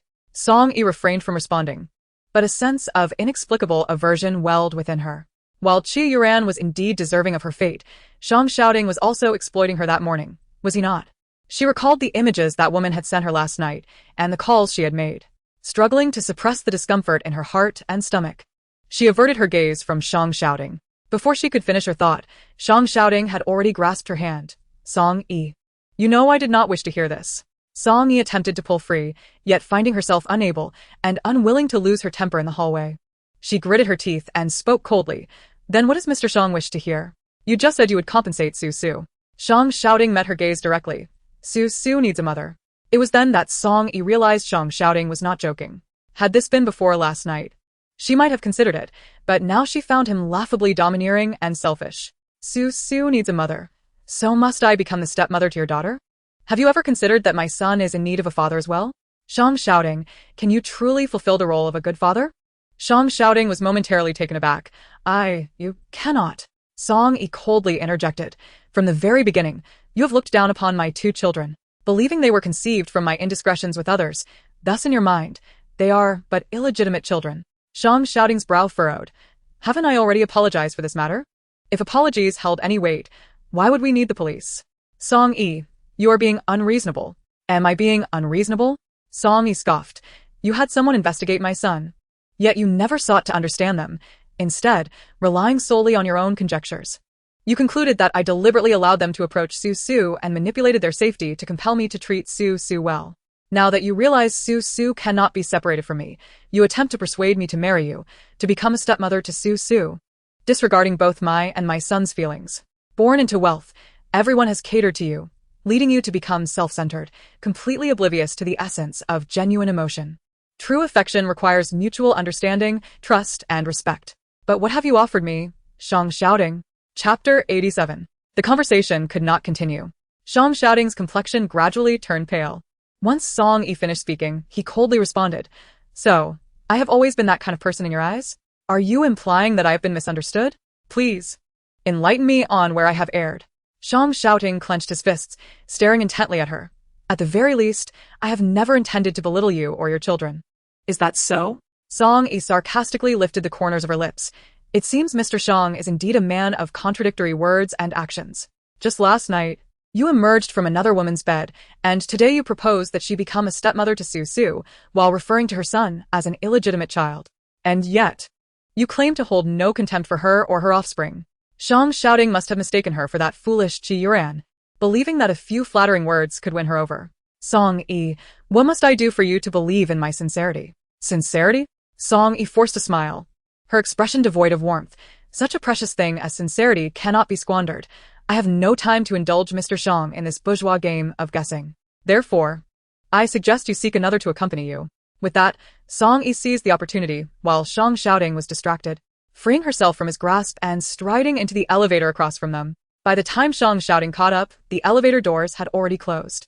Frustration welled within him, nearly compelling him to strike the elevator display with his fist. "Daddy!" Suddenly, a soft, childlike voice called out from behind. Su Su's complexion was still somewhat pale, making her large, dark eyes appear even more clear and bright. "Daddy, did you make Annie angry again?" Shang Shouting's gaze flickered. "I did not." Su Su looked at him with a hint of disdain. "I heard everything. Moreover, I believe Aunt Yi's words hold merit." Shang Shouting felt a lump in his chest. Although he had long known that the little one's loyalties lay elsewhere, he still grappled with a sense of unwillingness. "Su Su, you are still young and do not comprehend the complexities of adult matters. Daddy, the one who doesn't understand is you." Su Su interrupted him once more.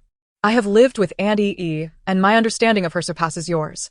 Aunt Yi has been deceived before, so she fears manipulation and betrayal the most. Yet, just now, you exploited my guilt towards her, attempting to coax her into marrying you." Su Su shook her head and sighed. "Daddy, you have been mistaken from the very beginning." Shang Shouting never imagined that one day he would be schooled by his own daughter, let alone be swayed by her words. When conversing with Song Yi, he always felt that she harbored numerous misunderstandings about him. In his efforts to dispel these misconceptions, he overlooked the fact that he had never genuinely sought to understand her thoughts. Is this what they call being lost in the thick of things, while the observer sees clearly? Yet, how could Su Su, at such a tender age, possess such profound insight? Noticing Shang Shouting's contemplative demeanor, Su Su realized her words had penetrated his thoughts and swiftly changed the subject. "By the way, Daddy, I overheard you mentioning Aunt Yi's children. When did she have kids?" It dawned on Shang Shouting that he had yet to inform Su Su about Song Yi's two sons. Susu's eyes widened in surprise. "They are Aunt Yi's sons?" After he spoke, he keenly observed Su Su's reaction. Seeing her bow her head in silence, he understood that she had likely deduced that those two boys were indeed her brothers in the game. Thinking she was upset, he tried to console her. "Su Su, don't be angry. Your two brothers surely did not intend to conceal their identities." To his astonishment, the little one suddenly raised her head.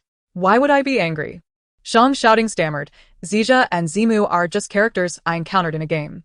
Even if they recognized Annie Yi as their mother, they are under no obligation to reveal who they are to me." At that moment, Su Su displayed an awareness that far surpassed her years. "Your relationship with Aunt Yi hasn't even begun. If they were to disclose their identities, and then you and Annie Yi were to part ways, wouldn't that mean we could no longer be siblings nor even friends?" Shang Shouting found himself momentarily speechless at Su Su's insightful remarks before managing to respond. "Can't you hope that your father will make the right choice?" He lamented the prospect of severing ties with Song Yi, knowing that it would leave the little one in tears every day. Su Su clicked her tongue and shook her head. "Truth often stings, Daddy. You are nearing 30. It's time to accept reality." The conversation reached an impasse. Shang Shouting turned to peel 2 oranges for her, hoping to silence her. As Su Su gazed at the unappealing oranges he presented, she couldn't help but sigh inwardly. "Oh dear, nearing 30 and he still can't peel an orange. I wonder if Aunt E will suffer after marrying such a clumsy dad. No, that couldn't be. With her around, no one would dare let Aunt E endure hardship." Su Su bit into the orange, feeling quite assertive in her thoughts. Mummy, I miss you so much. It was evening over in America, at that moment. The two little ones, exhausted after a week of training, found themselves with a rare day of rest. After their baths, they eagerly called Song-yi. They had heard that their superior was actually a senior from her university. Was he particularly handsome? And was his daughter not also quite adorable? In that moment, Song-yi felt as though her head had grown heavier. How could Xiao Xiu share everything with these two children? Taking a deep breath to regain her composure, she reassured them, "Do not pay attention to Uncle Xiao's fanciful tales. He enjoys embellishing the truth." Chapter 88. Money is the one thing I have in abundance. Yes, it exists, but is she charming? Indeed, she is rather delightful, but is she more adorable than us? At this point, Song-yi sensed something amiss. Recalling the last time Shang Xiaoding had mentioned that she had intentionally allowed the two children to secretly interact with Su Su. Suddenly, she realized the implication. Her voice softened considerably. She is indeed far more charming than either of you. Beside her, Song Zimu was momentarily taken aback, his eyes wide with disbelief. Could it be that in just a few days, Su Su had managed to win over their mother? And not only that, but had also outshone them, her own sons. Yet, almost immediately, Song-yi added nonchalantly, "At least the little darling Su Su has nothing to hide from me, unlike the two of you, who are so cunning and attempt to extract information from me." Song Zimu's eyes widened further. So, Su Su had already deduced their identities and even informed their mother? A look of embarrassment washed over his face as he interjected, "Mommy, it's not that we intended to keep it from you. We just didn't know how to broach the subject." Didn't he know how to start? Song-yi raised an eyebrow. "That's simple. You answer my questions. When did you two meet Su Su?" "About 2 weeks ago."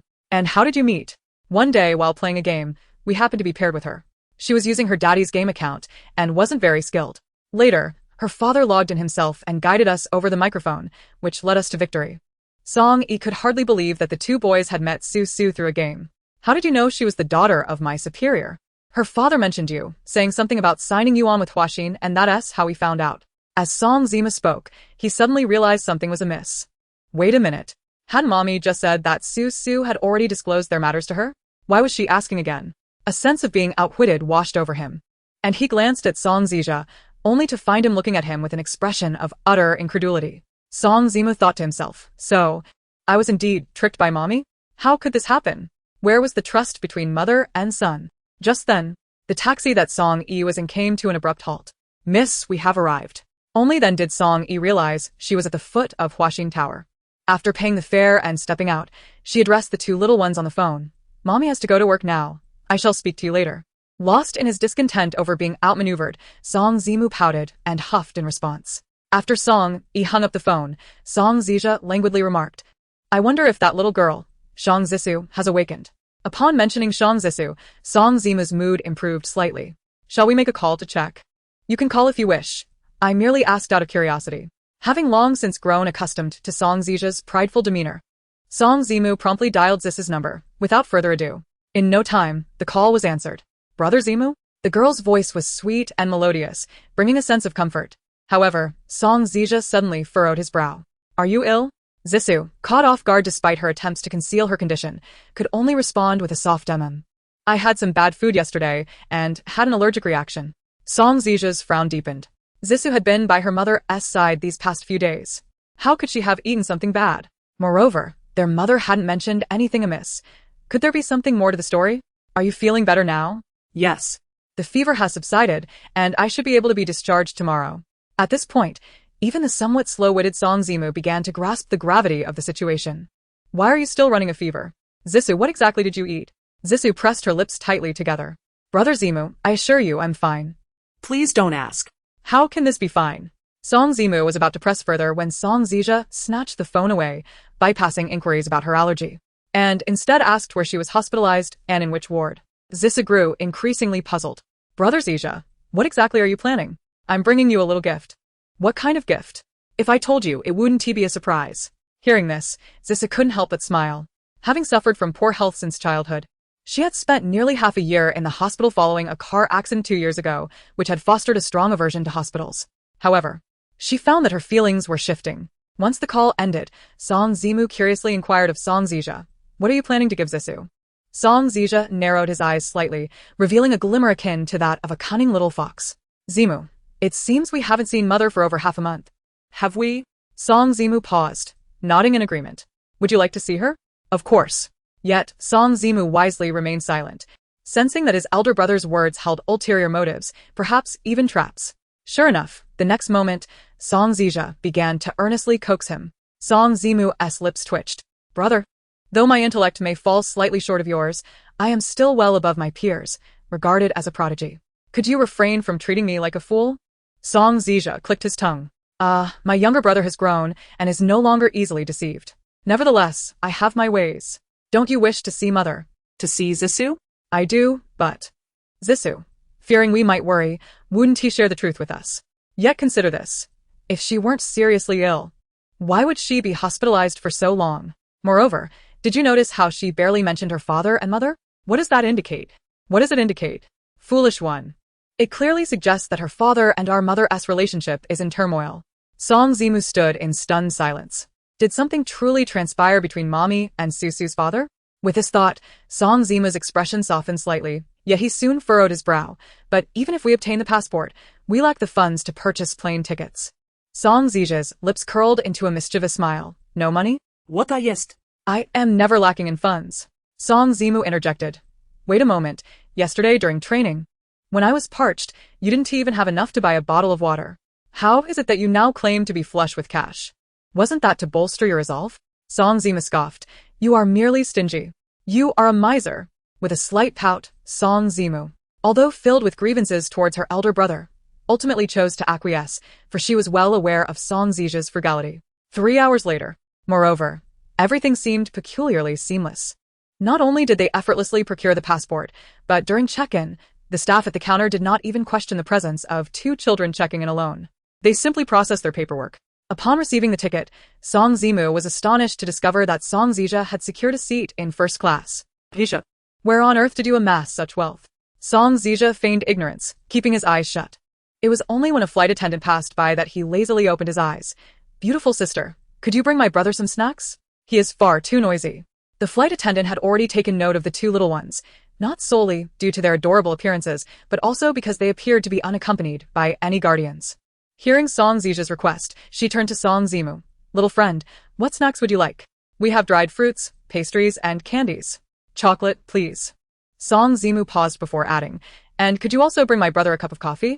He seems to be still waking up. Song Zija immediately shot her a glare. Song Zimu rolled her eyes, pretending not to see. With a suppressed smile, the flight attendant replied, Certainly, I'll be right back. Before long, the plane was cruising smoothly. Although both children had flown before, this was their first extended flight. Initially filled with excitement, they soon began to feel boredom and fatigue. Not long after, Song Zimu reclined her seat and drifted off to sleep. Observing this, Song Zija opened his backpack, took out his handheld computer, connected to the in-flight Wi-Fi, perused the stock market, made a few purchases, and then logged onto a hacker forum to check the recent messages. When Song Zimu awoke, they had already arrived in Jiangcheng. As the plane landed in the dead of night, the airport was particularly quiet. Carrying their small backpacks, Song Zija and Song Zimu exited the airport and hailed a taxi to the city hospital. The driver, surprised to see only the 2 of them, inquired, Children, do you have any money with you? Song Zija, uninterested in conversation, simply scanned a QR code and transferred 100 via WeChat. The driver was taken aback. Are children nowadays this capable? They are so young yet flying alone. As he started the car, he couldn't help but ask, Children, where are your parents? Why aren't they accompanying you? Aren't you afraid to be traveling alone at this hour? Song Zija could no longer tolerate it. You talk too much. The driver responded, Oh, for someone so young, you certainly have an attitude. At that moment, Song Zimu suddenly interjected, Uncle, your phone case is quite beautiful. May I take a look at it? The driver, taken aback, though unsure why a steel case would be considered attractive, complied and removed it. With a crisp snap, the once intact tempered glass case shattered into a cascade of fine shards, resting quietly in the small palm of Song Zimu. Apologies, uncle. I seem to have applied a bit too much force, he said with an apologetic expression. How much is this phone case? I can pay you for it. The driver was utterly bewildered, hesitating to accept their money. Moreover, the 100 yuan that Song Zija had just transferred to him, after deducting the fare, still left him with more than 50, enough to purchase 10 such cases. During the entire journey, the driver dared not utter another word. At the municipal hospital, the 2 little ones disembarked and hurried towards the inpatient department where Susu's room was located. Upon entering the corridor, they spotted a woman in a baseball cap stealthily slipping into Susu's hospital room. Song Zija's expression darkened immediately. That woman intends to harm Susu. Hearing this, Song Zimu rushed forward and forcefully kicked the door open, shouting, "Let go of Susu." Inside, the woman, poised to inject something into Susu's arm, startled and dropped the syringe upon hearing the commotion. Susu, awakened by the noise, opened her eyes to see a familiar face. Even with the mask, she recognized Chi Yuran at once. Seeing Susu awake, Chi Yuran quickly altered her demeanor. "Susu, did I scare you? Don't be afraid. Mommy is just worried about you and wanted to check on you." "Mommy?" A flash of shock and confusion crossed Song Zimu's eyes. This woman was Susu's biological mother? How could she possibly wish to harm her daughter? Was Song Zija's judgment flawed? But in the next moment, Susu recoiled, avoiding Chi Yuran's touch. "Don't touch me." He recalled Susu mentioning that her mother did not love her, viewing her merely as a means to garner affection. With this realization, Song Zimu's expression hardened. "Madam, please leave. You are not welcome here. Who are you, little brat? Do I know you?" Before the words fully left her lips, a child's voice echoed from outside. "Of course. You know us. After all, in terms of blood relations, we should address you as aunt." Song Zija, hands clasped behind his back, strolled into the room with a composed demeanor. Resembling a little official, Chi Yuran, confronted with two nearly identical faces and recalling Song Zija's earlier words, quickly grasped the situation. "You two are Song Yi's sons?" A slight smile tugged at the corners of Song Zija's mouth. "Indeed, Aunt Yuran, meeting you in person is certainly more enlightening, though it is a pity." "What a pity?" Chi Yuran asked, her brow furrowing. Before she could finish her question, an excruciating pain struck the back of her head, and before she could comprehend what was happening, she succumbed to unconsciousness. "Alas, encountering us signifies the end of your good days," Song Zija remarked leisurely, completing his earlier thought.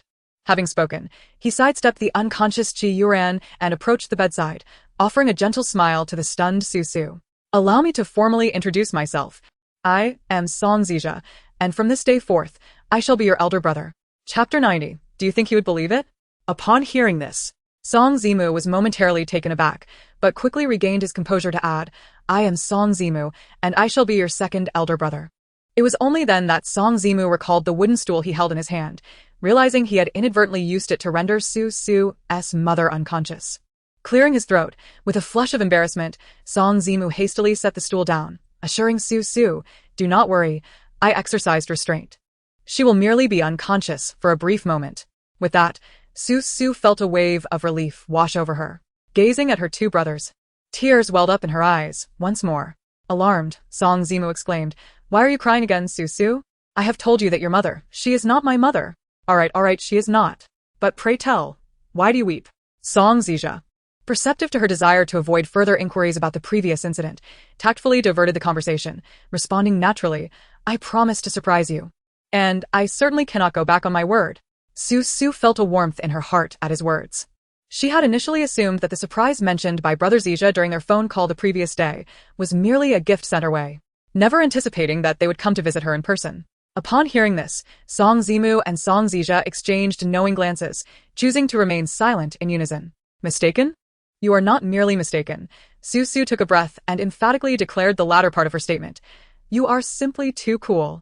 Song Zimu looked utterly perplexed. "Huh?" With a light laugh, Song Zija replied, "I knew it. Our Susu is no ordinary girl. Now, do tell me how you accomplished this." Susu's eyes sparkled with excitement as she wished to pull her two brothers onto the bed to share stories with her. However, Song Zija had not forgotten the woman lying on the ground. Susu shook her head. "I hadn't even had the chance to ask. And Brother Zimu already knocked her out."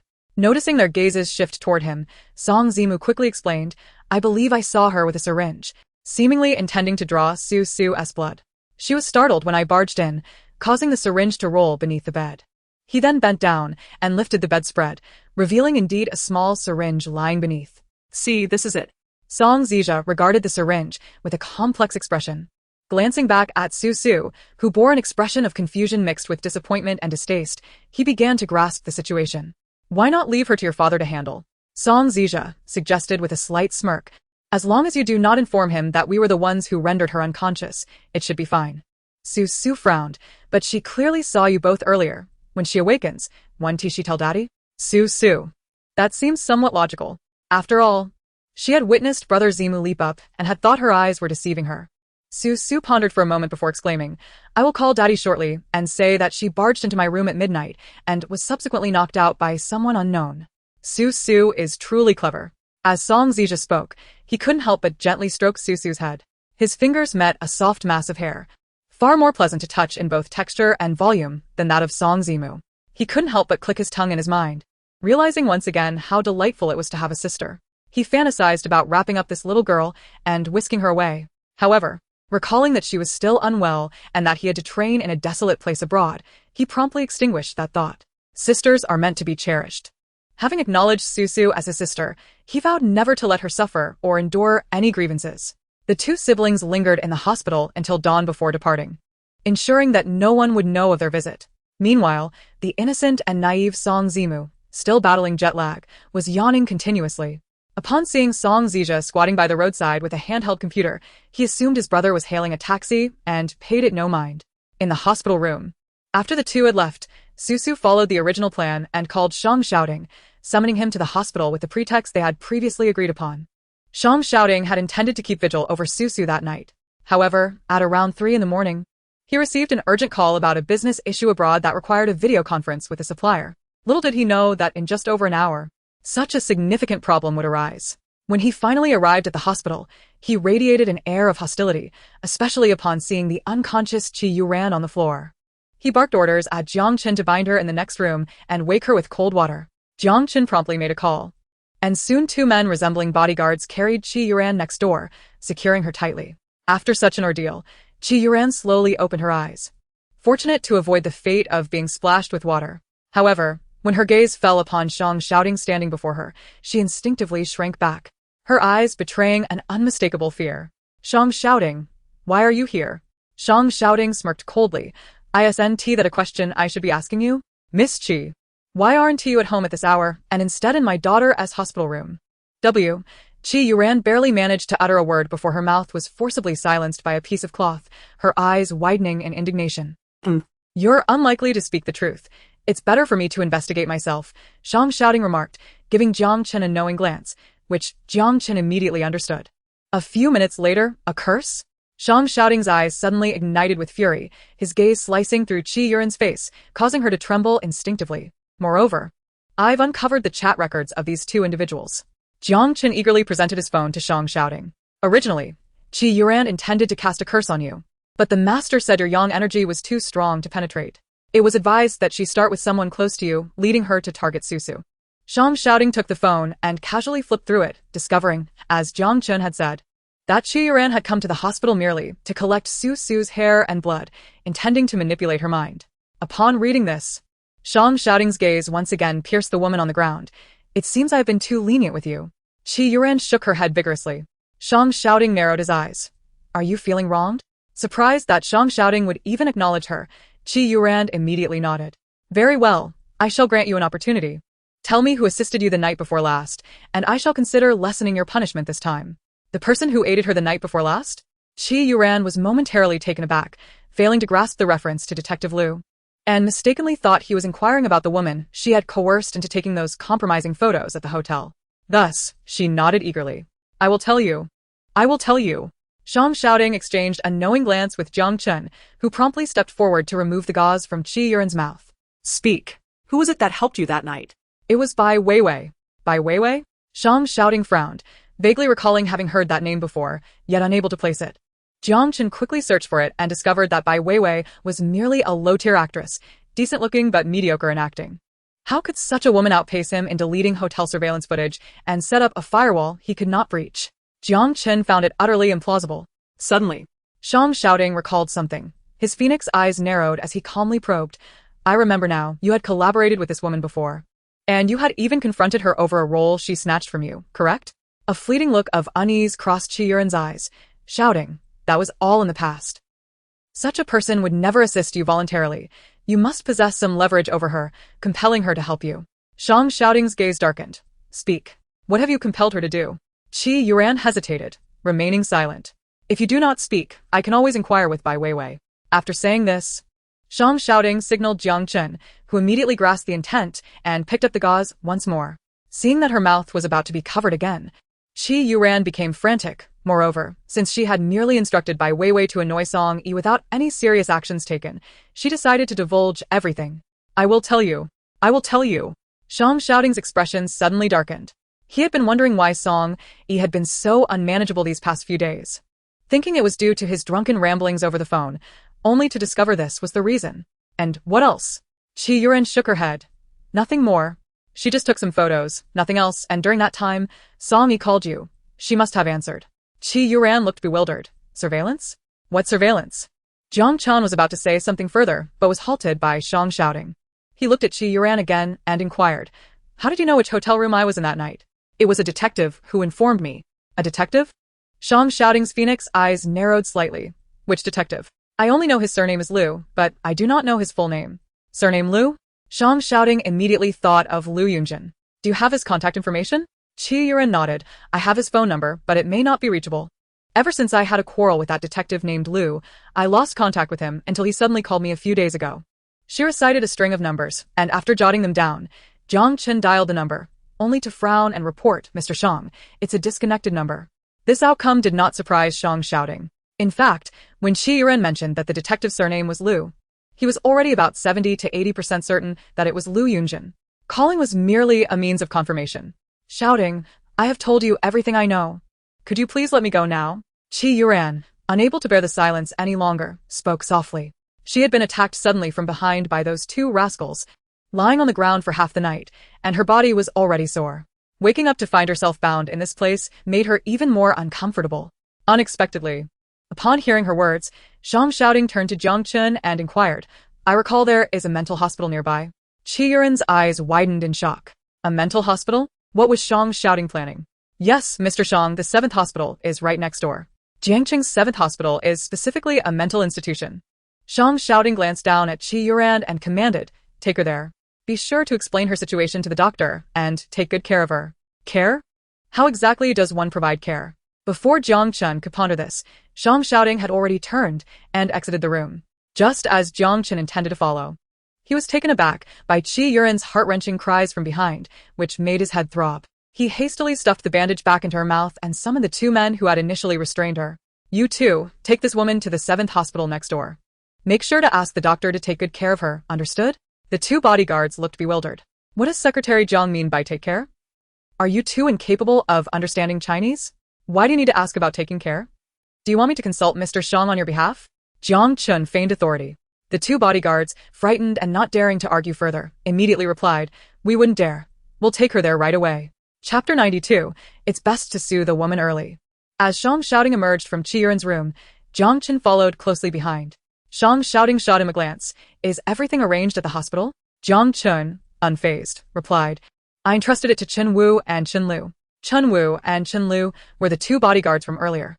Besides being bodyguards, they also held the status of adopted sons of Butler Chen. Butler Chen had a total of 6 adopted sons, some brought from orphanages, others picked up from the streets. But they all shared a common goal, to stay close to Shang Xiaoting, providing companionship and protection. Shang Xiaoting looked at Jiang Chen again, you've been slacking off lately. Ever since he discovered that there was someone in the world even more formidable than himself, Jiang Chen initially felt a tremendous blow. Eventually, he came to terms with this reality, yet he still felt a sense of discontent. Upon reflecting on this, he could not help but inquire further. By the way, Mr. Shang, do you think the detective Qi Yuran mentioned could possibly be Liu Yunjin? Shang Xiaoting remained silent, merely narrowing his phoenix eyes, emanating a chilling glimmer. Mr. Shang? If you wish to know, why not investigate it yourself? Jiang Chen replied. If he could ascertain the truth, he would not be conjecturing here aimlessly. However, as this thought crossed his mind, he suddenly recalled Shang Xiaoting's previous request for him to find Qiao Siyu, which sparked a new sense of direction. Then I shall seek out Qiao Siyu now. Jiang Chen paused momentarily, asking, does Mr. Shang have any further instructions? First, investigate who this master is that Qi Yuran has contacted online, Shang Xiaoting directed. Although he did not believe in such matters, the urgency of Su Su's safety compelled him to seek clarity for his own peace of mind. Understood. He continued, also, review the hospital surveillance to determine who intervened last night to prevent Qi Yuran from harming Su Su. All right. At this moment, Su Su had already finished her breakfast and taken her medication, patiently reading in the hospital room as she awaited Shang Xiaoting's arrival. Upon seeing him enter, her face lit up with a smile as she eagerly asked, Daddy, Can I be discharged now? In truth, Shang Shouting did not intend for Su Su to leave the hospital so soon. Though her fever had subsided, her skin allergy remained unhealed. On the journey back to Qianyubei Road, Su Su leaned against Shang Shouting's leg. Despite her complexion not being fully restored, her spirits were exceptionally high. Daddy. Have you apologized to Auntie E? Coughing lightly, Shang Shouting replied, these past few days have been quite busy with company matters. I'll do it once I'm finished. By the time you finish, the opportunity will have passed. Upon hearing that Shang Shouting had yet to apologize to Annie E, Su Su straightened her posture. Hands on hips, exuding a tone of disappointment. Daddy, do you think you can just wait until Annie E calms down to make amends? Is it not so?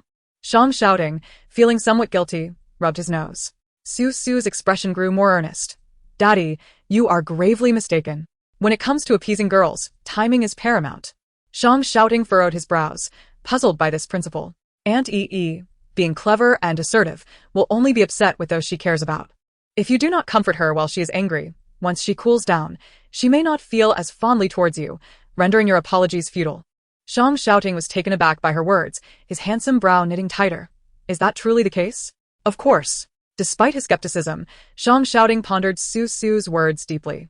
However, as a scion of the Shang family raised with a silver spoon in his mouth, he had rarely, if ever, apologized to women. The only exception being when he was a child and had been made to apologize by adults. No, he had offered an apology that very morning. Yet it was evident that Song Yi had not accepted it.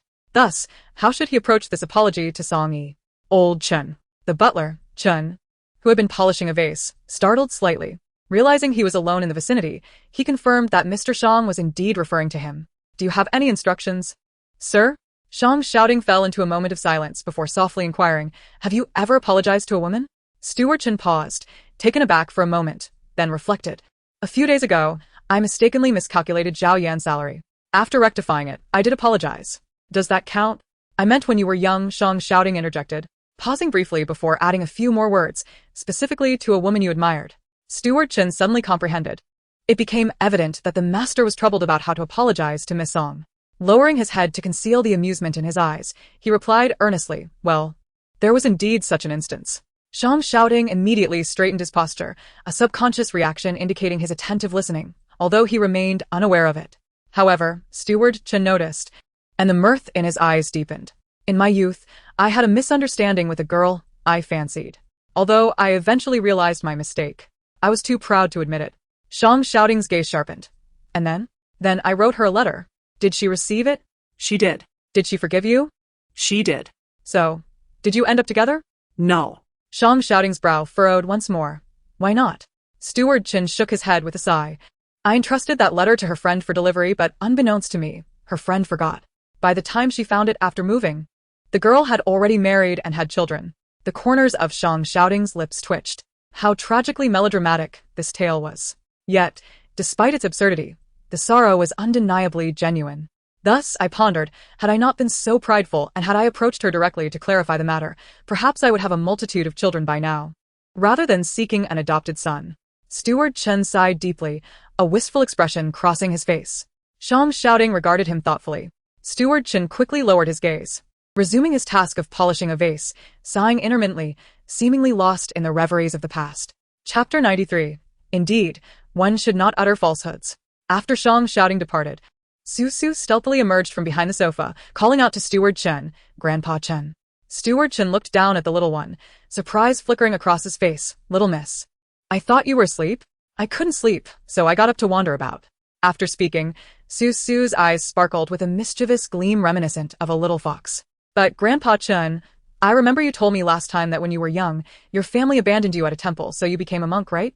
Don't monks have to renounce desires? The smile on Steward Chen's face faltered. Little miss about that. Oh, right, I recall now. You later returned to secular life. Su Su continued, seemingly oblivious to his discomfort. But that doesn't make sense.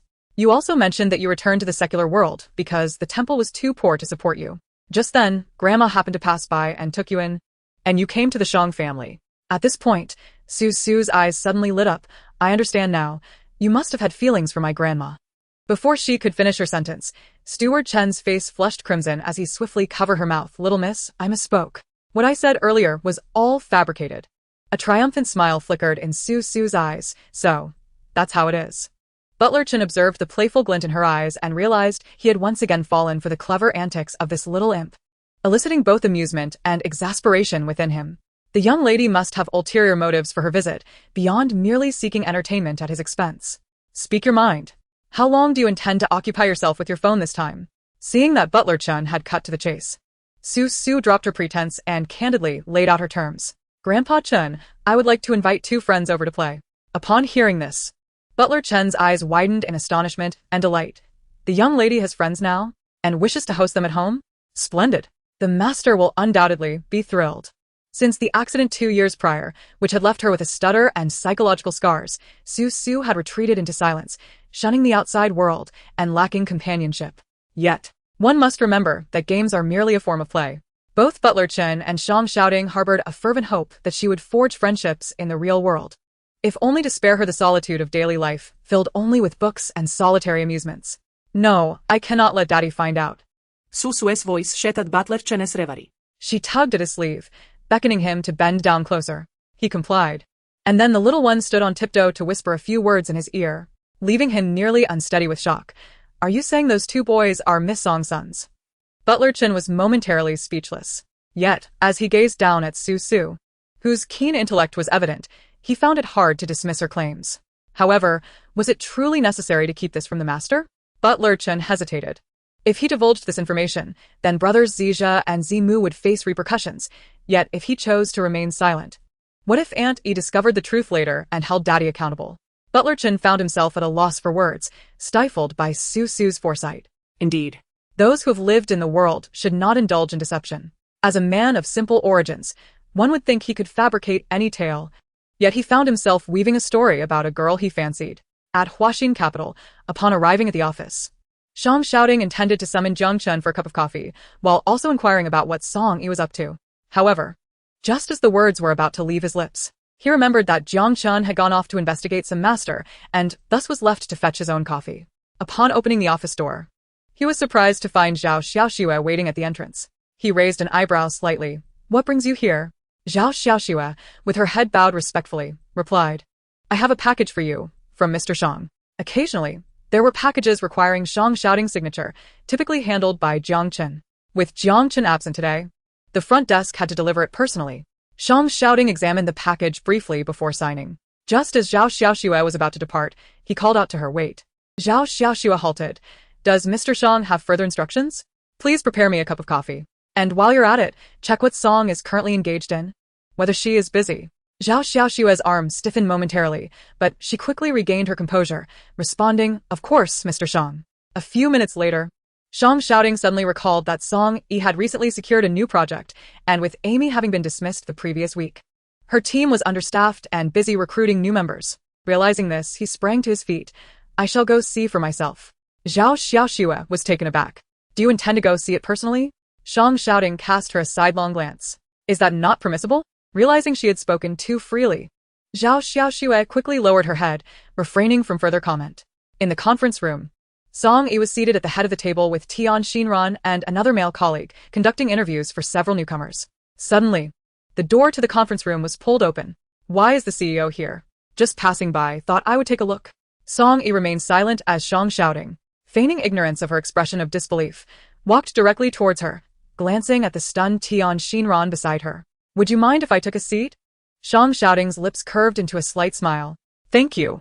Although Tian Xinran had been with the company for over 6 months, her low position had kept her from encountering Shang Xiaoding frequently. It was only after Song Yi's arrival that this seemingly aloof CEO began to occasionally visit their 9th floor. Even so, Shang Xiaoding typically wore a stern expression, rarely smiling or displaying any emotion. Yet, just moments ago, he had smiled at her. That smile sent a shiver through Tian Xinran, and she seriously doubted her heart could withstand the shock. She might have fainted on the spot otherwise. Chapter 94. Laser Focus. It was not that Shang Xiaoding's smile was unattractive. On the contrary, it was precisely because his visage was so striking, so captivating, that Tian Xinran reacted so intensely. Just observe the other female candidates below. None of them were not entranced, gazing at Shang Xiaoding as if under a spell. Only Song Yi, accustomed to his face, could confront him without flinching. Since you seem so unoccupied, why not review the budget report I sent to your email this morning? Budget report? What is that? Shang Xiaoting's face remained impassive as he fabricated an excuse. That's not urgent. A few figures require further consideration. Song Yi instantly pressed, which figures? I can't recall. Shang Xiaoting paused. After all, I am not Song Zong. I lack the ability to memorize data at a glance. With that, he casually glanced at the table and picked up the cup that he had just sipped from. CEO, that's Song Zong's cup. Shang Xiaoting's hand froze. His gaze sharp as a dagger directed at the male colleague, who had just spoken. The young man felt a chill sweep down his back, as if a knife were poised at his throat. Song Yi, realizing the situation, discreetly nudged her own cup closer to her, then instructed Tian Xinran, please pour a cup of tea for the CEO. Shang Xiaoting's expression darkened further, yet he did not object. Noticing his silence, Song Yi chose to ignore him, treating him as if he were invisible, and continued with the interviews. Shang Xiaoting had remained silent throughout, until he could no longer contain himself upon seeing Song Yi give a high evaluation to a candidate named Lu Han. Do not select him. Caught off guard by his sudden interjection, she looked up in confusion. What? Do not select Lu Han. Song Yi was taken aback, not expecting this response. She reviewed Lu Han's profile again, her brow furrowing in perplexity. Why not him? Song Yi was genuinely puzzled. In her perspective, it was evident that Lu Han was the most outstanding candidate among the recent group. With a privileged background, a prestigious education, and internship experience at the 4 major banks, his performance during the interview was commendable. Song Yi could hardly fathom a valid reason to reject such talent. Shang Xiaoting lowered his gaze, ostensibly examining Lu Han's credentials. But in truth, he sought to conceal from Song Yi the slightest hint of insecurity that might flicker in his eyes. He came from an affluent background and could hardly endure the rigors of investment banking. Song Yi found his tenuous reasoning amusing, exclaiming, President Shang, in terms of background, who do you think in our industry can rival you? If you, the illustrious 4th young Master Shang, can thrive in this field, why can't he? Shang Xiaoting replied with poise, because I entered the industry as the boss. Can he? Song Yi felt an overwhelming urge to strike him, though she could only entertain the thought. President Shang, Lu Han's resume states that he has 6 months of internship experience at Haidong Securities. So I believe your earlier concerns are unfounded. And why didn't you mention that his resume also indicates that his father is the vice president of Haidong Securities? All right. This matter is settled. Apart from Lu Han, feel free to choose anyone else. With that, Shang Xiaoting stood up and departed. Song Yi glared at his retreating figure, her frustration boiling over as she wished she could hurl her pen at him. After enduring a lengthy session, she had finally identified a candidate of such caliber, only for him to dismiss the prospect with a single remark. Clearly, the urgency to recruit did not lie with him. Song Yi, why do we consider the last 2 groups? There might be even better candidates, Tian Xinran suggested, concerned that Song Yi might impulsively throw her pen in frustration. Recognizing the futility of her anger, Song Yi took a deep breath, forcing herself to regain her composure, and instructed Tian Xinran to bring in the next 2 groups. This time, she specifically asked Tian Xinran to lock the meeting room door to prevent anyone from barging in uninvited. As it turned out, Shang Xiaoting did not return. Conversely, the newcomers who came for interviews were quite startled by the locked door, which exacerbated their anxiety, leading to even more erratic performances. An hour later, lunchtime arrived, and the tightly secured meeting room door finally swung open. Compared to the relatively composed expressions of the previous groups, the faces of the last 2 groups could only be described as grim. Among these 2 groups were both fresh graduates and those who had recently entered the workforce. Yet, regardless of their experience, they had never encountered such a terrifying interview. From the moment they entered, the locked door was just the beginning. The formidable President Song seemed like a living encyclopedia of economics, effortlessly engaging with them on their prior work experiences or school activities, only to follow up with a barrage of professional inquiries. If they faltered or answered incorrectly, her smile vanished, and her gaze became laser-focused, piercing through them with an intensity that left them feeling utterly exposed and unnerved. Thus, the subsequent 2 groups of interviewees felt that merely surviving and walking out of that frigid conference room upright was already a triumph. As for the selection process, they could choose whomever they pleased. Although the esteemed Mr. Song was indeed handsome, he was also quite intimidating. Working alongside such a superior for even a day would likely shorten one's lifespan. Mr. Song, are you still angry with the general manager? Upon exiting the conference room, even Tian Xinran couldn't help but delicately inquire of Song Yi. To her surprise, Song Yi merely responded with an indifferent question, why should I be angry? Tian Xinran replied, if you are not upset, why do you maintain such a stern expression? You frightened those newcomers during the interview. Song Yi's demeanor grew even more frigid. They answered so foolishly. Shouldn't I take a moment to observe and ponder how such dim-witted minds are formed? Tian Xinran was momentarily speechless, secretly relieved that when she had interviewed at Huaxin, Mr. Song had not yet been present. Otherwise, she was uncertain whether her then psychological fortitude could withstand the laser-like scrutiny and intellectual pressure from Mr. Song. By the way, Mr. Song, what would you like for lunch? Shall I go downstairs and bring something back for you? Before Tian Xinran could finish her sentence, her voice abruptly faltered. For Song Yi had already pushed open the door to her office. There, seated languidly in the chair that rightfully belonged to Song, Yi was a strikingly handsome man, holding a cup of coffee with an air of ease. Chapter 95, The Heartless, White-Eyed Wolf. Song Yi's previously cold expression instantly lost all warmth. Mr. Shang, this is my office. Indeed, Shang Shouting replied nonchalantly, displaying no inclination to rise, even opening a delivery app on his phone. What would you like for lunch? Whatever you want, Song Yi retorted, seemingly quite irate. Perhaps we should order some stir-fried bitter melon with eggs. It would be beneficial as I could use something warming. Song Yi, unable to contain her irritation, turned to Tian Xinran. Xinran, you may leave. Tian Xinran had long wished to escape upon hearing Song Yi's words. She left without hesitation, closing the door behind her, which elicited a soft chuckle from Shang Shouting. Your little assistant is quite considerate, he remarked. Song Yi, with an impassive expression, moved to the sofa opposite him and poured herself a glass of water. What brings you here, Mr. Shang? Having finally caught her in a moment of respite, Shang Shouting, sensing her intention to engage in conversation, refrained from teasing her. I merely came to see if you were still upset with me. As he spoke, he approached her, intending to sit beside her. However, as he bent his knee, Song Yi recoiled as if encountering something distasteful, springing back half a meter. Shang Shouting's expression darkened instantly. Song Yi. She looked at his expression and retorted, Mr. Shang, have you ordered the takeout? If not, we could add some sweet and sour cucumbers to cool down and brighten the complexion. Sweet and sour cucumbers? Shang Shouting chuckled suddenly, seemingly struck by a thought. Are you out of your mind? Song Yi replied. Mr. Shang, I need to go downstairs to eat. If you have something to discuss, please be quick. Upon hearing this, Shang Shouting picked up his phone and added the sweet and sour cucumber she had just suggested to the order. Then clicked to submit. All right, just wait. Song Yi was taken aback that he actually ordered it, momentarily at a loss for words. If you want to eat, go ahead. I want to accompany you. Shang Shouting raised his eyelids and looked at her indifferently. Consider it part of your salary. Huh. Was she truly such a superficial person? 3 times your daily wage. Huh. Did he genuinely believe she would bend for such a meager sum?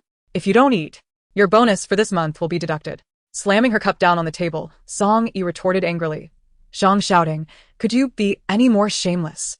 Of course. Haven't you tried it? Song Yi pondered why she hadn't been braver earlier, why she hadn't simply smashed the cup over his head. What happened that day was my fault. I apologize. Huh. Wait, what? Did he just say apologize? Song Yi narrowed her eyes. What trick are you trying to play this time? Shang Shouting, let me tell you, you might as well give up. It's absolutely impossible. Halfway through her sentence, Song Yi suddenly paused. Shang Shouting squinted. Absolutely impossible, for what? Why did you stop speaking? Song Yi remained silent, her expression cold. She chose not to speak simply to avoid self-deception, for experience had taught her that the earlier one sets a flag, the more likely it is to be smacked down. However, this scene was interpreted quite differently by Shang Shouting. It was evident that his daughter was perceptive. The more upset she appeared, the more it indicated her concern for him. With this thought, the heavy stone that had lodged in Shang's heart for days finally vanished completely. He took a half-step towards Song Yi while pouring tea, noticing she was oblivious, and suppressed the urge to smile as he softly said, I shouldn't have pressured you that day. Song Yi slightly furrowed her brows. Oh. Nor should I have pretended to be angry to trap Chi Yuran. Ha. And I definitely should not have gotten drunk and allowed another woman to find a way into my room, deliberately sending those disgusting photos to irritate you. Song Yi suddenly looked up. What did you just say? Just as he suspected. He knew the issue lay here. That person was indeed arranged by Chi Yuran in advance, intentionally sending those photos to provoke them both. But soon, Song Yi furrowed her brows again. How could Chi Yuran know you were drunk that night? And also, which hotel room you were in? Shang Shouting's gaze darkened as he fixed his eyes on hers and spoke candidly. She said it was a detective with the surname Liu who informed her. A detective named Liu? Liu Yunjin? It couldn't he possibly be senior brother Liu? Song Yi exclaimed almost instinctively. Yet. Shang Shouting's expression turned slightly colder. How can you be so certain it isn't him? Song Yi shook her head. She didn't know. Logically, she wasn't particularly familiar with senior brother Liu, Yet for some reason, she felt he shouldn't be a person with such deep schemes. A person who had endured so many hardships yet could still smile so warmly. Song-yi always believed he couldn't be a bad person. Why did she still trust him so much? Why couldn't she extend a bit of that trust to herself? He treated her so well. Truly. A heartless little white-eyed wolf. Knock knock. At that moment, a knock echoed at the door, followed by the voice of the receptionist. Zhao Xiaoxiu, Mr. Song. Your takeaway has arrived. Song-yi had not ordered any takeaway, so it could only be the items that Shang Xiaoding had just requested. With an irritable glare at Shang Xiaoding, she rose to open the door. After receiving the takeaway, she tossed it directly in front of him. Before she could finish her words, Shang Xiaoding grasped her hand and forcibly pulled her down. Are you not interested in your bonus this month? Song-yi thought to herself, this insufferable man, always threatening her. You ordered bitter melon and lamb. Give it a try. How does it taste? Song-yi bit her lip. Shang Xiaoding, remove it from my sight. Not to your liking? Shang Xiaoding raised an eyebrow. Shall I order from another restaurant instead? Resigned. Song-yi picked up the chopsticks. She feared wasting time more than money, especially since she had a multitude of tasks to attend to, and could not afford to linger with him. The two dined in an unusual silence, a rare moment of tacit understanding devoid of arguments. However, this harmony was abruptly interrupted by another knock at the door. Mr. Shang, it was Tian Xinran's voice. The intern named Lu Han wishes to see you. Lu Han? Song-yi had nearly forgotten that name until Tian Xinran mentioned it again. Frowning, she was about to inquire about his purpose, but the man beside her spoke first. Not seeing him. Chapter 96. You are intentionally making me jealous. Shang Xiaoding's words darkened the mood instantly. Unexpectedly, as he stared at the plate of cucumbers, he seemed to have an epiphany, a peculiar smile creeping onto his lips. I understand. Song-yi questioned. What? Something about his statement felt ominous. You're doing this on purpose. Song-yi responded with confusion. What nonsense is this? You are intentionally provoking my jealousy, aren't you? If possible. Song-yi wished she could crack open his skull to see how a seemingly reasonable mind had devolved into one consumed by romantic notions, complete with an excessively narcissistic streak. Unable to comprehend, she turned her head and directly asked him, what does this have to do with jealousy? Shang Xiaoding remained silent, leisurely picking a cucumber slice and placing it in his mouth. It was sour and refreshing, yet it seemed to possess a peculiar flavor. Not bad, he remarked. Song-yi retorted. You're insane. She turned away, ignoring him. At the door, Tian Xinran, struggling to suppress her eyes-burning sensation from witnessing the scene, finally spoke up. So, Mr. Song, will you see him, or not? Yes. No. Tian Xinran sighed. Enough. I've had my fill of this dog food. Whoever wants it can have it. I'll take him to the conference room first, Mr. Song. Please inform me of your decision later. With that, Tian Xinran hastily departed. The office was once again left with just the two of them. Shang Xiaoding, abandoning the cucumber, fixed his gaze on Song-yi. A dangerous glint in his eyes. Song-yi, do you absolutely have to see that man? Song-yi scoffed. I want to know why you are so keen to drive him away. Do not burden me with discussions of familial backgrounds and trivialities. I am in search of an intern. If he cannot endure hardship, I shall naturally dismiss him when the time comes. He gazes at you intently. What? The words of Shang Xiaoding are scarcely audible, akin to a mosquito's buzz, and Song-yi momentarily wonders if she is experiencing auditory hallucinations. Shang Xiaoding takes a deep breath. Is it not merely jealousy? He has consumed a copious amount of sour cucumbers, so is it not entirely normal for his words to carry a hint of acidity? Upon this realization, he feels considerably more at ease. I mean, he was fixated on you throughout the interview. Never did Song-yi imagine that this was the reason for his dismissal. She felt a mix of indignation and disbelief. I am the chief examiner. If he does not gaze at me, who else should he observe? Furthermore, why must he bear the surname Liu?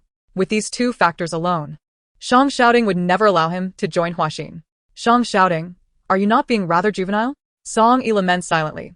Even if he truly harbors feelings for me, what of it? Are there not plenty of others in this world who feel the same? The moment the words escape her lips, she regrets them. Indeed. Shang Xiaoding's expression darkens dramatically, flipping like a page in a book. Finally speaking the truth, are we? Do tell, who are they? Mr. Shang. This seems to have little to do with you. Lu Han, Lu Yunjin, and your ex-husband Qisheng. Those are three. Perhaps Qiao Siu harbors some thoughts as well. Oh. And let us not forget those three young men in your department. Such boys in their 20s, newly entering society, are particularly susceptible to your mature persona. As Song-yi listens to his increasingly absurd claims, she finds herself unable to interrupt him. In a fit of anger, she instinctively reaches out to cover his mouth. only to have him grasp her hand and pull her forcefully into his embrace. The world spins, and she is enveloped in a familiar, pleasant scent, which invades her mouth through their slightly parted lips. Song Yi's pupils dilate in shock. Shang's shouting grips the back of her head, pressing her down forcefully, leaving her breathless and unable to make a sound. Suddenly, the office door is thrust open from the outside, and a clear male voice cuts through the air. At that moment, Song Yi feels the taut string in her mind snap completely. At the entrance, Lu Han stands, bewildered by the scene before him, as if struck by a bolt from the blue, rendering him disoriented. Just then, Tianshi Ran's anxious voice reaches him from behind. Hey, what are you doing? This is not the conference room. The conference room is over there. Tianshi Ran approaches to pull him away. When she realizes she cannot budge him, she follows his gaze into the room, then forcibly drags Lu Han from the threshold of Song Yi's office. Inside the office, upon hearing the door close, Shang Xiaoting's eyes reveal a glimmer of triumph, and he finally releases Song Yi. Slap. Without surprise, a hand connects sharply with his face. Shang Xiaoting touches his cheek, observing the still fuming Song Yi, and calmly remarks, "This time, the strike was considerably lighter than the previous occasions. It seems your anger has dissipated somewhat." Song Yi grits her teeth and retorts with a cold smile. Perhaps it is Mr. Shang's skin that has thickened since before. Is it so? Shang Xiaoting gazed at her with a tender expression. Would you like to try the other side of your face? Song Yimu, her face contorted, replied, My hand hurts. I shall not try again. Allow me to massage it for you. Song Yi, unable to contain her frustration, exclaimed, Shang Xiaoting, what do you truly desire? I believed my intentions were apparent. I wish to apologize to you and alleviate your anger. Ha! You wish to apologize, yet you hastily dismissed the intern I had my eye on? You aimed to pacify me, yet you forcefully kissed me on the office sofa in front of others? Exemplifying his notorious domineering nature, Shang Xiaoting's actions remained as audacious as ever. Song Yi suppressed her simmering rage. Is that so? If I am no longer angry, may I request your departure, Shangzim? Shang Xiaoting scrutinized her with narrowed eyes. Are you truly no longer angry? Song Yi inhaled deeply. Indeed, I am no longer angry. Have you ceased your pursuit of that little white-faced man named Ru? She indeed wished to pursue him, but having just been humiliated before his eyes, why would she invite further distress upon herself? Very well, I shall take my leave to the upper floor. Song Yi suddenly looked up, disbelief etched on her face. Upon witnessing his genuine attempt to leave, she thought to herself, had she known he was so easily swayed, she would have spoken those words sooner. Chapter 97. Song Zong intends to return home with him. Susu has been discharged from the hospital. Do you not wish to see her? Or perhaps you were merely deceiving me earlier, and you are not truly angry? Observing the resolute expression on Shang Xiaoting's face, which conveyed that he would not depart until she was genuinely calm, Song Yi reluctantly conceded. Fine, I shall accompany you.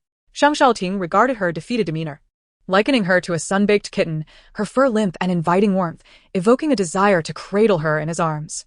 However, being in the office, he restrained himself from indulging in such thoughts. Then we shall meet after work. Song Zong, I have uncovered the truth. The so-called master sought by Chioran is nothing but a charlatan, a fraud who parades online, devoid of any true abilities. Therefore, I took the liberty of reporting him, ensuring he was apprehended. Shang Xiaoting was not surprised by this outcome.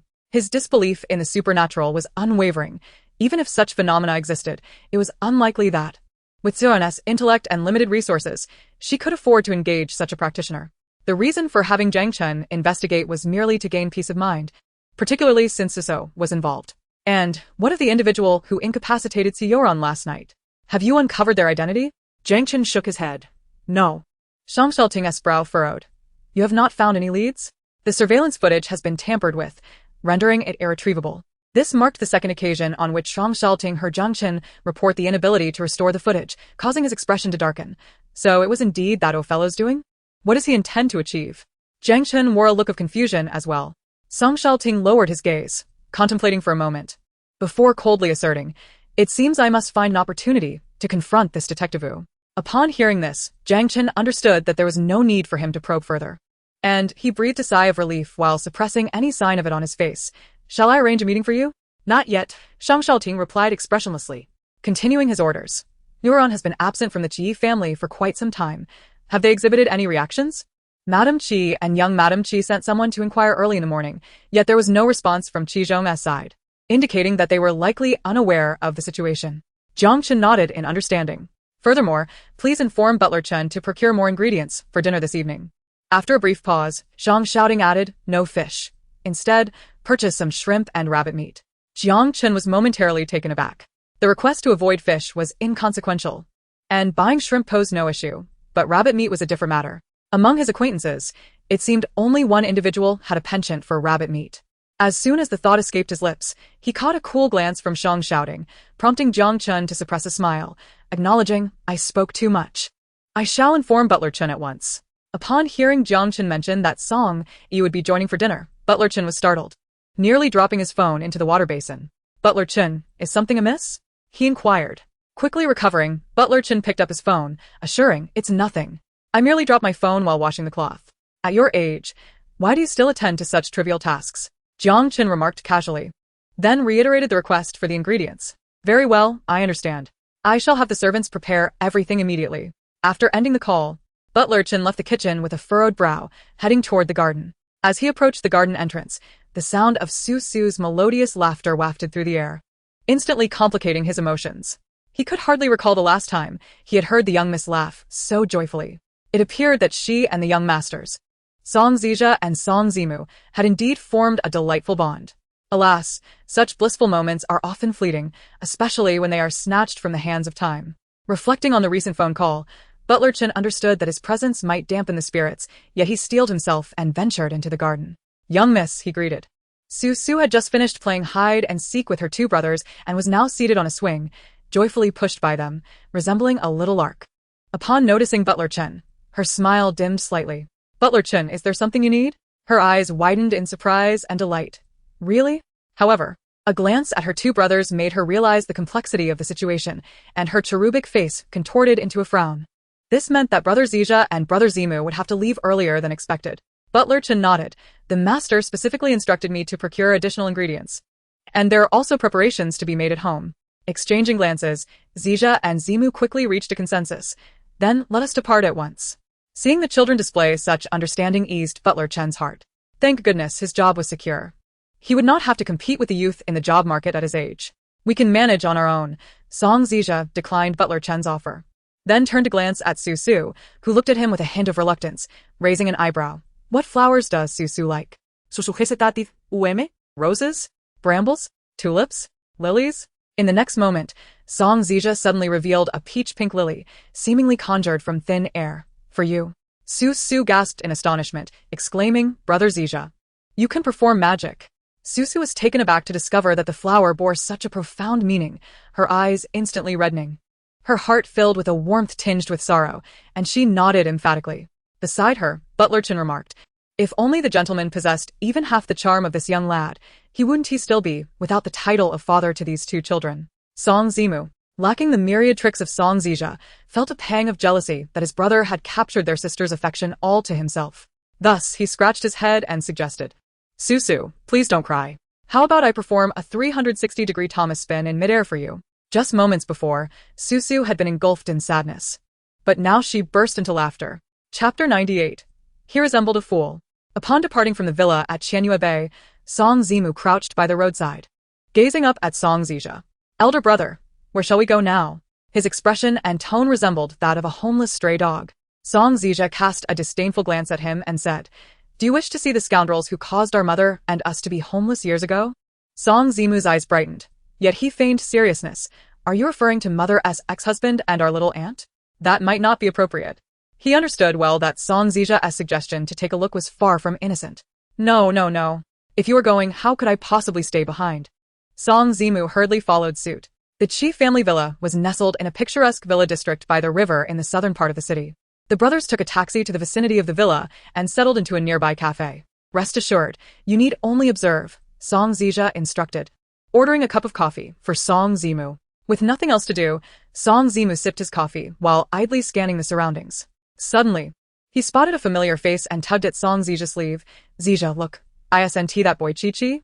Chi-Chi was the son of Song Ran and Chi Sheng, now 2.5 years old, just half a year younger than Song Zizha and Song Zimu. By familial ties, Song Zimu should refer to him as his cousin.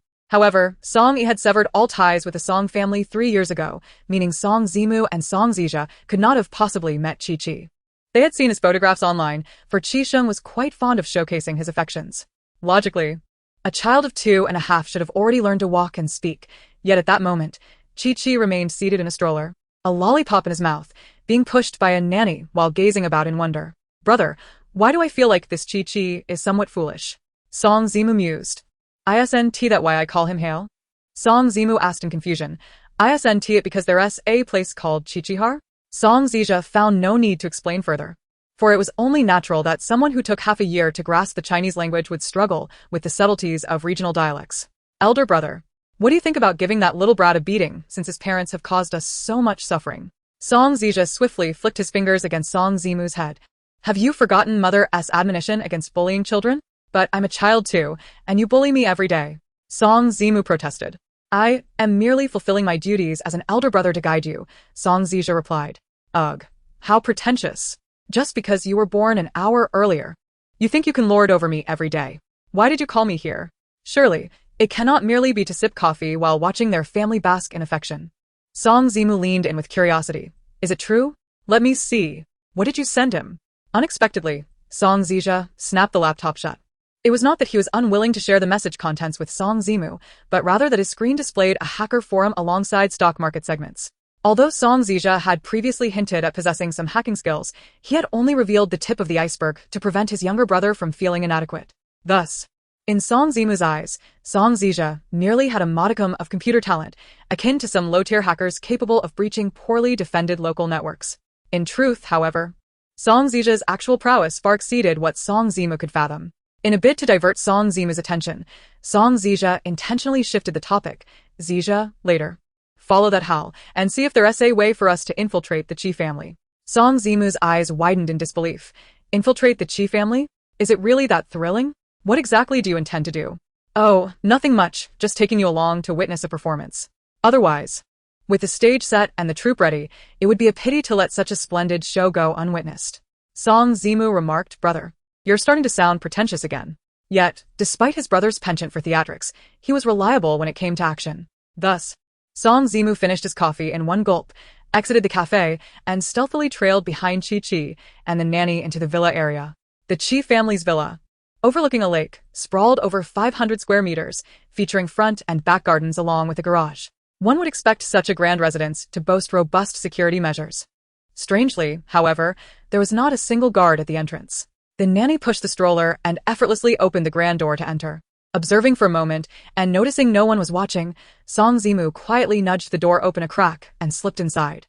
The villa comprised 2 buildings, an opulent white mansion clearly serving as the main residence, and a smaller blue structure with cramped rooms, presumably for the servants. Fearing an encounter, Song Zimu avoided the hallway and instead circled to the back of the building, scaling the wall along the windows. Inside the cafe, Song Zija watched in disbelief as he saw his foolish younger brother on the surveillance feed, covering his eyes in exasperation. This silly boy. Did he not realize that the rear of the building is typically the most monitored area? Fortunately, the Chi family's bodyguards were absent today. Otherwise, he would have been discovered long ago.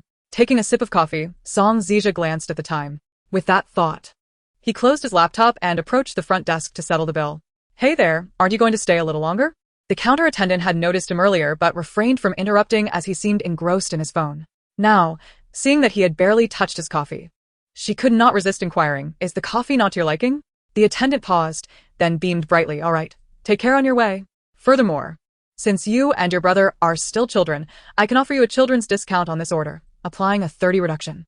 Song Zija smiled, slightly, expressing his gratitude. Thank you, beautiful sister. It was her first encounter with such exquisite twins, and she could not resist taking out her phone to boast to her dear friend. Xiaoxue, I just saw a pair of incredibly adorable twin boys. They are a tad dark-skinned, yet their features are remarkably refined and undeniably masculine. She sent a few candid photos along with her message. Chapter 99. What a great honor. Ding. At the reception of Huaxin Capital, Zhao Xiaoxue was idly scrolling through videos on her phone when suddenly a message from her close friend Su Kiki appeared on the screen. Having grown accustomed to Su Kiki's astonished tone, Zhao Xiaoxue was unfazed. This Su Kiki had been single for far too long. Finding even a little boy to be striking and masculine? What masculinity could a child possess? Nevertheless, she clicked on the photos for a glance. Upon seeing them, her eyes widened in astonishment. How did these 2 boys bear such resemblance to President Song? Could they possibly be from President Song's family? To be on the safe side, She hastily forwarded the photos to Mr. L. Zhao Xiaoxue's eyes widened further. Indeed, these two were truly from President Song's family. Otherwise, Mr. L would not have taken an interest. My friend spotted them at the cafe, where she works. Please send me the address. Zhao Xiaoxue, not daring to delay, quickly sent the location. Yunxi Detective Agency. Upon receiving Zhao Xiaoxue's message, Lu Yunjin immediately searched for the cafe she mentioned and discovered that it was right outside the Qixing residence, causing his expression to shift dramatically. What were these two little ones up to? Old Lu, do you have time later? A client wishes to meet with us to discuss something. Xiao Xiu entered just in time to see Lu Yunjin grabbing his car keys and standing up, momentarily taken aback. Are you heading out? Lu Yunjin nodded. Yes. It's somewhat urgent. Oh, I see. Lu Yunjin clearly had no intention of elaborating, so Xiao Xiu refrained from probing further. Well, Let me know the time and place for the meeting with the client. If I can make it, I will. If not, I will inform you in advance. all right. Lu Yunjin was always reliable in his work, which was why Xiao Xiu, despite often feeling enigmatic about him, still trusted him. However, as Lu Yunjin passed by Xiao Xiu, he seemed to suddenly recall something and inquired, By the way, has Song Shimi reached out to you recently? Xiao Xiu was taken aback and shook his head. No, why? Lu Yunjin replied, It's nothing.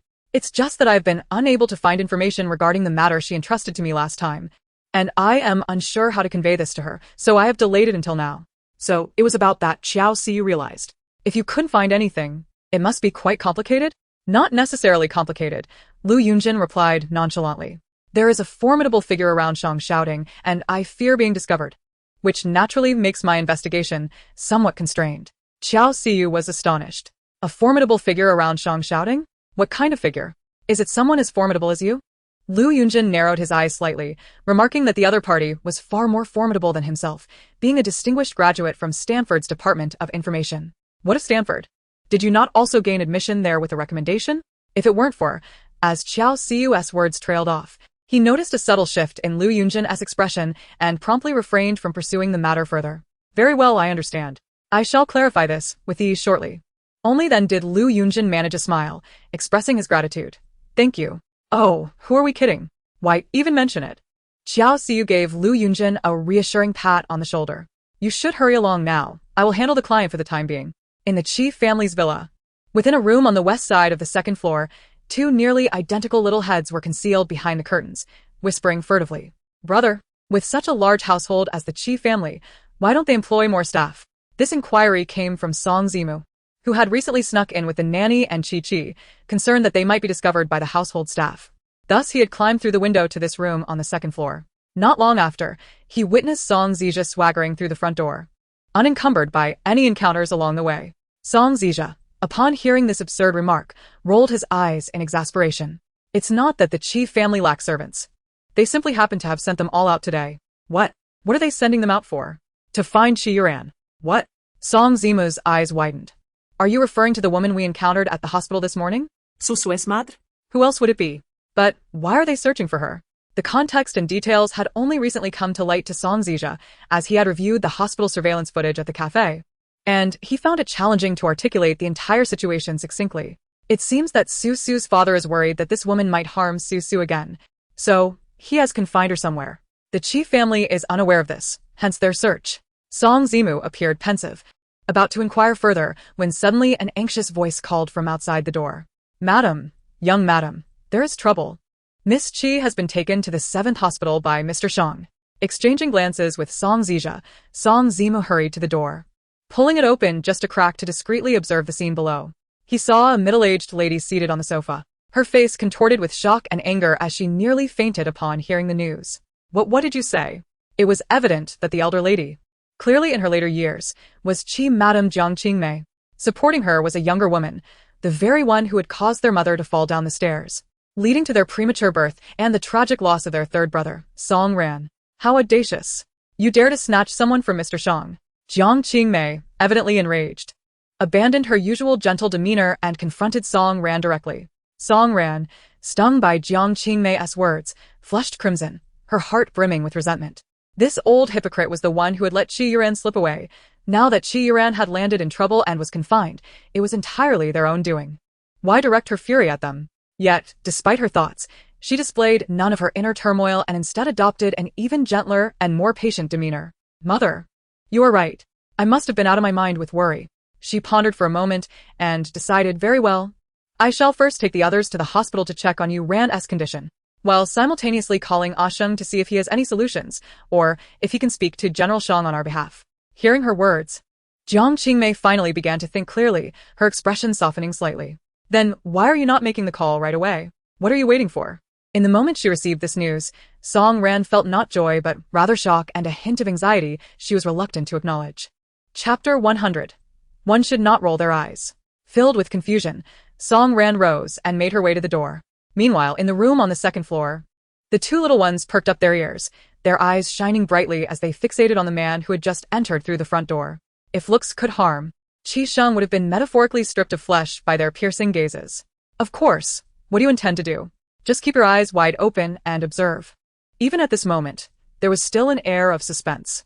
Song Zimu rolled his eyes, and in the next instant, a sharp sound echoed from downstairs, startling him to the point where his eyes nearly popped from their sockets. Did Qi Sheng strike Song Ran? Damn. Had he known such a spectacle awaited, he would not have rolled his eyes but rather gazed intently downstairs. Sheng, what is the meaning of this? Qi Sheng looked at Song Ran with a cold smirk. What do you think I'm doing? Mother, you ought to inquire what she has done. Jiang Qingmei was taken aback. What do you mean? She turned to Song Ran. Ran, what have you done? Song Ran raised her gaze, meeting Qi Sheng's eyes, and understood that he had certainly learned something. However, the multitude of her actions over the past 2 years was overwhelming, making it impossible for her to discern the reason behind his anger. Thus, she could only clench her teeth and silently wipe away her tears. How dare you still weep? Under normal circumstances, Qi Sheng would feel his heart shatter upon seeing her like this, but at that moment, consumed by anger, he found her demeanor merely irritating. Do you realize that Ran has suffered greatly because of you? Song Ran paused in her tear-wiping, subtly exhaling a sigh of relief. So it was concerning Qi Ran. She had feared he had discovered something else, causing her heart to race. What do you mean? How has Ran harmed you Ran? Jiang Qingmei remained perplexed.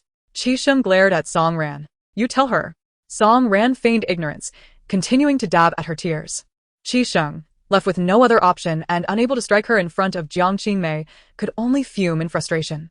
That day, didn't General Shang argue with you Ran? Then you went to Ran and spoke about some sort of curse, even introducing her to a so-called master.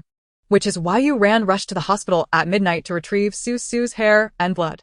Upstairs, upon hearing this, Song Zimu sharply inhaled. Fortunately, he had arrived in time. Otherwise, would Qi Ran not have succeeded by now? Contemplating this, he couldn't help but glance at Song Zija beside him. Noticing the latter's calm demeanor, Song Zimu furrowed his brow. Elder brother, did you suspect this long ago? Suspect, what? The matter of the curse. It was not merely a suspicion. It was an investigation. Song Zija's lips curled into a cryptic smile. Not just that. Not just that. Has my brother discovered something else? Upon this thought, Song Zimu dared not to lose focus for a moment, her eyes widening as she fixed her gaze on the movements below. Brother Sheng, who exactly told you these things? After so many years of knowing me, do you not understand what kind of person I am? I share a sisterly bond with Ran. Why would I wish her harm? Tears welled in Song Ran's eyes, her voice remaining soft and frail, as if she bore a multitude of unspoken grievances. If you do not believe me, let's go to the hospital and bring Ran out. You can ask her directly and you will know. Qi Sheng, taken aback by Song Ran's fervent conviction, hesitated momentarily. However, he soon recalled another matter, and just as his heart began to soften, it hardened once more. We can set this aside for now, but what about the misappropriation of the family insurance funds? Is that also a fabrication? Upon hearing the words insurance funds, Song Ran's expression finally shifted. Even Jiang Qingmei, who had been protective of her, grew noticeably colder. Misappropriation of insurance funds? Ran, what does this mean? Observing Qi Sheng's countenance, Song Ran understood that he had likely confirmed this matter, otherwise, he would not have slapped her without hesitation. Thus, she refrained from defending herself and knelt before Jiang Qingmei. Mother, Brother Sheng, I was wrong. I should not have secretly misappropriated the family insurance funds. But I had no choice. She bit her lip, tears cascading down her delicate face like a gentle stream, a visage of utter helplessness. Qi Sheng was taken aback. Why have I never heard you mention these matters before? Wiping her tears, Song Ran replied softly, recently, you've been preoccupied with expanding the business and going public. I did not dare to disturb you. And father forbade me from speaking of it. Qi Sheng pressed his lips together. Though he remained silent, his gaze clearly softened. However, Jiang Qingmei still sensed something amiss. If your father is unwell, why not entrust the company to someone else? After all, that small company of yours barely makes any profit in a month. Bowing her head, concealing a fleeting flash of resentment in her eyes, Song Ran maintained her gentle and obedient tone. I advised father the same way, but he refused to listen. He said that although our Song family is a small company, we are responsible for the production of medical equipment for Qi Corporation. If there is any issue with our products, it will tarnish Qi Corporation's reputation, which is why father is reluctant to hand the company over to anyone else. Her reasoning was sound, and combined with her tearful, pitiable expression, both Qi Sheng and Jiang Qingmei were visibly swayed. Yet, recalling the substantial amount of the family insurance funds, Qi Sheng composed himself again, realizing that despite Song Ran's urgency, she should have at least informed them before misappropriating the funds. Mother, brother Sheng, it is all my fault. I will go find father and return the money. However, this was solely my decision. If you must blame someone, let it be me. And please do not blame my father. He only wished to assist brother Sheng.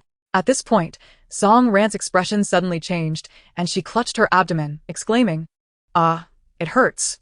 Qi Sheng and Jiang Qingmei were taken aback and hurriedly summoned a servant to bring the doctor to examine Song Ran. To their astonishment, it was revealed that Song Ran was pregnant. In that moment, Qi Sheng and Jiang Qingmei were no longer concerned about the insurance money. They wished to treat Song Ran like a treasured gem. Meanwhile, Song Zimu, upstairs, could no longer bear it. Suppressing the nausea in her stomach, she turned to Song Zizha and asked, "Elder brother, is this what you call a good show?" Song Zizha's expression was equally grim.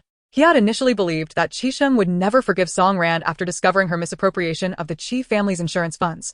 But it seemed he had underestimated his aunt's capabilities.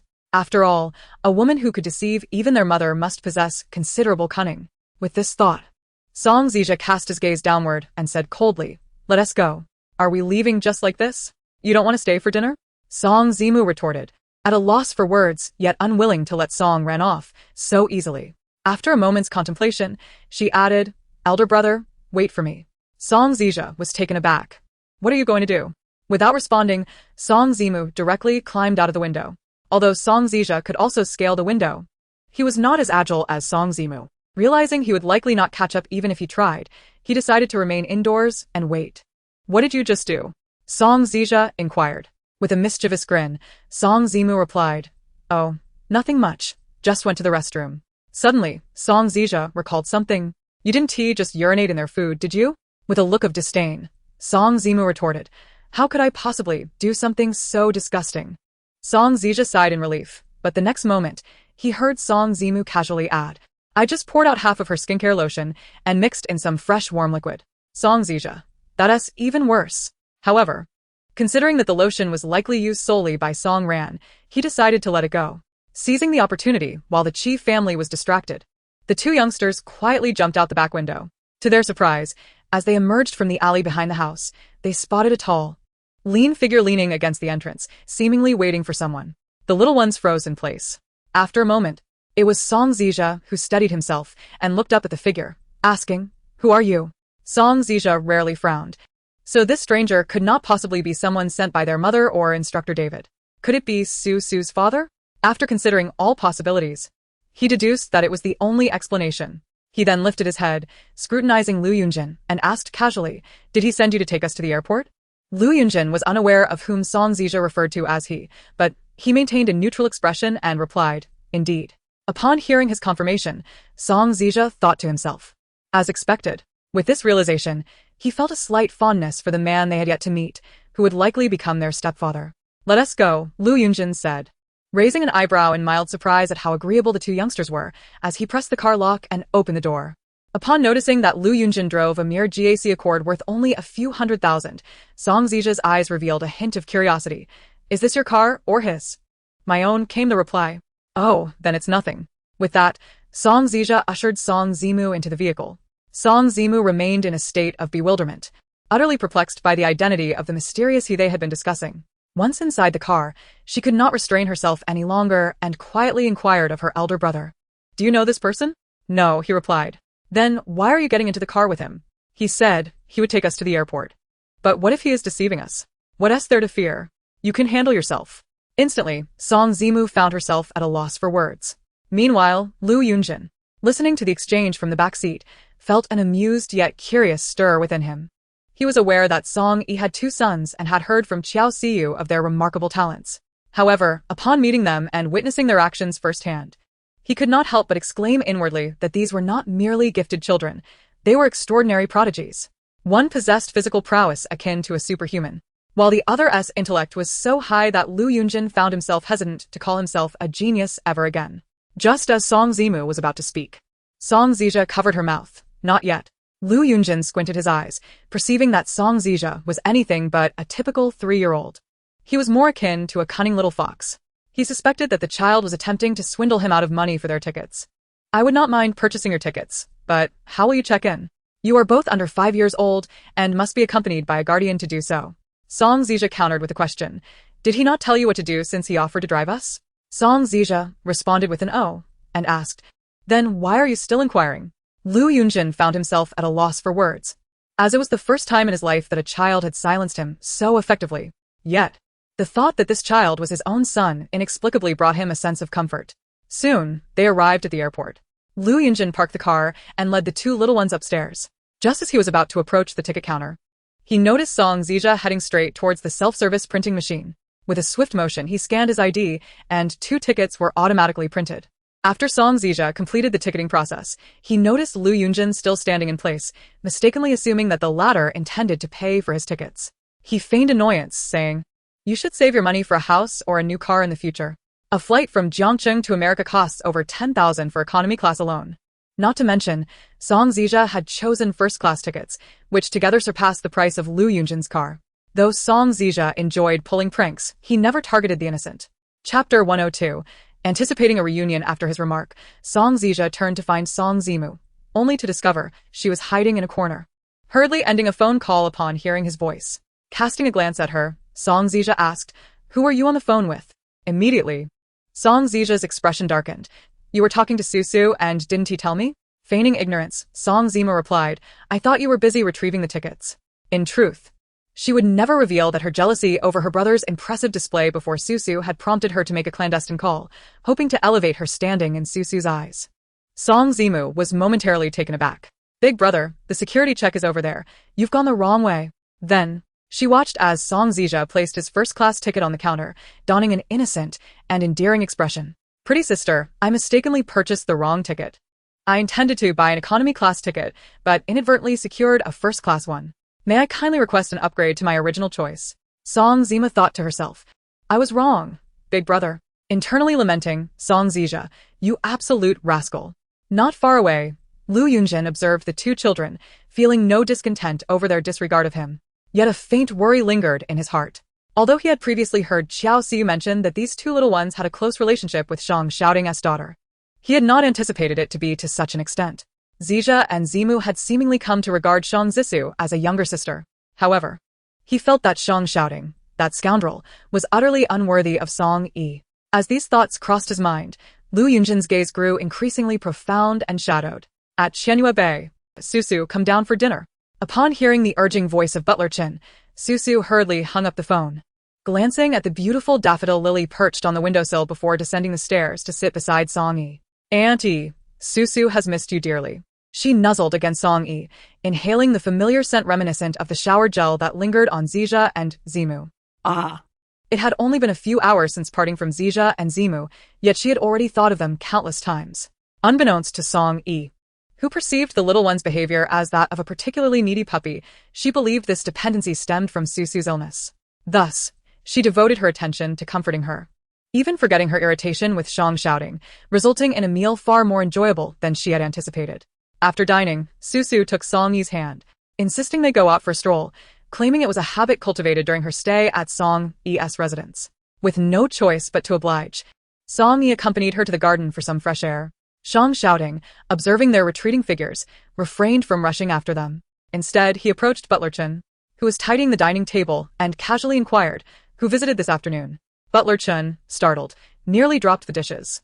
Let me guess, he stammered, almost kneeling in awe. Mr. Shang, how did you know? Shang Shouting, noticing the butler's astonishment, allowed a cold smile to grace his lips. Susu is allergic to many types of pollen and has never cared for flowers, yet today there is a freshly picked daffodil lily in her window.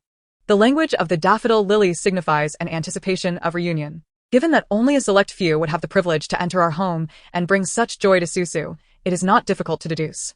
Butler Chen was taken aback that a mere flower could lead to such profound insights from Shang shouting, and he sighed in admiration. Indeed. The visitors this afternoon were those two young masters. Young masters? It appeared that Butler Chen held those two boys in high regard. Why conceal this from me? What a dilemma. Inform Miss Song that those two young masters likely did not enjoy their time with Miss Susu and may indeed harbor some misunderstandings. Do not inform Miss Song. If she finds out later, she will surely blame you. Shang shouting paused, taken aback. Did Susu truly say that? The steward nodded in affirmation. Shang shouting's emotions became rather intricate at that moment. Although he had always recognized Susu's precociousness, her earlier maturity still bore a hint of childlike innocence. Recently, however, Susu seemed to have undergone a sudden transformation, as if she had aged several years overnight. This unsettling feeling stirred a sense of unease within Shang shouting. The steward, with his head bowed, listened attentively, offering no defense. The family rules of Qianyu Bei were crafted by him personally, and thus, he understood them better than anyone.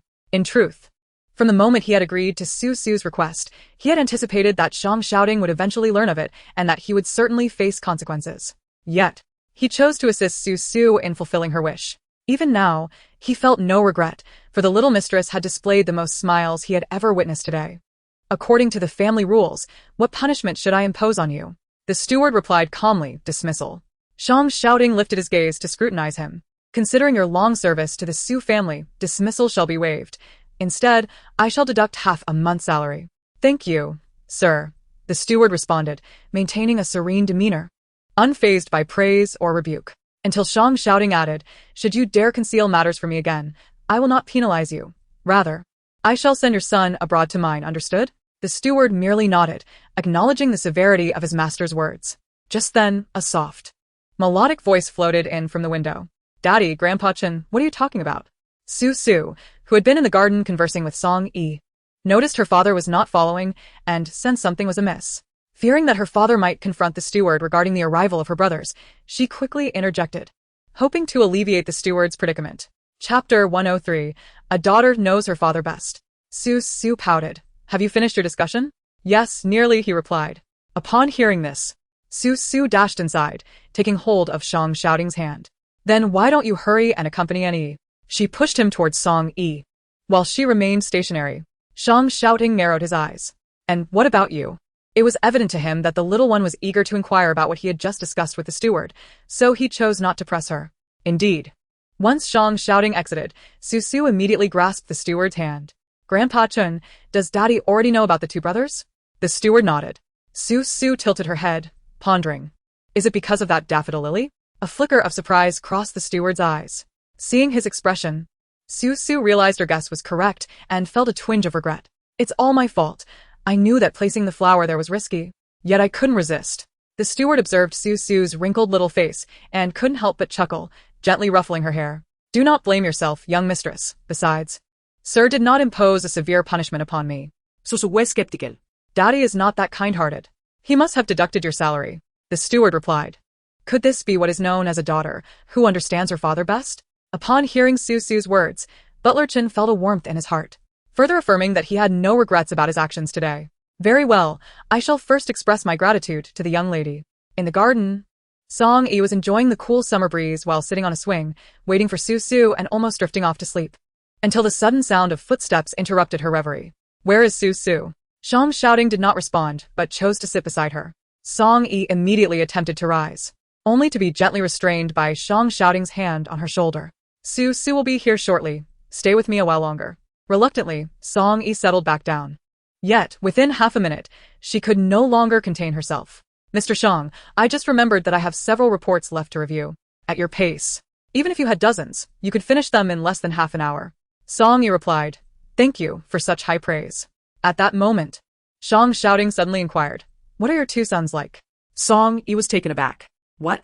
You've often said that I don't know you or your sons well, he noted, tilting his head to look at her. While I can gradually learn about you since you are here with me, your sons are distant. Thus, I can only begin to understand them, through you. Song Yi stared at him, momentarily at a loss for words. She had always believed that his interest in her was merely a fleeting fancy, and that a little coldness from her would awaken him from his infatuation. Never did she anticipate that he would only grow more resolute. Song Yi did not perceive herself as possessing any extraordinary charm. Why then? Was this man so persistently drawn to her? Could it be that the unattainable is always the most desirable? Having finally convinced himself to inquire about her sons, Shang Shouting found himself at a loss when Song Yi fell silent. Just then, Su Su, having excused herself to the restroom, emerged with wide eyes, filled with both shock and disdain. Papa, why have you taken my spot? Shang Shouting remained unfazed. How is this your spot? I was just sitting here. But you left just now, Su Su retorted, puffing out her cheeks in frustration as she exchanged stubborn glares with her father. Suppressing a laugh, Song Yi glanced at the man beside her, noting his complete lack of intention to rise, and thus lifted the little one onto her lap. Only then did Su Su break into a smile. Afterward, she cast a sidelong glance at Shang Shouting. Aunt Yi, look at you. You've spoiled Papa so much that his skin has grown considerably thicker. Song Yi responded, is that spoiling? It is merely a matter of being unable to outmatch him in argument or discipline, and thus, I must concede. By the way, Annie, what were you two discussing? I believe I heard you mention Brother Zija and Brother Zimu? Song Yi paused, and then smiled. Yes, Su Su should know them well, right? I heard you played games together? Su Su nodded vigorously. Brother Zija and Brother Zimu are amazing at games. They helped me climb from bronze to platinum. Is that so? Song Yi chuckled at Su Su's excitement. Do you enjoy playing games a lot? Su Su pondered for a moment and shook her head, saying, it's not that I enjoy playing games. Rather, I cherish playing games with my brothers, Zija and Zimu. How sweet her words were, akin to honeyed nectar. At that moment, Su Su cast a glance at her father beside her and then inquired, by the way, Auntie, I heard that Zija and Zimu are currently in the United States attending a training camp? Indeed, came the response. Auntie, considering their youth, don't you feel concerned? Song Yi casually replied, of course I worry, but they are boys. Boys should be a bit braver. It is essential for them to grow up with a sense of responsibility. Before departing, she blew a kiss toward Song Yi. Good night, Auntie. Song Yi smiled and returned the sentiment. No need for that. I'll take a taxi myself. Song Yi was left speechless. How many days had passed, and this man was still brooding over the events of that morning? If this was jealousy, then he truly was an expert at it. Let us go. A familiar and pleasant scent enveloped her, yet Song Yi felt a rush of warmth enveloping her skin. No need, I'm not cold, she said, attempting to remove the coat, but was halted by Shang Shouting, who pressed a hand on her shoulder, insisting, put it on. If you take it off, your bonus will be deducted. Chapter 104. How to Release You Ran. Here we go again. Song Yi replied coldly, Mr. Shang. It seems you have forgotten that my bonus was already deducted at noon. Shang Shouting narrowed his eyes. The one who forgot is you. I mentioned that your bonus would be deducted if you didn't accompany me for lunch, but you didn't you? Song Yi was at a loss for words. Shang Shouting didn't allow her much time to ponder, swiftly ushering her into the car. The Rolls-Royce Phantom glided out of the parking lot of Qianyu Bay, only to be met at the entrance by a security guard with an unusual expression. Mr. Shang, Mr. Qi, and Mrs. Qi are here to see you and refuse to leave no matter how we persuade them.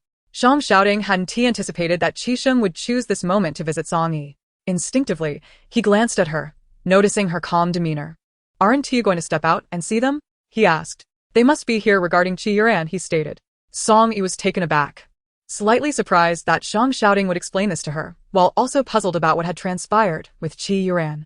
Throughout the day, Shang Shouting had hardly spoken to her, leaving no opportunity to discuss the events of the previous night, until now when he succinctly recounted the situation. Upon hearing it, Song Yi felt a mix of shock and sorrow, realizing how unfortunate it was for Su Su to have encountered a mother like Qi Yuran. I have already arranged for her to be confined in a mental institution. At least for the next few months, she should have no opportunity to cause trouble. Exiting through the main gate, there was only one path leading to the outside road. If she went down now, she would certainly run into them. Shang Shouting remarked indifferently. Are you sure you want to take a taxi by yourself? Perhaps not, Song Yi replied. It wasn't he that she feared encountering Qi Sheng and Song Ran, but it was evident that this was not an opportune moment. Thus, after a moment of hesitation, she decided to wait in the car. After all, enjoying the air conditioning and keeping an eye on the time from within the vehicle was quite a pleasant affair. Seeing her acquiesce, Shang Shouting finally opened the car door and stepped out. Outside the gates of Qianyu Bay, Ran, you should rest for now since you just found out about the pregnancy. I will speak to Mr. Shang. With this, Qi Sheng turned to Mr. Shang Shouting and offered a conciliatory smile. Mr. Shang, I apologize for disturbing you at such a late hour. Mr. Shang's indifferent gaze lingered momentarily on Song Ran's abdomen before he spoke. What is it that you seek? Qi Sheng, not one to beat around the bush, replied directly. I heard that you've sent Yu Ran to the 7th hospital. Is there some misunderstanding in this matter? Mr. Shang lifted his eyelids slightly, regarding him with a chilling stare. Misunderstanding? Assurance? He scoffed. What assurance do you possess? Qi Sheng contemplated using Qi Medical as his assurance, but the words faltered on his lips. After a moment's thought, he changed his approach. You are right. Yu Ran indeed requires discipline. I understand your actions stem from concern for her. However, a psychiatric hospital is hardly a suitable environment. Even the sanest of individuals may face challenges if confined there for too long. In my opinion, it would be wiser to discipline her for a couple of days instead. According to your opinion? Who do you think you are? Mr. Shang's rare complete sentence left Qi Sheng's face flushed with embarrassment. After a prolonged silence, he managed to respond. Mr. Shang, please just tell me what it would take to release Yu Ran. Mr. Shang suddenly let out a derisive laugh. Do you think I am here to negotiate with you? Qi Sheng, has your father never taught you that when seeking a favor, one must adopt the humble demeanor? Qi Sheng paused, bewildered. What kind of demeanor does Mr. Shang desire? Mr. Shang narrowed his eyes, glancing at Qi Sheng and then at the anxious Song Ran beside him. A glint of malicious amusement flickered in his gaze. If you have your precious wife kneel before the door, I shall immediately send someone to release Qi Yu Ran. A surge of fury erupted within Qi Sheng, overwhelming him. Unable to restrain himself, he moved to confront Mr. Shang, but his attempt to grasp the collar of his shirt failed, as he was pushed aside. Losing his balance, he stumbled backward, colliding painfully with the chair, causing him to gasp in discomfort. Brother Sheng, are you alright? Song Ran, alarmed, hurried to help him sit down, then turned her tear-filled eyes towards Mr. Shang. I do not know how I have offended Mr. Shang for him to treat me this way. Yet, if this is the only way for us to be spared, then I shall kneel. Upon hearing this, Qi Sheng, disregarding his pain, stood up and pulled her back. Ran Fan, what are you doing? Who told you to kneel? Brother Sheng, please let me do this. Song Ran's tears began to flow uncontrollably, cascading down like pearls from a broken string. This is the only way to save you, Ran. Nonsense. There must be another way. Qi Sheng, having forgotten all previous grievances upon learning of Song Ran's pregnancy, felt his heart shatter at the sight of her tears. He pulled her into his embrace and then turned to glare at Mr. Shang, vowing fiercely, Mr. Shang, do not become too complacent. Even if your commercial background is profound, I still possess a degree of authority in Jiangcheng. If it comes to a confrontation, Qi Sheng need not fear you. Shang's shouting was already exceedingly impatient.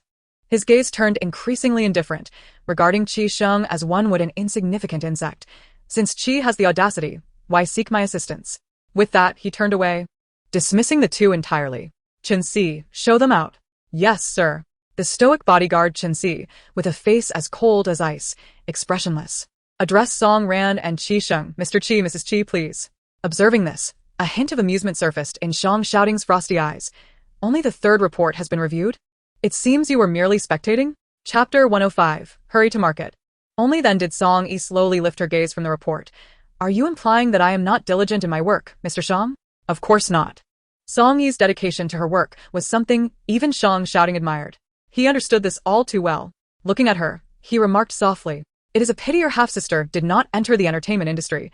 No wonder you were deceived by her back then. Upon hearing this, a glint of coldness flickered in Song Yi's phoenix-like eyes. 3 years ago, her gullibility had led her to be ensnared by Song Ran and Qi Sheng. Not due to their cunning, but because she was blissfully unaware of the depths of human malice. Now that she had gained wisdom, Song Ran no longer seemed formidable to her. Rather, Shang Shouting's actions tonight surprised her. Although he had recently appeared more approachable and personable, that demeanor was reserved for those he knew well. In public, he remained the taciturn Shang Xiao. Yet, tonight, it was puzzling how he suddenly sought to trouble Song Ran, demanding her to kneel. This was uncharacteristic of him. With this thought, she couldn't help but steal another glance at the man beside her. Sensing her gaze, he immediately turned to her. What are you staring at? Nothing. Forget it. It's best not to inquire. Given his narcissism, should she dare to ask him anything, he would inevitably presume she harbored ulterior motives. As the silver-gray Rolls-Royce emerged from Qianyu Bay, Qi Sheng and Song Ran had just settled into their vehicle. The two luxury cars brushed past each other, unnoticed by Qi Sheng, but Song Ran suddenly tightened her grip on the seatbelt. Brother Sheng, did you see that car that just passed? Was that Mr. Shang's? Qi Sheng paused. You mean that Rolls-Royce? It should be. I think I saw my sister in the car. Song Yi? Qi Sheng's hand on the steering wheel stiffened. Are you sure? Song Ran nodded. Qi Shang's expression darkened. I suspected that Shang shouting had completely turned against our family. And it seems this wretched person is indeed behind it. Song Ran clutched her sleeve tightly, whispering, Mr. Shang just forced me to kneel. It must also be for her sake. Qi Sheng narrowed his eyes, realization dawning upon him. He had always known that Song Ran had never provoked Shang shouting. The latter was not the type to make such absurd demands without reason. It was indeed for that wretched woman. As Song Ran spoke, her eyes reddened, presenting a pitiful and fragile demeanor, seemingly unable to care for herself. Qi Sheng, witnessing her weeping like a delicate flower drenched in rain, felt his intelligence drain away in an instant. Ran, my dear, do not cry. This is not your fault. Your innocence and kindness make it impossible for you to fathom the malice of that venomous woman. However, if I had resolved matters with my sister sooner, Ran would not have found herself in such a predicament today. I cannot help but wonder what my sister has endured abroad these past years. To have so easily manipulated Mr. Shang into complying with her every whim. Today it is Ran. Tomorrow it could be us, along with our children. Upon hearing Song Ran's words, an alarm rang in Qi Sheng's heart. Indeed, Ran had already been ensnared by Song Yi and confined to a mental institution. Would it not follow that the next victim could be their family? Brother Sheng, perhaps I should not have resisted you earlier. If Mr. Shang demands that I kneel before my sister, then kneel I shall, if it means soothing her anger and dissuading him from targeting our family. I would do anything. Song Ran wiped her tears, her voice choked with emotion, making Qi Sheng feel an overwhelming urge to confront Song Yi and deliver her to Song Ran on a silver platter. What nonsense! I married you, naturally. I shall protect you for a lifetime. How could I allow you to kneel before that wretched woman? Besides, let us not forget we possess leverage against her. Even if she has ensnared Shang shouting, what does it matter?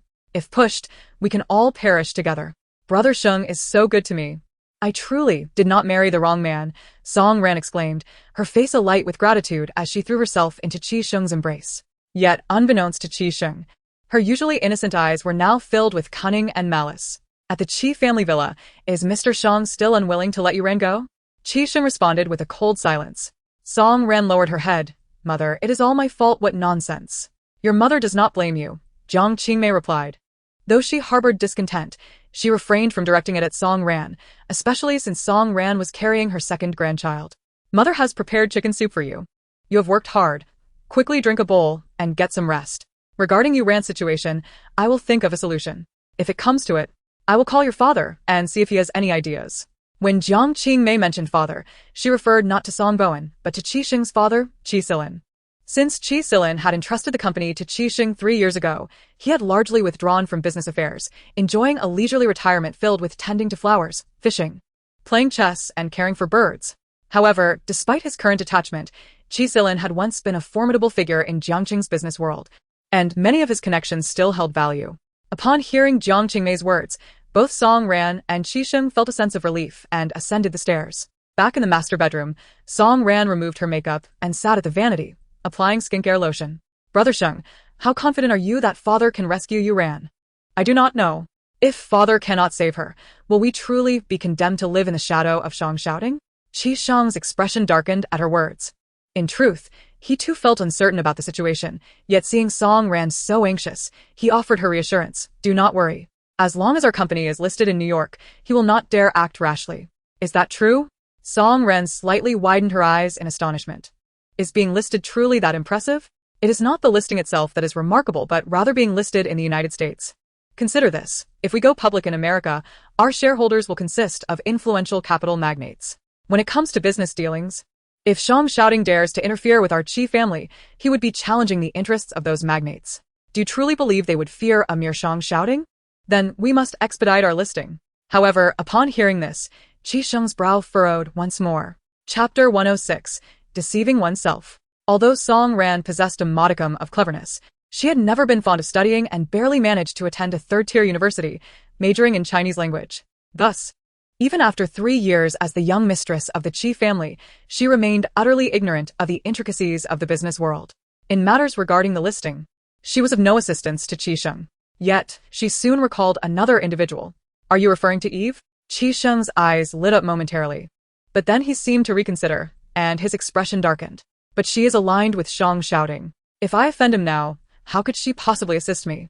You won't know until you try, Song Ran urged him. Did you not mention last time that Miss Eve had high hopes for Chi Medical? Upon hearing this, Chi Sheng remembered the previous banquet at the mayor's residence, where it was evident that Eve had taken an interest in him. Had it not been for Song Ran's sudden interruption, he feared that Eve might have already been on his side. Reflecting on this, Chi Sheng could not help but feel a tinge of resentment towards Song Ran. Just then, he furrowed his brow again. What is that scent on you?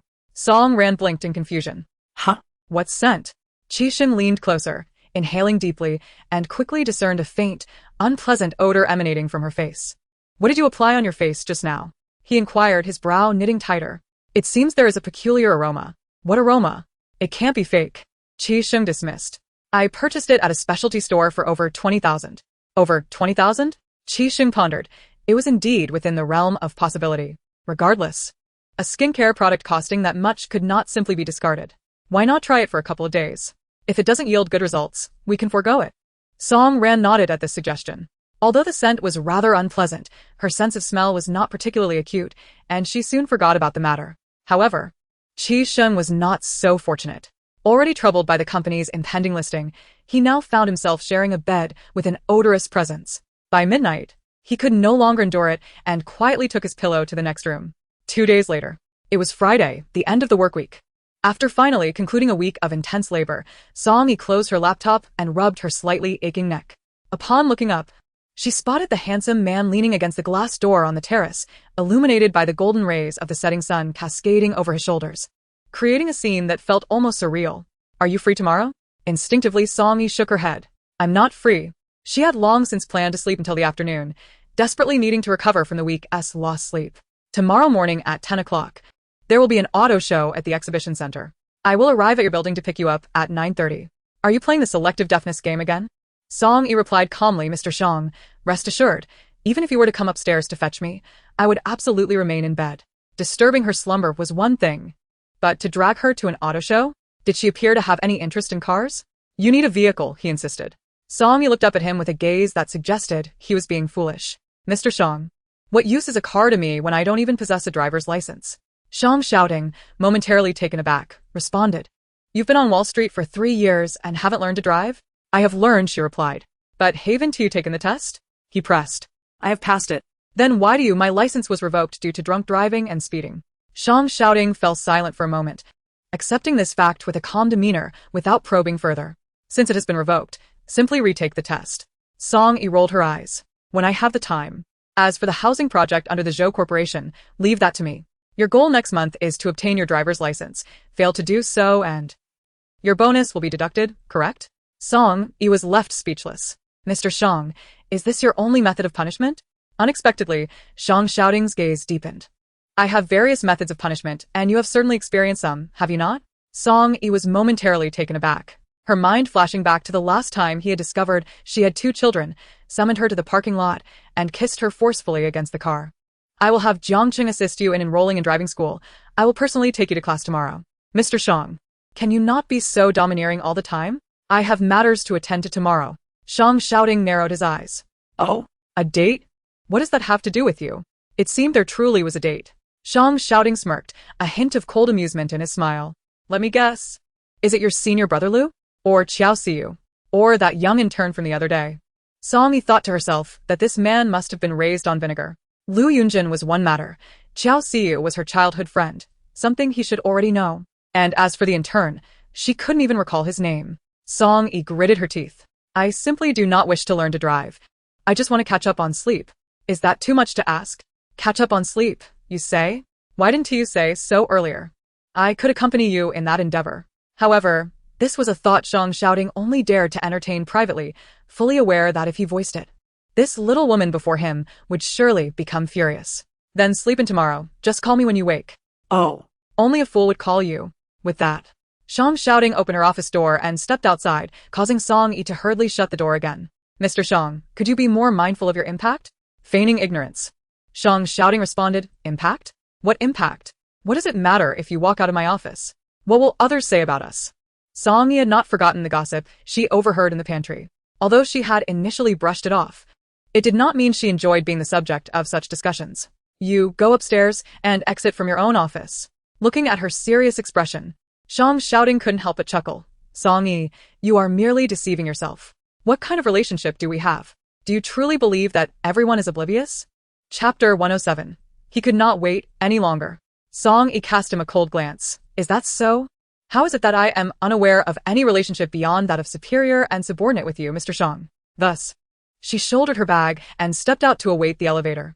The department still had many employees present, who greeted her as she emerged. A few even approached her to engage in casual conversation as they walked towards the elevator. What are your plans for the weekend, Miss Song? With such a heavy workload this week, shouldn't you indulge in some leisure? The first thing to catch her eye were two impeccably tailored legs in dress pants, followed by a figure boasting a golden ratio of narrow waist and broad shoulders, and then that strikingly handsome face. Who else could it be but Shang shouting? Song Yi thought to herself, is this man out of his mind? Why is he mingling with us ordinary employees instead of taking the exclusive executive elevator? Shang shouting slightly raised his phoenix-like eyes, observing Song Yi outside the elevator along with the others behind her. Are you coming in or not? Of course, she would enter. During peak hours, waiting for an elevator could take several minutes. She certainly wouldn't squander her time just because an unwelcome presence occupied the space. Thus, Song Yi stepped into the elevator, naturally assuming that others would share her thoughts. However, upon turning around after entering, she discovered that not only had those individuals refrained from joining her, but they had also taken a deliberate step back, their faces adorned with amused, maternal smiles. You go ahead, Miss Song. We'll wait for the next elevator. Song Yi was taken aback. Before she could offer an explanation, the elevator doors closed with a ding, and the man behind her then smirked, leisurely stating, I told you, you are merely deceiving yourself. Yet you refuse to believe it. Song Yi replied, are you coming to my house for dinner tonight? Absolutely not, she declared, emphasizing her resolve. I need to call my son tonight. Isn't that perfect? He retorted. Perfect for what? Perfect for introducing me to them. Song Yi was left speechless. Sensing her expression darkening with impending frustration, Shang shouting quickly backed off, unwilling to provoke her further. I was just teasing. I have a social gathering tonight. Song Yi paused. A gathering? Don't worry, Jiang Qin will cover for me. In such ordinary social gatherings, as long as Shang shouting expressed his disinterest in drinking, no one dared to pressure him into it.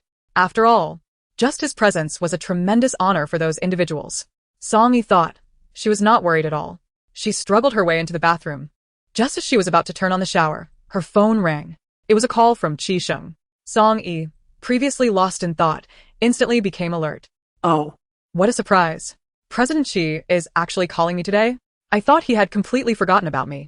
Deliberately lowering her voice, which already held a hint of huskiness, she added a touch of allure to her tone.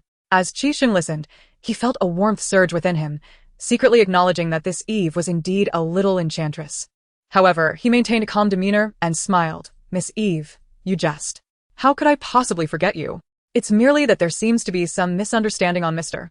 Shang's part, which has deterred me from seeking you out. Song Yi's lips curled into a sardonic smile. If he had been so hesitant, what had prompted his sudden boldness today? To be frank, Miss Eve, I find myself in a predicament. Having already offended Mr. Shang, I fear little in incurring further displeasure. Feigning ignorance, Song Yi inquired. What do you mean by that, Mr. Qi? Qi Sheng succinctly recounted the events of the past few days. However, when articulated by him, the narrative shifted to portray Song Yi as the villain.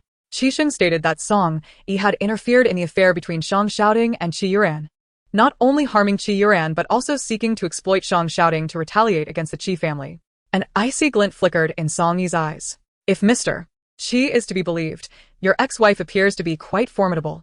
Unaware of the change in her tone, Qi Sheng continued. Indeed. My ex-wife possesses an extraordinary talent for stirring trouble and seducing men. I fell for her charm. Otherwise, I would never have married someone like her. At this point, Qi Sheng suddenly recalled something. By the way, Miss Eve, since you share a close relationship with Mr. Shang, have you not heard him mention Song Yi? I understand, she also works at Huaxin. Song Yi raised an eyebrow, her voice laced with a teasing tone. Mr. Qi, do you truly believe that any ordinary individual would catch my attention? Qi Sheng was momentarily taken aback before bursting into laughter. Yes, Miss Eve is absolutely right. Such individuals are indeed unworthy of your regard. However, if there is a misunderstanding between you and Mr. Shang, would it not be better to address it directly with him? Or, do you wish for me to convey some message to him? Miss Eve, I would like to enlist your help in bringing Qi Corporation public. Song Yi's pupils constricted sharply. Enlist me? Yes, I entrust this task solely to you, Qi Sheng said, eager to assuage any reluctance. Miss Eve, I am aware of your capabilities. I have reviewed your credentials. You independently exposed the issues at Bermuda Corporation. In comparison to investigating and exposing a top global company, assisting Chi Medical in going public is hardly a challenge, is it not? As Song Yi toyed with the bath flower in her hand, a shadow of inscrutability crossed her gaze. Is Mr. Chi attempting to corner me into a dismissal? My contract with Huaxin explicitly prohibits taking on private work. Rest assured. Miss Eve, I would not approach you if I could not afford your fees. Qi Sheng bit his lip. I have inquired. And your worth in this country is approximately between 600,000 and 10 million annually. Should you assist us in going public, I will offer you a commission of 50 million. 50 million? It seems Qi Sheng is indeed under pressure from Shang shouting, otherwise, he would not propose such a generous sum. Miss Eve? Song Yi then leisurely replied, please have the materials organized and sent to my email. Qi Sheng was taken aback by her swift agreement. While relieved, he felt a twinge of confusion. Is it sufficient to send it directly to the email? Shouldn't we meet to discuss such a significant commission in detail? Indeed, Qi Sheng could no longer afford to wait. In recent days, he has distinctly sensed that Shang shouting is exerting pressure on the Qi family as several vendors, previously in amicable collaboration, have abruptly terminated their contracts with her. For him, the unease persists as long as Qi Medical remains unlisted in the United States. Chapter 108. The Unforgettable Number. Upon hearing this, Qi Sheng readily agreed. Very well. It is settled then. Thank you, Miss Eve. Song Yi replied coolly, you are too kind, Mr. Qi. This is my duty. With a smile, Qi Sheng hung up the phone just as Song Ran entered with milk. Noticing his pleasant demeanor, she tentatively inquired, Brother Sheng, were you just on the phone with Miss Eve? Qi Sheng nodded. What did she say? She agreed to assist us. Song Ran's eyes immediately sparkled. Really? That is wonderful. However, as the initial excitement faded, doubts crept in. But didn't you say she was Shang Shouting's person? How could she agree so quickly? I promised her a commission of 50 million. 50 million. Song Ran gasped, feeling an ache in her heart. Just think of how many beautiful clothes and jewels that could buy. Brother Sheng, is that not excessive? Qi Sheng shot her a glance. Do you think I am unaware of the amount? Without offering her a substantial profit, why would she resign from Huaxin to help us? Song Ran was taken aback. Resign? Why would she resign? Qi Sheng, uninterested in further discussion, merely replied, company matters. You wouldn't understand. A flicker of hurt crossed Song Ran's eyes, but she quickly masked it with a smile, saying, you are right, Brother Sheng. I am indeed not well versed in company affairs. But I do know a thing or two about family matters. Lowering her gaze to conceal a fleeting flash of resentment, she added, while that may be true, blood is thicker than water. If only father could persuade sister to abandon her vendetta against us, wouldn't that be ideal? Qi Sheng opened his mouth as if to respond but hesitated, deep in thought. After a moment he spoke again. Very well, let your father try to convince her. However, our immediate priority is the company's listing. Even if your father can indeed persuade her to relent, the company must be listed without delay. Rest assured, Brother Sheng, I understand. As she spoke, Song Ran leaned against Qi Sheng's chest. Typically, this would stir feelings within him. But ever since that night, when Song Ran used that oddly scented skincare product, he had developed a lingering aversion, feeling as though the scent had not dissipated. Thus, when she leaned closer, he instinctively raised his hand to shield his chest. Song Ran noticed Qi Sheng's resistance, her eyes widening in disbelief. Brother Sheng, you. I still need to organize the company documents to send to Miss Eve. You should go to bed. Qi Sheng averted his gaze, turning directly into the study. Watching his retreating figure, Song Ran's hands clenched into fists. Why was he so distant? Was it because he found her unhelpful? Surely not. Qi Sheng has always been a traditionalist, relishing in her dependence on him, believing that all she needed to do was support and comfort him. As Song Ran's mind whirled, a startling thought suddenly emerged. Could it be because of that Eve? It must be. That night at the mayor's residence, Song Ran sensed that Eve was no ordinary character, which prompted her impulsive shove. After the soiree, Qi Sheng approached her to disclose Eve's identity, mentioning that they were discussing the company's public listing. This revelation momentarily quelled her suspicions, even instilling a tinge of guilt for fearing she might have disrupted Qi Sheng's affairs. Yet, the more she pondered, the more unsettling it became. If they were discussing the company's listing, why not do so at the office rather than at a banquet? And if they must converse at the soiree, why retreat to such a secluded and desolate spot? The more she contemplated, the more alarmed she felt. No. She had to thoroughly investigate Eve's background. Otherwise, her heart would remain restless. On Saturday morning, having ensured the previous night that Shang shouting would not disturb her slumber, Song Yi felt secure enough to turn off her phone, allowing herself to sleep until she naturally awakened. given her sleep deprivation throughout the week. She expected to sleep well into noon, but to her dismay, she woke shortly after 8. Curse this wretched biological clock.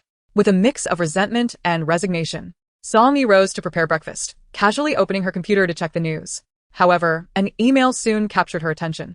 It was from Chi Sheng, containing information regarding the listing of Chi Sheng Group. As she opened it, she discovered an extensive trove of documents amounting to hundreds of gigabytes, indicative of thorough detail. She couldn't help but smirk. Who would have thought that her once astute ex-husband could exhibit such naivete? After merely one interaction as Eve and 2 phone calls, he had entrusted her with the details of Chi's public listing, even sending her confidential materials before signing a contract for agency representation. Her ex-husband's sheer foolishness was almost lamentable. Ding dong. A text notification chimed on her phone. Glancing down, she found it was from Chi Sheng. Miss Eve, I've sent you the requested materials. Please review them at your earliest convenience, and let me know if you need anything else.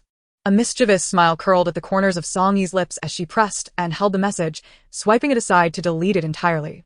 After erasing the text, she brought her laptop to the sofa, enjoying her breakfast while downloading and reading the information Chi Sheng had provided. The materials were numerous and varied. She began by extracting the annual reports from the past 5 years, intending to follow up with the quarterly reports. However, upon further inspection, she discovered that nearly every year was missing one quarter's report. Last year lacked the winter report, the year before was missing summer, and the year prior to that had no autumn report. Her instinct and long-standing professional acumen told her that something was amiss, something significant. Otherwise, a large enterprise like Chi Medical would not have struggled for so long to find a suitable company for public listing. As Song-yi was about to meticulously review the existing reports, her phone suddenly rang, displaying an unfamiliar number. Song-yi had always possessed an innate sensitivity to numbers, and the 11 digits flashing on her screen were indelibly etched in her memory. Chapter 109. Are you returning to attend a funeral? The owner of this number was her father, Song Bowen. 3 years prior, when she was left with nothing, Song Bowen had declared his intention to sever ties with her, which prompted Song-yi to change her phone and omit his number from her contacts. Yet now, this man, who had distanced himself from her for 3 long years, was calling. This was indeed a curious occurrence. A sardonic smile crept across Song-yi's lips as she answered the call. Song Bowen's voice sounded unchanged, still emanating that same haughty indifference. He was immediately incensed by her words. What do you mean by that? Have you been abroad for 3 years and forgotten to call me Dad? Dad? Song-yi responded, as if she had just heard a joke. But 3 years ago, you declared that the Song family had no daughter like me and sought to sever our father-daughter relationship, did you not? Anticipating her retort, Song Bowen scoffed. Even if I refuse to acknowledge you, you still bear my blood. Shouldn't you call me Dad? Song-yi found no desire to engage in a futile argument. She merely wished to ascertain the purpose of his call today. It was inconceivable. Most likely, after the last incident with Song Ran and Chi Sheng encountering obstacles at Song Shouting's place, he believed she had been meddling and thus summoned Song Bowen to intimidate her. Had this been 3 years ago, such a tactic might have held some weight. But now, Song-yi found it laughable. Why would he think she would heed his words? Simply based on that tenuous and abstract blood relation?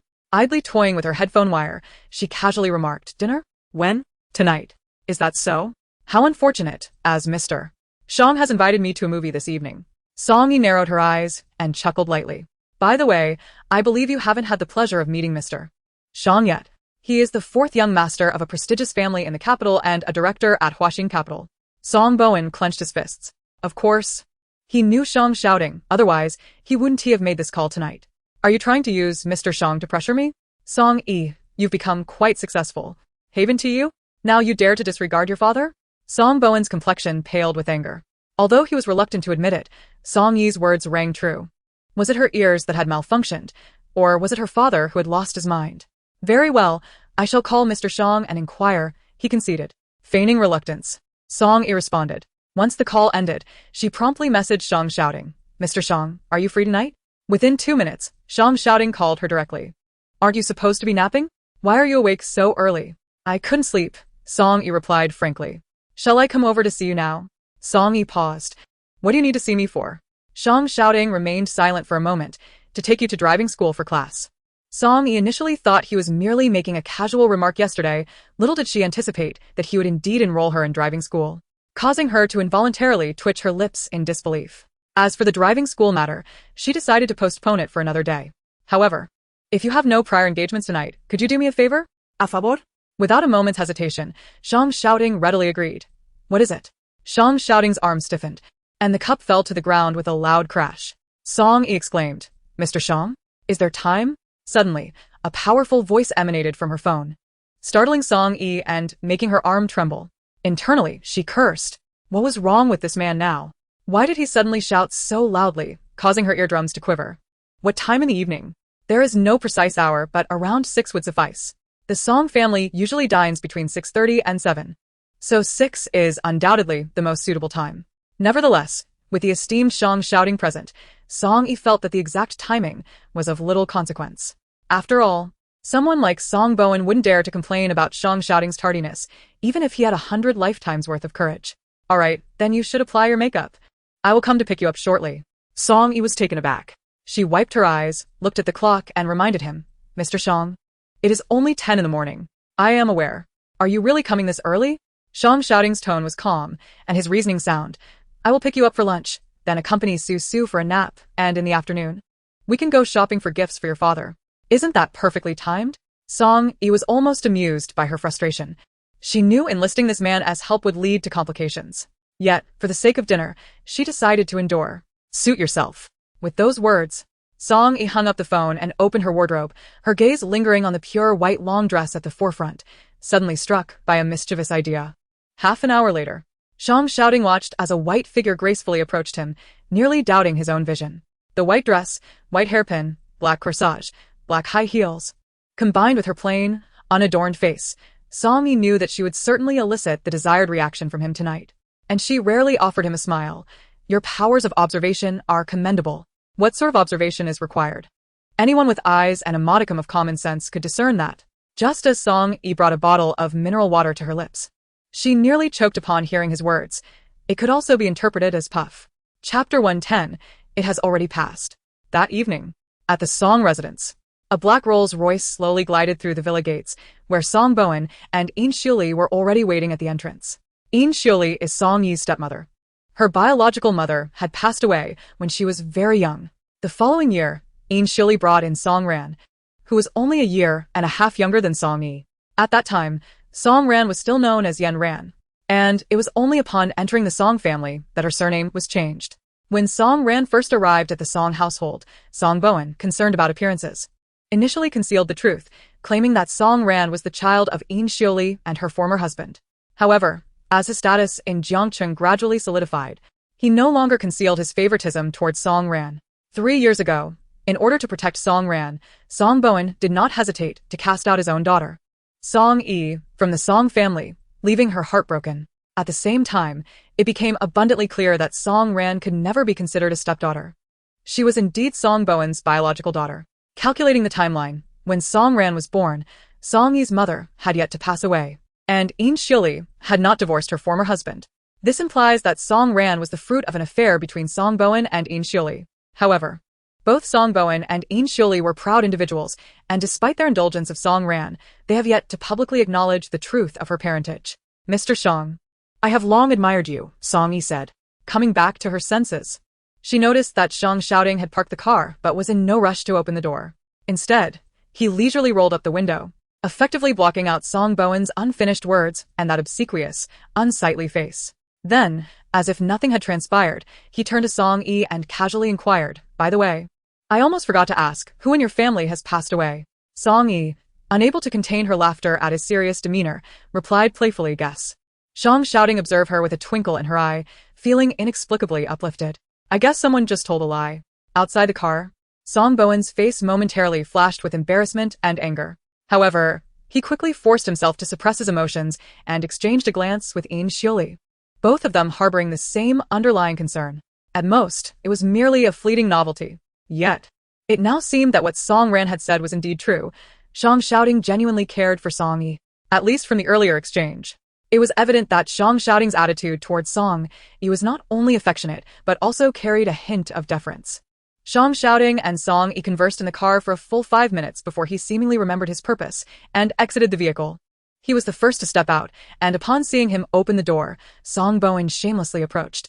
Mr. Shang, unsurprisingly, he was once again met with Shang Xiaoding's indifference. Shang Xiaoding appeared to disregard him entirely, walking around to open the door for Song Yi instead. Dad. Auntie. Song Yi greeted sweetly as she stepped out of the car. However, upon seeing her outfit, Song Bowen was nearly overcome with rage. What on earth are you wearing? Song Yi blinked her large, innocent eyes, feigning innocence. It's a couple's outfit. Doesn't it look nice? As she spoke, she deliberately moved closer to Shang Shouting. The moment she did, Shang Shouting felt as if his heart had been pricked. Even though he knew she had said this merely to provoke Song Bowen, he couldn't help but feel a flicker of delight. A couple's outfit? Song Bowen scrutinized them again, convinced that it resembled morning attire, albeit one male and one female version. Yet, since Shang Shouting accepted it as a couple's outfit, he found himself unable to question it further and could only manage a forced chuckle. Let us head inside. Ran is already waiting for us. Song Yi squinted her eyes in curiosity. Oh, Song Ran is here? Cherries? A look of genuine disdain immediately surfaced on Song Yi's face. I have nearly been sick of it during my 3 years in America. Upon hearing her words, Song Bowen's expression darkened, and he opened his mouth to reprimand her. However, he restrained himself, mindful of the presence of Shang Shouting beside them. Feelings? Song Yi let out a light scoff, and just as she was about to speak, Shang Shouting interjected, speaking of which, did you not also bring gifts for your family? When had she ever brought them gifts? Song Yi looked at Shang Shouting in confusion. Song Yi? Was she really so benevolent? Song Bowen and Een Shioli exchanged doubtful glances as they accepted the bag, discovering it contained a beautifully crafted gift box, the contents of which remained a mystery from its exterior. This is just some nutritional supplements. Upon hearing this, Song Bowen and Een Shioli assumed it to be merely health products and did not inquire further. They took the gift bag and turned to Song Yi with a forced smile, saying, "You have a kind heart." Song Yi thought to herself, it is not her who possesses a kind heart. She was entirely unaware of when Shang Shouting had purchased the gifts. All right, it's quite hot outside. Let us head indoors. The four of them proceeded into the house. Upon entering, they were greeted by Song Ran, who was bringing up a bowl of freshly washed cherries, which immediately caused Song Bowen to express concern. Ran, you should let the servants handle these tasks. You shouldn't be moving around while pregnant. Is my sister pregnant again? Song Yi smirked, pretending not to notice that Song Bowen's previous comment was deliberately directed at her. Congratulations. Father, I'm fine. I just found out, and I don't feel anything yet. After placing her belongings down, Song Ran turned to Song Yi and said, But sister, it must have been quite difficult for you during these 3 years abroad. At that moment, a servant handed over a cup of tea, which Song Yi calmly accepted. After taking a sip, she leisurely replied, It has indeed been quite arduous, but thankfully it's all behind us now. I assent it. Song Ran paused, sensing the underlying meaning in Song Yi's words, and her heart sank momentarily. Yet, she quickly feigned misunderstanding, once again donning a smile. What sister means is, it is indeed all in the past. Chapter 111. My kindness towards her suffices.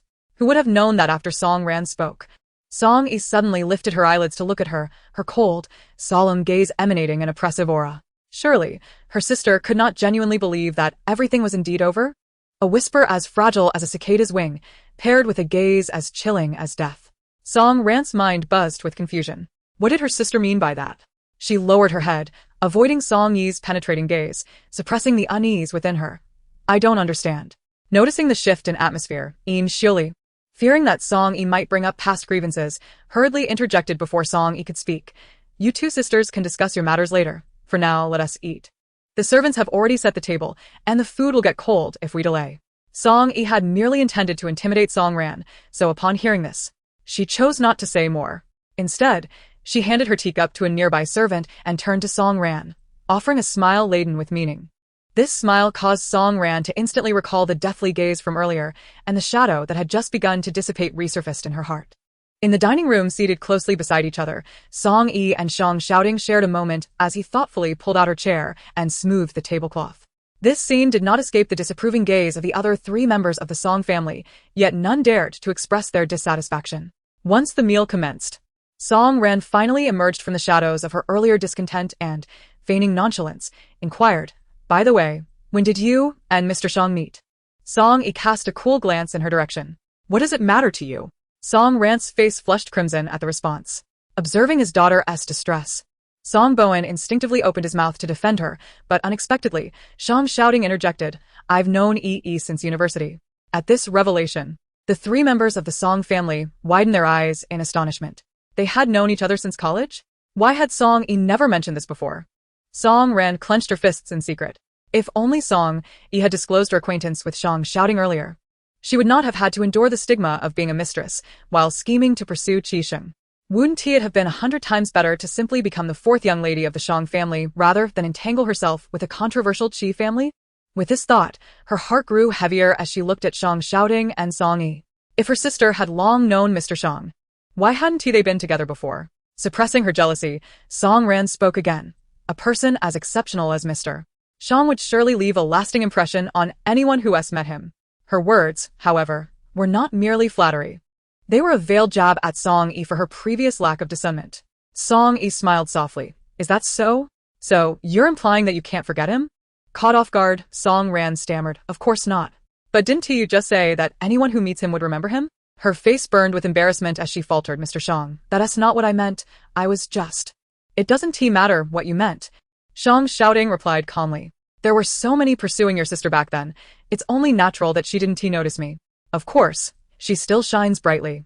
I just happened to be close by and fortunate enough to catch her attention. Song Yi felt a tremor in her hand, nearly spilling the soup. Thankfully, Shang Shouting swiftly grasped her hand, and the warmth of his touch spread through her, igniting a fervor deep within her heart, causing her pulse to race uncontrollably. Be careful.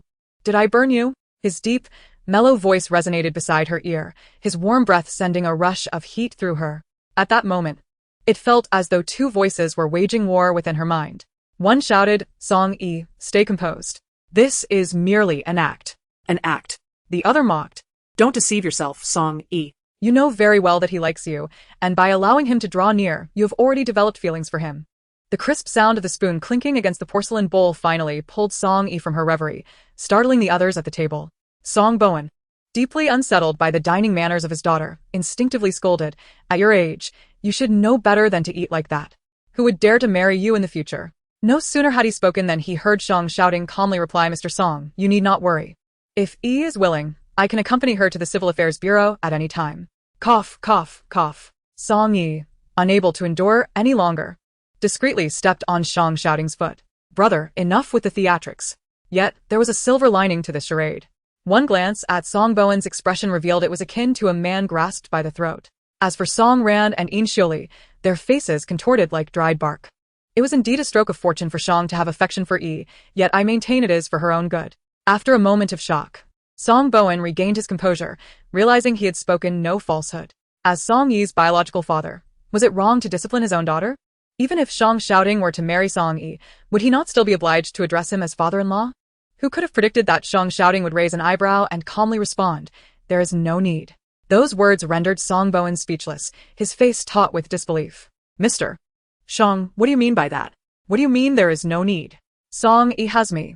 It suffices for me to care for her alone, and if not, we have our child.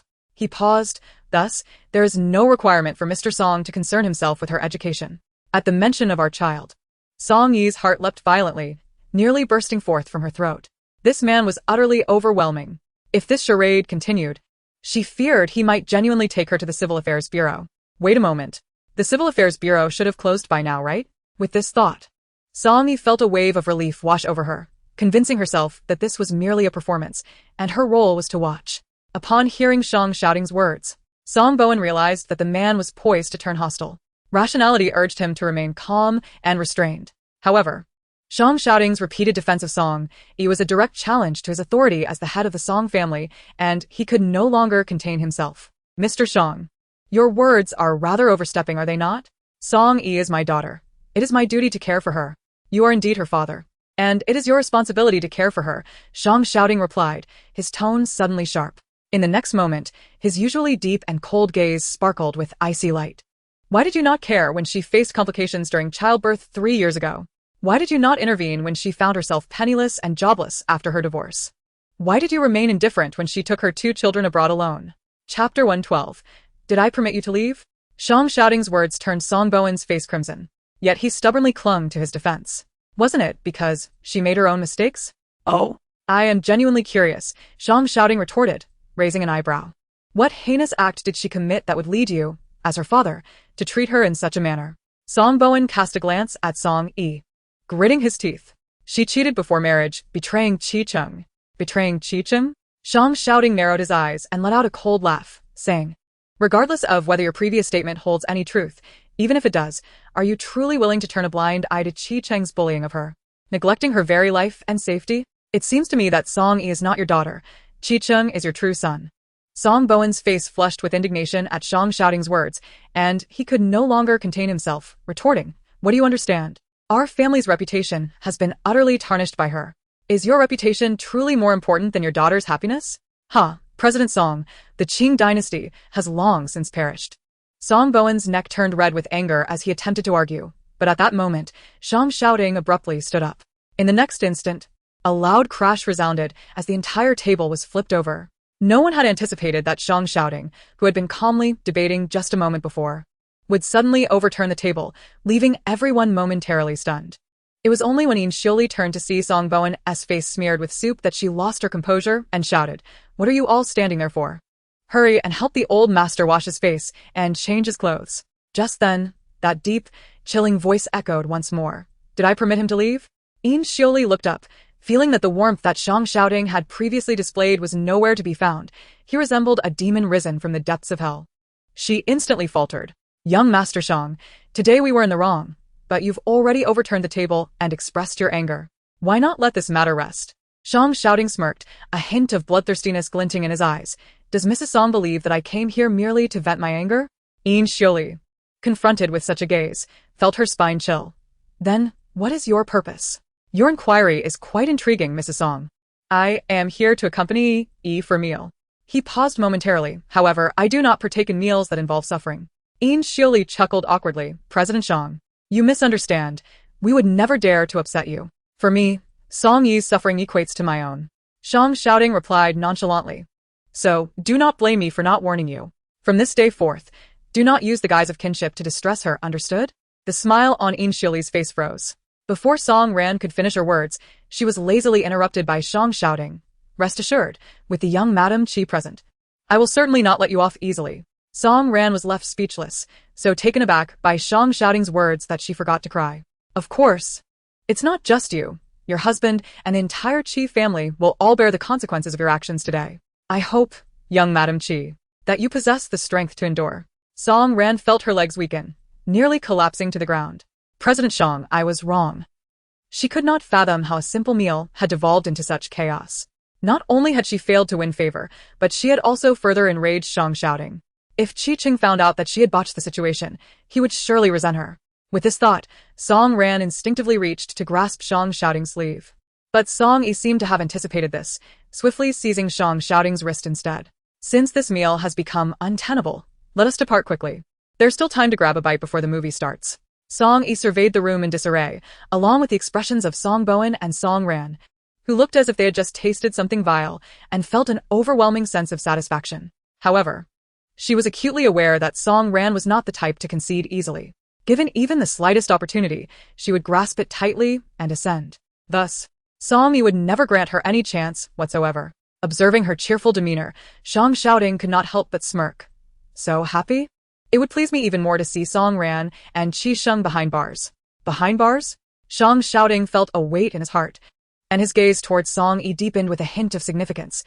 "Do you despise them that much?" "Of course," Song Yi replied without a moment's hesitation. The harm inflicted upon her by Song Ran and Qi Sheng was far beyond mere betrayal and the scheming of her assets. The thought of that prematurely lost child ignited a profound hatred within her. As a cheerful melody suddenly burst forth from the car's audio system, it startled Song Yi, causing her to momentarily forget her sorrow. She turned to the man beside her, her face a mask of disbelief. "What's wrong? Did you not just say you wanted to listen to something upbeat?" Shang Xiaoting inquired. "It's nothing, it's quite good," Song Yi replied with a complex tone. Struggling to articulate her thoughts, "I just didn't expect that President Shang would have such songs in his car. Su enjoys listening to this song." In matters of blame, President Shang has never shown any psychological burden, even if the scapegoat happens to be his own daughter. Upon hearing Susu's name, Song Yi's tone shifted instantly. Susu. At such a young age, possesses such refined taste? She must have a considerable musical talent. Although Shang Xiaoting and Song Yi did not linger long at the Song residence. It was Saturday, and during mealtime, the traffic in Jiangcheng was essentially paralyzed. They had been on the road for over half an hour and had barely moved 3 kilometers. Ultimately, they surrendered and found a roadside parking spot, intending to seek out a nearby restaurant for a meal. Fortunately, a shopping mall was not far from where they parked. However, every restaurant was packed to capacity. Having eaten little at the Song household, Song-yi, now truly famished, grit her teeth and suggested, "What about we try this place?"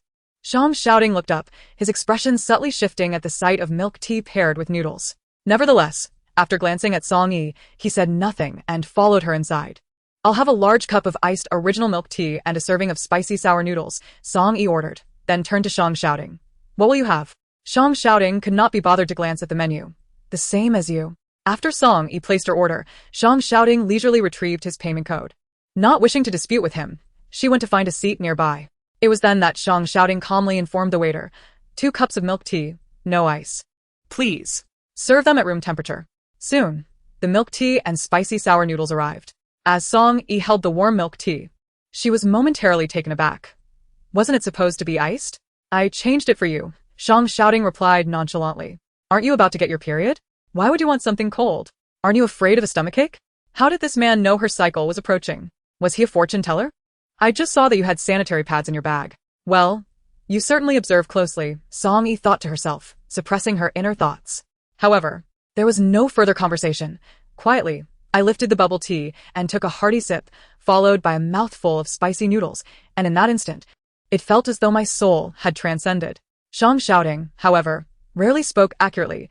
He had never tasted such fast food from a humble eatery. Yet, observing the joyous manner in which I indulged, he could not resist sampling a few bites himself. The bubble tea shop had limited seating, with patrons huddled together. And it wasn't long before others began to notice us, particularly the group of girls at the neighboring table, who whispered amongst themselves. Hey. "Do you see that man over there? Doesn't he look familiar?" "I don't recognize him, but he is undeniably handsome. His profile is simply stunning. Do you think he might be a celebrity? And the woman beside him is quite beautiful as well. Wait, I've just remembered. Isn't that the man who was previously rumored to be linked with that infamous Chi person?" "You mean Shang shouting, the president of Huaxing Capital?" "I can't believe I've encountered the real Shang shouting.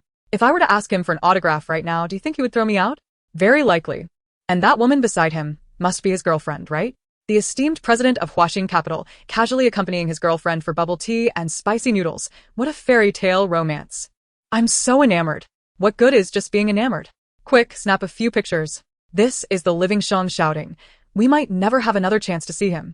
After some contemplation, the girls deemed it a sound idea and promptly retrieved their cameras to capture a few shots of Shang shouting and the woman beside him. He stood up abruptly. I glanced at him in surprise. "What are you doing?" "I accidentally dropped my chopsticks. I'm going to get another pair." Oh. I refrained from asking further and continued to sip my bubble tea. Seizing the opportunity, Shang shouting approached the adjacent table and stated directly, "Hand over your phones." The girls were taken aback. They had never anticipated that Shang shouting would personally approach them, let alone request their phones, and they were filled with both excitement and trepidation. After a moment's hesitation, one girl produced her phone but added, "Mr. Shang, we are all your fans. I know it's wrong to take candid photos, and if you're displeased, we will delete them immediately." Shang shouting paused, somewhat surprised by the group of young girls before him. His fans? He was no celebrity. How could he have fans? Especially such seemingly high school-aged girls? Was it due to the rumors with Chiran? He pondered silently, glancing down to casually scroll through a few photos. No need to delete them. The girls looked up in disbelief. "Really? Are you serious?" Shang shouting's lips curved into a faint smile. "Well taken." After a brief pause, he inquired, "Since you claim to be my fans, you must follow me on Weibo, right?" Yes. "Please send me those photos via Weibo, DM later." I looked up, noticing his empty hands, momentarily perplexed. "Weren't you going to get chopsticks? Where are they? Why are you looking at me like that?" "It's nothing." My tone was complex. I hesitated but couldn't help saying, "Mr. Shang, I know a psychiatrist." Song-yi. Shang shouting twitched the corner of his mouth, opting for a different expression to prevent her from continuing her incessant chatter. "I didn't drop my chopsticks. I merely forgot to pick them up." "Oh, that's a relief," Song-yi sighed. "You must just be experiencing the early symptoms of Alzheimer's. Although treating Alzheimer's can be quite complex, it is far preferable to ALS. Besides, Mr. Shang, you are still young, as long as you seek treatment promptly." Shang shouting could no longer contain himself. "Be quiet and eat your noodles." Oh. Song-yi obediently closed her mouth and finished the last bite of her spicy noodles. Feeling satisfied before rising, "I'm done. Let us go." Once the two had left, whispers began to circulate at the neighboring table. "What is Alzheimer's? Isn't it commonly referred to as senile dementia?" What? "Mr. Shang has dementia at such a young age. Exiting the milk tea shop, Song Yi felt content and leisurely followed Shang shouting. As they walked, she suddenly sensed something amiss. This did not seem to be the direction of the parking lot. Who said we were going to the parking lot? Song Yi paused. Where else are we going? Just as the words left her mouth, she spotted illuminated letters before her eyes. Wanda International Cinema. Song Yi widened her eyes. What are we doing here? We're coming to the cinema. What do you want to watch? Shang shouting inquired as he approached the front desk. How about Neza's Legend, Angry Birds, Tutoring Class, or Heroes of Fire? What a hodgepodge. Shang shouting directly asked the attendant, are there any romance films? The attendant glanced at the schedule. There are no new releases, but there's an old one being re-released. What is it? Infidelity. Seeing the dark expression on Shang shouting's face, akin to a cast iron pot, Song Yi could not help but burst into laughter. All right then, let us go. What possessed you to watch a movie like this? Are we really going to see it? Song Yi, bewildered, followed behind Shang shouting, who had handed her a bucket of popcorn. What has gotten into you today? Shang shouting shot her a glance. If I recall correctly, you mentioned to your father that we were coming to watch a movie today. Song Yi replied, I was merely fabricating an excuse to facilitate our swift departure.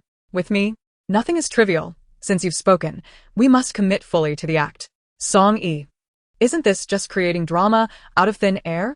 Chapter 114. The Dragon Slayer.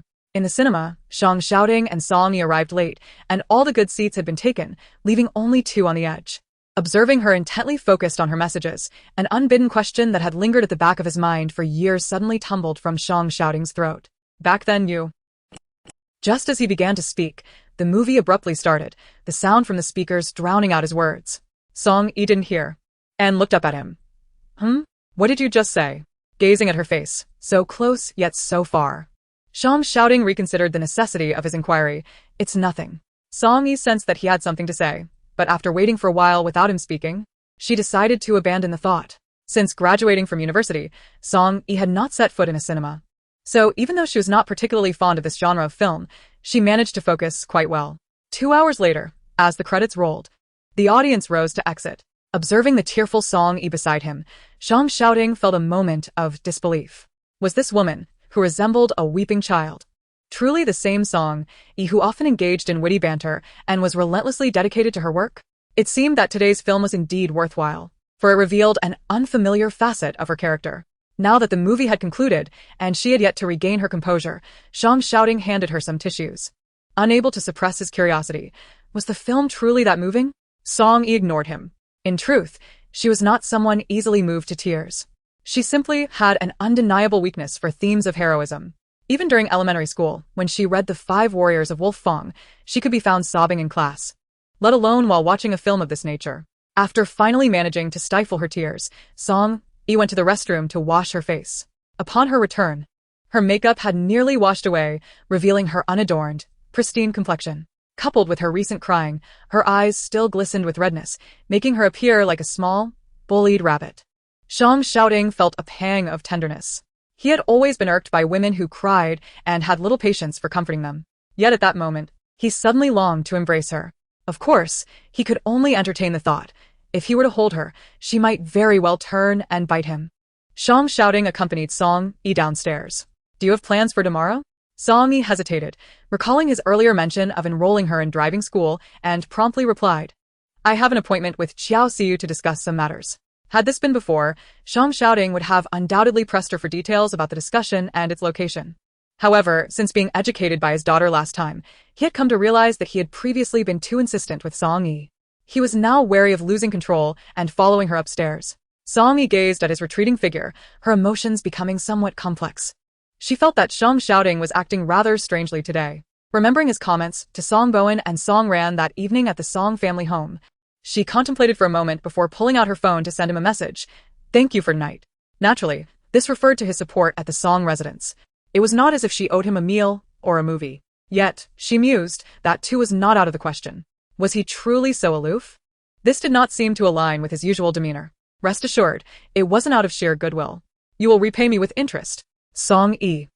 She had known that this man would not be so benevolent. The following day, Song Yi, of course, had no intention of meeting Xiao Xiu. Yet, early the next morning, Xiao Xiu indeed called her. Have you seen Weibo? A groggy Song Yi replied, Who the hell wakes up before 7 to check Weibo? Do you know you've made the trending list? Song Yi. Was she the one still half asleep, or was Xiao Xiu not fully awake? She was not a celebrity. Why was she trending? Did you go out for spicy and sour noodles with Shang shouting last night? Someone captured you too on camera. With a mind clouded by drowsiness, Song Yi finally gained a flicker of clarity. Are you suggesting that I've trended on social media because of him? That's about the essence of it. What do you mean by about? Upon hearing his vague response, Song Yi decided to check Weibo herself. However, after scrolling through several pages of trending topics, she found nothing and couldn't help but wonder. Where is this trending topic you mentioned? Why can't I see it? It's right there at the 99th position on the trending list. Song Yi. Hey don't sleep just yet. Do you know what the netizens are saying about you? No, I don't. Everyone is calling you the Dragon Slayer. Song Yi's eyelids snapped open. What on earth? The Dragon Slayer? Xiao Xiu paused for a moment. Actually, your appearance on the trending list yesterday was not solely due to Shang shouting. You played a part as well. What do you mean? Do you remember that night when Su had a fever? The scene where you tossed Chi Yuran out of the emergency room at the city hospital was captured and shared online. At that moment, Chi Yuran was indeed the subject of ridicule, and your actions struck a chord with many, hence the video gained considerable traction. Then, after last night's video featuring you and Shang shouting was shared online, people recognized you and dubbed you the Dragon Slayer, having vanquished the evil dragon Chi Yuran. Song Yi. Are the netizens really that idle? You're overthinking it. Every generation of netizens has a penchant for idleness. Xiao Xiu. Feeling disinclined to continue advising her to steer clear of Shang shouting, knowing she wouldn't heed his words, lightheartedly shifted the conversation. By the way, today is old Lu's birthday. I feel it would be rather lonely for me to celebrate alone. Why don't you join us? Song Yi. She regretted her earlier words about having made plans with Xiao Xiu. Sure, send me the address, and I will come over shortly. After hanging up, Song Yi resignedly rose from her bed to freshen up. Glancing at her phone on the pillow, she recalled Xiao Xiu's earlier words and couldn't resist scrolling through Weibo for a few more pages. Finally, at the very end of the trending topics, she discovered the post Xiao Xiu had referred to. The Dragon Slayer vanquishes the High Mountain Flower. Her ethereal beauty is truly enviable. Cough, cough. Song Yi nearly choked on her mouthwash, almost meeting her demise. Chapter 115. The First Birthday Gift. Once Song Yi had finished grooming herself, Xiao Xiu sent her the address for lunch. Since it was Senior Lu's birthday, Song Yi felt it inappropriate to arrive empty-handed. So she set off an hour early to the nearby mall to select a gift. At noon, at the Yuelai restaurant, although there were only 3 of them, Xiao Xiu had reserved a private room. Upon entering, Song Yi saw Xiao Xiu and Lu Yunjin already present, so she handed over the gift. Happy birthday, Senior Lu. Thank you. Lu Yunjin accepted the gift with a complex expression. His thin lips moved slightly, as if he wanted to say something, but ultimately remained silent and abruptly exited the room. Song Yi was left bewildered. After he left, she turned to Xiao Xiu and quietly inquired, "What's wrong with Senior Lu?" Xiao Xiu's expression was equally intricate. Your timing couldn't have been more impeccable. And the gift is rather fortuitous. What do you mean? Just moments ago, old Joe confided in me that he has lived for 26 years without ever having a birthday celebrated or receiving a single birthday gift. And now, you have bestowed upon him his very first birthday present. Song Yi found this hard to believe. Although she had previously heard Xiao Xiu mention that Lu Yunjin came from humble beginnings and possessed an introverted nature, she couldn't shake the impression that Lu Yunjin did not seem as severely affected as Xiao Xiu had suggested. It was hard to fathom that throughout his life, no one had ever shown him any care or concern. Was it perhaps because Lu Yunjin always greeted her with a smile that led her to this misconception? On the day of Lu's birth, his father tragically fell to his death while working on a construction site, and his grandmother blamed him for the misfortune. Xiao Xiu sighed, choosing not to elaborate further, but Song Yi could easily infer the grim circumstances that followed. The pillar of their family was lost, cutting off their primary source of income, and his relatives unjustly placed the blame on the innocent child. It was evident that Brother Lu's childhood must have been filled with profound sorrow. It was no wonder that his birthday had become a day of mourning. I only managed to persuade him to join us for a meal this time. Xiao Xiu paused. I didn't even dare to purchase a cake. Just as Song Yi was about to respond, Lu Yunjin entered the room, his face now adorned with his usual gentle smile. Apologies, I received an unexpected phone call. With those words, he brushed off the earlier awkwardness and swiftly changed the subject. Has the food not arrived yet? Should I go check on it? No, Xiao Xiu interjected, as the birthday star. Why are you fussing about? Come over and unwrap the gift your junior sister has prepared for you. Lu Yunjin blinked in surprise. Am I to open it now? ISNT, had better to wait for the food? He glanced at Song Yi and paused before conceding. All right then. Song Yi had gifted him a car speaker, a beautifully designed vintage model from a well-known brand. Priced just over 20,000, while not extravagant given Song Yi's salary, it was certainly a considerable expense for Lu Yunjin. Wow. Yi, I can't help but feel you've never given me such a splendid gift. Xiao Siyu exclaimed theatrically. Lu Yunjin, unfamiliar with such matters, felt a pang of anxiety upon hearing Xiao Siyu's words. Is it really that expensive? Junior sister, I don't pay attention to his nonsense. He has taken many fine things from me throughout our lives. Song Yi shot Xiao Siyu a knowing glance. Understanding her cue, Xiao Siyu quickly added, all right, old Lu, I'm merely teasing you. Accept it with ease. Finally reassured, Lu Yunjin accepted the gift. Xiao Siyu as present was a mechanical keyboard that Lu Yunjin had admired for quite some time, priced just above 2,000. Compared to Song Yi's lavish gift, this one felt much more approachable. During the meal, Song Yi noticeably observed that Lu Yunjin was more reserved than usual, with Xiao Siyu taking the lead in conversation and creating a lively atmosphere while Song Yi chimed in. Lu Yunjin occasionally contributed a word or two. After the meal, when Song Yi inquired about their plans, she was taken aback when Xiao Siyu looked at Lu Yunjin and shrugged. Old Lu has work this afternoon. Song Yi was astonished. But today is not a weekend. Moreover, it's his birthday. Lu Yunjin cast an apologetic glance at Song. A client has been pressing me for several days to look into a matter. After a brief pause, he added, Song Shimmy, Siyu, I truly appreciate your company today. Oh, come on. There's no need to be so formal between us. Xiao Siyu promptly interrupted. It was only then that Lu Yunjin drove away. Song Yi followed closely, settling comfortably into the passenger seat of Xiao Siyu's car, her eyes fluttering shut. Yet a tinge of discomfort lingered in her heart. The trials of Senior Lu's life were indeed quite formidable. Unexpectedly, Xiao Siyu suddenly fixed his gaze on her and posed an unrelated question. Yi, may I ask you something? What is it? I recall you mentioning that you met old Lu because he once found your notebook? That's correct. Is there a problem? Was there a drawing tucked inside that notebook? Song Yi's eyes widened in surprise. How did you know? Just as I suspected. Xiao Siyu noted her reaction and realized his earlier conjecture was likely accurate. Ever since he chanced upon old Lu admiring that painting in the office, a question had lingered in his mind. Why would old Lu keep a portrait of Shang Xiaoding? And particularly one from Shang Xiaoding's youth? It couldn't possibly imply that old Lu harbored feelings for Shang Xiaoding, could it? A few days ago, it suddenly dawned on him that Song Yi had always enjoyed sketching in her notebooks, coupled with old Lu's claim of knowing Song Yi through a particular notebook, leading him to speculate. The figure depicted in the drawing must be Shang Xiaoding, right? Xiao Siyu continued to gaze into Song Yi's eyes and pressed on with his inquiry. In an instant, Song Yi averted her gaze. Having known her for so many years, Xiao Siyu comprehended her unspoken meaning. He inhaled sharply. Song Xiaoyi, please don't tell me you had a crush on Shang Xiaoding during university. Song Yi glanced at him and shook her head. Xiao Siyu exhaled in relief, only to hear Song Yi sheepishly add, it was in high school. Xiao Siyu. The first time Song Yi encountered Shang Xiaoding was during the winter break of her senior year in high school. It was a weekend when her aunt invited her over for lunch, and after the meal, she lingered to play games on the computer.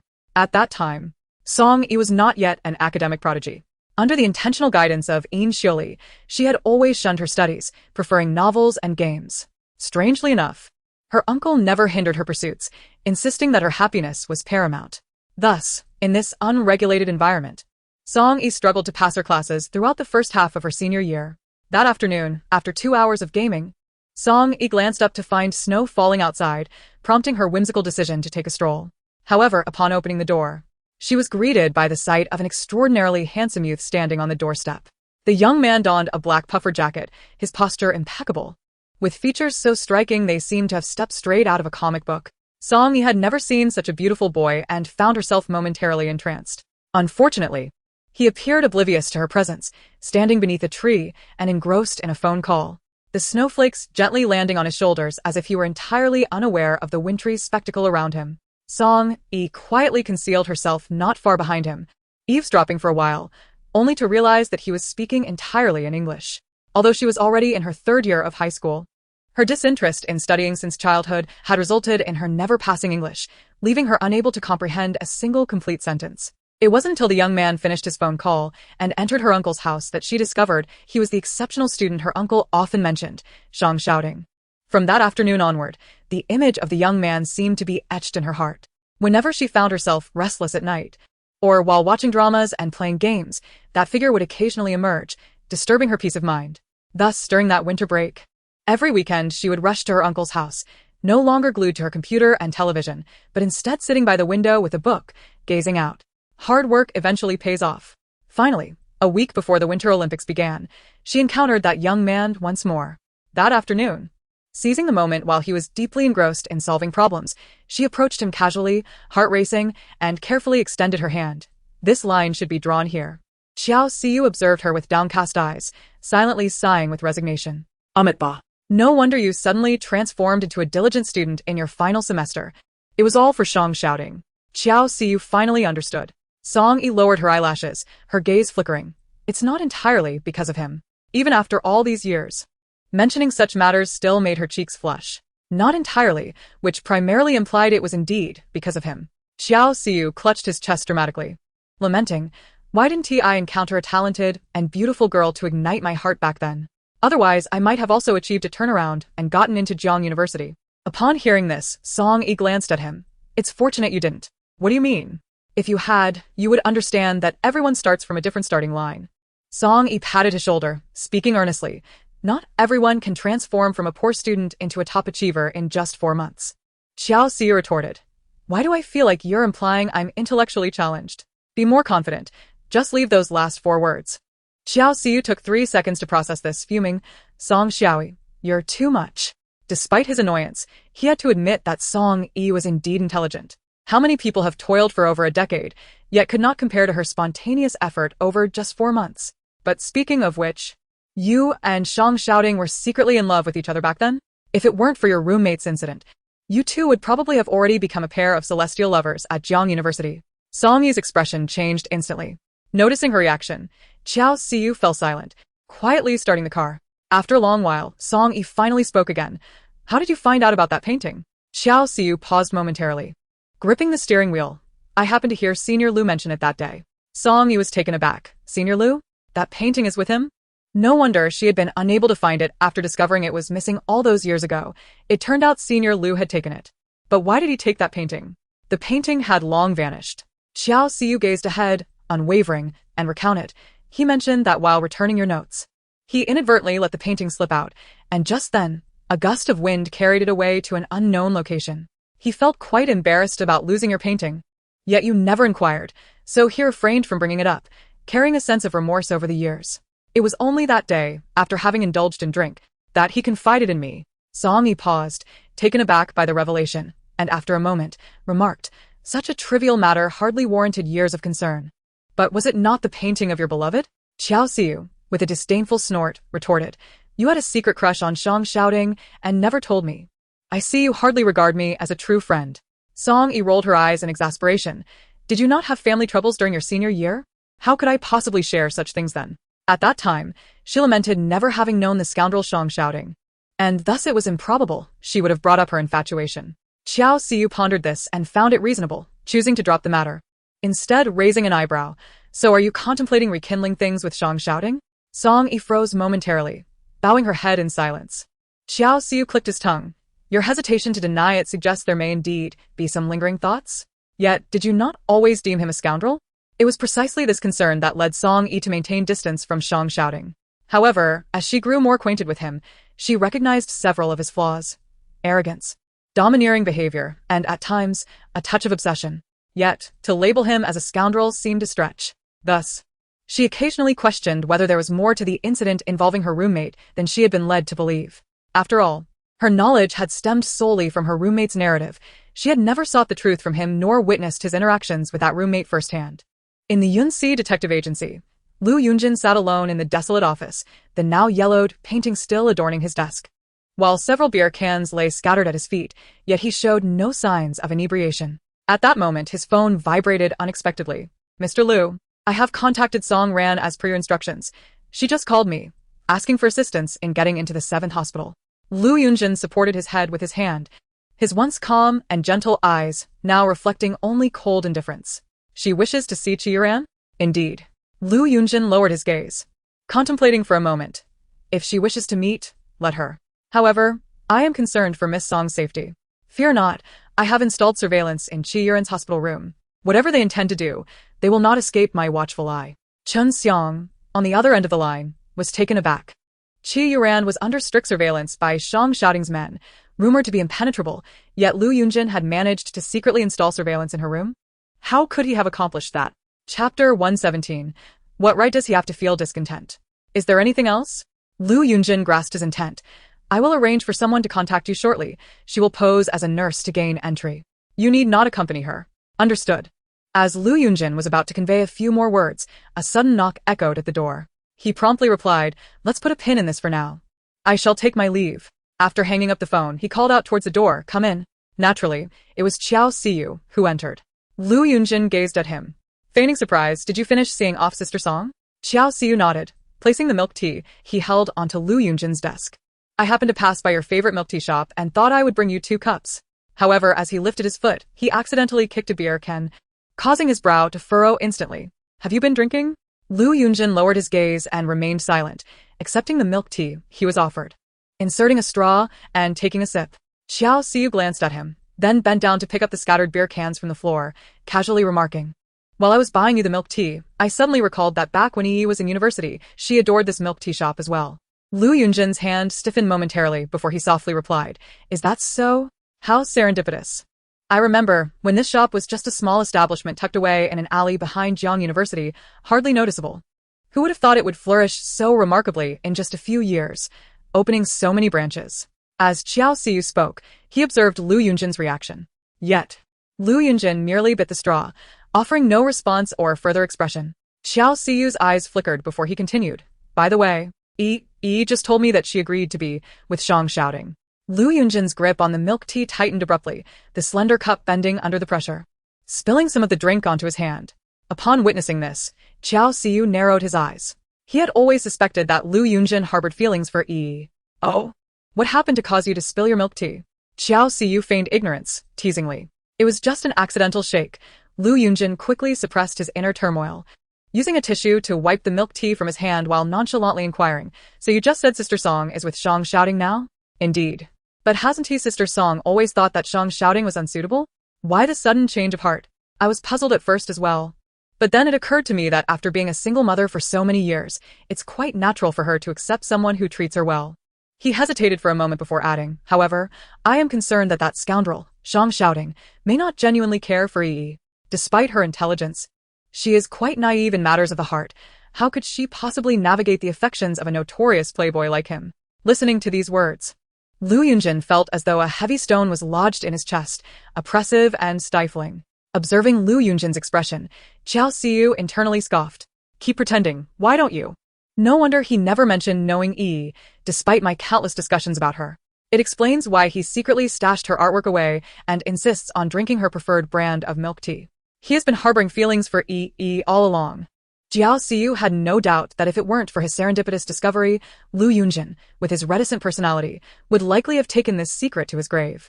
However, now that he was aware, he would not permit this secret to remain concealed forever. With this thought in mind, Qiao Siyu patted Lu Yunjin on the shoulder, his expression grave as he spoke. Old Lu, I must confess that I was just teasing you. Yi is not truly with Shang Xiaoting. So you still have a chance. Lu Yunjin's hand, which held the milk tea, trembled slightly, and he fought to restrain himself from splashing the drink onto Qiao Siyu's face. Noticing Lu Yunjin's restraint, Qiao Siyu felt emboldened and jovially patted his shoulder again. Rest assured, I shall keep your secret. Lu Yunjin, upon hearing Qiao Siyu's words, found himself at a loss, unsure whether to confess or feign ignorance. Nonetheless, Qiao Siyu paid no heed to Lu Yunjin's internal struggle. To him, the fact that old Lu harbored feelings for Yi was as solid as a rock. He pressed on, Old Lu, the reason I am telling you this today is to urge you to pursue Yi boldly if you truly care for her. Lu Yunjin suddenly looked up. But no more buts. If you keep hesitating, she will truly be swept away by Shang Xiaoting. Are you really willing to watch her be with him? That evening, at the Zijing mansion, a white Honda Accord stood quietly parked downstairs. Inside the vehicle, Lu Yunjin sat with a brand new car audio system playing a deep and resonant cello melody filled with longing and nostalgia. Yet, his mind was plagued by Qiao Siyu's earlier question. Are you really willing to watch her be with Shang Xiaoting? Lu Yunjin lowered his head with a bitter smile. Willing? What right did he have to feel unwilling? She was so radiant, So exceptional that even the most outstanding man in the world might not deserve her, let alone someone as humble and insignificant as himself. He felt a flicker of unease and a hint of regret. For the past 3 years, he had often pondered that if only he had seen through Song Ran's lies when she sought him out, perhaps she would not have married Chi Chung and endured the torment inflicted by both Chi Chung and Song Ran. Thus, he had gone to great lengths to get close to Jiao Siyu, establish a studio, and create friction between her and Shang Xiaoding, all in an effort to protect her and atone for his past mistakes. Ding. Mr. Liu. Shang Xiaoding's people remain unaware that Song Ran has entered Qi Yuren's hospital room. Understood. Liu Yunjin expressionlessly hung up the phone, glanced at the brightly lit room on the 15th floor, then lowered his gaze to finish the last sip of his drink before driving away. At the 7th Hospital's inpatient department, in a room on the top floor's southeast corner, Qi Yuren stood at the window clad in a white nightgown, resembling a specter as she stared coldly at the world beyond the protective bars. She had been confined by Shang Xiaoding for almost a week. She had resisted, despaired, cursed, and even resorted to self-harm. Yet Shang Xiaoding had never shown his face, and the guards outside offered not an ounce of sympathy. Chapter 118. It turns out Eve is her. Now, Qi Yuran had become utterly numb and on the brink of collapse. However, she did not anticipate that the voice behind her would be unexpectedly familiar. Yuran? Qi Yuran abruptly turned her head, and what met her gaze was the face of the little nurse she often saw, leaving her momentarily stunned. How come? Yuran, it's me, Song Ran. Sister-in-law. Song Ran nodded, quickly explaining, the guards from Shang Xiaoding's side are too stringent, and your brother has no way to help. Fortunately, I know a friend who specializes in disguise, and he transformed me into this guise to impersonate the nurse who usually watches over you. It was then that Qi Yuren noticed something peculiar about her face. Upon touching it, she realized it was a facade crafted from clay and makeup. Sister-in-law. It's truly you. Woo-woo. After being imprisoned for so long, Qi Yuran was overwhelmed with emotion at finally seeing a family member, and tears streamed down her face.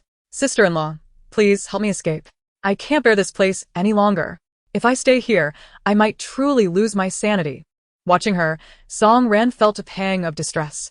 Although she believed Qi Yuran's predicament was a result of her own foolishness, she recognized that, regardless, she was still a member of the Qi family and their fates were intertwined. I wish to rescue you, as well. After your incident, your brother and I immediately sought out Mr. Shang, but he not only refused to release you, but also began to suppress your brother's company. Your brother has hardly slept these past few days, burdened by both your situation and the company's troubles. Although Qi Yuran was already aware of Song Yi's standing in Shang Xiaoding's eyes, hearing Song Ran's words made her heart lurch painfully. That vile woman. Song Yi. She must have bewitched Xiaoding. Song Ran quickly covered Qi Yuran's mouth, her eyes reflecting a hint of urgency. You must not utter such words. Have you forgotten why you are confined here? Qi Yuran's eyes were filled with reluctance, yet she refrained from speaking further. Seeing her regain composure, Song Ran shifted to the crux of the matter. Yuran, I understand your suffering here. Your brother and I are striving to find a way to rescue you. The only solution presently is for your brother's company to go public. Once the Qi family is listed in the United States, Shang Xiaoding will hesitate to act against you, the Qi family's heiress, due to the stakeholders backing your family. Qi Yuran's eyes brightened with realization. Right. My brother already preparing for the listing? What are we waiting for? Let us go public at once. Song Ran sighed. It's not that simple. The Qi family has been expanding over the past 2 years, leading to financial strain, and the banks are unwilling to extend further loans. The challenges of going public in the U.S. are significant. Your brother mentioned that, looking domestically, only Eve has the capability and willingness to assist him. Pausing, Song Ran continued. Although you only spent a few days at Huaxin, you were in charge of human resources, so you must have heard of Eve, right? Eve? Qi Yuran shook her head in confusion. I've never heard of anyone by that name at Huaxin. What do you mean? Song Ran's expression shifted abruptly. Is she not the Wall Street elite whom Shang Xiaoding hired at a high salary for Huaxin? Song Ran felt her mind buzzing, as if something was about to burst forth. That's unnecessary. He only recruited Song Yi into the company. As Qi Yuran spoke, she couldn't help but clench her teeth, her voice imbued with a palpable bitterness. However, Song Ran was too preoccupied to notice. She felt as if Qi Yuran's words were akin to a thunderclap falling from the heavens, rendering her completely motionless. Memories of her last visit to the mayor's residence flooded back. At that time, upon hearing Eve's voice, she immediately mistook her for Song Yi. Seeing Eve in the company of Qi Sheng ignited an unprecedented sense of hostility and fear within her. All the perplexing thoughts she had previously entertained, coupled with Chi Yurin's recent utterance, pointed towards a singular, albeit reluctant, conclusion. Song Yi was indeed Eve. Sister-in-law, what's wrong with you? Chi Yuran inquired, noticing the odd expression on Song Ran's face. Sister-in-law, why are you looking at me like that? Initially, Song Ran contemplated revealing the truth about Song Yi's identity as Eve, but hesitated as the words hovered on her lips. Given Chi Yuran's temperament, learning this information could lead to unforeseen complications. Thus, she swiftly diverted the conversation. It's nothing. I was just observing you. Mother has been thinking of you so much these past few days that she can't eat or sleep, and she specifically asked me to check if Xiao Ting is treating you well. Upon hearing this, Chi Yuran's tears flowed uncontrollably as she poured out her grievances to Song Ran. However, Song Ran, who had merely raised the topic casually while preoccupied with thoughts of Song Yi, lacked the patience to truly listen to her woes.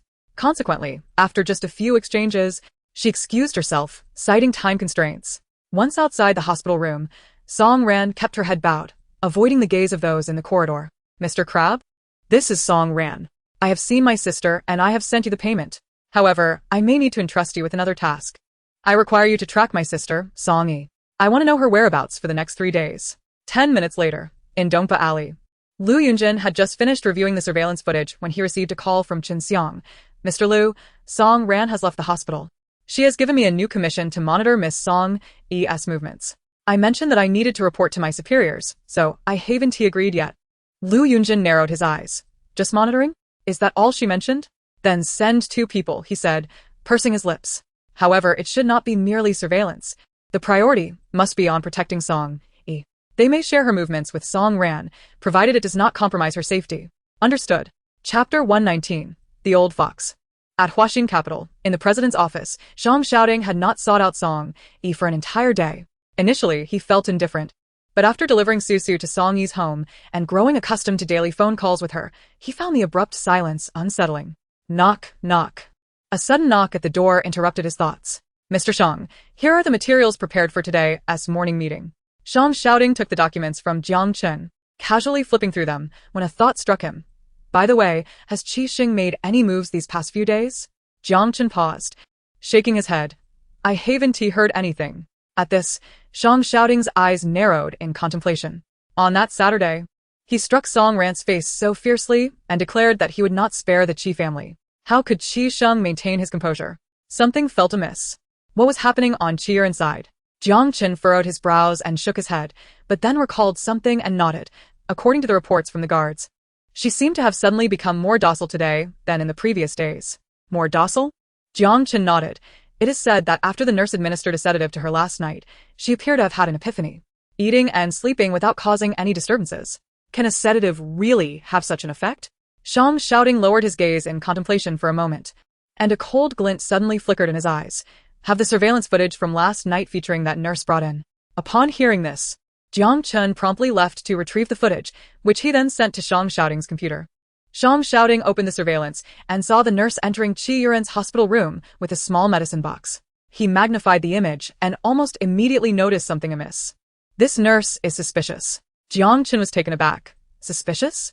He scrutinized the video but failed to see anything wrong. Moreover, if the nurse truly was suspicious, how come the guards nearby hadn't detected anything? Zhang Xiaoding replied with an expressionless face. The 7th hospital mandates that on-duty doctors must wear flat shoes to avoid noise that may disturb the patient's rest. Yet this woman is wearing a pair of heeled shoes. Jiang Chen then realized the truth. Could it be that she hadn't had time to change her shoes? After all, this was just shift change time. Zhang Xiaoding directly refuted this. She did not forget. She deliberately wore them to conceal the height difference. Jiang Chen was left bewildered. Height difference? What height difference? Zhang Xiaoding inquired. Did that nurse appear this morning? Retrieve the morning surveillance footage as well. Yes.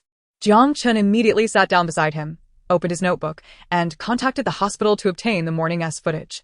Comparing the 2 clips side by side, Jiang Chen finally comprehended what Zhang Xiaoding meant by height difference. The nurses in both frames appeared to be of the same height, yet one was wearing heels of 4 to 5 centimeters, while the other was in flat shoes, indicating that these 2 figures were not the same person. Have Chen Wu investigate this nurse and see whom she contacted last night. Understood. Song Ran? It was not hard to understand that Song Ran would secretly visit Qi Yuran. The challenge lay in uncovering who was assisting her from the shadows. Zhang Xiaoding turned to Jiang Chen. Can you find out whom Song Ran has been in contact with recently? In the past, Jiang Chun would have confidently asserted that he could, but ever since the emergence of that peculiar individual surnamed Liu, he could only respond, "I will give it a try." Surprisingly, this time there were no obstacles in retrieving Song Rand's information. Jiang Chun almost effortlessly obtained her recent communication records and even hacked into the Qi family's network to uncover Song Rand's internet activity. A few days ago, Song Rand had suddenly come across a detective website and casually contacted a detective codenamed Crab. From the communication records, it appeared that this Crab was the one who helped Song Rand disguise herself and infiltrate last night. Shang Shouting narrowed his eyes. A detective website? Does it have a URL? The website was indeed accessible, but upon my recent attempt to enter, I discovered it had been taken offline for maintenance.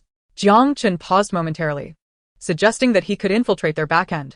"No need for that," responded Shang Shouting, who had already deduced the answer within himself.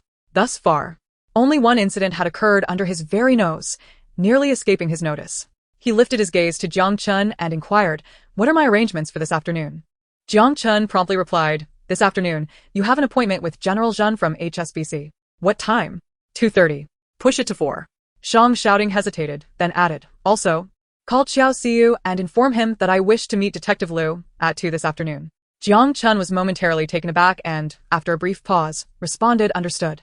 When Xiao Siyu received Jiang Chun's call regarding Shang Shouting's desire to meet Liu Yunjing, his mind was left in a state of confusion. Upon hanging up, he hurried to Liu Yunjing's office. "Old Liu, what did you do yesterday?" Liu Yunjing emerged from behind his monitor, presenting a face both innocent and refined. "I accomplished quite a few tasks yesterday. Which one do you inquire about?" Xiao Siyu's lips twitched slightly. "I'm not jesting with you. Just now, Shang Shouting's secretary called me to schedule a meeting this afternoon. Why on earth would that scoundrel want to meet you?" Liu Yunjing's fingers, which had been dancing across the keyboard, finally stilled. "Shang Shouting is meeting with me?" "Indeed. What time?" "It's not merely about the time where?" Xiao Siyu was momentarily speechless. "You intend to meet him?" "Old Liu, please don't act rashly. That cunning old fox might have set a trap for you." "Cunning old fox?" Liu Yunjing caught the unexpected phrase, raising an eyebrow. "What? Has he ensnared you in the past?" "Not exactly." Xiao Siyu paused, then added, "But he has outmaneuvered me in games on numerous occasions. Don't underestimate it. As the ancients say, the small reveals the great. If he plays so deviously in games, he can hardly be any less cunning in reality, can he?" Liu Yunjing chuckled lightly. "Even if he is as treacherous as you suggest, I am not some naive fool. It's merely a meeting for a conversation. Does he truly intend to devour me?" Chapter 120. So sour. "No need for concern," Liu Yunjing remarked, noticing Xiao Siyu's anxious demeanor, and smiled reassuringly. "Rest assured, I am well aware of the situation." The 4 words Xiao Siyu dreaded most were, "I am aware." And what was the outcome? He still found himself ensnared in that scoundrel's trap. However, both Song Yi and Liu Yunjing were resolute in their decisions, unyielding in their resolve. Even though Xiao Siyu harbored concerns, he had no alternative but to provide Liu Yunjing with Jiang Chun's number. At that moment, Song Yi was engaged in a departmental meeting, her phone set to silent, thus she remained oblivious to the happenings. By the time she finished the meeting and checked her phone, nearly 11 o'clock had arrived, and over an hour had passed since Xiao Siyu sent that message. Nevertheless, she promptly called Xiao Siyu. "Did you just say Shang Shouting wants to meet with senior brother Liu?" As soon as the call connected, she eagerly inquired, "What does he wish to discuss with senior brother Liu?" Xiao Siyu replied, "If I knew that, I wouldn't have sent you a message to ask. If old Liu were to speak with me, he would no longer bear the surname Liu." Song Yi, holding her phone, pondered for a moment. Since senior brother Liu has remained silent, he must have an understanding of the situation, and moreover, Shang Shouting is not the type of person to overstep his bounds, so there is no need for such concern. Xiao Siyu squinted her eyes. "Oh, you haven't even gotten together with him yet, and you're already defending him?" Song Yi rolled her eyes in silence. What does this have to do with defending anyone? She was merely stating the truth. Although Shang Shouting was indeed quite domineering, she always felt that senior brother Liu was not a soft persimmon to be easily manipulated. Nevertheless, during lunchtime, she decided to visit Shang Shouting's office first. When Shang Shouting saw her enter, a flicker of barely perceptible light glinted in his previously calm phoenix eyes. "Ah, you certainly know how to choose your moments." Song Yi was taken aback. "What do you mean?" "Just as I had several research reports ready to show you, you arrived. Doesn't that demonstrate impeccable timing?" Song Yi found research reports to be the most tedious. For her, they were merely a means to extract data from a heap of useless chatter. Thus, upon hearing this, she immediately contemplated excusing herself. However, before she could act on that thought, She heard him chuckle softly. Look at you, so unambitious. Come over and have a meal. Song Yi was startled. Weren't you going to present the reports? Shang Shouting gazed at her rare, adorably dazed expression, and a smile crept across his lips once more. So eager to see the reports? Coincidentally, I have yet to finish reviewing the weekly report submitted by old Zheng. If you're interested, you can take it with you and peruse it at your leisure after we eat. Only then did Song Yi realize he had been teasing her. There were no actual research reports, leaving her speechless as her lips twitched in exasperation. When did this man become so childish? What are you still standing there for? Waiting for me to feed you? While she was lost in thought, Shang Shouting had already stepped onto the terrace, holding the takeout just delivered by Jiang Chen. Song Yi felt a lump in her throat. Mr. Shang, I did not come to mooch off your meal. Shang Shouting shot her a glance. This was specially bought for you. It doesn't count as mooching. Song Yi wanted to refuse, but upon recalling her purpose for visiting, she gritted her teeth and sat down across from him. By the way, Jiang Chen mentioned that your favorite char siu bun sold out today. So he substituted it with a salted egg yolk bun. Give it a try and see if it suits your palate. As he spoke, Shang Shouting placed one in her bowl. Reluctantly, Song Yi took a bite. How does it taste? Quite good, Song Yi paused. But Mr. Shang? I came to see you because. And this lotus root. Jiang Chen said it was just transported from Su province today. You should see how fresh it is. Song Yi, unable to endure any longer, set down her chopsticks. Shang Shouting, I have something to say to you. Shang Shouting calmly lowered his head to continue eating. Can it wait until after the meal? No. Who knows what other excuse he might concoct to evade me after we finish. So Song Yi directly inquired, why did you arrange to meet with senior brother Liu? Shang Shouting's gaze darkened slightly. What is the matter? Did he complain to you? It has nothing to do with him. It was Qiao Siu who told me. Shang Shouting chewed the bamboo shoots in silence, his expression unreadable. So, you came to find me? Afraid I would make things difficult for him? Song Yi frowned. Shang Shouting, can't I be here for a legitimate reason? Is he not the renowned detective from that detective agency? I sought his assistance to investigate certain matters. Do you intend to interfere? Song Yi choked momentarily, but soon retorted defiantly, I have invested in their studio. It's hardly unreasonable to inquire. Invested? Shang Shouting's phoenix eyes narrowed slightly, as if a sudden realization dawned upon him, a fleeting glimmer of insight flashing in his gaze. Is it genuinely merely a favor? Song Yi felt an unsettling simplicity in the matter. As the esteemed fourth heir of the Shang family, could he not procure any talent he desired without resorting to senior brother Liu's help? Or perhaps you presume I have ulterior motives? To threaten him? To compel him to distance himself from you? Or to expel him from Jiangcheng altogether? Song Yi murmured, it's not entirely out of the realm of possibility. Shang Shouting's gaze tightened. What did you say? Nothing. Song Yi quickly diverted the conversation, fearing to provoke him further. This lotus root is indeed quite fresh. Shang Shouting scrutinized her for a couple of seconds, a cold smirk escaping his lips. Ultimately, he chose to remain silent. It was not until she finished her meal and departed that he summoned Jiang Chen. Clear the table. Jiang Chen promptly began to tidy up. Yet halfway through, he noticed that the bamboo shoots, which Shang Shouting typically relished, had barely been touched today, prompting him to inquire, Mr. Shang, is there something off about today's bamboo shoots? Shang Shouting cast a cold glance at him. Too sour. How could bamboo shoots be sour? Could it be they were not fresh? Concerned for Shang Shouting's health, Jiang Chen pondered for a moment and then tasted a piece himself, only to find himself further perplexed. It is not sour at all. What are you still dawdling for? Hurry up and finish cleaning. We must leave.